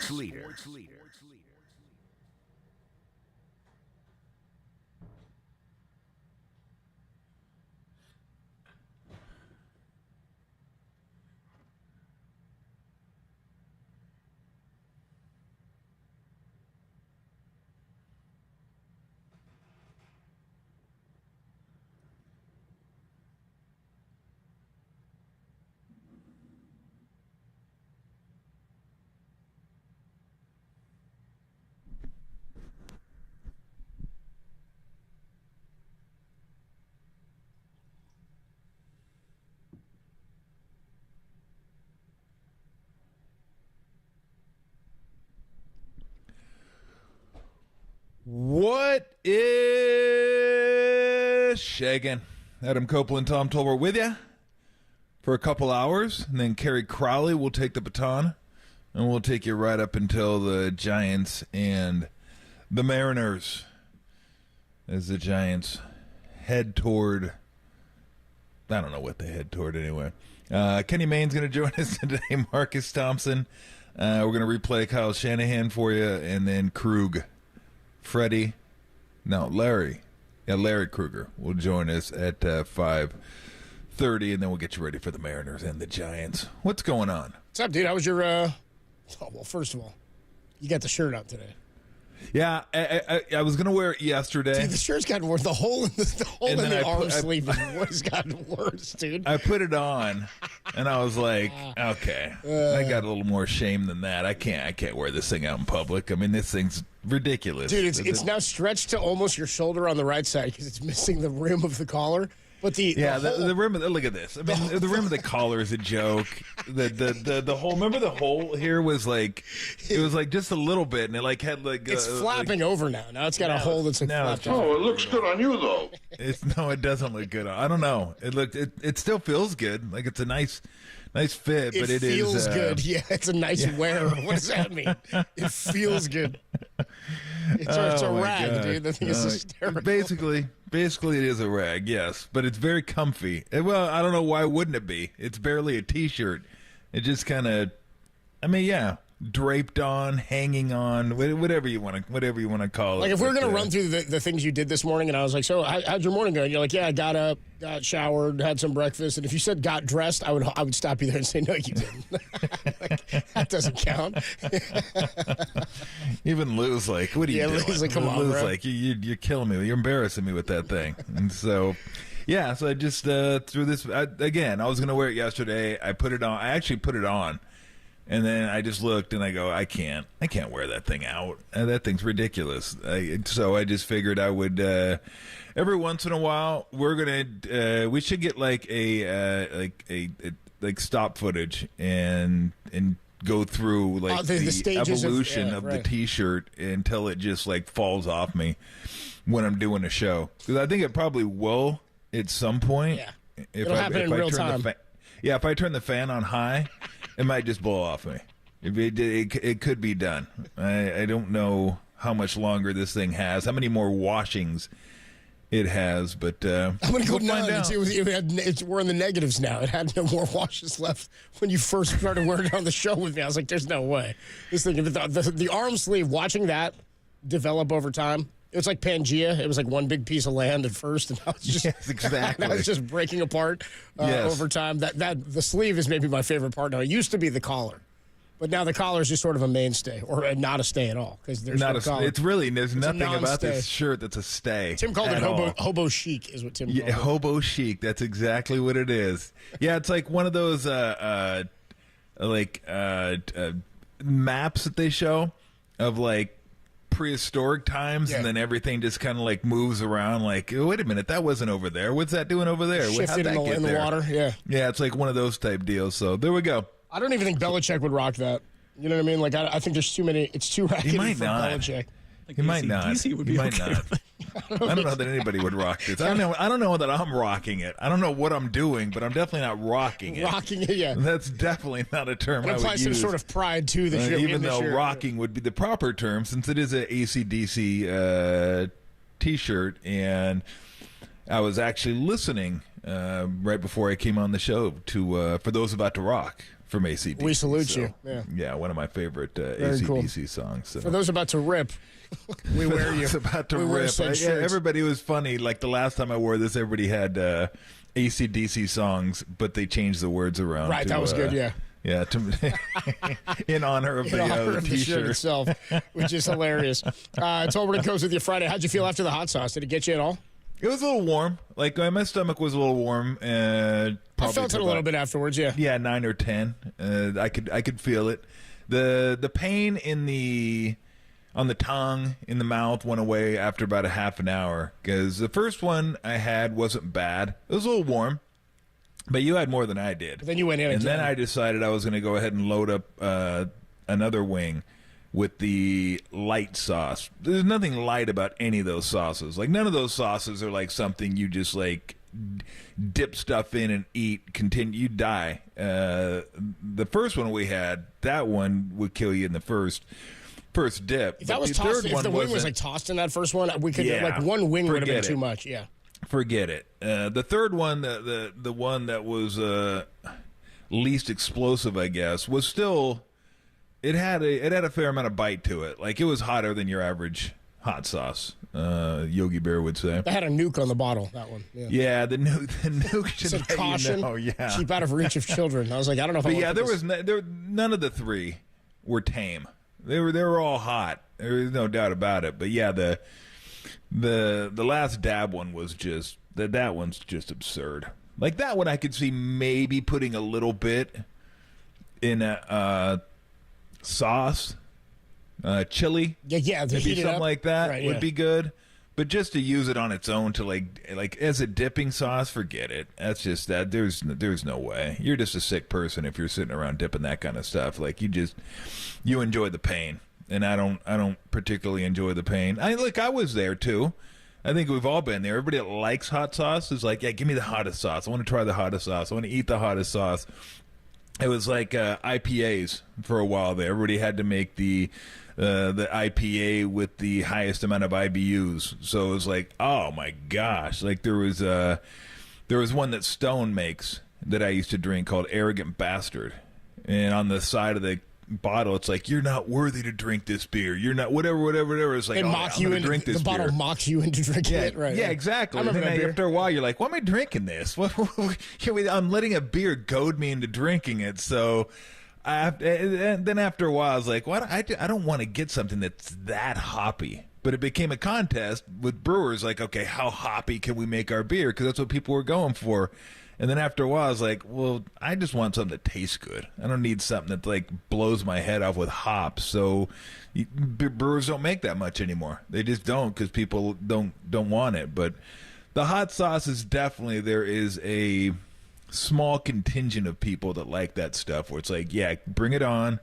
Bring on the hottest stuff you got. I'm going to eat the hottest stuff you got. And I used to be like that. I used to like super, super hot stuff, but yeah, the internal organs don't appreciate it. The tongue doesn't appreciate it much anymore. So I'm just like, yeah, give me something that's hot. Like, I like to put red chili flakes on a lot of things. I do like hot sauce, and I like it hot. And I don't like. I get the. I've told you before. There's a place called Curry Up Now that I get this tikka masala burrito. Chicken tikka masala burrito, which is really good. And their scale on the hot is a sliding scale, which isn't great, because when you get something hot, you kind of want to know what it is, like how hot it's going to be. So okay, I'm mentally ready for this. That one is like, it could be hot, it could be like kind of bordering on medium, where it's not hot at all. And then it could be one bite, and I'm just drenched in sweat. Like, just my whole head is sweating. It's like, oh, I can't even.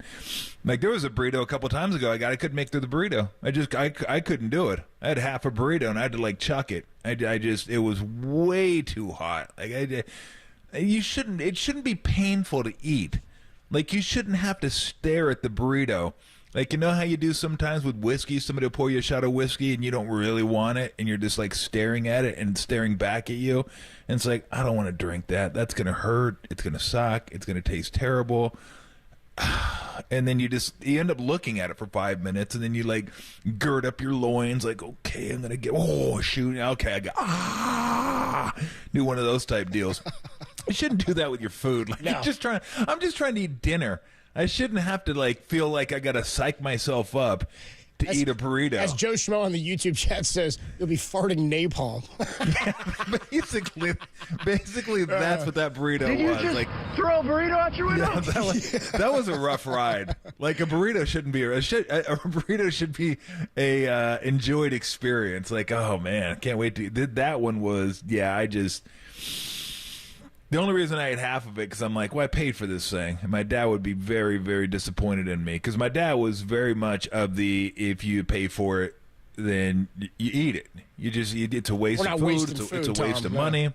Or shirts, like, by the way. We're not wasting food or shirts. We're not wasting shirts. One of my favorite memories, and my buddies all remember this too, because they used to come to Tucson to visit and hang out, watch some basketball games, stuff like that. And my dad and I went out to dinner with my brother, Jeffrey, who's 10 years younger than me. So at the time, he was probably like 11 years old.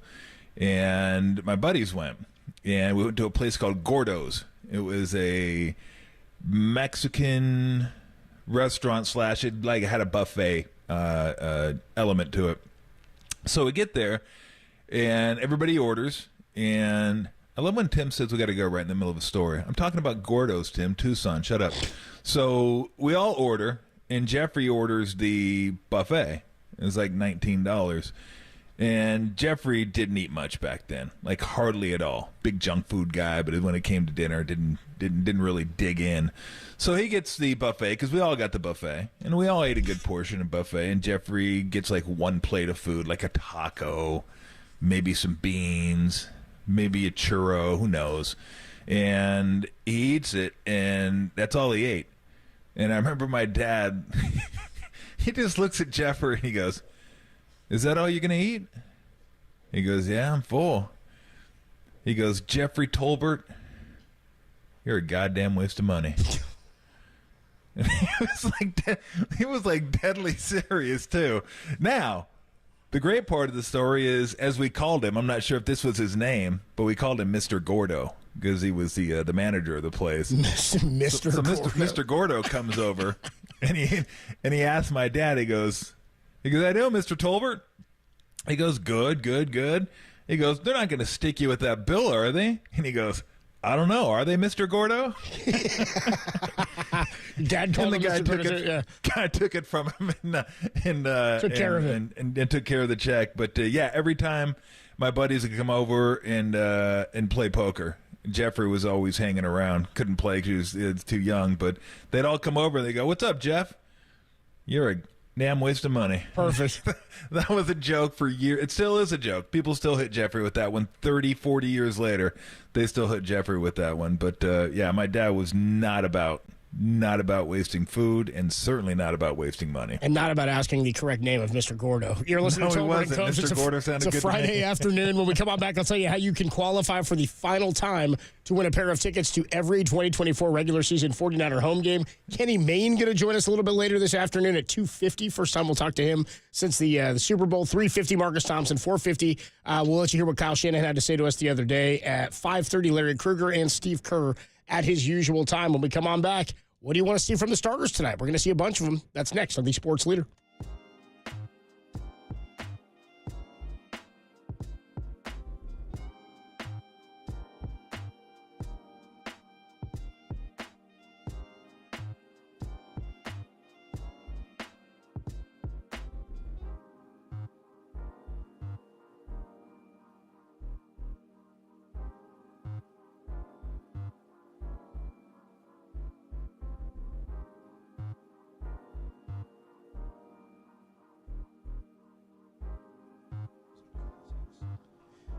Tonight's 49ers game against the Las Vegas Raiders can be heard on our sister station, 810 The Spread. Tune in as pregame starts at 4 o'clock with myself and John Lunn, only on 810 The Bread.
And now, time for the Protect Your Assets with David Hollander Business and Technology Report.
Hey, punk ass, it's time for Mr. T. To not get much out of this game, I think, would be a risk. This guy's getting too much off. So the goal is to play our starters. I always tell them to be ready to play a whole half. Hopefully we get more plays and in some good situations, things go well. So, it only ends up being like a quarter and a half. But each guy's different. But I don't talk to them all individually about it. I kind of know the plan. I tell them my reasoning for it. And everything I try to do is I try to say I don't do anything just to do it. I do it because I believe that's what we need as a team, or I believe it's what you need as an individual. And this is the decision I've made. And if anyone sees it differently, my door's always open, and I'd love to hear your opinion. I'm doing this for a reason. Hey, Coach Kyle Shanahan, that was with Tom and I just a couple of days ago talking about how he's going to use the starters and what his plan was for the starters to play. Hopefully, he said maybe as much as a half, but definitely he said maybe a quarter and a half, just depends on which situations they get, and they'll kind of play that by ear. He says he's doing this for a reason. One thing we didn't talk a ton about after Kyle talked to us on, I guess that was Wednesday afternoon, was he did mention in terms of the offensive line, like we asked about Brock being out there without Trent Williams, but also without his starting O-line. And Kyle said there's a good chance that is your opening day offensive line, right? He said that there's a possibility that that's the case, and if that is the case, you need them out there together to get some work in. What do you want to see tonight? I mean, I'd like to see better play from the offensive line in front of Brock, and maybe having more starters out there would do that, but just what's your thought on what you want to see early on tonight? Well, first, let me address something as I was reading through the chat. Somebody said, I think they said, I didn't go to this concert. I did go to this concert. I did.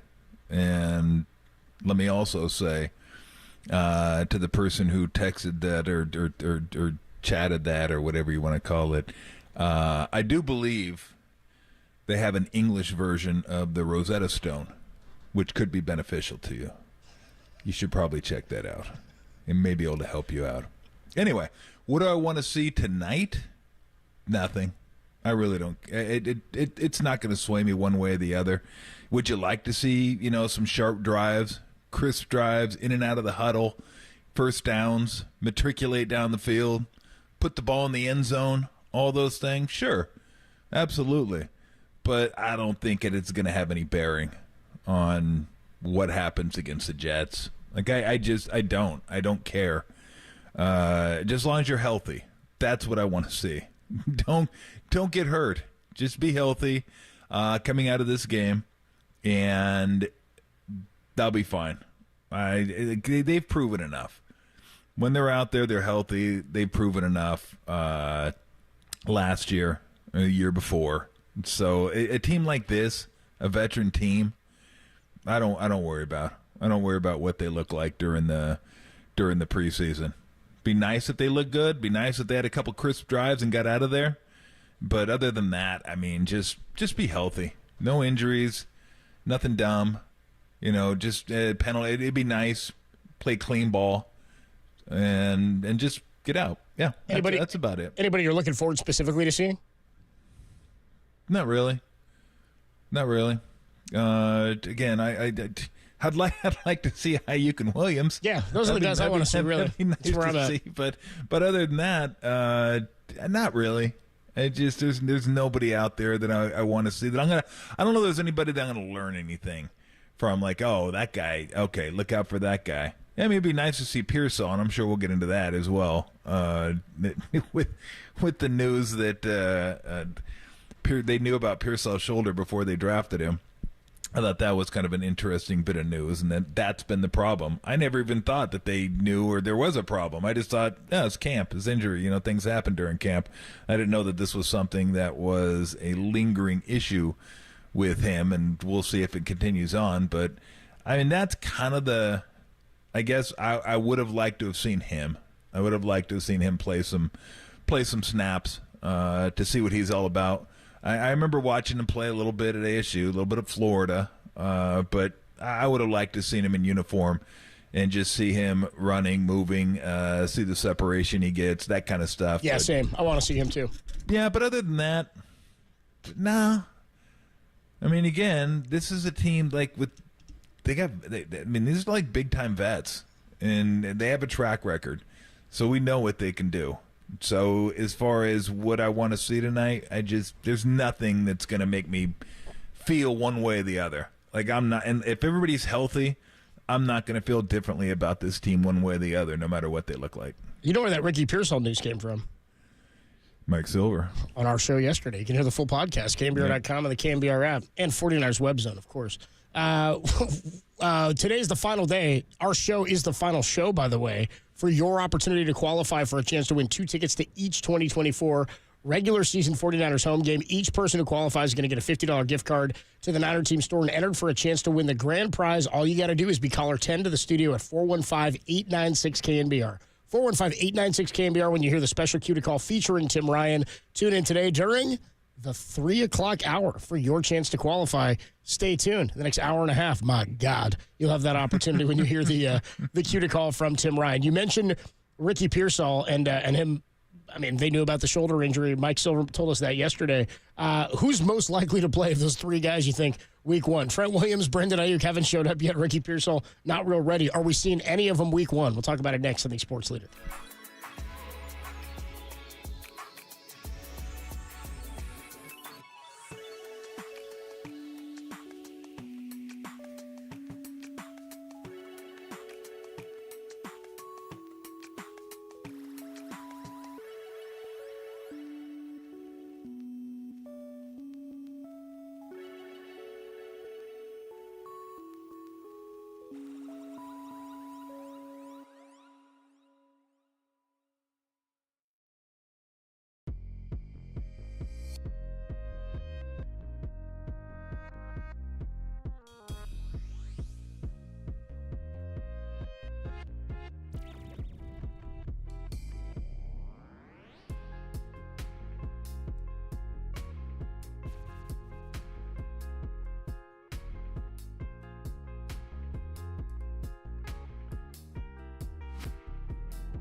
Tolbert and Copes continue live from the KNBR Casino Matrix Progressive Jackpot Studios. Casino Matrix, Progressive Jackpots are here. Where are you? Just drop in. Please play responsibly. 1-800-GAMBLER. Tolbert and Copes with you on a Friday afternoon. It is a Ska Friday. We got a Giants game tonight up in Seattle, 7:10 first pitch, 6:10 pregame. We've also got a 49er game at 7 o'clock out in Vegas against the Raiders to wrap up the 2024 preseason schedule. We'll have that game for you over on 810 The Spread, our sister station on the AM dial. Myself and John Lund will be with you for pregame starting at 4 o'clock. The Bread. For a 7 o'clock kickoff. That sounded good. Lund's in Vegas, isn't he? He is in Vegas, yeah. The Bread. Yeah, I saw him yesterday. I'm pregame? going to be in Vegas, yeah. I was like, dude, you're just looking for an excuse to go lay some futures bets or something. I think he is. That's a Lund. Definitely is. Lund is a big futures guy. Is he? He likes his futures on MVPs and Super Bowl winners and stuff like that. Okay. He likes that to get through the season, I think.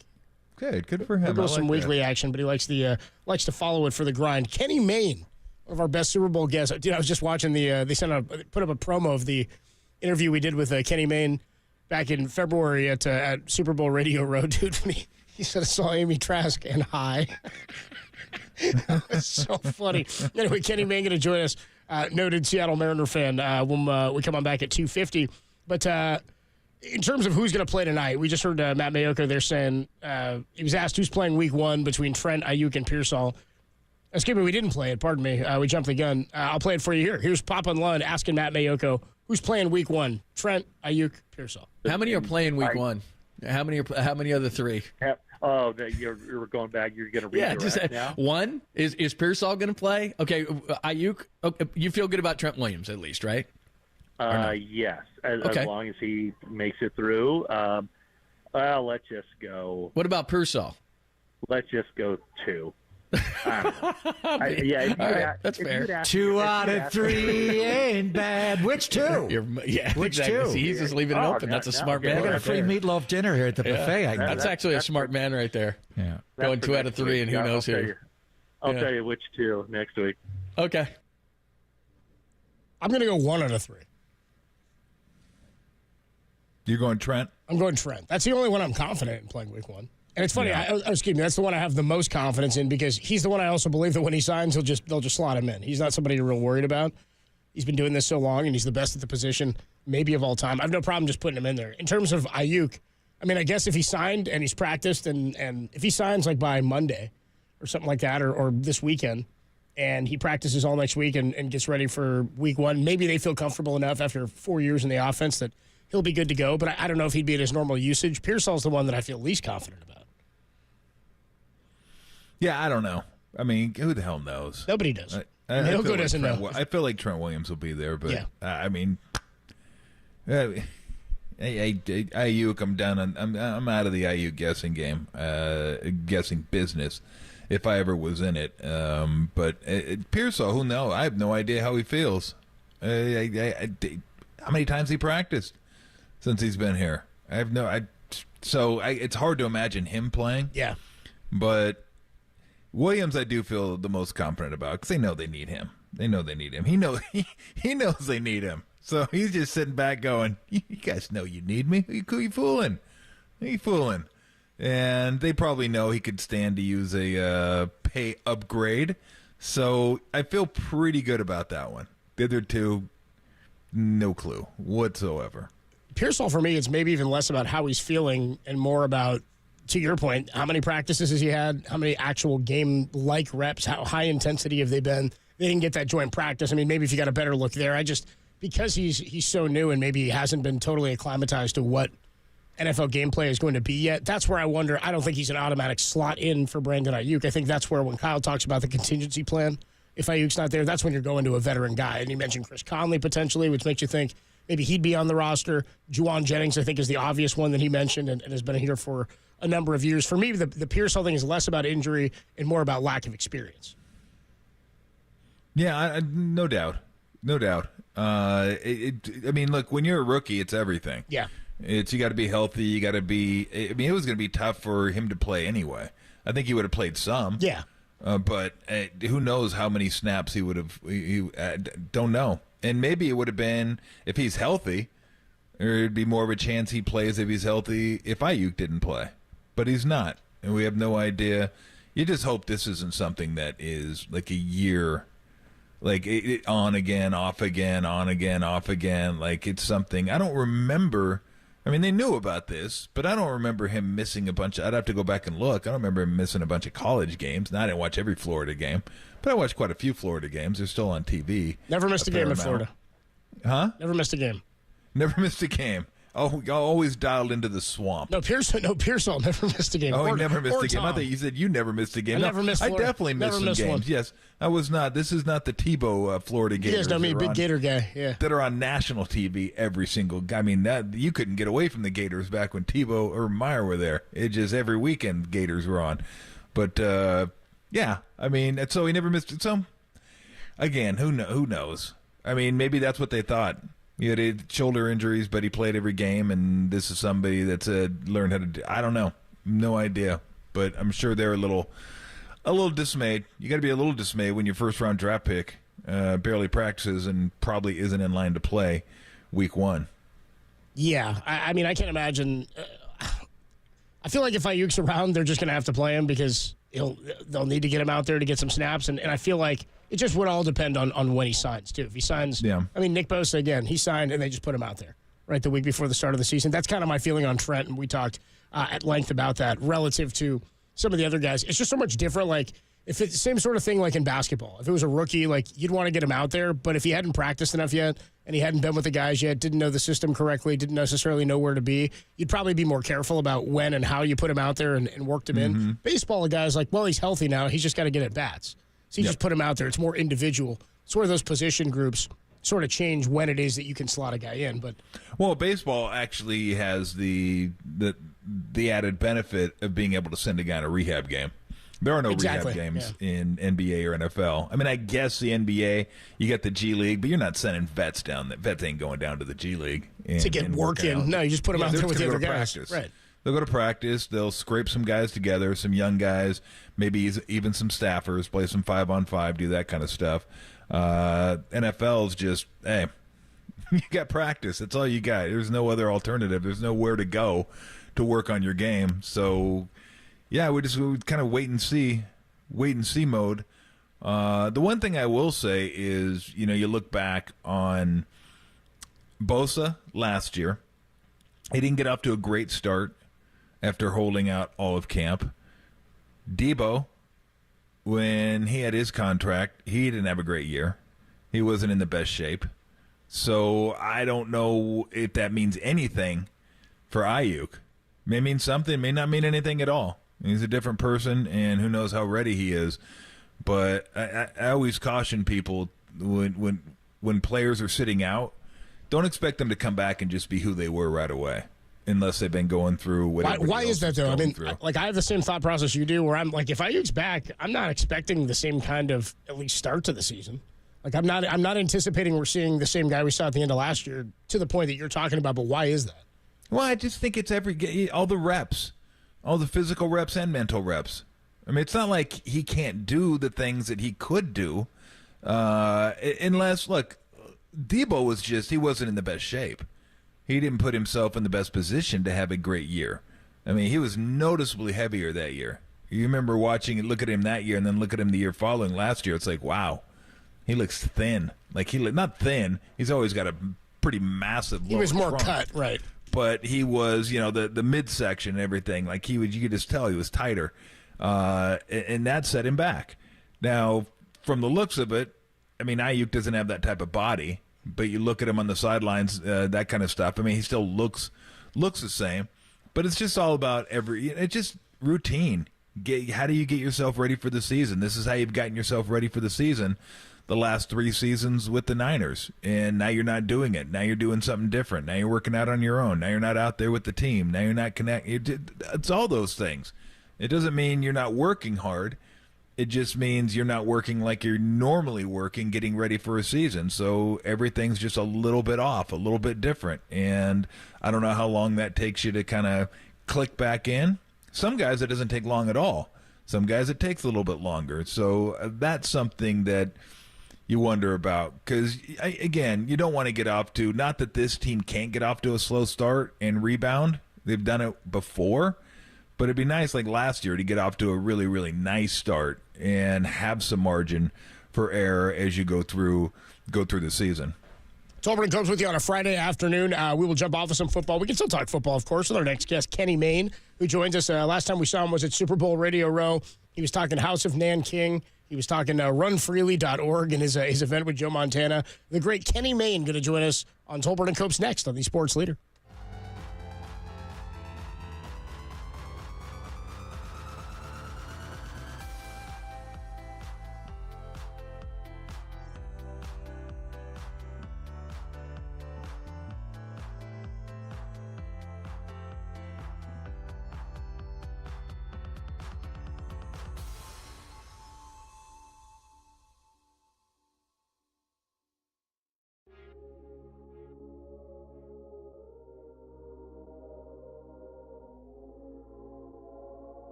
Bob Melvin joined Murph and Marcus this morning and took full responsibility for the way the ninth inning was handled against the White Sox on Wednesday. Listen to the podcast on KNBR.com and the KNBR app.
They're Tolbert and Copes, and they're back on The Sports Leader. Find us on Insta at KNBR on Instagram. This is KNBR 104.5 at 680.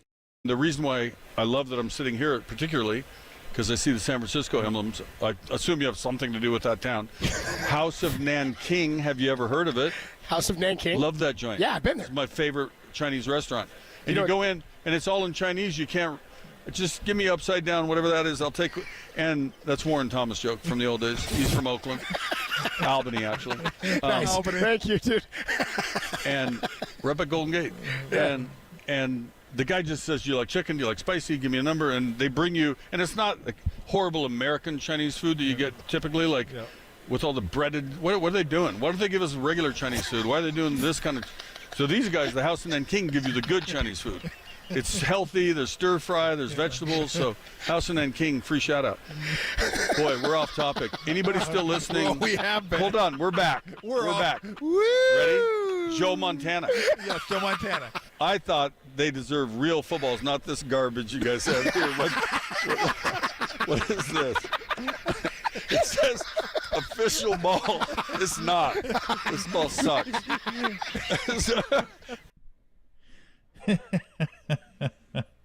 It's always fun having you just heard him. Hell, I feel like we just did the interview, but we didn't. We're gonna do it right now, I believe.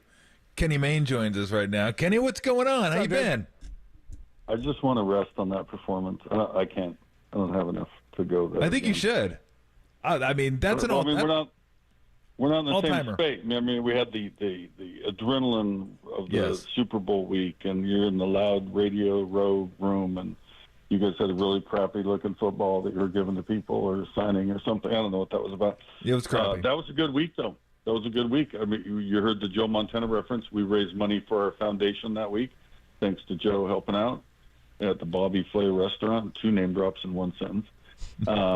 But that's going along well, and we've got a couple new veterans just helped recently, and that's run freely for those who didn't pay attention the first time. We have this leg device for people who have wrecked ankles like mine from football, and I think we're up to about 50 now. So it's pretty cool to be doing a good thing and getting help from people like you putting the word out. Now, does it have to be a wrecked ankle due to football, or can it be a wrecked ankle due to anything? No. I don't know if I might be the only one on the football end. No, I wrecked mine playing football many years ago, got this device, and then Gretchen and I said, let's do something good about it, and started a foundation to raise money so that veterans who have similar issues for different reasons, I mean, they're all over the place. Some fell out of a helicopter, and some were, other accidents in training or at war or whatever. And, kind of one by one, getting people back on their feet, literally. The guy who makes it makes everything. He makes prosthetics, for arms, legs, anything. But this specific one is for people with ankles that don't behave. Got it. So if somebody wrecked their ankle just stepping off a curb, you wouldn't go, beat it. That's weak. No, I'd feel bad for that person. But if they hadn't served in the military, then I wouldn't be able to help them with things funding. I would tell them the guy's name and number, which I've done every time I go play golf. This summer was like this summer of pretend mid-celebrity golf tournaments around the nation. So I did a whole bunch of those, and I'm wearing this device, right, because I need it. Otherwise, I go away limping. And it was kind of cool though, because everybody's, oh, did you just get hurt? No, actually 44 years ago. And then you tell them the whole story and the foundation, tell your rich friends, and it's kind of a walking advertisement to get people interested in what we're doing. And listeners can look it up, runfreely.org, and it tells the whole story right there. And there's even a donate button. I got to be in Detroit a few weeks ago at Calvin Johnson's football camp, followed by his golf tournament the next day, and it was so fun. I mean, he's such a good guy. The receiver coaches for the football camp were Randy Moss and Calvin Johnson. That's a pretty solid crew if you're wanting to learn how to run a fade or something. It was a really, really good event, and then they raised some money for his foundation the next day playing golf. That's really all I want to do in golf. I don't want to play anymore. I just want to play in scrambles and have no pressure, and because the score is a joke. You want to quit most days, but then you come right back because we don't quit. Well, you don't take it seriously. You just go out there, grab a beer, hang out, good weather, And if you throw a couple pars in there, that's good. I just don't. The key is lowering the bar, Kenny. You just lower the bar, lower expectations, which works in many different facets of life, I've found, but certainly in golf. Yeah, I mean, once the score's a disaster, if you're not going to be low, like for me, low 40s is a good game. If I go 42, 44, 45, somewhere there, I'm thrilled. Anything with an 8 in front of it on the score. But that only happens, 17% of the time. The others are low 90s, mid 90s. Sometimes, let's stop keeping score. We're going to just work on a new grip now. You just make that up. And, on hole 14. Work on a new grip. Working on some new things, guys. But no, I love it. It's a frustrating game, but it really is fun to put your phone down for 5 hours and go out there with your friends. No doubt about it. So the Giants visiting the Mariners this weekend, first of a 3-game series tonight. Giants are kind of in the spinning the wheels mode over the last seemingly month or so. The Mariners are in a little bit of a free fall. They're hitting. They can't hit. They can pitch. They got the best pitching staff in Major League Baseball, but the hitting's been an issue for them all season long. What's the vibe up there in terms of the Mariners? 'Cause I know Seattle loves their Mariners, but it's been rough going from 10 up to, I believe, 5 down now. Yeah, well, the vibe was good last time I was out there. I was out there a couple weeks ago and was at the sweep of the Mets. And, in fact, I got to throw hot dogs off the third deck. They have a promotion every game where they throw hot dogs from the sky, hot dogs from heaven. And there's some local hot dog company that's getting its name out there. And you throw these hot dogs that are prepackaged with the ketchup and mustard and whatnot. And so they weigh a decent amount. You think you can throw it to the field, but it has a parachute, which pretty much immediately opens. This really is not an answer to your question about the Mariners hitting. I just wanted to say that they were hitting well. And I think they're pitching well, too. I think the Mets scored 1 run in 3 games or something. But yeah, this series with you guys is so significant. We had to fire the manager. We had to get a new manager in the meantime. Yeah. And I think did I see Edgar Martinez? New hitting coach? Right. The hitting coach, yeah. I mean, that's like my football camp, Randy Moss and Calvin Johnson, if you want to learn how to hit. I don't know. I can't explain it, although I will say, isn't hitting down, both league-wide, major league-wide? Yes. If you're hitting like 219, you're considered Rod Carew at this point. I don't know why. There's always some weird thing about why are there more home runs? Why were there more no-hitters? Like, is the ball different? Are the rules change? Are the change of the rules, did they actually benefit the pitchers when people thought it would be the opposite? Right? Like, you're putting them out of their normal routine. They like to take their time and do it their own way, but now they got this damn clock behind them, so the game's moving along. I don't know that immediately drew millions of more fans because the games are now 12 minutes shorter, but yeah. I don't know. I can't explain. Well, what's funny, Kenny? Are hard to hit. What's that? What's funny is I was reading something yesterday, and Driveline, who has I think Driveline's actually up in Seattle. But Washington, my hometown. Yeah, so it's basically for pitchers, and they work on mechanics and throwing the ball hard, and everybody throws it harder now. And it was just a tweet, but they were talking about working on AI and certain things to see if they could figure out a way or find a way for pitchers to throw harder, because they were like, is anybody ever going to throw 110 miles an hour? And I was like, God, it'd be hard to it's hard to imagine somebody getting to that level. But they were saying that through maybe AI and mechanics and working at it, that they might be able to get somebody to that level. And I was thinking to myself, I'm like, great, we could make an unwatchable game sometimes even more unwatchable. I mean, guys can't hit now. Why do we need people throwing 110 miles an hour and then nobody can hit? Like, I don't know how you feel about analytics. Like, I get it, and I think some of them are good, but as far as like enjoyment factor, I don't know how anybody could say the game is more fun to watch than it was 20, 30 years ago. I don't know. My favorite kind of game was the 3-1 or 3-2, not 12-7, right? Like a good pitching, couple good hits, somebody steals a base, old school fundamental stuff. I don't know about throwing 110. That would be something. Maybe Driveline just invested so much in their AI technology that they just need some way to pay it off. But last time I was at Driveline, this is a true story, I went there to throw wiffle balls on their radar and get some coaching advice about how to throw a wiffle ball faster, because I made a movie called Wiffle Ball, and it's about a day in 1989 when Ken Griffey and I threw wiffle balls together, and I had the tape. You know, this is way back. I was working at the local station in Seattle. Griffey was a rookie, and we had the tape in my garage or basement or somewhere, and wanted to find out the truth of what happened that day. Who won, what happened, go back in the archives.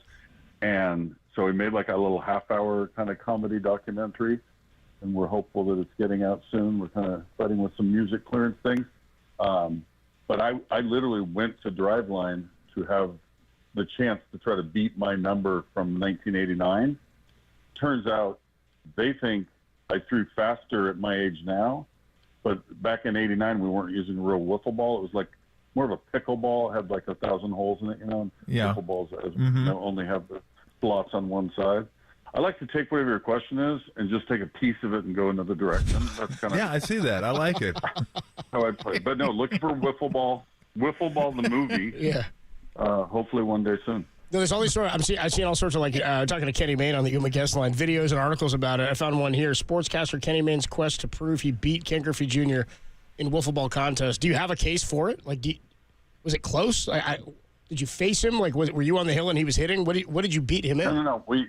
It was at the Seattle Science Center, and they had a wiffle ball speed pitch set up with pretty faulty 1980s style equipment. You know, the measurement of it, because you could see when we threw, each threw in the video, you see us throwing 10 times each, and half of them didn't even register. So the thing wasn't accurately capturing whatever we did.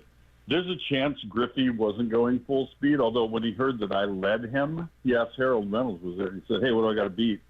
And Harold's like, 61. And he goes, "He threw 61?" And he says it like that. Like, really? And you can see him kind of, you can tell when somebody putting out a little more effort. And then he ties me.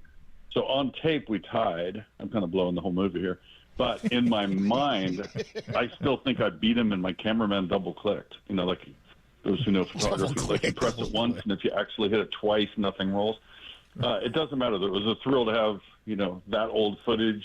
It's crazy seeing him as a rookie. We got Ken Burns in the movie somehow. Did you? Music from Pearl Jam and The Head and the Heart. Those guys, they're pretty good. And a rapper named Sam LaChow. So it was fun putting it together. It took longer afterward. Like shooting it was nothing. I think we shot 5 days of different scenes and interviews and whatnot. And then mashing it together and trying to get it out in the universe is kind of the next step. Did you get the cameraman interviewed in it? Talk about the controversy? I wanted him, but he retired and he was volunteering that day. It was our last shooting day in Seattle, and he was given back to the community. Didn't care about my film. That would have been a very funny interview, though, like blaming him for not doing his job. No, he did a fine job. And just getting the tape transferred was something, because we were using what's called broadcast beta tape. So that was kind of like the last, back when people physically had a tape inside the machine, you pull it out and you stick it in the slot to edit. Now everybody's using these little digital cards, that are like an inch tall and sending stuff on computers, stuff I don't even understand. But I kind of like the old days. We physically, here's my tape. Inside this tape is so-and-so. But those days are gone. What was your go-to wiffle ball pitch? Well, I have an unhittable spitball. No, for real. Like, there's a way to load just saliva, just turn around, don't let people see, and the spit falls off the ball about halfway to the plate, and then the ball drops several feet. So not too many people have been able to get around on that one. We played, in my day, we played many different fields, but at my house, one field was fast pitch, do whatever you want. It was a bigger field. The smaller field, which was our principal field, we just kind of had a gentleman's agreement, medium pitch. You weren't supposed to burn the guy out, because it was too small. It would be like your 110 mile an hour pitch. Yeah. It would ruin the game. But my friend Mark Sansevier broke Babe Ruth's home run record in one summer.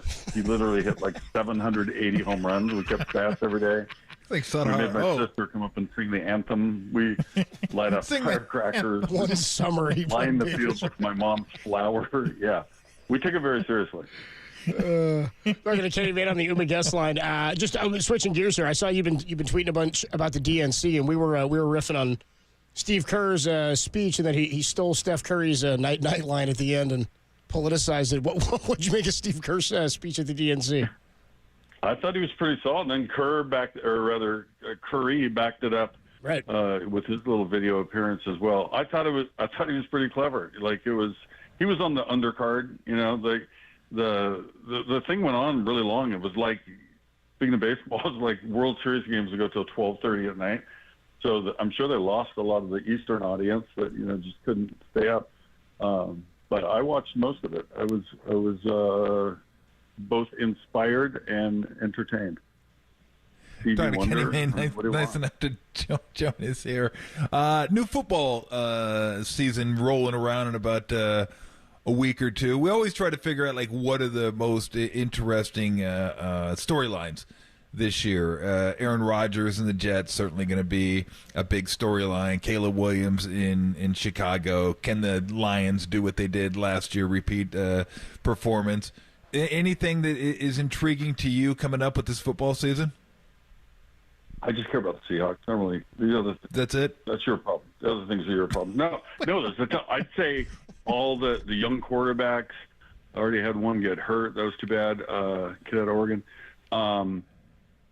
Penix getting picked down in Atlanta and not knowing how that plays out, is to me very interesting. Mm-hmm. I think Caleb he's got Odunze, the receiver from Washington, who was ridiculous for them last year. There's a bunch of exciting, the new starter at Washington, right, coming out. So who the hell knows? I think everybody makes way too much of everything. It's like the old overreaction Monday that a lot of people run. And September, everybody goes crazy for this or crazy for that. Or the same thing even in exhibition games, which they told us we couldn't call it that back when I used to work there.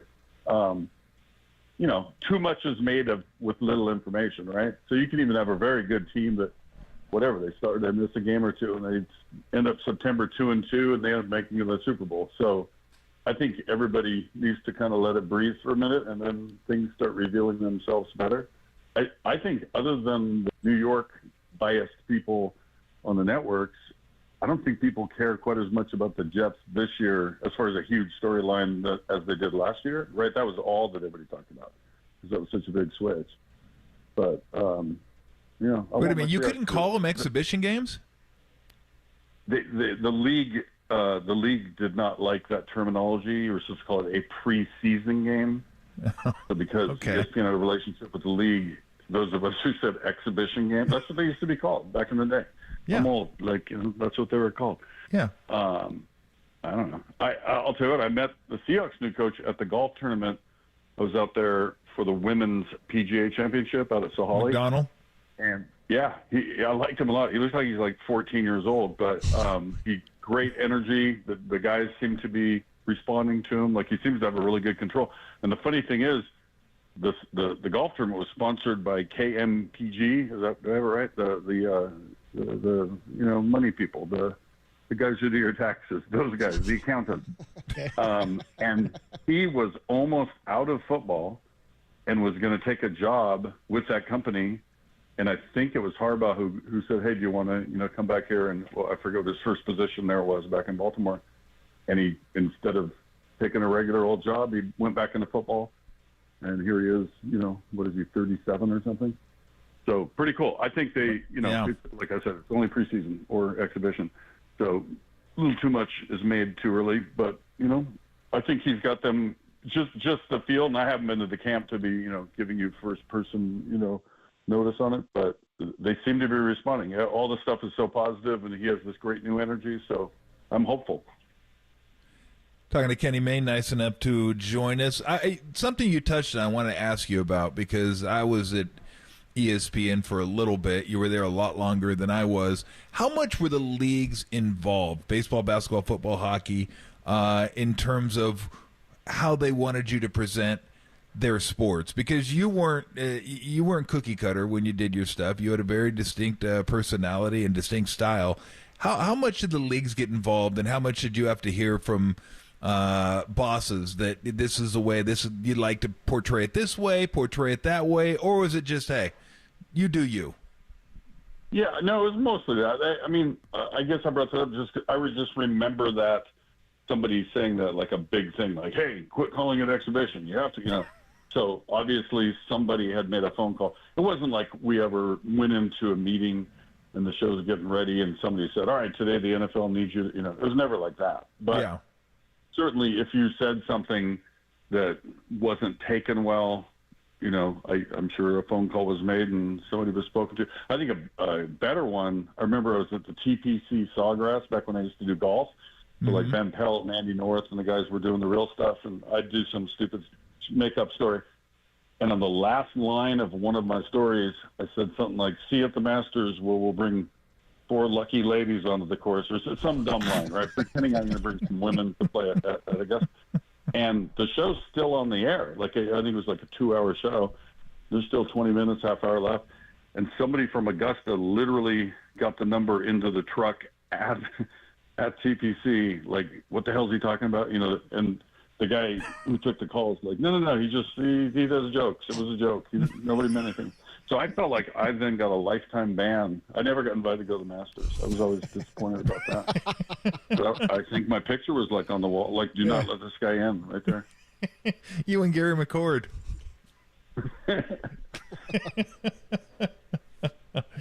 Hey, give everybody the website once again. If you got anything going on. I mean, we always want to help you out with that. Anything you have going on, we'd love to pump it for you. But give everybody the website again. Just let them know what it's about. Or do you want?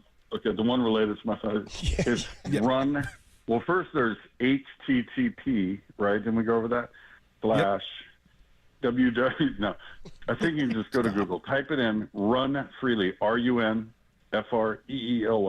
runfreely.org, and that'll take you right to the site. Tell the little story we tell, and hopefully people are moved to want to support it, or at least tell other people about it. That's another way to support it. And we're hopeful, like our next event might be get some people who can throw passes to a couple of the receivers I mentioned, or we find another quarterback who will throw like Joe Montana did during Super Bowl week, because it's such an easy event. It's, you know, it takes 20 minutes, if that. And in that very short time, we get to call somebody up and say, hey, you're next. We just raised enough money. How about you come to the Bay Area, you do a fundraiser, we'll go to your favorite Chinese restaurant. House of Nanking. We can throw boxes of Chinese food around. Yeah.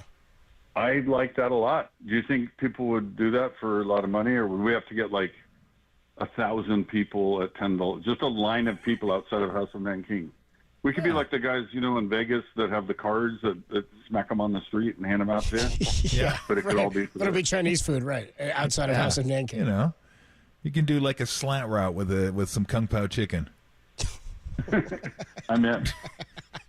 Some post and some prawns. Honey prawns, that's it. Fun for everybody. Hey, Kenny, thank you so much. We'll do it again soon. Have a great weekend. I appreciate you having me. Take care. Thanks, Kenny. Absolutely. Thanks, Kenny. The great Kenny Made. You missed any of that, all available, KNBR.com and the KNBR app. We also are still a little bit later in the show. At about 3:45, about a half hour, I'm signing off of here, heading on over down the hall to our sister station, 810 The Spread for 49er pregame, which starts at 4 o'clock. But at 3:50 right here, Marcus Thompson is going to join the show. Also, Larry Kruger at 5:30, and then Steve Kerr at his usual time.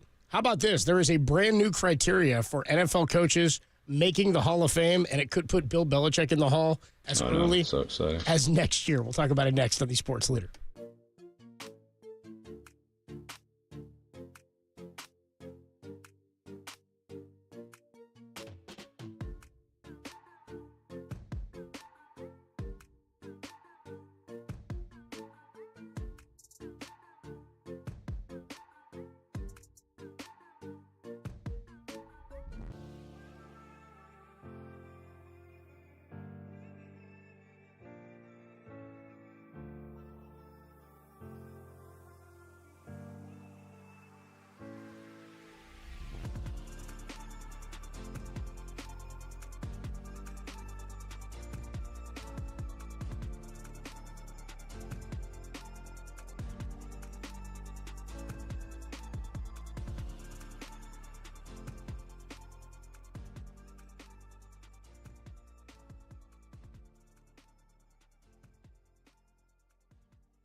Mike Silver joined Tom and myself yesterday and says everything is still on the table for Brandon Aiyuk, including a possible trade to Washington. Listen to the podcast. It's up now, KNBR.com and the KNBR app.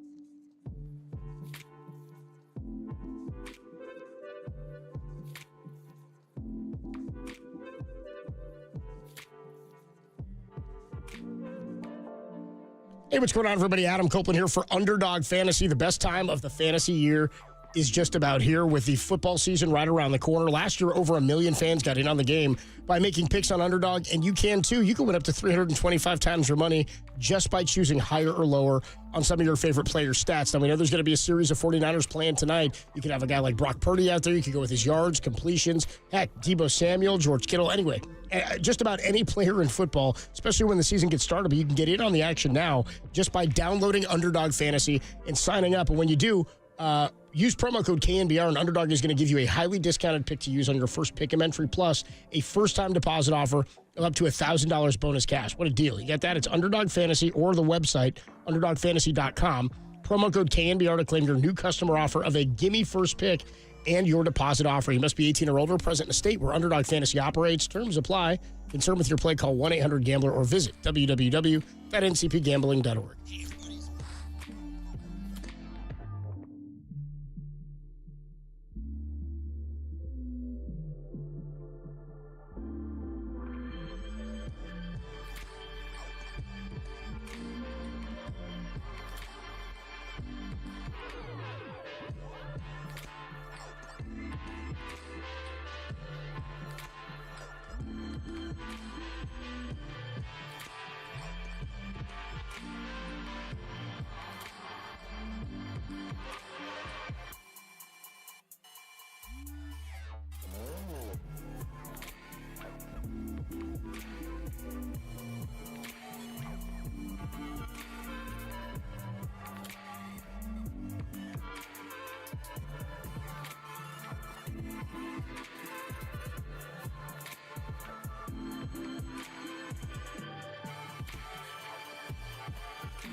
Catch KNBR at your crib on your Amazon Echo smart speaker. Now back to Tolbert and Copes on KNBR 104.5 and 680, the sports leader.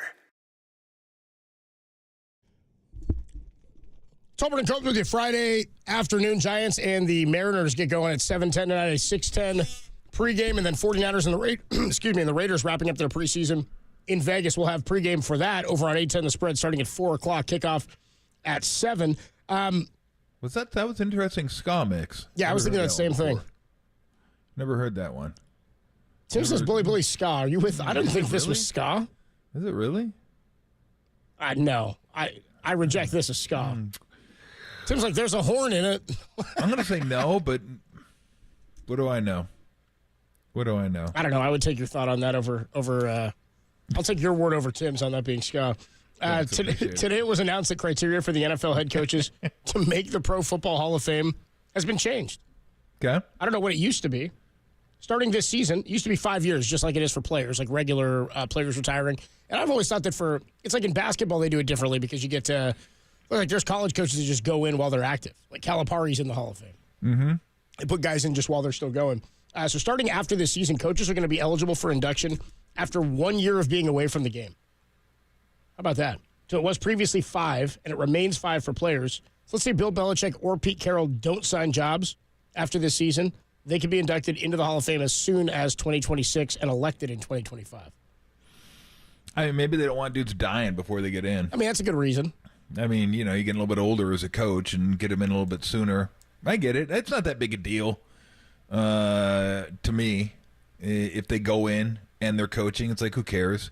I don't know if it's comfortable for them. I don't know if they get all the jabs. What's up, Hall of Famer? Good to see you. Oh, how could a Hall of Famer blow that one? You got to be kidding me. Like, I'm sure you probably get a little bit of that, but I don't think it really makes a difference. I think Pop's in the Hall of Fame, isn't he? Greg Popovich? Yeah. He may be. I thought he Pop already in the Hall of Fame, Derek? Greg Popovich, is he in the Hall already? Not, but I thought he was. Derek says no. No? Okay. I mean, like, for him, it'd be like, just put him in. Who cares? We already know he's going in. Like, that's a given. So, yeah. I mean, I could see that. But, whatever. He's going in. Absolutely. We know that. That's a given. I don't know how voting in NFL is a little bit different, but he'll be unanimous. Is there an incentive for guys who might be like thinking about retirement if they know, like, well, I could just go to the Hall in a year? I don't know what that does for you, but yeah, probably not, because that's not why those guys get into it. No, most of those guys that are Hall of Fame coaches, they're just about the coaching. They just love coaching, man. They just love competing. They love the film. They love the practices. That's what they do. Like, a lot of those guys would be coaching high school if they couldn't coach in the NFL. For them, it's not about the money. It's just about teaching. That's what they love. They love the teaching aspect. Family, faith, and football. That's what it's about. Love, yeah. Faith, they family, love the football, competition. Right? So it's kind of interesting now you bring that up, because there's this conversation that's going on now that if Andy Reid wins a couple more Super Bowls, could he be considered the greatest coach of all time?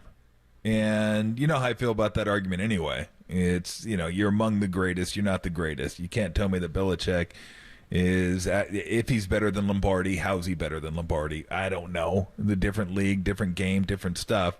But he's one of the best coaches. Belichick got Reid in the Super Bowl, too. Yeah. And isn't it interesting, though, the way that it kind of ended in New England? That Belichick's, and he didn't get hired last year? That somehow he's, lost some luster over the last couple years. Oh, he can't. You can only win with Brady. It's like, well, so?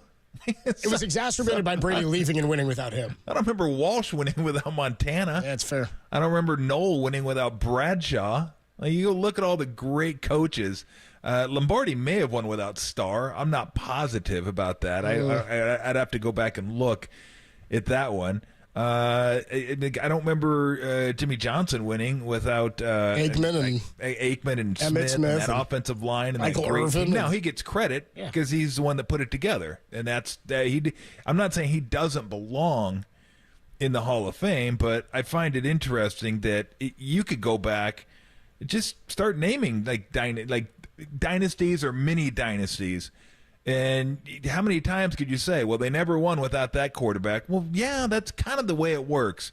You get the good players, you win championships. Like, how many NBA championships has Steve won without Steph Curry? How many has Pop won without Tim Duncan? Like, it just, you get great players, you're going to win. You're going to have a chance to win championships. So I have no idea why you're going to hold it. Oh, and now, by the way, if we're going to talk about Andy Reid possibly being the greatest coach of all time, I don't remember him winning a whole lot without Patrick Mahomes either. Yeah, good call. So it's like, but he traded up for him, so it counts. You know, it's exactly. You know. I mean, they get credit for it. Absolutely, they get credit for it. But to say it just that whole like. Yeah, but look what happened when Brady went to Tampa and he didn't win without him, and Brady won. It's like, who cares? If you don't think Belichick's a great coach, like at the upper quartile of the upper quartile in the upper quartile, then you just don't know football. You don't know football. When you start talking about the greatest coaches of all time, he probably should be first, second, or third name out of your mouth when you're talking about great coaches in the NFL. And, for a bunch of reasons. I think, he has 6 because Brady has 7, and Brady went to 10, and Belichick went to 9. Yeah, and look at the eras that Belichick spanned in winning those championships. I mean, the game changed so much. Brady changed a lot. Personnel changed a lot. Belichick may have been the greatest ever at crafting a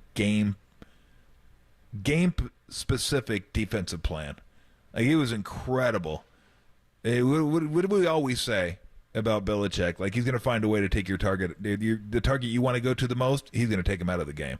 He'll just find a way to do that. And it was like a given going into every single game. Oh, they're going to play the Chiefs? He'll take Hill out. Or Kelsey. But mostly he'll take Hill out. And then sure enough, he'll get taken out. It didn't matter. Okay, who's going to play the Colts? He'll take Harrison out or take Edgerrin James. Take somebody out.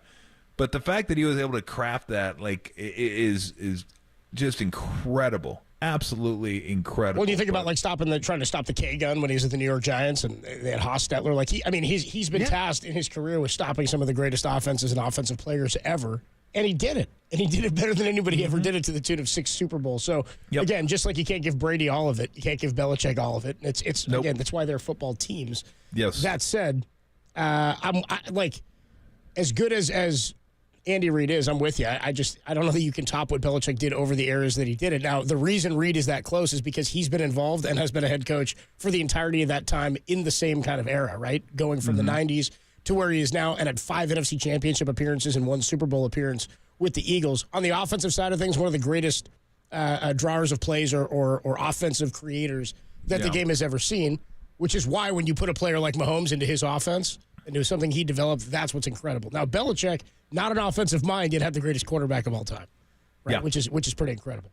Maybe the best defensive coach ever. Right. Absolutely incredible that he was a defensive coach, but he coached everybody, and he got everybody to – the great thing about the Patriots was you start looking at, like, Hall of Famers on their squads.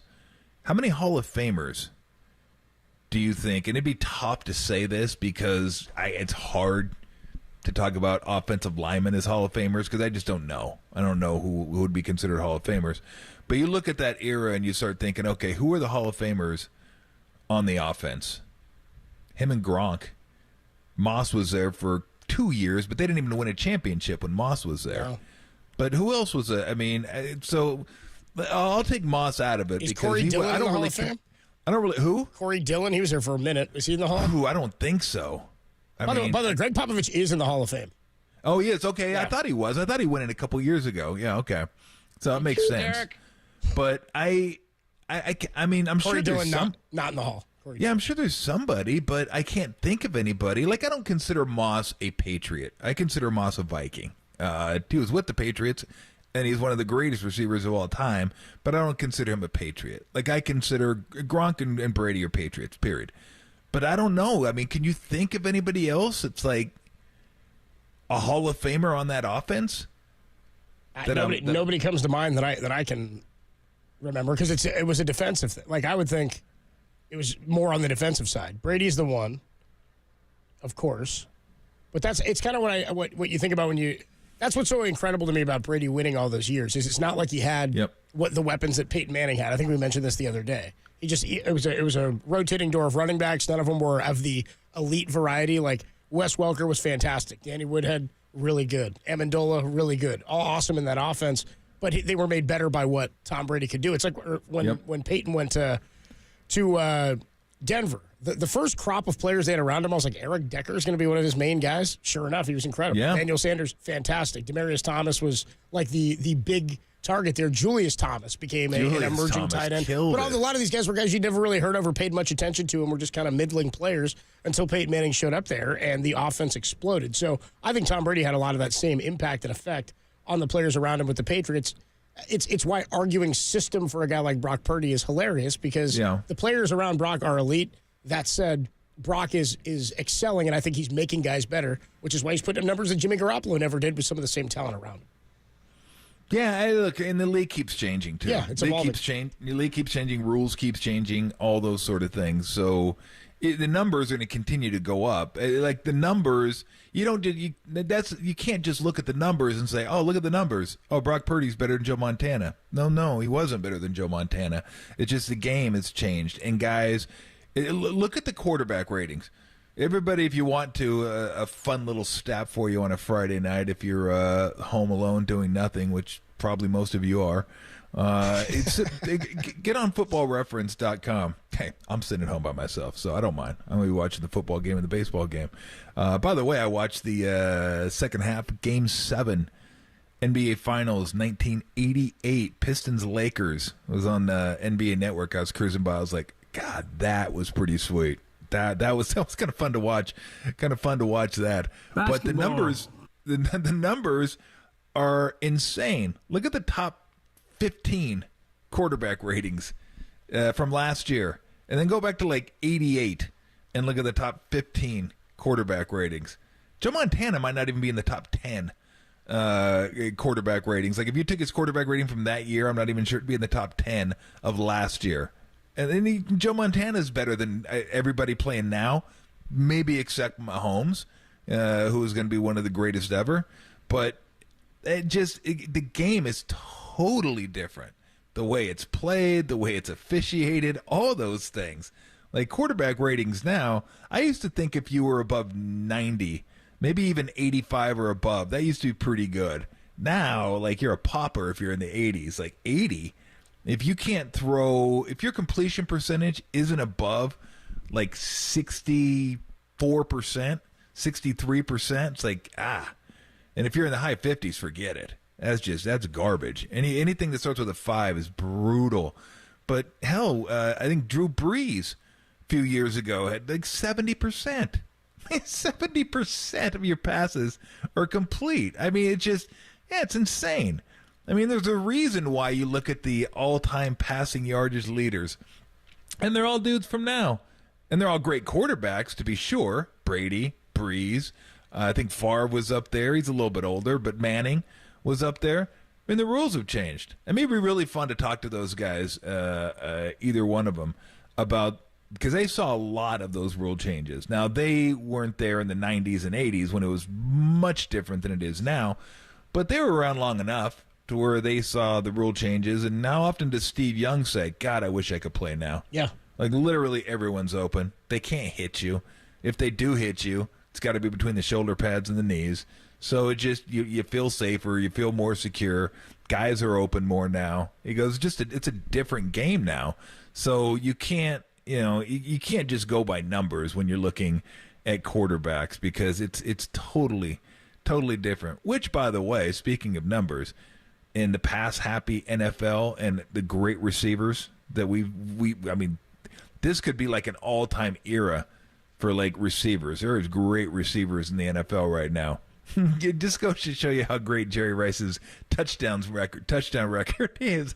It's like that was a different game back then, and like still no one's going to catch that. And he put up numbers like he's playing today. I mean, the numbers are so insane. You look at him, you're like, holy smokes. Like, those are incredible by today's standards, by the 80s, 90s standards. I mean, it really is. I mean, it's just absolutely, utterly insane. Well, that's why people say when they say who's the greatest football player of all time, not position, football player of all time, there's usually like 3 people that I hear mentioned. Lawrence Taylor, Jim Brown, Jerry Rice. Like, greatest football players. And, boy, it's hard to argue. And then Tom comes back with the juice, is what he thinks. Tolbert comes with you on a Friday afternoon. When we come on back, how about this? We have football, not just NFL football tonight, Niners and the Raiders at 4 o'clock pregame over on 810. The bread. We've got week 0. College football is here. Oh, yeah. We'll get into that in our tips and yeah. picks. We'll get you the picks on the 4 games next on the Sports Leader.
Time to make those weekend wagers. Who you want to bet your Benjamins on?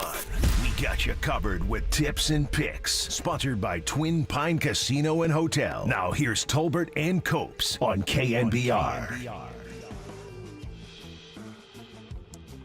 College football week 0 returns for your tips and picks. By the way, tips and picks sponsored by Twin Pine Casino and Hotel. Celebrate Twin Pine and Casino and Hotel's 30th anniversary all year long in Lake County, California, where every visit is a winning experience. Tom, week 0, we got 4 games tomorrow. The biggest and maybe only one of note, 10th-ranked Florida State is going to take on Georgia Tech in Ireland. I'm looking forward to it. Just because it's college football. Yeah, it's a real game. Back. Yeah. And I'm looking forward to checking that one out. Yeah, it's not a great slate as far as wagering, and I don't know that I'm going to do anything on any of them. I think I would probably go Georgia Tech there, just because they have their quarterback back, Hunter King. They have some skill position players back, and Georgia Tech usually plays fairly tough. And while I think Florida State is more talented, they got a new quarterback, DJ Uiagalelei from Oregon State is going to be their starting quarterback, and they were pretty heavy in the transfer portal this year. So a lot of new bodies, and you're not playing stateside. You got to travel all the way over to Ireland to play. Again, not a strong feeling, but that's kind of my thought process is they're coming up a great year. Last year was a great year until Jordan Travis went out, and then they didn't play anybody against Georgia, and that game was just an absolute embarrassment. Georgia thumped them. I want to say it was like 66-13, something like that. So I think coming off that, I don't think that will have that big an impact on them, but it's hard to imagine them rolling again like they did last year, having a new quarterback and a bunch of new transfer players, and the expectations are going to be really high coming off the year that they had. I would, and I may still go with the scrappy underdog, the rambling wreck of Georgia Tech.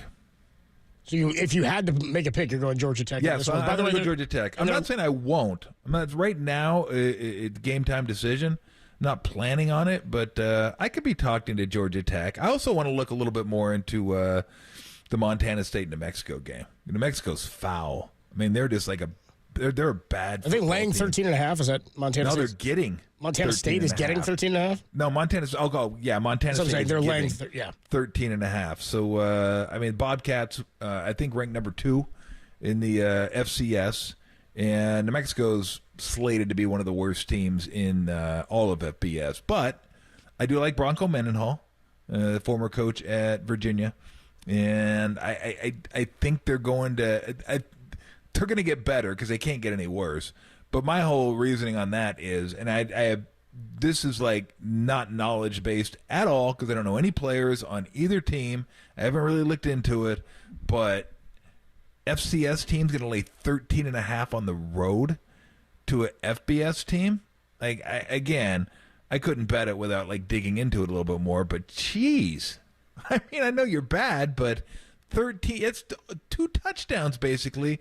An FCS team is laying on the road in New Mexico, so I might look into that one tonight, just see if there's any reason to take the Lobos, because I know they're foul. I know that's a bad unit. There's no doubt about it. You have to be bad to be getting 13.5 That's points. A bad unit against an FCS squad, but that just alive.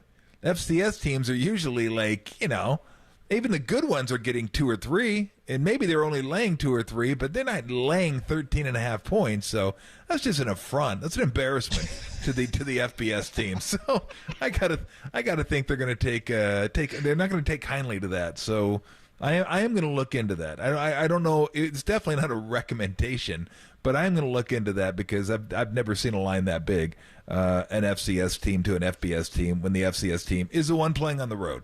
SMU at Nevada. SMU's laying 26.5, and then Delaware State at Hawaii. Hawaii 40.5.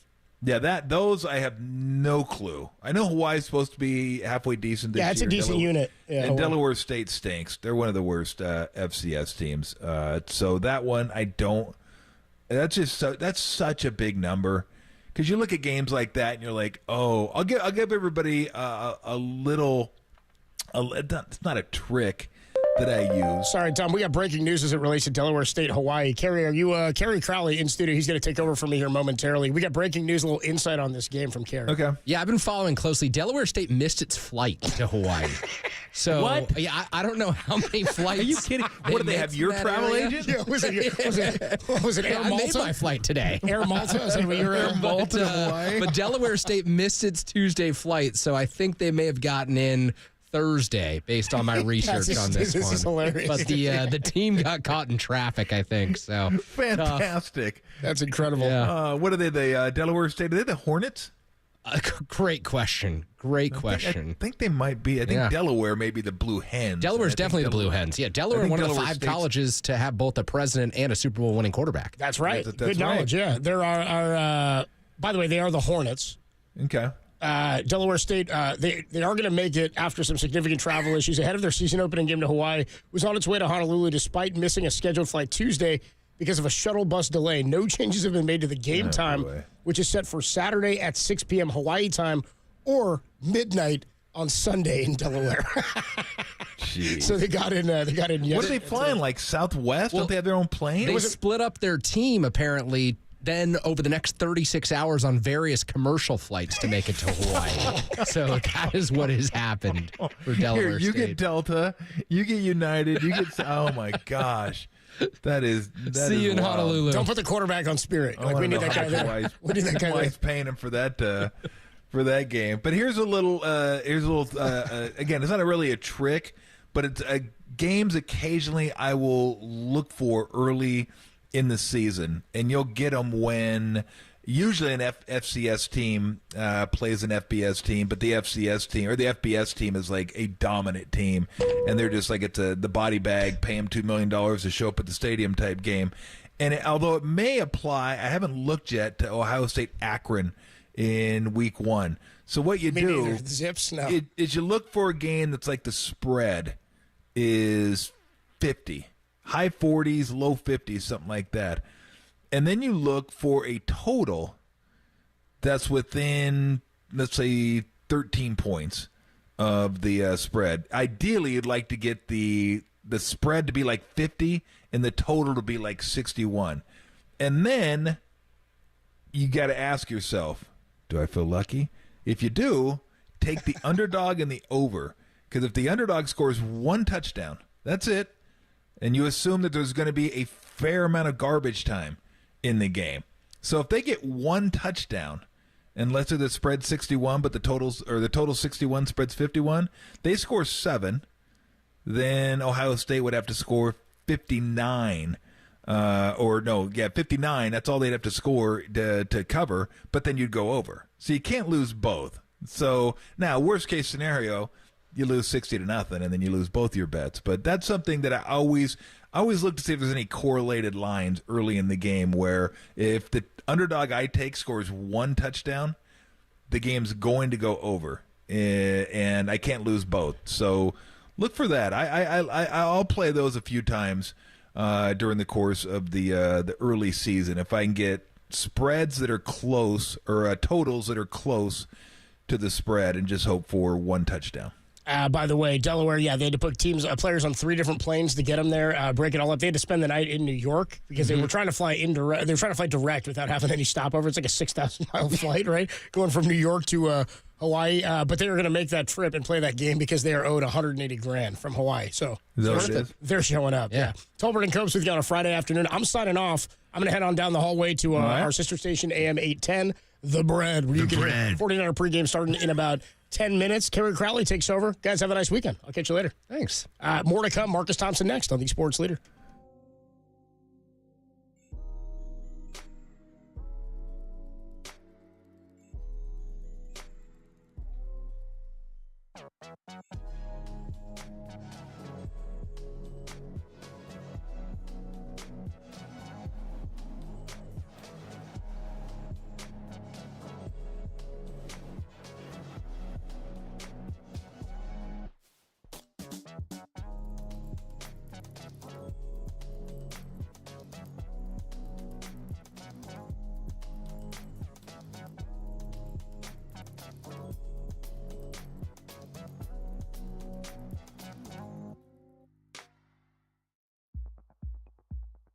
The Giants take on the Seattle Mariners tonight as Hayden Birdsong takes them out. Pregame 6:10, first pitch just an hour later, right here on KNBR, the sports leader.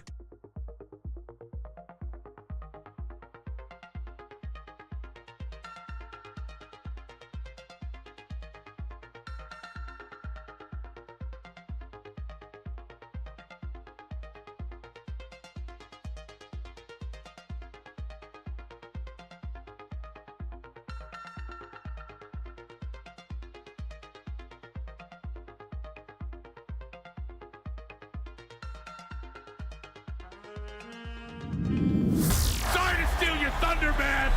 Be caller 10 now to 415-896-KNBR to win the 49ers Team Store gift card and qualify for the 49ers Season Pass grand prize.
It's time for Tolbert, Copes, and Thompson. Tom Tolbert and Adam Copeland with The Athletics' Marcus Thompson on KNBR 104.5 and 680. The Sports Leader.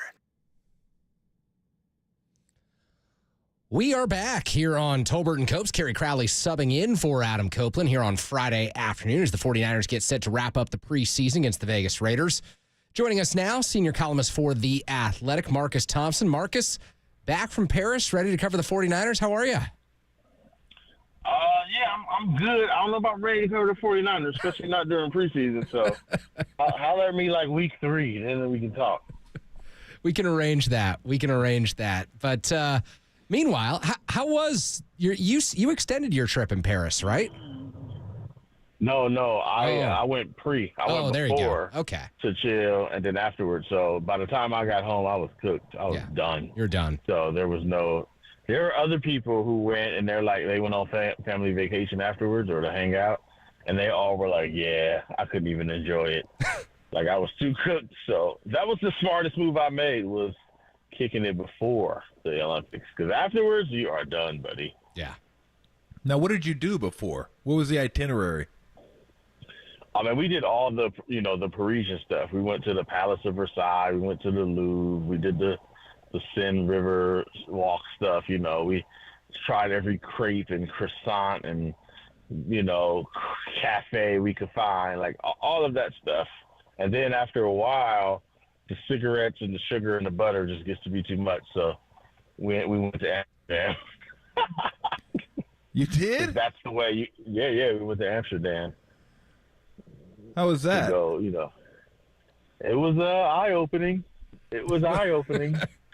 Well, paint us a word picture. I'll give you a story. So we're walking down the street, and it's my daughter, my wife, and me. And you know how, there'd be a store, right? And they'll have the mannequin in the window, like a clothing store, and have the mannequin in the window with, the outfit on. Lingerie. So you're looking at the outfit. That. Yeah. But this was like an actual person. And so we see this, and we're like, oh, and I'm like, wow, they really got live mannequins modeling the lingerie, And so we keep walking, and then there's another one, and then there's another one, and then another one. And then that's when I realized prostitution is legal in the Netherlands. And this was a row of business opportunities. So having to explain that to my daughter live was wild. So these women have chosen to be empowered in their sexuality. I didn't know what to say. I was kind of stuck. It took me 3 women to realize, wait, these aren't lingerie models. And then this one dude pulled up on a bike. This was the most amazing part. This one guy pulled up on a bike, parked his bike, knocked on the door, and it's 11:30 a.m. And he went, handled his business. Just on a bike in front of. It's not like out here where you in the cuts, you're a John and it's all on the low. Yeah, nah, that dude went and picked it up like it was in a acai bowl. It was going to get his meds, going to get his prescription. Absolutely. It was just a wild thing to witness. I'd never seen anything like that in my life. And I'm like, oh. And that's where you learn. Amsterdam ain't no judgment. You do what you do. And that's just what it is. He was very comfortable pulling up at 11:30 on the bike. No worries. No shame in his game. No shame at all. It was liberation personified. Now, when you were walking down the street with your wife and daughter, did you go, hey, look at that rack? Yeah, but it was about the suits on it. Look at that. No, I thought you were going to. I was going to go bike rack because Amsterdam, it's bikes everywhere. Yeah, bikes everywhere. That's how it's going to work. See, everybody's mind goes in a different direction, but I was trying to keep it on the straight. And anyway, moving on. Yeah, I've always wanted. I've always wanted to go there just because it's wild.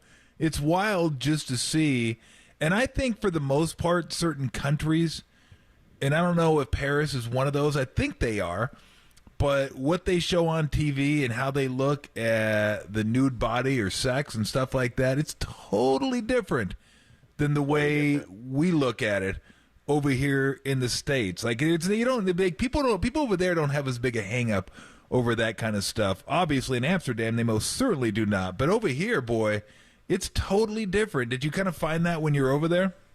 Absolutely. There's definitely, I feel like their whole spirit of carefreeness extends to a lot of things that was weird to me. Like, they just don't care about a lot of stuff that we care about, and a lot of stuff that we like fight over and put so much meaning and value in. They're like, yeah, whatever, you know. And some of it is that.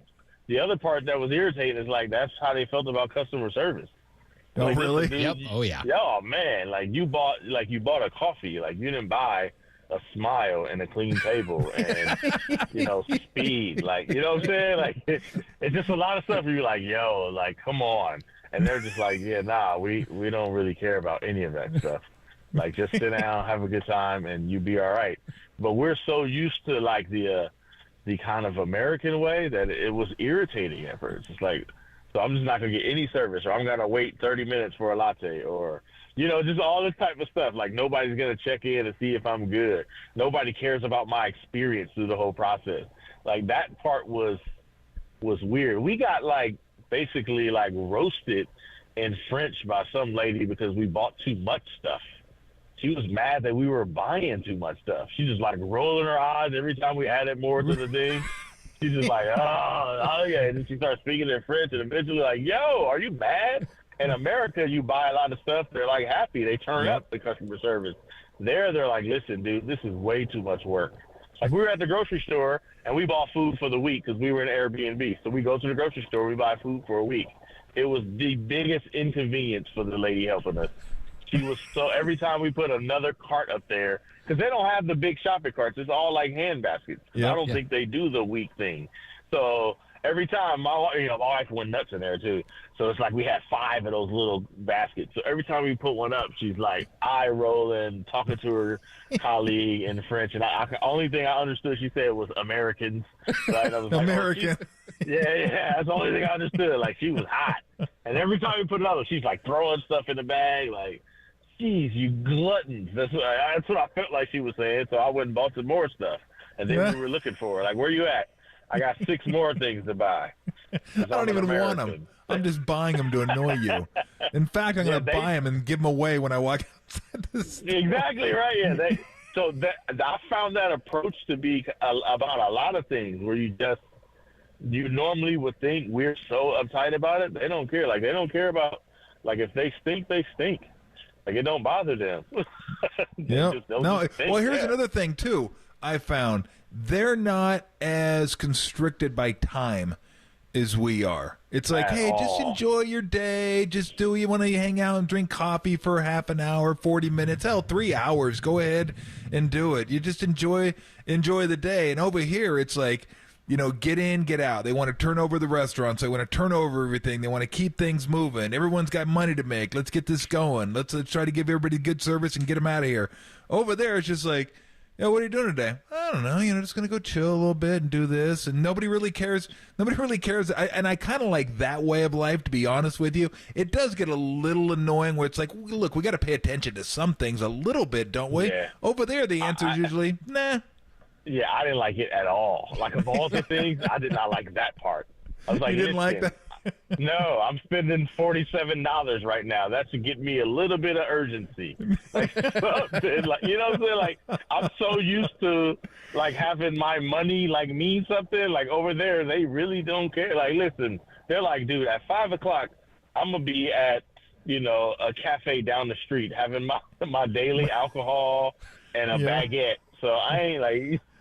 No matter how this shakes out, I'm not tripping at all. Like, this day is about to be over. I'm going to be chilling. And to me, it was very frustrating. Like, it was just like, it took some time to get used to the process because that is just not how we respond at all. Like, it's so different. It's so dramatically different where you're watching your waitress, like, chilling, talking to somebody, and you're just waiting for water. And it's like, hey, excuse me. And they're like, yeah, I'll be over there in a second, but I'm about to finish this coffee, and you're not going to rush me.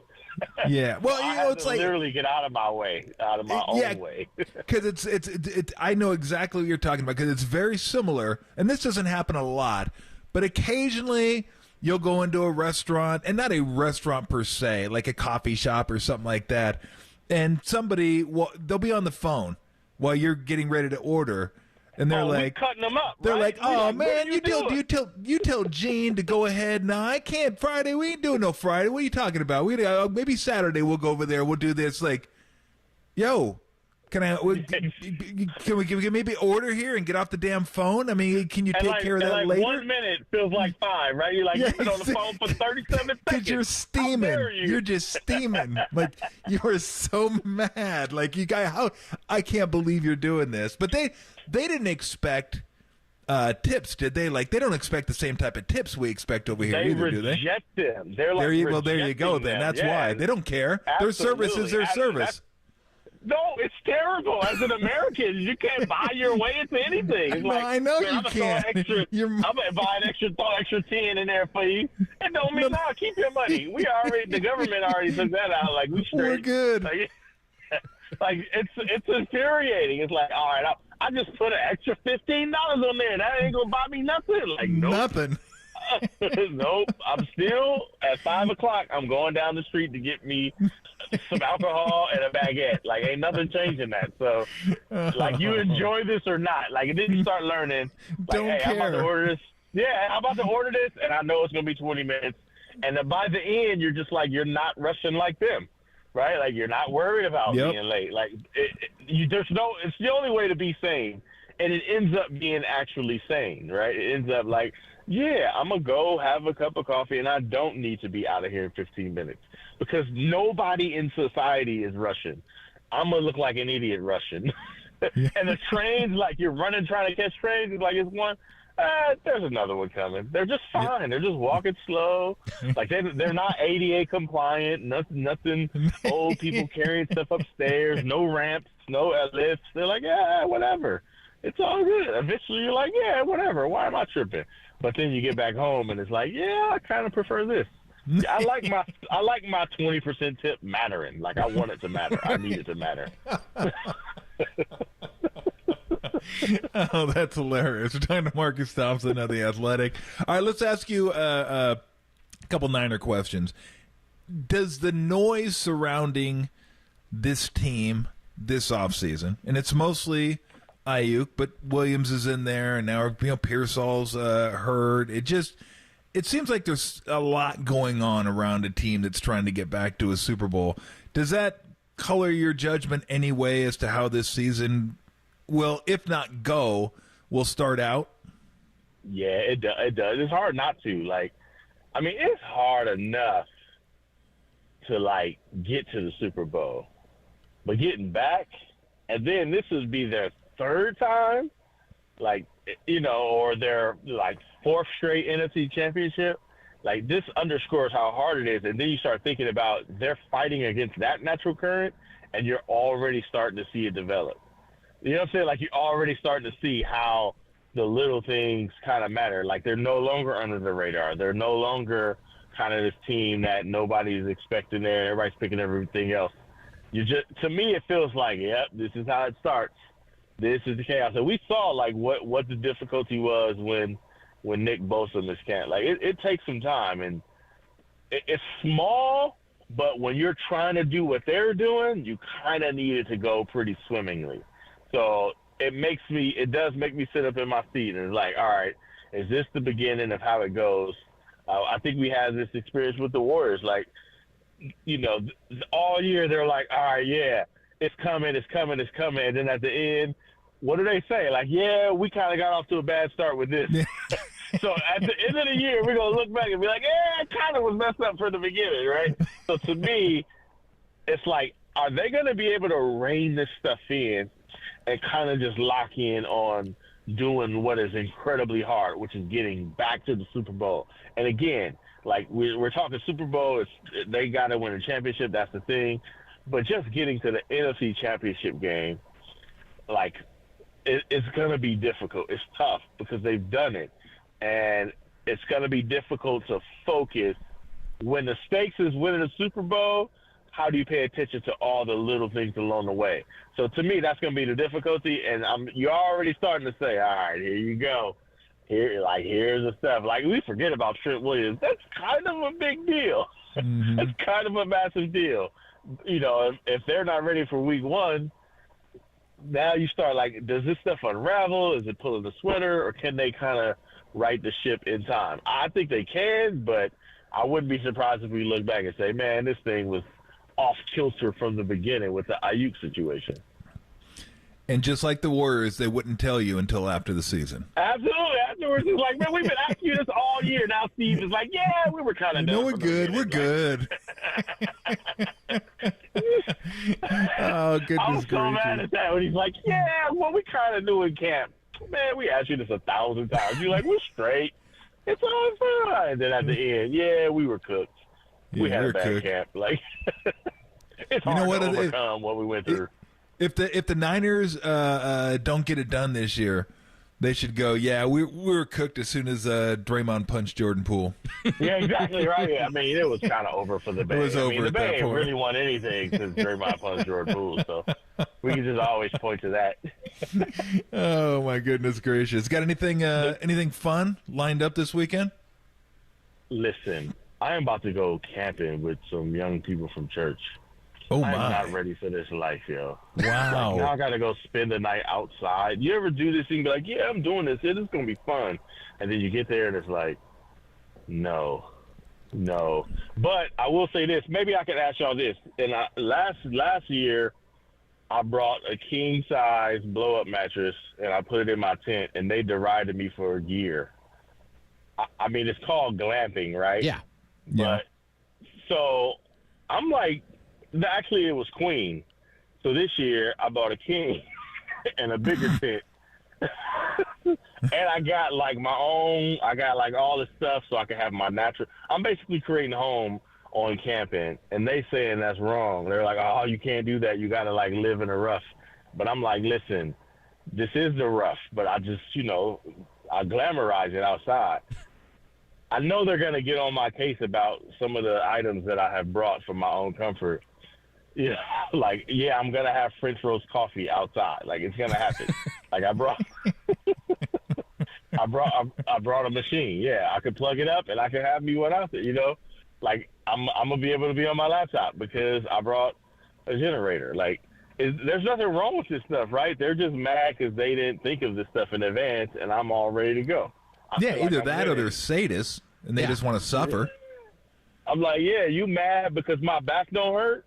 Yeah, like, exactly. When we wake up in the morning, like, yeah, my back don't hurt. See, I figured y'all be with me. They're going in. You're living off the land. It's just your land, You figured out a way to do it. They haven't. Absolutely. Yeah. I just created a home environment. So I know I'm about to get derided all night because when they see the stuff I'm pulling out, it's going to be like, this dude is crazy. But I feel better knowing I got some people with me. Like, yeah, Tom and Kerry was like, nah, you good. Of course, when I get off this, y'all going to talk so bad about me on the air. No. This dude is soft. This dude is soft. I'm totally with you. I mean, don't bring an umbrella, but I'm totally with you. I would just tell them, I don't need an umbrella. I got a tent. Yeah. I would tell them, I'd go, look, Sealy provides my comfort. Maybe God will provide yours. You know what I'm saying? God provided me Sealy, so we That's good. right, like, exactly. We all in the same thing, right? So what? I'm gonna have like a bacon sandwich because I brought a nice hot plate from Williams-Sonoma. Like, I feel like that's why it was designed. Oh my goodness gracious! Well, have a good time. I'm not built for this stuff. I'm not built for this, so I'm like, y'all want me here? I need a certain amount of luxuries. Like, that's just the way it's gonna be. You going one night or two? Oh, one night for sure. Oh, I can't do 2 nights. I'm not cut out for this. I'm a city boy. Like, I'm ready to find a hotel. Like, I might creep off and find me a Marriott somewhere. Okay, no, don't do that. It ain't going well. Don't do that. I'm gonna suck it up, but I'm That's one night. I'm definitely. It is one night, but man, the first night before this, like 2 years ago, I like literally slept on a sleeping bag on the ground, and I felt like when I got up, my spine was still on the ground. Like, I was like, I'm never doing this again. Like, what's the reward in like destroying your back, sleeping on the earth? Like, I don't get that. Do I get like a trophy or something because I survived the night? Like, at least on Survivor, you get money. Like, I don't get anything. Like, I'm just out here, like, trying to look tough with some 19-year-olds. Like, no, I don't want to look tough. Go to bed 40, wake up 80. You know what I'm saying? I'm good. I want to go to bed 40 and wake up 40. That's what I want to do. Exactly. Maybe wake up 39. Oh, man. Well, have a good time. Hopefully you survive, you and your silly Posturpedic, and we'll talk to you next week. Tempur-pedic. Let's get No, this. Tempur-pedic, whatever. Something pedic. See you, Marcus. See you, Marcus. All right, peace out. Oh, man. Good stuff. I'm definitely not getting on him for the mattress. No, absolutely. I'd probably be doing the same thing. Those kids will turn 30 one day. They'll know. So on the other side, we're talking Giants baseball. Appreciate Marcus Thompson stopping by. Giants in Seattle taking on the Mariners this evening. More coming up next. Tolbert and Copes. Rallying for Copes here on KNBR 104.5 680 The Sports Leader.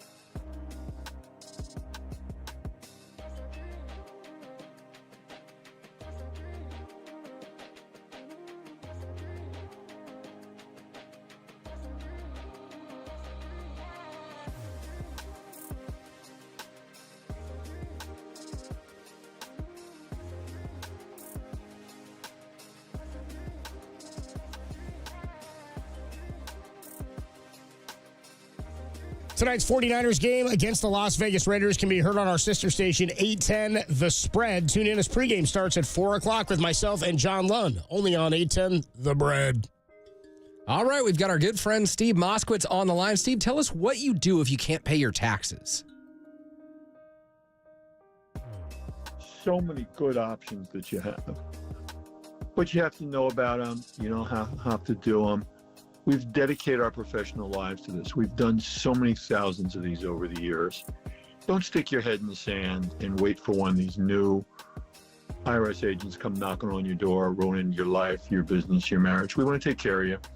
A lot of good options, like do you qualify, just pay part and forgive the rest, or have the penalties forgiven, or pay in monthly installments that you can afford, not what some IRS agent says you can afford, or just leave you alone till you're back on your feet financially. The bottom line is there's a lot of good options.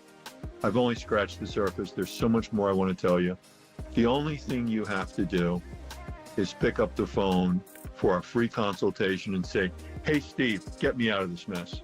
All right, thanks, Steve. Call Steve Moskowitz at 188-TAX-DEAL. That's 188-TAXDEAL, or find him at MoskowitzLLP.com.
wherever you are. We're streaming 24/7 at KNBR.com. This is Tolbert and Copes. Tom Tolbert and Adam Copeland on KNBR 104.5 and 680, the sports leader.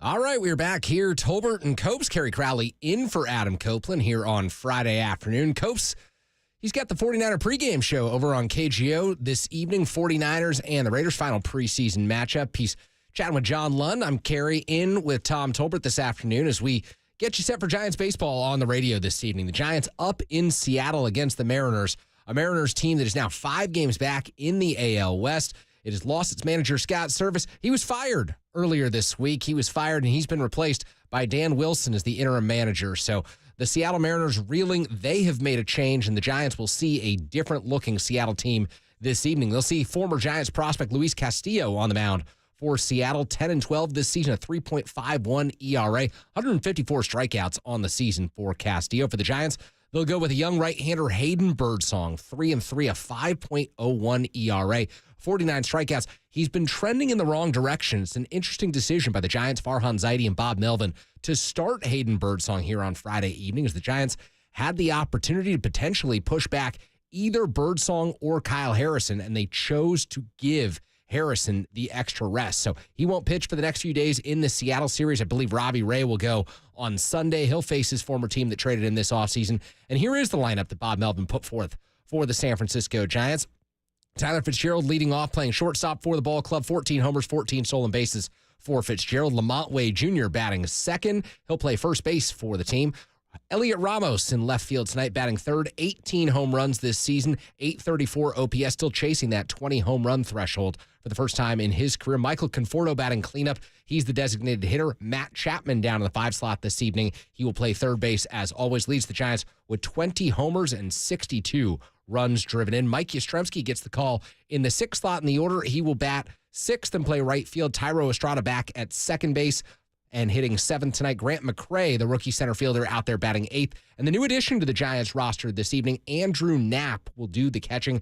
Jackson Reitz was designated for assignment. So Andrew Knapp, who has not played a big league ball game since 2022, which of course came with the San Francisco Giants. He appeared in 3 games for the Giants that season, 2 games with the Seattle Mariners that season, and 11 with the Pittsburgh Pirates. He will be back in a Giants uniform, catching and batting 9th for San Francisco this evening. For the Seattle Mariners, it's Luke Raley playing first base and leading things off. Julio Rodriguez, their star center fielder, he bats second. Cal Raleigh, one of the all-time nicknames, the Big Dumper, batting third for the Seattle Mariners. Randy Arozarena traded at the deadline by the Tampa Bay Rays. He hits cleanup and will play left field. Jorge Polanco bats 5th and plays second base. Former Giant Mitch Haniger back up in Seattle this season, hitting .211 with a 643 OPS, 12 homers for Haniger. He's the designated hitter and batting 6th. Canzone out in right field this evening. He will bat 7th. Josh Rojas gets the call at third base for Dan Wilson's team, and he will play third base and bat 8th. And then Rivas, the shortstop, hitting 9th for the Seattle Mariners. So the Giants come into this evening 65 and 64, 4th place in the National League West. Still on the outskirts of this wild card race. We'll cover them in a moment. Some of the curious decisions that Bob Melvin made on Wednesday with regard to Logan Webb being pulled from the game, the decisions to stay away from Tyler Rogers, and of course, Ryan Walker at the end of that game that slipped away from the Giants as they failed to sweep the Chicago White Sox. Let one slip away. So more on that on the other side. Kerry Crowley in for Adam Copeland, talking Giants baseball with Tom Tolbert. When we come back, you're listening to KNBR, the sports leader.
Hey everybody, Mr. T here for Xfinity. Do you know how many devices you have hooked to your Wi-Fi at one time? It's a lot more than you think. I'm looking at a TV, a printer, didn't even count that one, laptop, phone, that's 4 in one room. It's got to be over 20 in the house live at one time. It's a lot of devices, a lot more than you think, and you need a Wi-Fi network that can handle it. That's where Xfinity comes in. I mean, 20's light work, 30's light work. You have a party with 100 people, and that's easy. That's no big deal. No big deal whatsoever. Whether somebody is streaming, gaming, maybe you happen to be working, someone going to school, TikToking, whatever it is, everyone is taken care of. So if Xfinity can handle a party of hundreds, you don't need to worry about 10, 20, 30, even 40 devices rolling at one time. They've engineered their gateways to handle hundreds of connected devices. Hundreds. Like, really, hundreds. That's a lot. Now through September 21st, new customers can get Xfinity Gig Internet for $25 a month for 2 years when you add Xfinity Mobile with unlimited data. Plus, get Peacock Premium. That's a $7.99 monthly value. That's included. Make sure your home Wi-Fi can handle everything you throw at it and then some. Visit Xfinity.com, call 1-800-XFINITY, or visit an Xfinity store today. Bring on the good stuff. That's what I'm talking about. Restrictions apply. Requires paperless billing and auto pay with stored bank account. Equipment, taxes, fees extra. Gig Wi-Fi requires Xfinity Gateway. Xfinity Mobile requires Xfinity Internet. After promo, regular internet rates apply. Actual speeds vary. You love sports, you love high def, you love a Wi-Fi network that can handle everything you throw at it, and then some. You will love Xfinity.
Wherever you are, we're streaming 24/7 at KNBR.com. This is Tolbert and Copes. Tom Tolbert and Adam Copeland on KNBR 104.5 and 680, the sports leader. Yeah, he wasn't going to pitch the ninth inning in that game. He had some limitations during the week that I'm not going to get into, but we probably pushed him an inning longer than we probably should have at that point in time. So we were going to be careful with him that particular day. I would have loved to send him out there for the ninth, and he would have loved to have gone out for the ninth, but it just wasn't in the cards on that particular day. We have an off day. He'll get an extra day. We feel like we're past the issue that he had, but no, he wasn't going to pitch the ninth no matter what. Logan Webb did not pitch the ninth inning on Wednesday. Tyler Rogers did not pitch the ninth inning on Wednesday. Ryan Walker did not pitch the ninth inning on Wednesday. And the ninth inning is where the series slipped away from the Giants, an opportunity to sweep the Chicago White Sox, and they failed to do it. Eric Miller, Spencer Bivens couldn't get the job done for the Giants.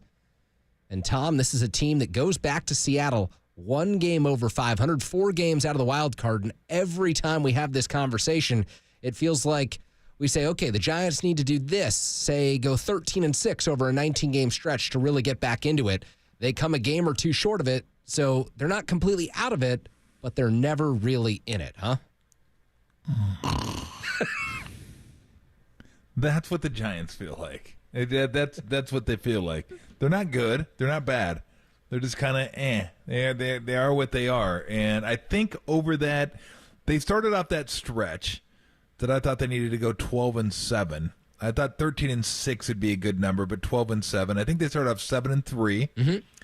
And then they ended up 8-6 after the Braves series, then 9-7, and then 11-8, I believe it was. So again, to your point, and the point I've been making forever, it's not a total disaster, but it's not what you needed. Yeah. Like really, what they needed was like a 13-6 spurt, and really what they needed was the 11-8 wouldn't have been. It would have been so much better if you could have traded one of those wins for one of the losses against Atlanta. Yeah. Like, because that was 2 games. You win, you go 2-2 in that series. It's like picking up an extra game. It's like going 3-2 against the Braves. That was the one that really hurt. But, you know, it's like they just look, the die was cast a while ago. They are who they are. Mm-hmm. And they really haven't fluctuated throughout the course of the season. I think they went up 5 games over 500 early in the season. They've been 6 games under 500 at a couple points during the season. And they're just going to bounce around, just kind of ping pong around. And it's usually between right at 500 and 2, maybe 3 games below 500. And then they try to scratch and claw and get their way back to 500, and they do it. And then they slide back down. They got to 3 games over 500 and then slide back down. So it just... You know, that's what happens when you're just a mediocre baseball team that is not great at hitting, but not as bad as you think. You look at the overall numbers, and they're not good, but baseball's not good. So in terms of runs scored, last I checked, they were 15th. They were right in the middle. Yeah. So it's not terrible. Really, what they were hoping for and what I was thinking you were hoping to bank on was the pitching. That once the pitching got healthy, that could carry you.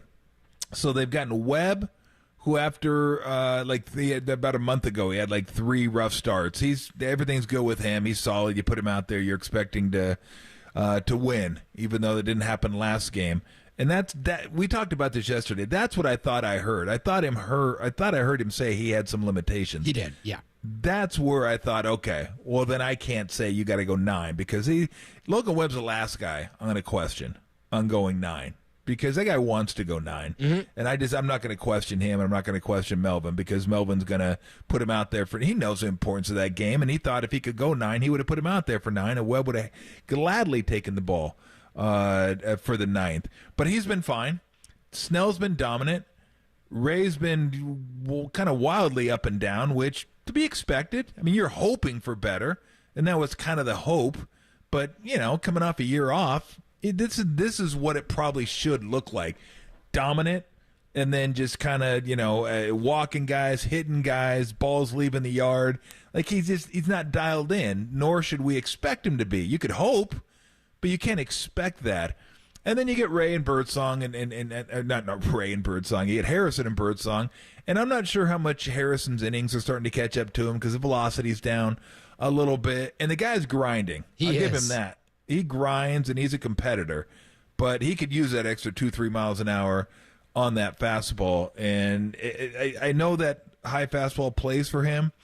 The slider or something else is going to have to be a plus pitch for him to fulfill what the Giants hoped he was going to be, which is a 1 or a 2, one of those type guys. He needs one more pitch that he can count on that's a really good pitch. And then Birdsong. he hit a little bit of a snafu there for a couple of starts, and he pitched really well against the A's.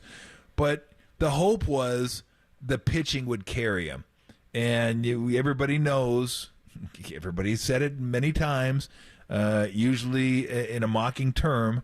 Oh, best staff in baseball, huh? That's what he was hoping, I think, and I think he thought maybe they could. Like on paper, you look at it and go, that's pretty good staff right there. But it hasn't worked out that way. Like, it's had its moments, but it just hasn't been that kind of staff.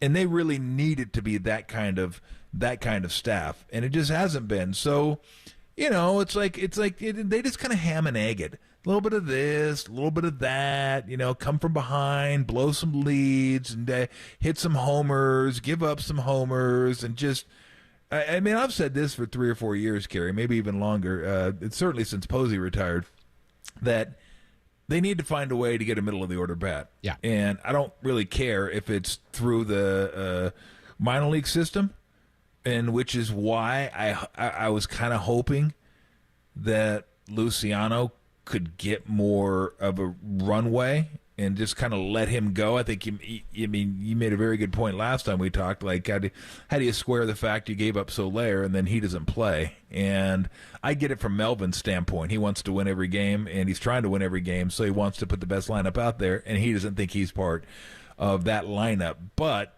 it's like, okay, if this guy could be a star, let him get after it. Maybe he takes Ramos's path. I don't know. To where he can still be that guy. I still think he could, but that's what they need. They need one of those guys. They need one of those guys in the middle of the order that can just be consistent, and if not dominant, just be consistently good, like consistently a threat that other teams have to look at. Posey wasn't a power hitter, but he was like a threat. Like every time he was up, you got to pitch him carefully. Yeah, exactly. He was a threat. So, they're not out of it, but it would take a minor miracle. And what I said last week was the only reason I'm not completely giving up on this team has nothing to do with them. Because in my mind, they're not. I don't look at them and go that they're a threat. Like they're a threat to go 14-6. I don't see that coming, and I certainly don't see that coming against this schedule. But the teams ahead of them are very lackluster. The Braves have been wildly inconsistent this year. Their pitching's been a little up and down. But Riley's out, so that helps. But you still look at their lineup, and I'm not sure when all those guys are coming back. I don't know when Albies is coming back. Not sure when Riley's coming back. I'm not sure. I know Fried's back. Sales had a monster year. The kid last night, I can't pronounce it. I could, but I don't have it in front of me. The young kid for the Braves pitched really, really well for like the second or third straight time. So, they're the odds-on favorite, obviously, because they have the best record and they have the most talent. But I don't trust them to not drop a 3-7 in there on someone. Yeah. That could happen. So that's my optimism is more that the other teams aren't very good. It's not that the Giants can rip off wins, because I have no faith whatsoever that this team at any point during the rest of the season can rip off I don't want to go 14-6. That's almost eats up the entire season. But even an 8-2, 10-2, something like that, I just have no faith, because they've shown they did it one time this year against mediocre competition. This is good competition. I don't see that type of run coming. They're 129 games into this season, and they are who they are. They've shown us to this point. You touched on the bigger picture here, which we've really just discussed over and over for the last 3 years, and you hit on this. Ever since Buster Posey retired, it's been the same conversation about the Giants. What I think is interesting about the last 2 weeks or so in this stretch where the schedule was favorable, where things seemingly lined up for the Giants to go on a run and they didn't quite take advantage, is for the first time this season, we're seeing some really intense scrutiny of Bob Melvin and his late-game decision-making.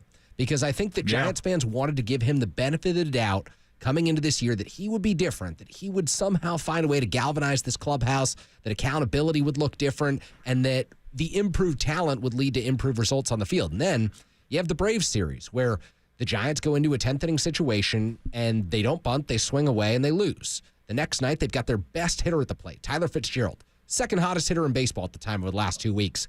He comes up and he bunts, and they lose. And so you've got contradictory styles that don't quite add up. And then you've got Wednesday's scenario against the Chicago White Sox where Logan Webb has to come out, and you're thinking, okay, maybe they go to Rogers, maybe they work Ryan Walker even harder than he's already worked this season, just because you can't get out of this situation against the Chicago White Sox with a loss. You have to sweep this team. And so here's what Melvin said about going to Eric Miller and Spencer Bivens in the 9th inning on Wednesday, because I think that this was an interesting move by him and certainly one that has come under a lot of scrutiny in the wake of a 6-2 loss. Here's Melvin's defense of it. Yeah, look, I mean, it is what it is, and we have to be careful with workloads. Both those guys lead the National League in appearances, so there are going to be days that they're not available. But we have other guys that we feel confident in getting it done. There were some lefties coming up, and we felt like Miller was the right guy for that.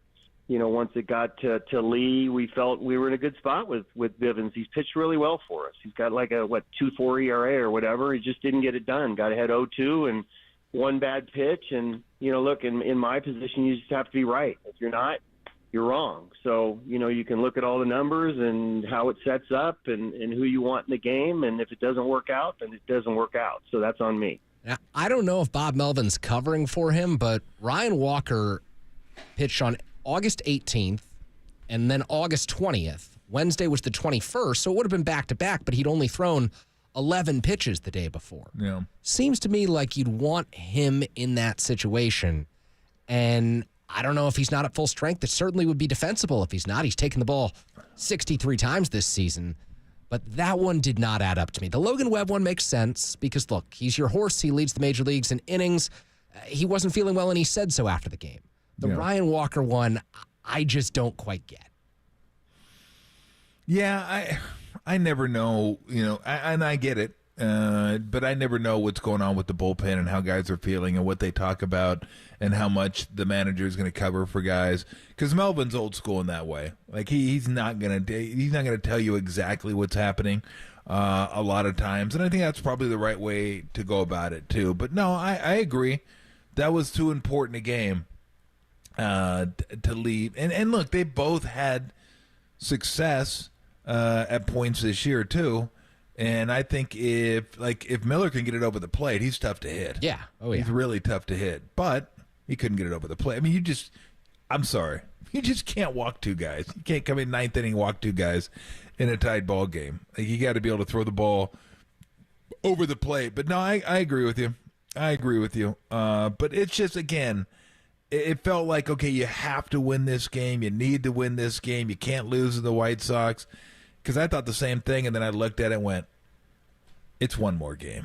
I mean, I'm at that point of the season where it's like, it's not going to change much. No. It's like, this is kind of who they are and wwho they've been. And look, I thought they were catching the Braves at the right time and Absolutely. lost 3 out of 4 there. But, because I think everyone was feeling after that series like, it's over. That's it. Mm-hmm. Screwed, done, toast. I mean, you kidding me? You let the Braves come in here, a scuffling team, and win 3 out of 4.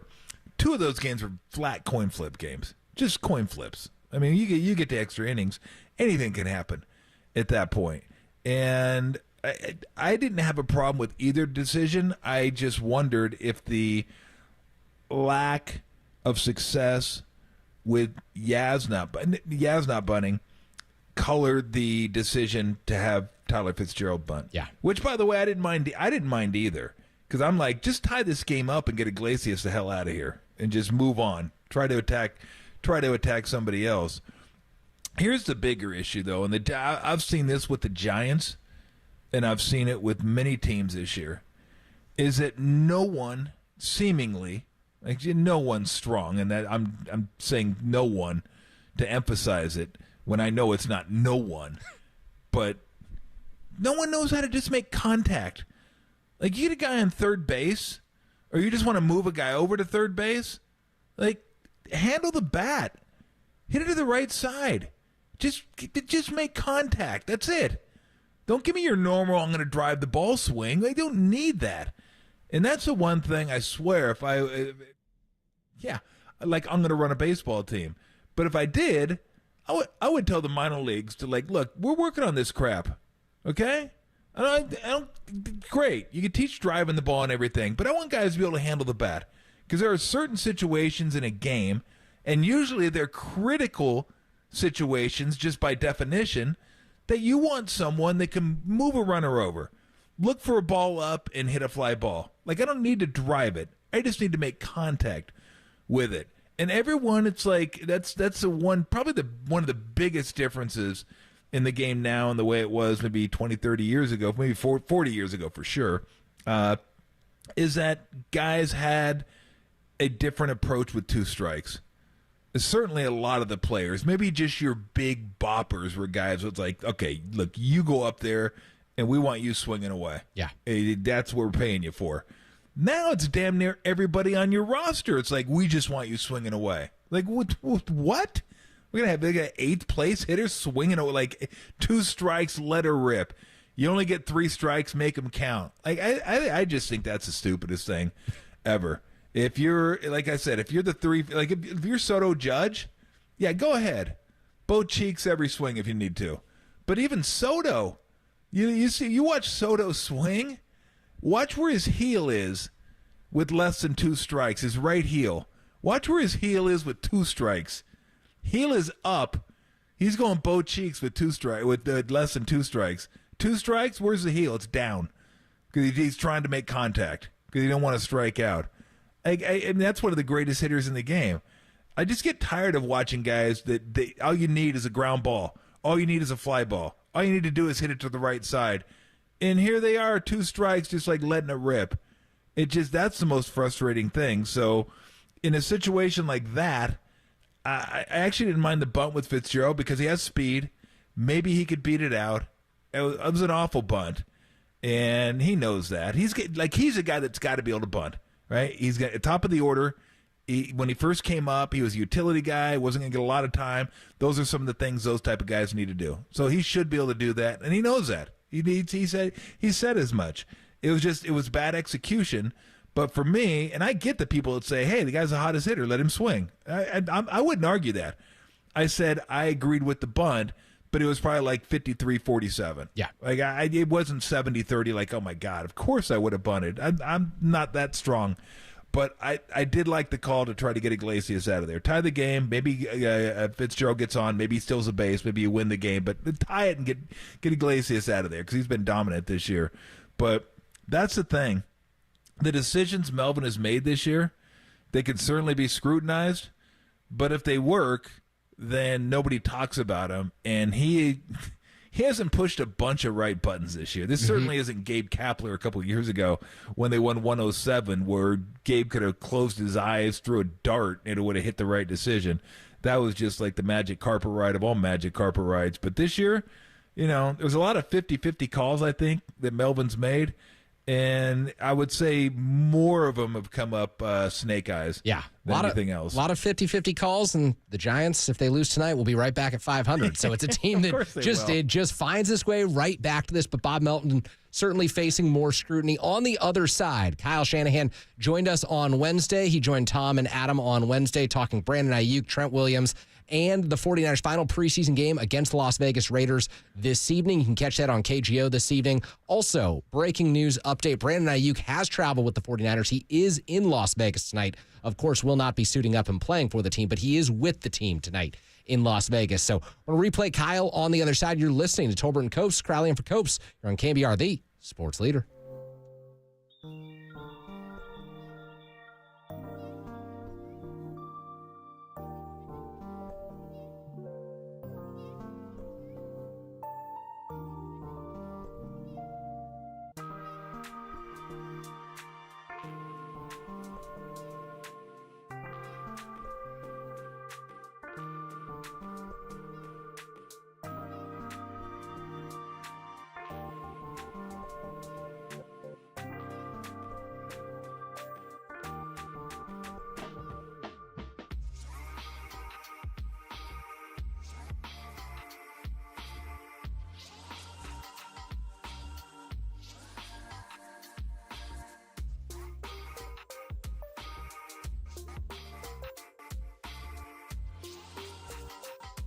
Bob Melvin joined Murph and Marcus this morning and took full responsibility for the way the ninth inning was handled against the White Sox on Wednesday. Listen to the podcast on KNBR.com and the KNBR app.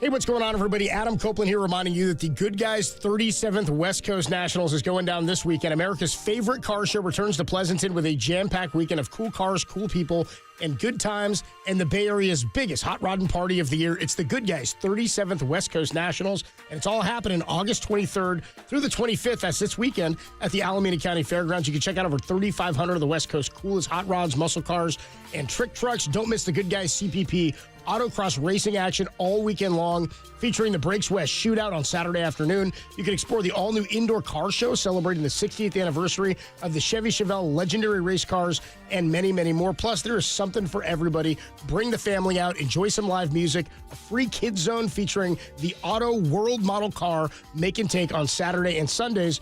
That's while supplies last, of course. Check out the Pinsters, Brush Bash, and the Hard Park Drift Remote Control Open Track. Also, Sunday, bring those late model American-made cars and powered show cars to the trucks to McGuire's All-American Sunday. For complete details and to register your vehicle or purchase tickets, visit www.good-guys/WCN.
Faithful to him, it's not just a team, it's family. I appreciate everyone in here. Love you guys. Yes, sir! Here's the head coach of your 49ers, Kyle Shanahan. You got a chance to do something this year, man. With Tolbert and Copes on KNBR 104.5 and 680, the sports leader. All right, it's time for our weekly conversation with the head coach of the San Francisco 49ers, Kyle Shanahan. Kyle, thanks for joining us. As always, appreciate it. How you doing? Doing good, guys. How you guys doing? Doing good, good. Let's start off with the obligatory. Anything changed in the Aiyuk situation? Oh, so much has changed. No, I'm just joking. No new updates. I'm sorry to keep being boring with that, but yeah. I wish I was saying something different, but nothing's changed yet. How's his back? From what I hear, he's still working through it. Yeah, it's like a back injury I used to have when I played. Go sit on the bench. You got a bad back. Anyway, Trent Williams, any new news there? I've had some contact with him. It's been good to talk to him. I know we're negotiating hard, and nothing new to add, though, but hopefully it's getting close. All right, so going into this week, last game of the preseason, how do you want to approach it? Do you want to get some starters in? How long would you like to see them? And what's the conversation like with you and the individual starters as to how much they want to play, how much you think you need to see from them, and how much they want to play to just kind of get comfortable before the regular season? Well, I mean, especially like the last time us being able to have a game for, really it's 3 weeks by the time you kick off. And we're only allowed to have one padded practice next week, which makes that tough. If we could have more padded practices next week, it wouldn't be as big of a deal. But they truly kind of do make it like a bye week last week. And the tough thing is with us playing on Sunday, we're not going to ever practice anyone the day after a game. And, then we get to hear Tuesday and Wednesday, and to have any real padded practices these 2 days would have made it tough, because then it would have been hard to play them in the game here on Friday. So we've kind of had to take it easy on them this week also, just to be able to get them to there. And then next week kind of gets like that too. So to not get much out of this game, I think would be a risk, just guys getting too much off. So the goal is to play our starters. I always tell them to be ready to play a whole half.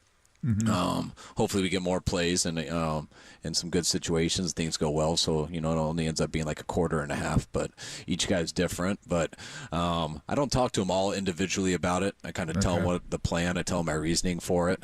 And I tell anyone who, everything I try to do is I try to say I don't do anything just to do it. I do it because I believe that's what we need as a team, or I believe it's what you need as an individual. And this is the decision I've made. And if anyone sees it differently, my door's always open, and I'd love to hear your opinion.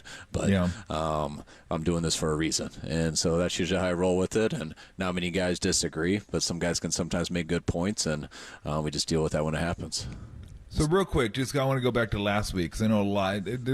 I'm not going to point out specific people, but a lot of people thought it was quote unquote crazy to play Brock behind that offensive line without having your number one offensive line in here. That you risk getting him hurt. I don't buy it, but how do you respond to it?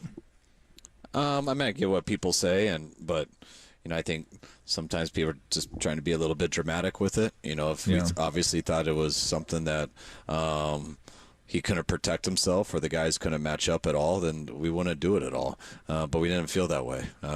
We liked the reps that Brock got. He was excited to play. He was in there with possibly our two starting tackles, our starting center, our starting right guard, and Banks was down. So Banks ended up breaking his pinky the day before, and if Banks did, Zakel would have been up. So that could just easily be our opening day O-line. So that's part of football, and they're guys that are NFL players, and so I didn't see it as anything wrong with the offensive line, and I actually thought the offensive line matched up pretty well and did a pretty good job in that game. Talking to Kyle Shanahan on the Uma guest line, are you navigating, or do you have to do things differently in your evaluation process, being that you did not have the joint practices and you've got a lot of starters playing in this last preseason game? No, it hasn't changed anything up. It just, I will tell you, it got a little monotonous here, just going against the same defense and the same offense for every day and being on the same field, and just all that got a little bit old. It's always nice to kind of change it up. You get a burst of energy for about a day and a half, and then after that day and a half, you're like, man, we got to get out here. I'm sick of scrimmaging people. So that's really all we missed. I really wanted to do it after the whole week went. And I'm really glad that we didn't. Our team needed that. We've had a lot of guys down. We had to recover some and still get good work in. And we're able to orchestrate that versus ourselves a lot better than it would be trying to go do a joint practice somewhere else.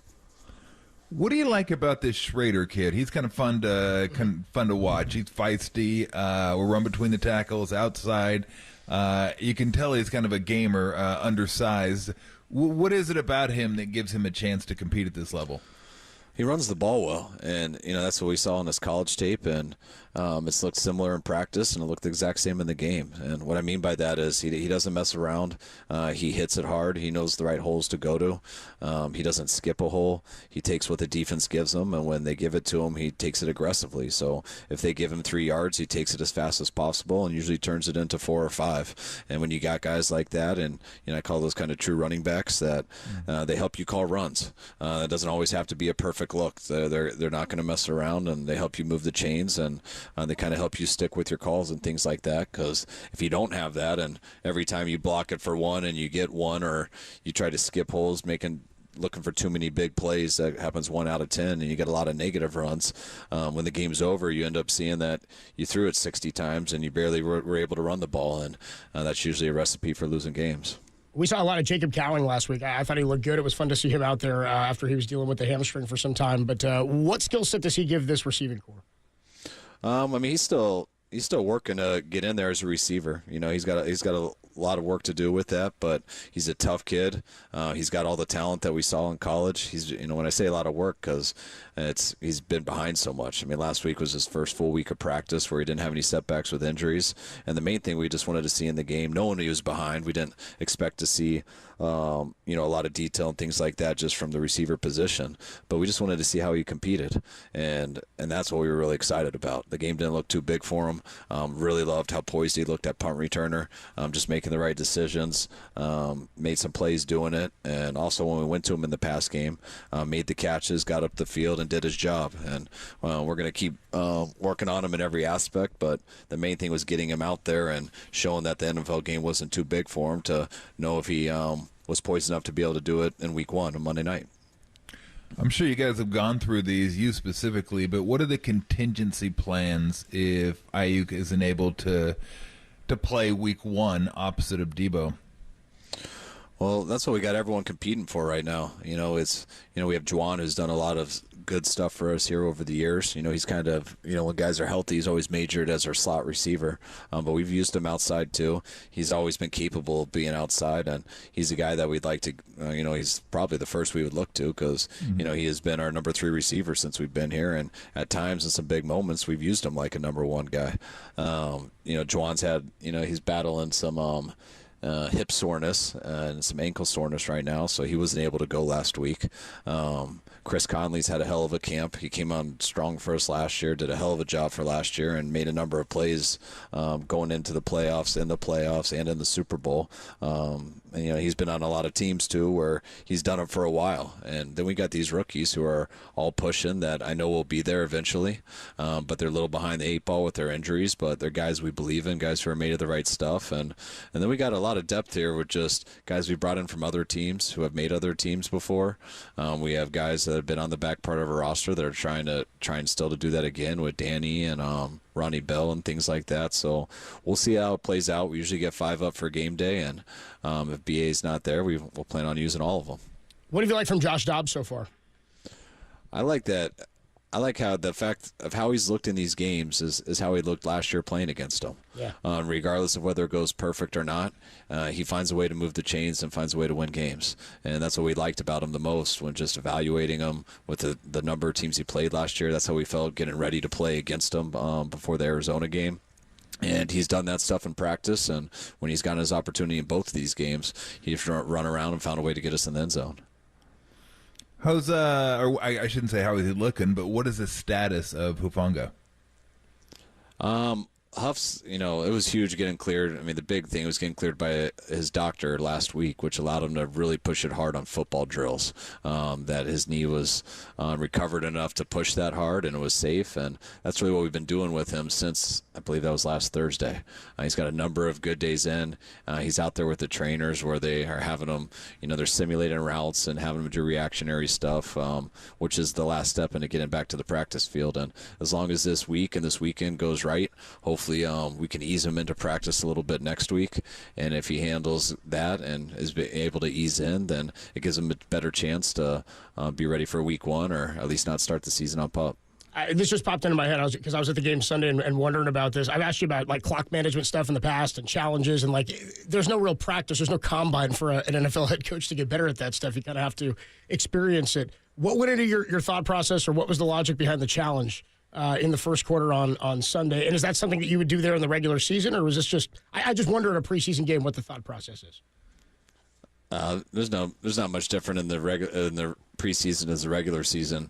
I'll tell you at the end of it, the guy that we have in charge of watching the scoreboard or trying to get any film that he can upstairs told me at the end of it, hey, he needs preseason also. So I told him. There you go. Yeah. I said, you don't get preseason reps to embarrass the head coach. That's just don't do it, and then say you need the preseason because you missed one. Yeah. But don't do it unless you know. So, but sometimes you don't get to see it, and so if anyone did see it, it's fun because everyone lives in hope in those situations. So if it's on the defense, every defensive coach is going to be like, he was out of bounds, throw it. Everyone. But then when you really ask them if they know for sure, you kind of can tell they don't know. And so it's really hard. You try to train people that, because you're not going to see everything as a head coach. If you do see it, then you don't hesitate, you go. But sometimes there's only one person who saw it. It might be one guy who was sitting right there, and those are the guys you got to learn to trust, because sometimes when you throw a flag, listen to someone else, and it's wrong, that person usually never suggests it again. And I remember a few years ago I was looking at the pictures. There was a fumble on defense, and it was definitely a fumble, but they called him. They said he was already tackled. The whistle had blown. They said no fumble. He was down. And then I had one of the defensive coaches. I didn't see it at all. Not many people saw it. And he's like, Kyle, I promise you on my life, I saw it. That was a fumble. And I was like, are you sure? And he goes, yeah, I promise. And then I didn't hesitate. I threw the flag. And then the ref came over. He's like, Kyle, what are you doing? And I go, they said it was a fumble. And he goes, well, Kyle, the other team recovered it. I was like, oh, God dang it. I was like, can I put that back in my pocket? And that guy hasn't suggested anything since. But he was right. He did see it right, but he didn't think of their second part. So those are things and situations you got to go through, but sometimes that's why it's hard to throw. Yeah. You don't get that shot that you see on TV. But, hey, how big of a deal it is, sometimes you don't mind risking it, sometimes you do. So you guys are just getting some work in then in the preseason then. Everybody's got to get their work in. Yeah, exactly. I try not to base anyone on how they are as a head coach and how they are at throwing challenge flags. That's usually based off of what view people saw and balancing the risk reward. So how does that work? Is it once it hits the ground, you have to go through with it? Or if you throw it, what if you ran out there and grabbed it and picked it up off the ground before the umpire got over there, or the head referee? I don't know who comes over against the umpire, but could you run and grab it real quick and put it back in your pocket? I actually did that one time. I remember in Washington, my dad threw one real fast, and then and he threw it, and because it was on the road, it was in New York, and they weren't showing the replay, and he was on the defensive headsets, and we were on the offense, and we knew it wasn't, and he threw it, and before I could talk to him, but he just dropped it in front of him, and I went running by him, and I grabbed it up as quick as I could, and I handed it to him, and then he clicked over and said, why'd you do that? I'm like, oh, we know it wasn't. He's like, all right, thanks, and they hadn't seen it yet, and then they saw it on TV, so they gave us crap for it, but that's kind of how the process works. When I did that one that I messed up, I think it was during COVID, the fumble I was talking about, I had thrown it out there, because if you don't throw it far enough and the rest don't see it, they move on. So I always make sure I try to get out there so they see it. And by the time they got to me and they told me that, I was like, oh, guys, can I put it back in my pocket? They're like, sorry, you got to live with it. Oof. It was a rough minute for me just to wait to hear what I already know. But you can be I think I heard this correctly, that if you get one of the first two right this year, you get the third one, right? Yes.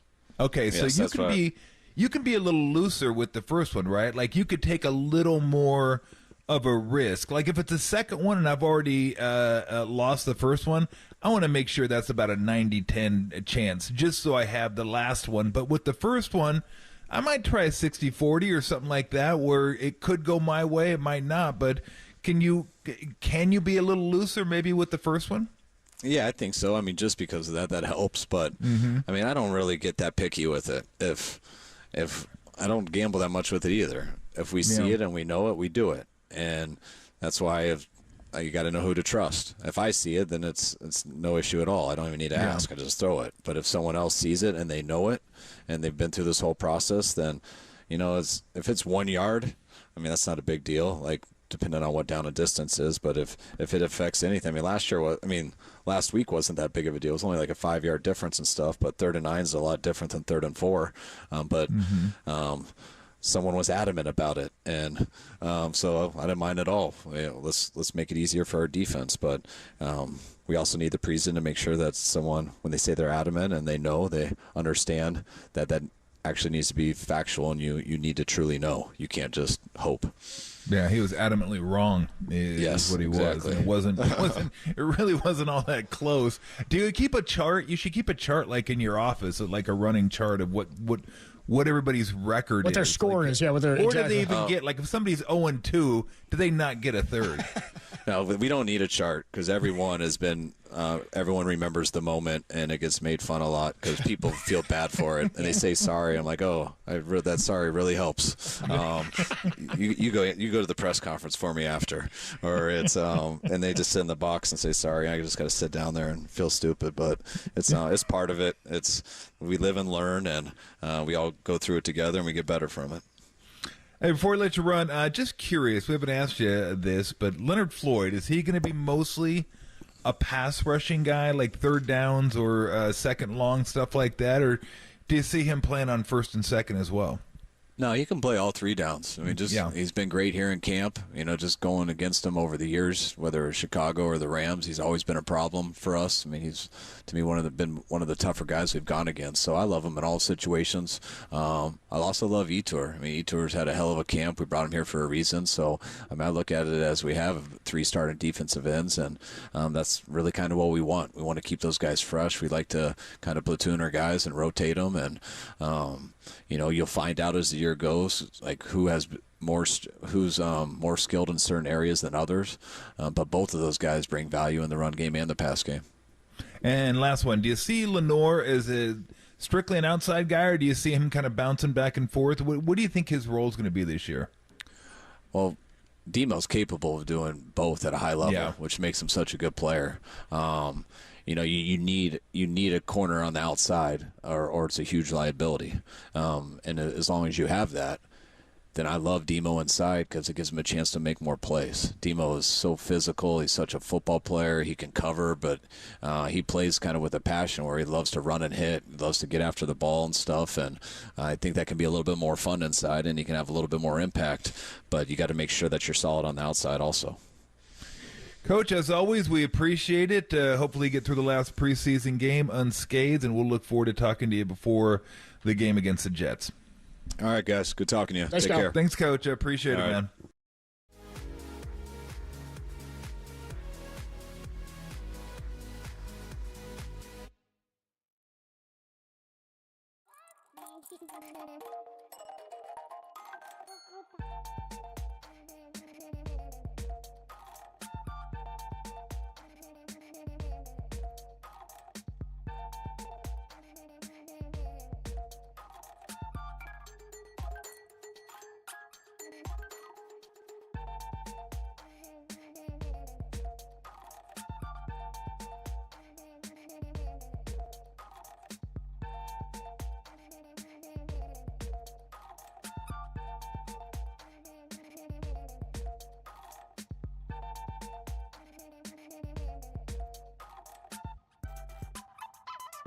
Mike Silver joined Tom and myself yesterday and says everything is still on the table for Brandon Aiyuk, including a possible trade to Washington. Listen to the podcast. It's up now. KNBR.com and the KNBR app.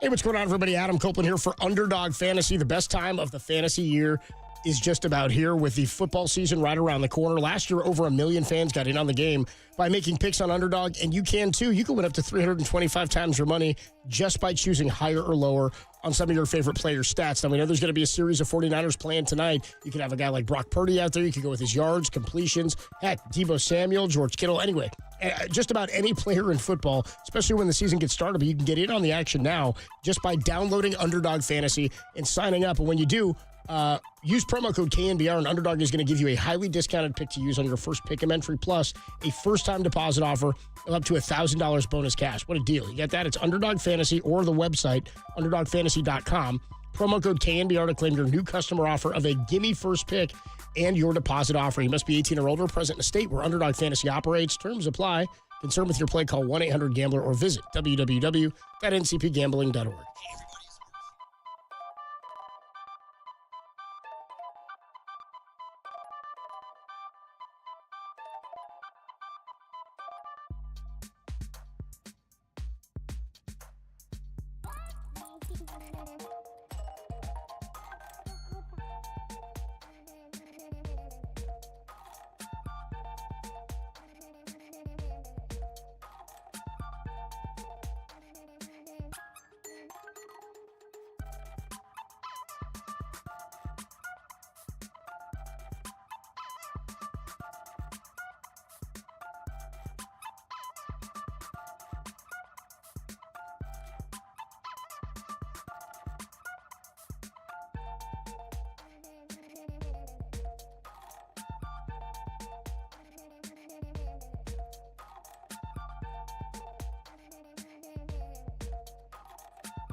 Follow KNBR on Facebook. Now back to Tom Tolbert and Adam Copeland. Tolbert and Copes on KNBR 104.5 and 680. The Sports Leader.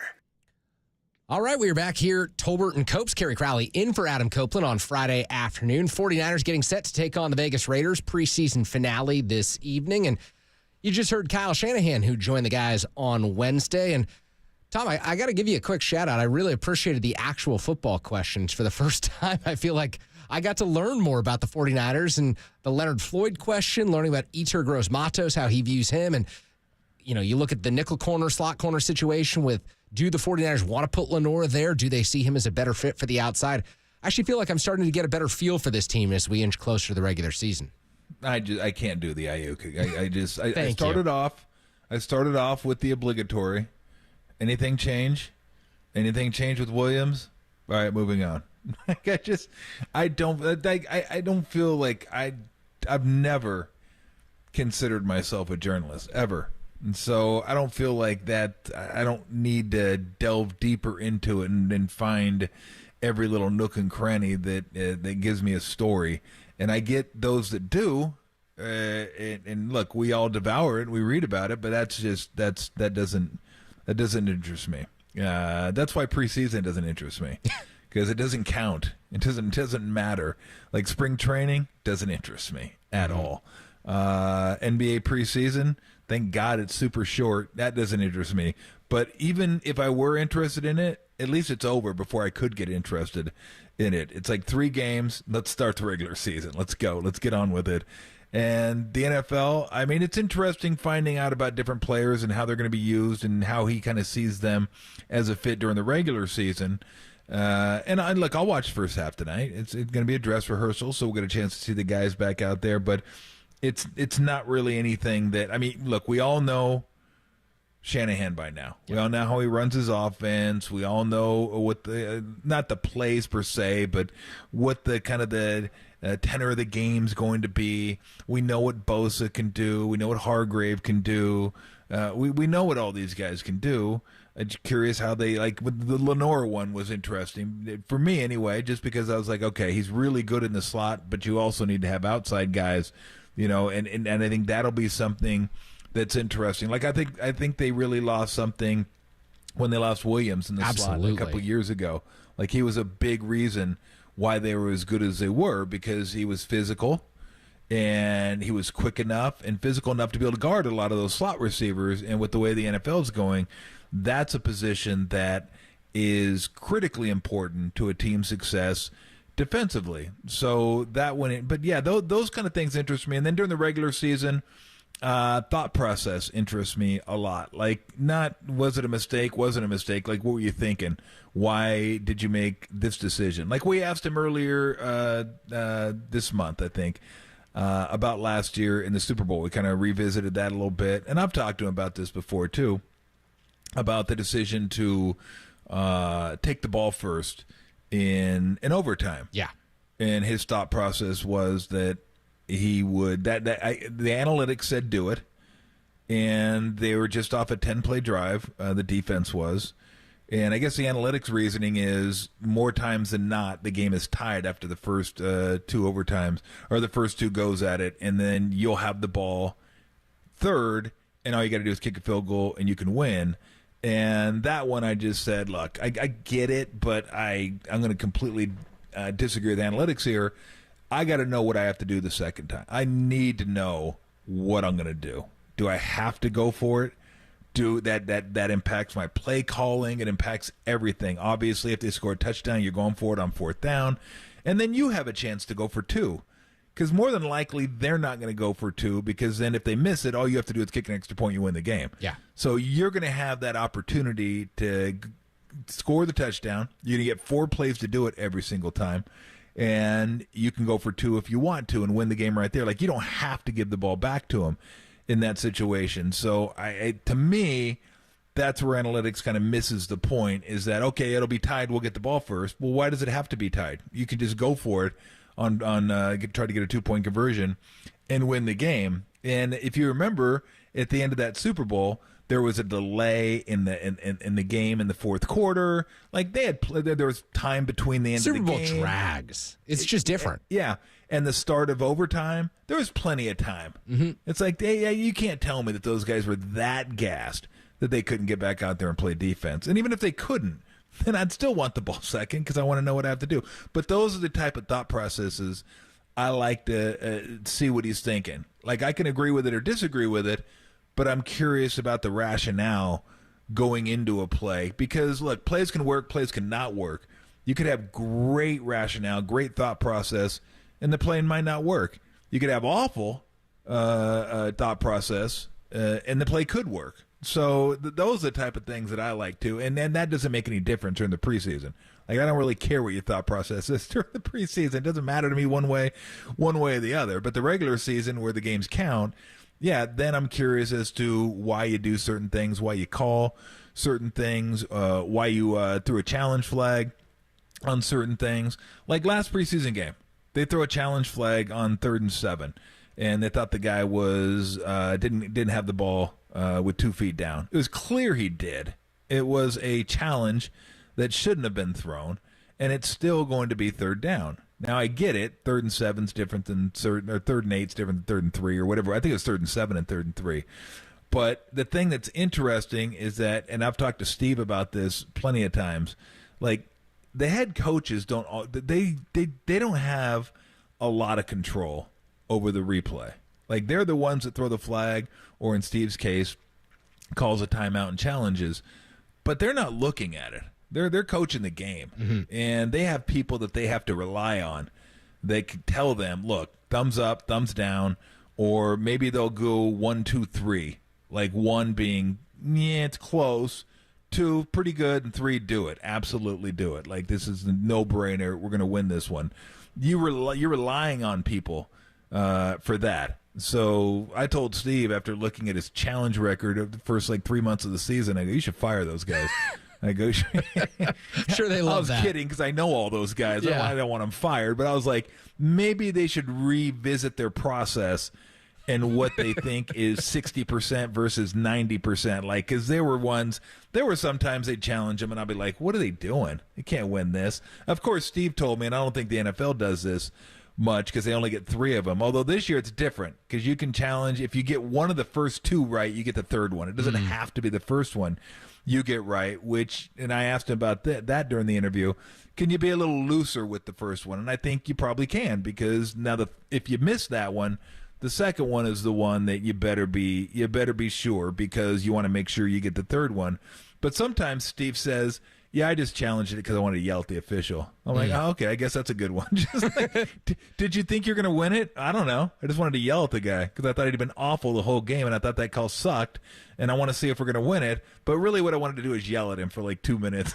I'll go back. So it's interesting finding out, and I'm sure Steve's not the only one in the NBA. It's like, I'm bitter right now, and I'm gonna call timeout just so I can yell at you, and then we're going to challenge it. But yeah, like, the thought process is what really kind of intrigues me with coaches and managers in all sports. Yeah, anger over analytics, and it all makes sense. So good for Steve, and good stuff from Kyle as well earlier. On the other side, it's not quite Patrick Mahomes' overtime in the Super Bowl, but we will get Larry Krueger's thoughts on the 49ers and Raiders preseason showdown this evening. 49ers preseason finale in Vegas tonight. Krueger going to join us on the other side. You're listening to Tolbert and Copes, Crowley for Copes, KNBR, the sports leader.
Now back to Tom Tolbert and Adam Copeland. Tolbert and Copes. Download the KNBR app and listen anywhere, anytime. We are KNBR 104.5 and 680, the sports leader. Niners football back on the airwaves this evening. Larry Krueger back on the airwaves with us. Kerry Crowley filling in for Adam Copeland alongside Tom Tolbert here on Friday afternoon. Niners getting set to take on the Raiders in Vegas tonight. Larry getting set to host Niners Nightly. You can hear him Monday, Labor Day, September 2nd, 6 to 7 p.m. every weeknight during September when the Giants are off. Larry, how's it going? What's going on? Good to talk to you guys. Yeah, great to talk to you as well. How are things? What's up? Man, well, I'm getting ready for preseason game number 3, which there are, believe it or not, tonight is like Super Bowl Sunday for a lot of these guys. Super Bowl Sunday for me too. Not me. This is where we really learn. Is Cody Schrader up to the task? Is Jordan Mason a bell cow back? This is what the true diehards are tuning in for, Larry. Yeah. Well, and Tom knows. I mean, there's wagering possibilities in these preseason games. Well, that's a given. We all know that. I mean, yeah. Which I will not be partaking in, since the Niners are robust 9-point favorites, and If you lay 9 points in a preseason game, you're a hardier soul than I am. Somebody knows something, and it's going to be a big Niner victory. Well, I know. Well, look, we all know what they know. They're going to play their starters for maybe even the first half, and the Raiders are playing nobody. That line went from like Niners favored by 3 to 9. It moved 6 points, basically because the Niners starters are gonna play. So I mean, I guess that's the only reason to really watch it. But are you gonna learn? Like I don't watch it. I know you watch it closer than I do because you're looking at different positions and some depth guys. Like, I just don't care because I know what all these guys can do. I don't think we're going to learn anything from the starters. Like, they've been around long enough. Shanahan's been around long enough that we know what to expect from these guys. So what are you looking for in a game like this? What position groups, what players might you be looking at that, maybe could have an impact during the season? Well, anytime you play, I mean, football is one of those sports you play so infrequently that every time you play, you develop as a player. And so, you're just looking for the young guys on your roster to really show the talent that they have and give Shanahan an idea of like maybe how they could utilize that player later in the year if the depth chart thins out and they don't have, you're going to McCaffrey. It's great to have Tay Martin, but you're going to McCaffrey and you're going to your stars. But like in this camp, for example, Jordan Mason has just been incredible. Yeah. And I know we've said that for the last couple of years, but I mean, he's kind of acknowledged to us when we talked to him that, Bobby T was tough on him and Bobby T didn't hit it off and he kind of needed to grow up. And he said as much. He's like, I needed to grow up. And he showed up this summer, Tom and Carrie. I mean, he looks like a monster. I mean, he looks great. So how much does Shanahan use him as opposed to CMC? I think that's going to be one of the interesting things to watch this year. I don't know that we're going to see a lot of him tonight. Tonight, it's going to be the Isaac Guerendo show because they drafted Guerendo. They traded up for him. They like him. And he's got great speed. He's 4.38 at 225 pounds. I mean, he's really talented athlete. But he pulled his hamstring on the first day, and they haven't been able to see him this summer. And they like him. So it's either IR and redshirt him for the year, or if he shows big in this game, he could be a big part of their season. So I think that's the guy to watch tonight for sure. Yeah. What round did they draft him in? I think the 4th. Okay, he's probably not going to be a player then. If they drafted him in the 6th or 7th, I'd go, look out for this dude. Like any running backs they draft like in the 3rd and 4th don't seem to pan out, but the later round draft picks seem to pan out quite a bit. Like if let's say Mason is a guy, like he's a guy that kind of takes the bulk of the second string carries. Where does that leave Elijah Mitchell? Is he a guy that is going to be I would imagine he's on the team, but where does he fit in? Because when he's gotten his opportunities, he's always been able to perform. Yeah. Well, this is Kyle Shanahan's team, and Kyle Shanahan makes the decisions, and Kyle loves Elijah Mitchell. Mm-hmm. And it's really, I think, for a couple reasons. It's because he doesn't have negative yardage plays. He always falls forward. He always gets what it's blocked for. He knows how to kind of squeeze through those tiny little holes, and he never fumbles. So have you noticed the usage? If like in Shanahan's dream situation, they have a big first half. They use CMC, all kinds of incredible plays on the ground, in the air, and then second half, fourth quarter, hand it to Elijah, pick and slide, first downs, no fumbles, ball control. So I think he's a perfect complement to CMC, and that's how Shanahan's going to use him. And even though we haven't seen a lot of him and he gets hurt a lot, I think his spot on the roster is pretty safe. Yeah. Larry, what do you think is the 49ers' best setup at corner? Obviously, you're going to have Mooney Ward on the outside, and we just heard Kyle a few minutes ago talking on Wednesday here about how Diamador Lenoir's had such a great camp, and you could use him on the inside, but also he's great on the outside too. And who is that third corner, and how do you see the ultimate alignment if Lenoir is either in the slot or on the outside?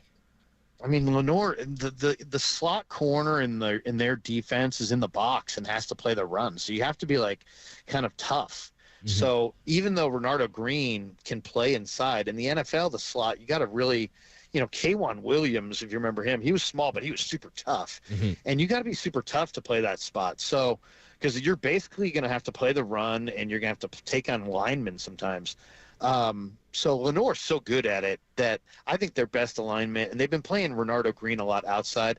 I think they like him. I think they're going to start the second-round pick opposite Mooney outside and play Lenore in the slot. I think that's their top three. Now, it was a couple weeks ago, it was going to be Yadam, the signing, the free agent, but then he's had a couple injuries and hasn't been in there. If he gets healthy, he'll contend for that spot too. Whatever happened to the guy, I want to say it was from Toledo, Womack, the guy last year that got rave reviews during camp? Is he even on the – I don't even know if he's on the team, if he's hurt. Whatever happened to him?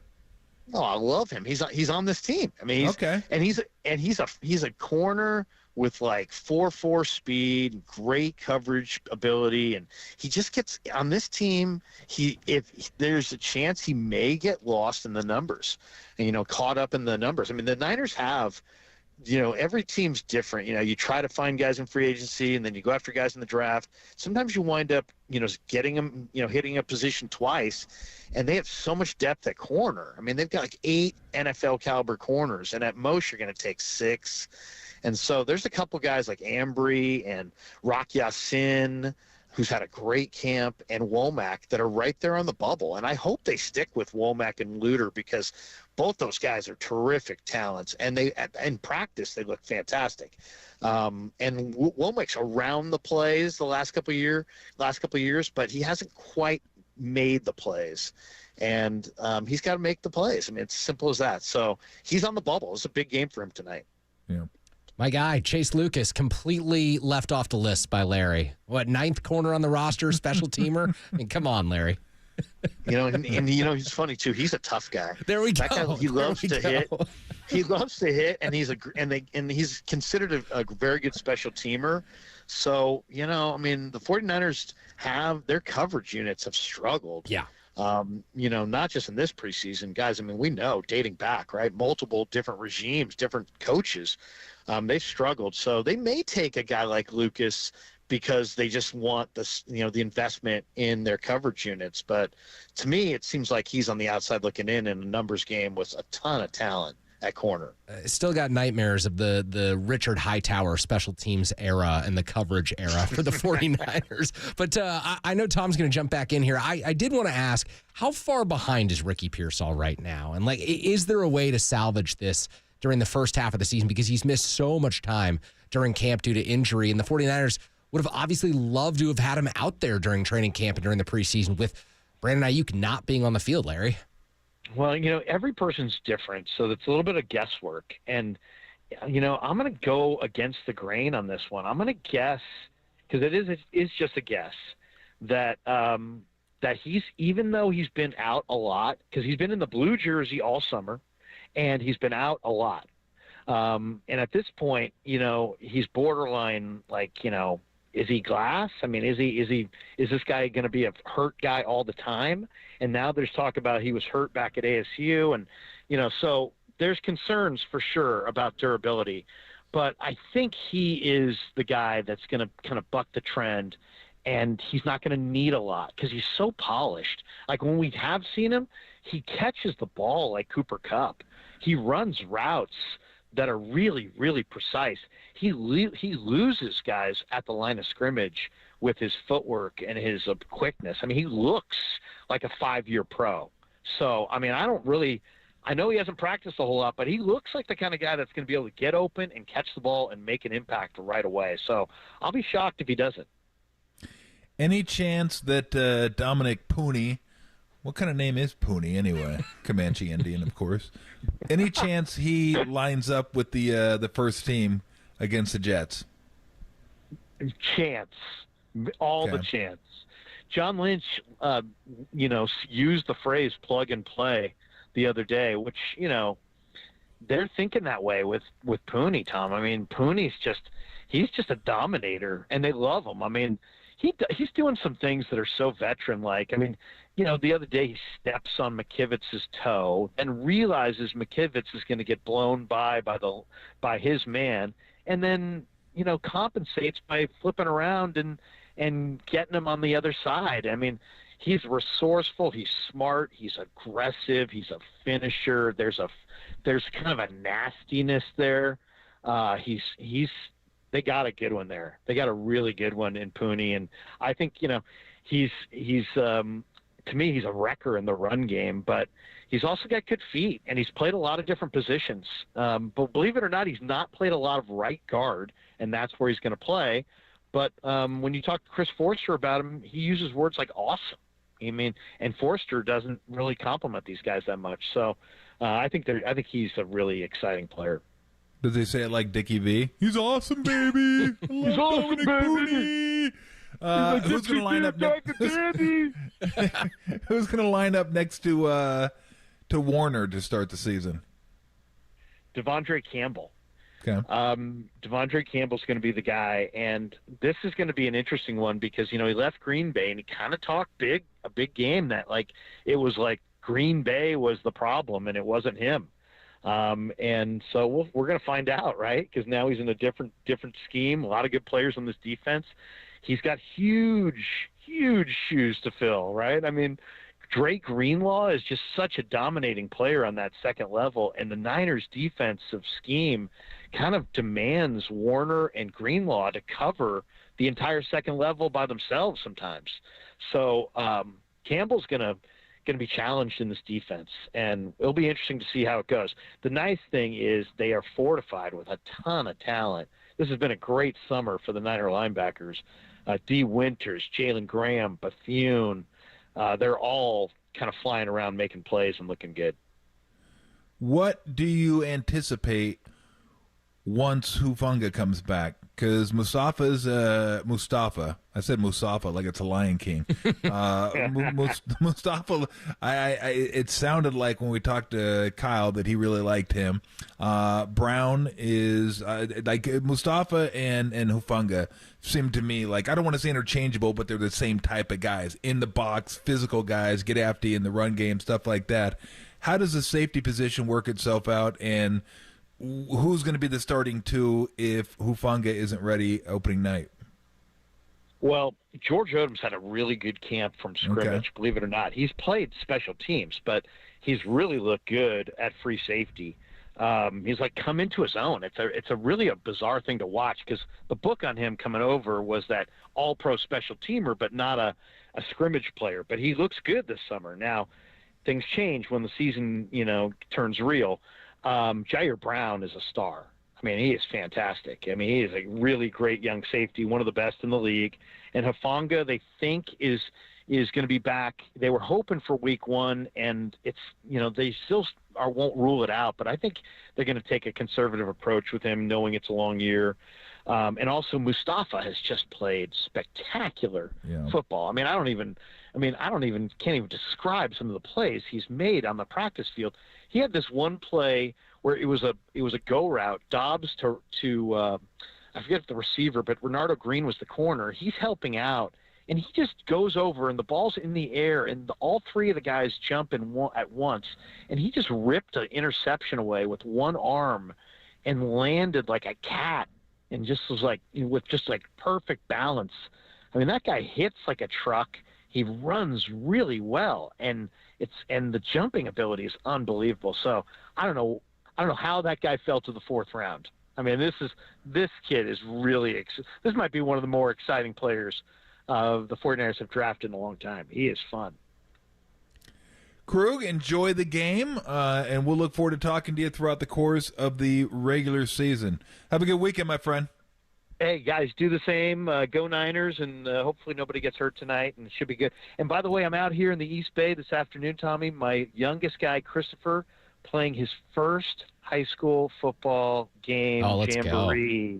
Go. Wow! Right now, we're gonna watch it for an hour before Niners Raiders. Oh, fantastic! I love the high school football days, man. Enjoy the games, then, and have a good weekend. All right. Take care, guys. See you, Larry. Appreciate it, man. And oh, by the way, is there any way maybe Derek can do this? Maybe Greg, I don't know. Did somebody get this idiot off our stream here? It keeps this NFL bot. It's not a person, it's a bot. It's got to be a bot. But they interrupted good biscuits and gravy talk. People were actually talking about biscuits and gravy, and I was into the biscuits and gravy talk. I'm not so much into the full game streaming bot, but the biscuits and gravy talk, I was into that. If you're not a fan of biscuits and gravy, you might be a commie. I mean, biscuits and gravy is not good for you. In fact, it's awful for you. But god dang, it's good. Best biscuits and gravy in the Bay Area, Tom? You got one? Well, if my mom's in town, it's my mom. My mom's biscuits and gravy is nails. The biscuits aren't special. They're the tube biscuits. So she doesn't go scratch biscuits. But the gravy, the gravy with the sausage chunks in the gravy is just outstanding. And she's been making the same gravy for years. Like my dad's from Alabama. Mm-hmm. So everybody kind of enjoys their biscuits and gravy, but it's a Southern thing. Yeah, they know what they're doing. And he loved biscuits and gravy. So every Sunday we'd have biscuits and gravy, and I was like, that's kind of weird. Like growing up, you're from California, from the South, and then you eat it, and you're like, oh, biscuits and gravy is incredible. Although I couldn't follow my dad on the cornbread and milk thing that he used to pull. He used to take cornbread and then kind of rip it apart, put it in a glass, and then pour milk on it and eat the cornbred. And I'm like, no, yeah, thank you. I can't go with you on that one. That's too backwoods for me. Like I'm not endorsing that one. But the biscuits and gravy, like my mom still makes it. She makes it on the weekends, and she makes it for my brother. They're in Vegas. But when I'm there, she always makes biscuits and gravy, and I just got to stop her, though. I'm like, look, I don't do it twice. You're going to kill me. My arteries are hardening right now as I'm eating it. But it's usually 3 biscuits, and then just smother it with gravy, and then just mix in the eggs.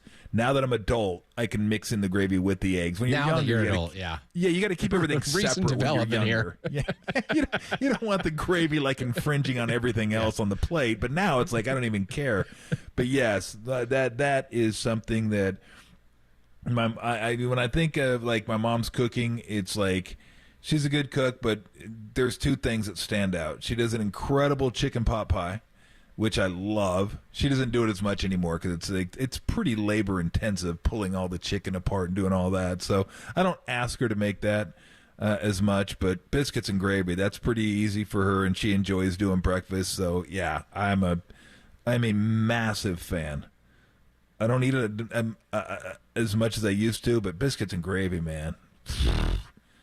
That stuff's incredible. Tolbert family recipes and Giants baseball on the other side. You're listening to Tolbert and Copes, KNBR, the sports leader.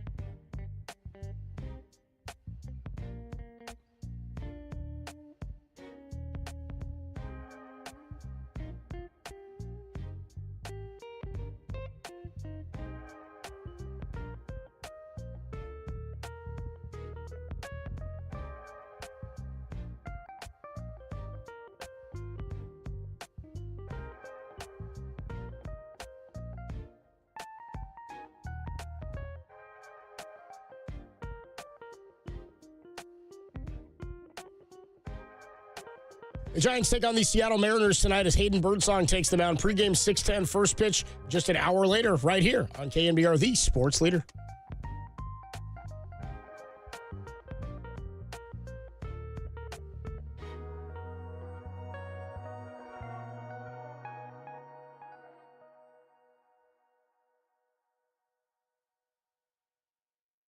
Hey everybody, Mr. T here for Xfinity. Do you know how many devices you have hooked to your Wi-Fi at one time? It's a lot more than you think. I'm looking at a TV, a printer, didn't even count that one, laptop, phone, that's 4 in one room. It's got to be over 20 in the house live at one time. They've engineered their gateways to handle hundreds of connected devices. Now through September 21st, new customers can get Xfinity Gig Internet for $25 a month for 2 years when you add Xfinity Mobile with unlimited data. Plus, get Peacock Premium. Make sure your home Wi-Fi can handle everything you throw at it and then some. Visit Xfinity.com, call 1-800-XFINITY, or visit an Xfinity store today. Restrictions apply. Requires paperless billing and auto pay with stored bank account. Equipment, taxes, fees extra. Gig Wi-Fi requires Xfinity Gateway. Xfinity Mobile requires Xfinity Internet. After promo, regular internet rates apply. Actual speeds vary. You love sports, you love high def, you love a Wi-Fi network that can handle everything you throw at it, and then some? You will love Xfinity.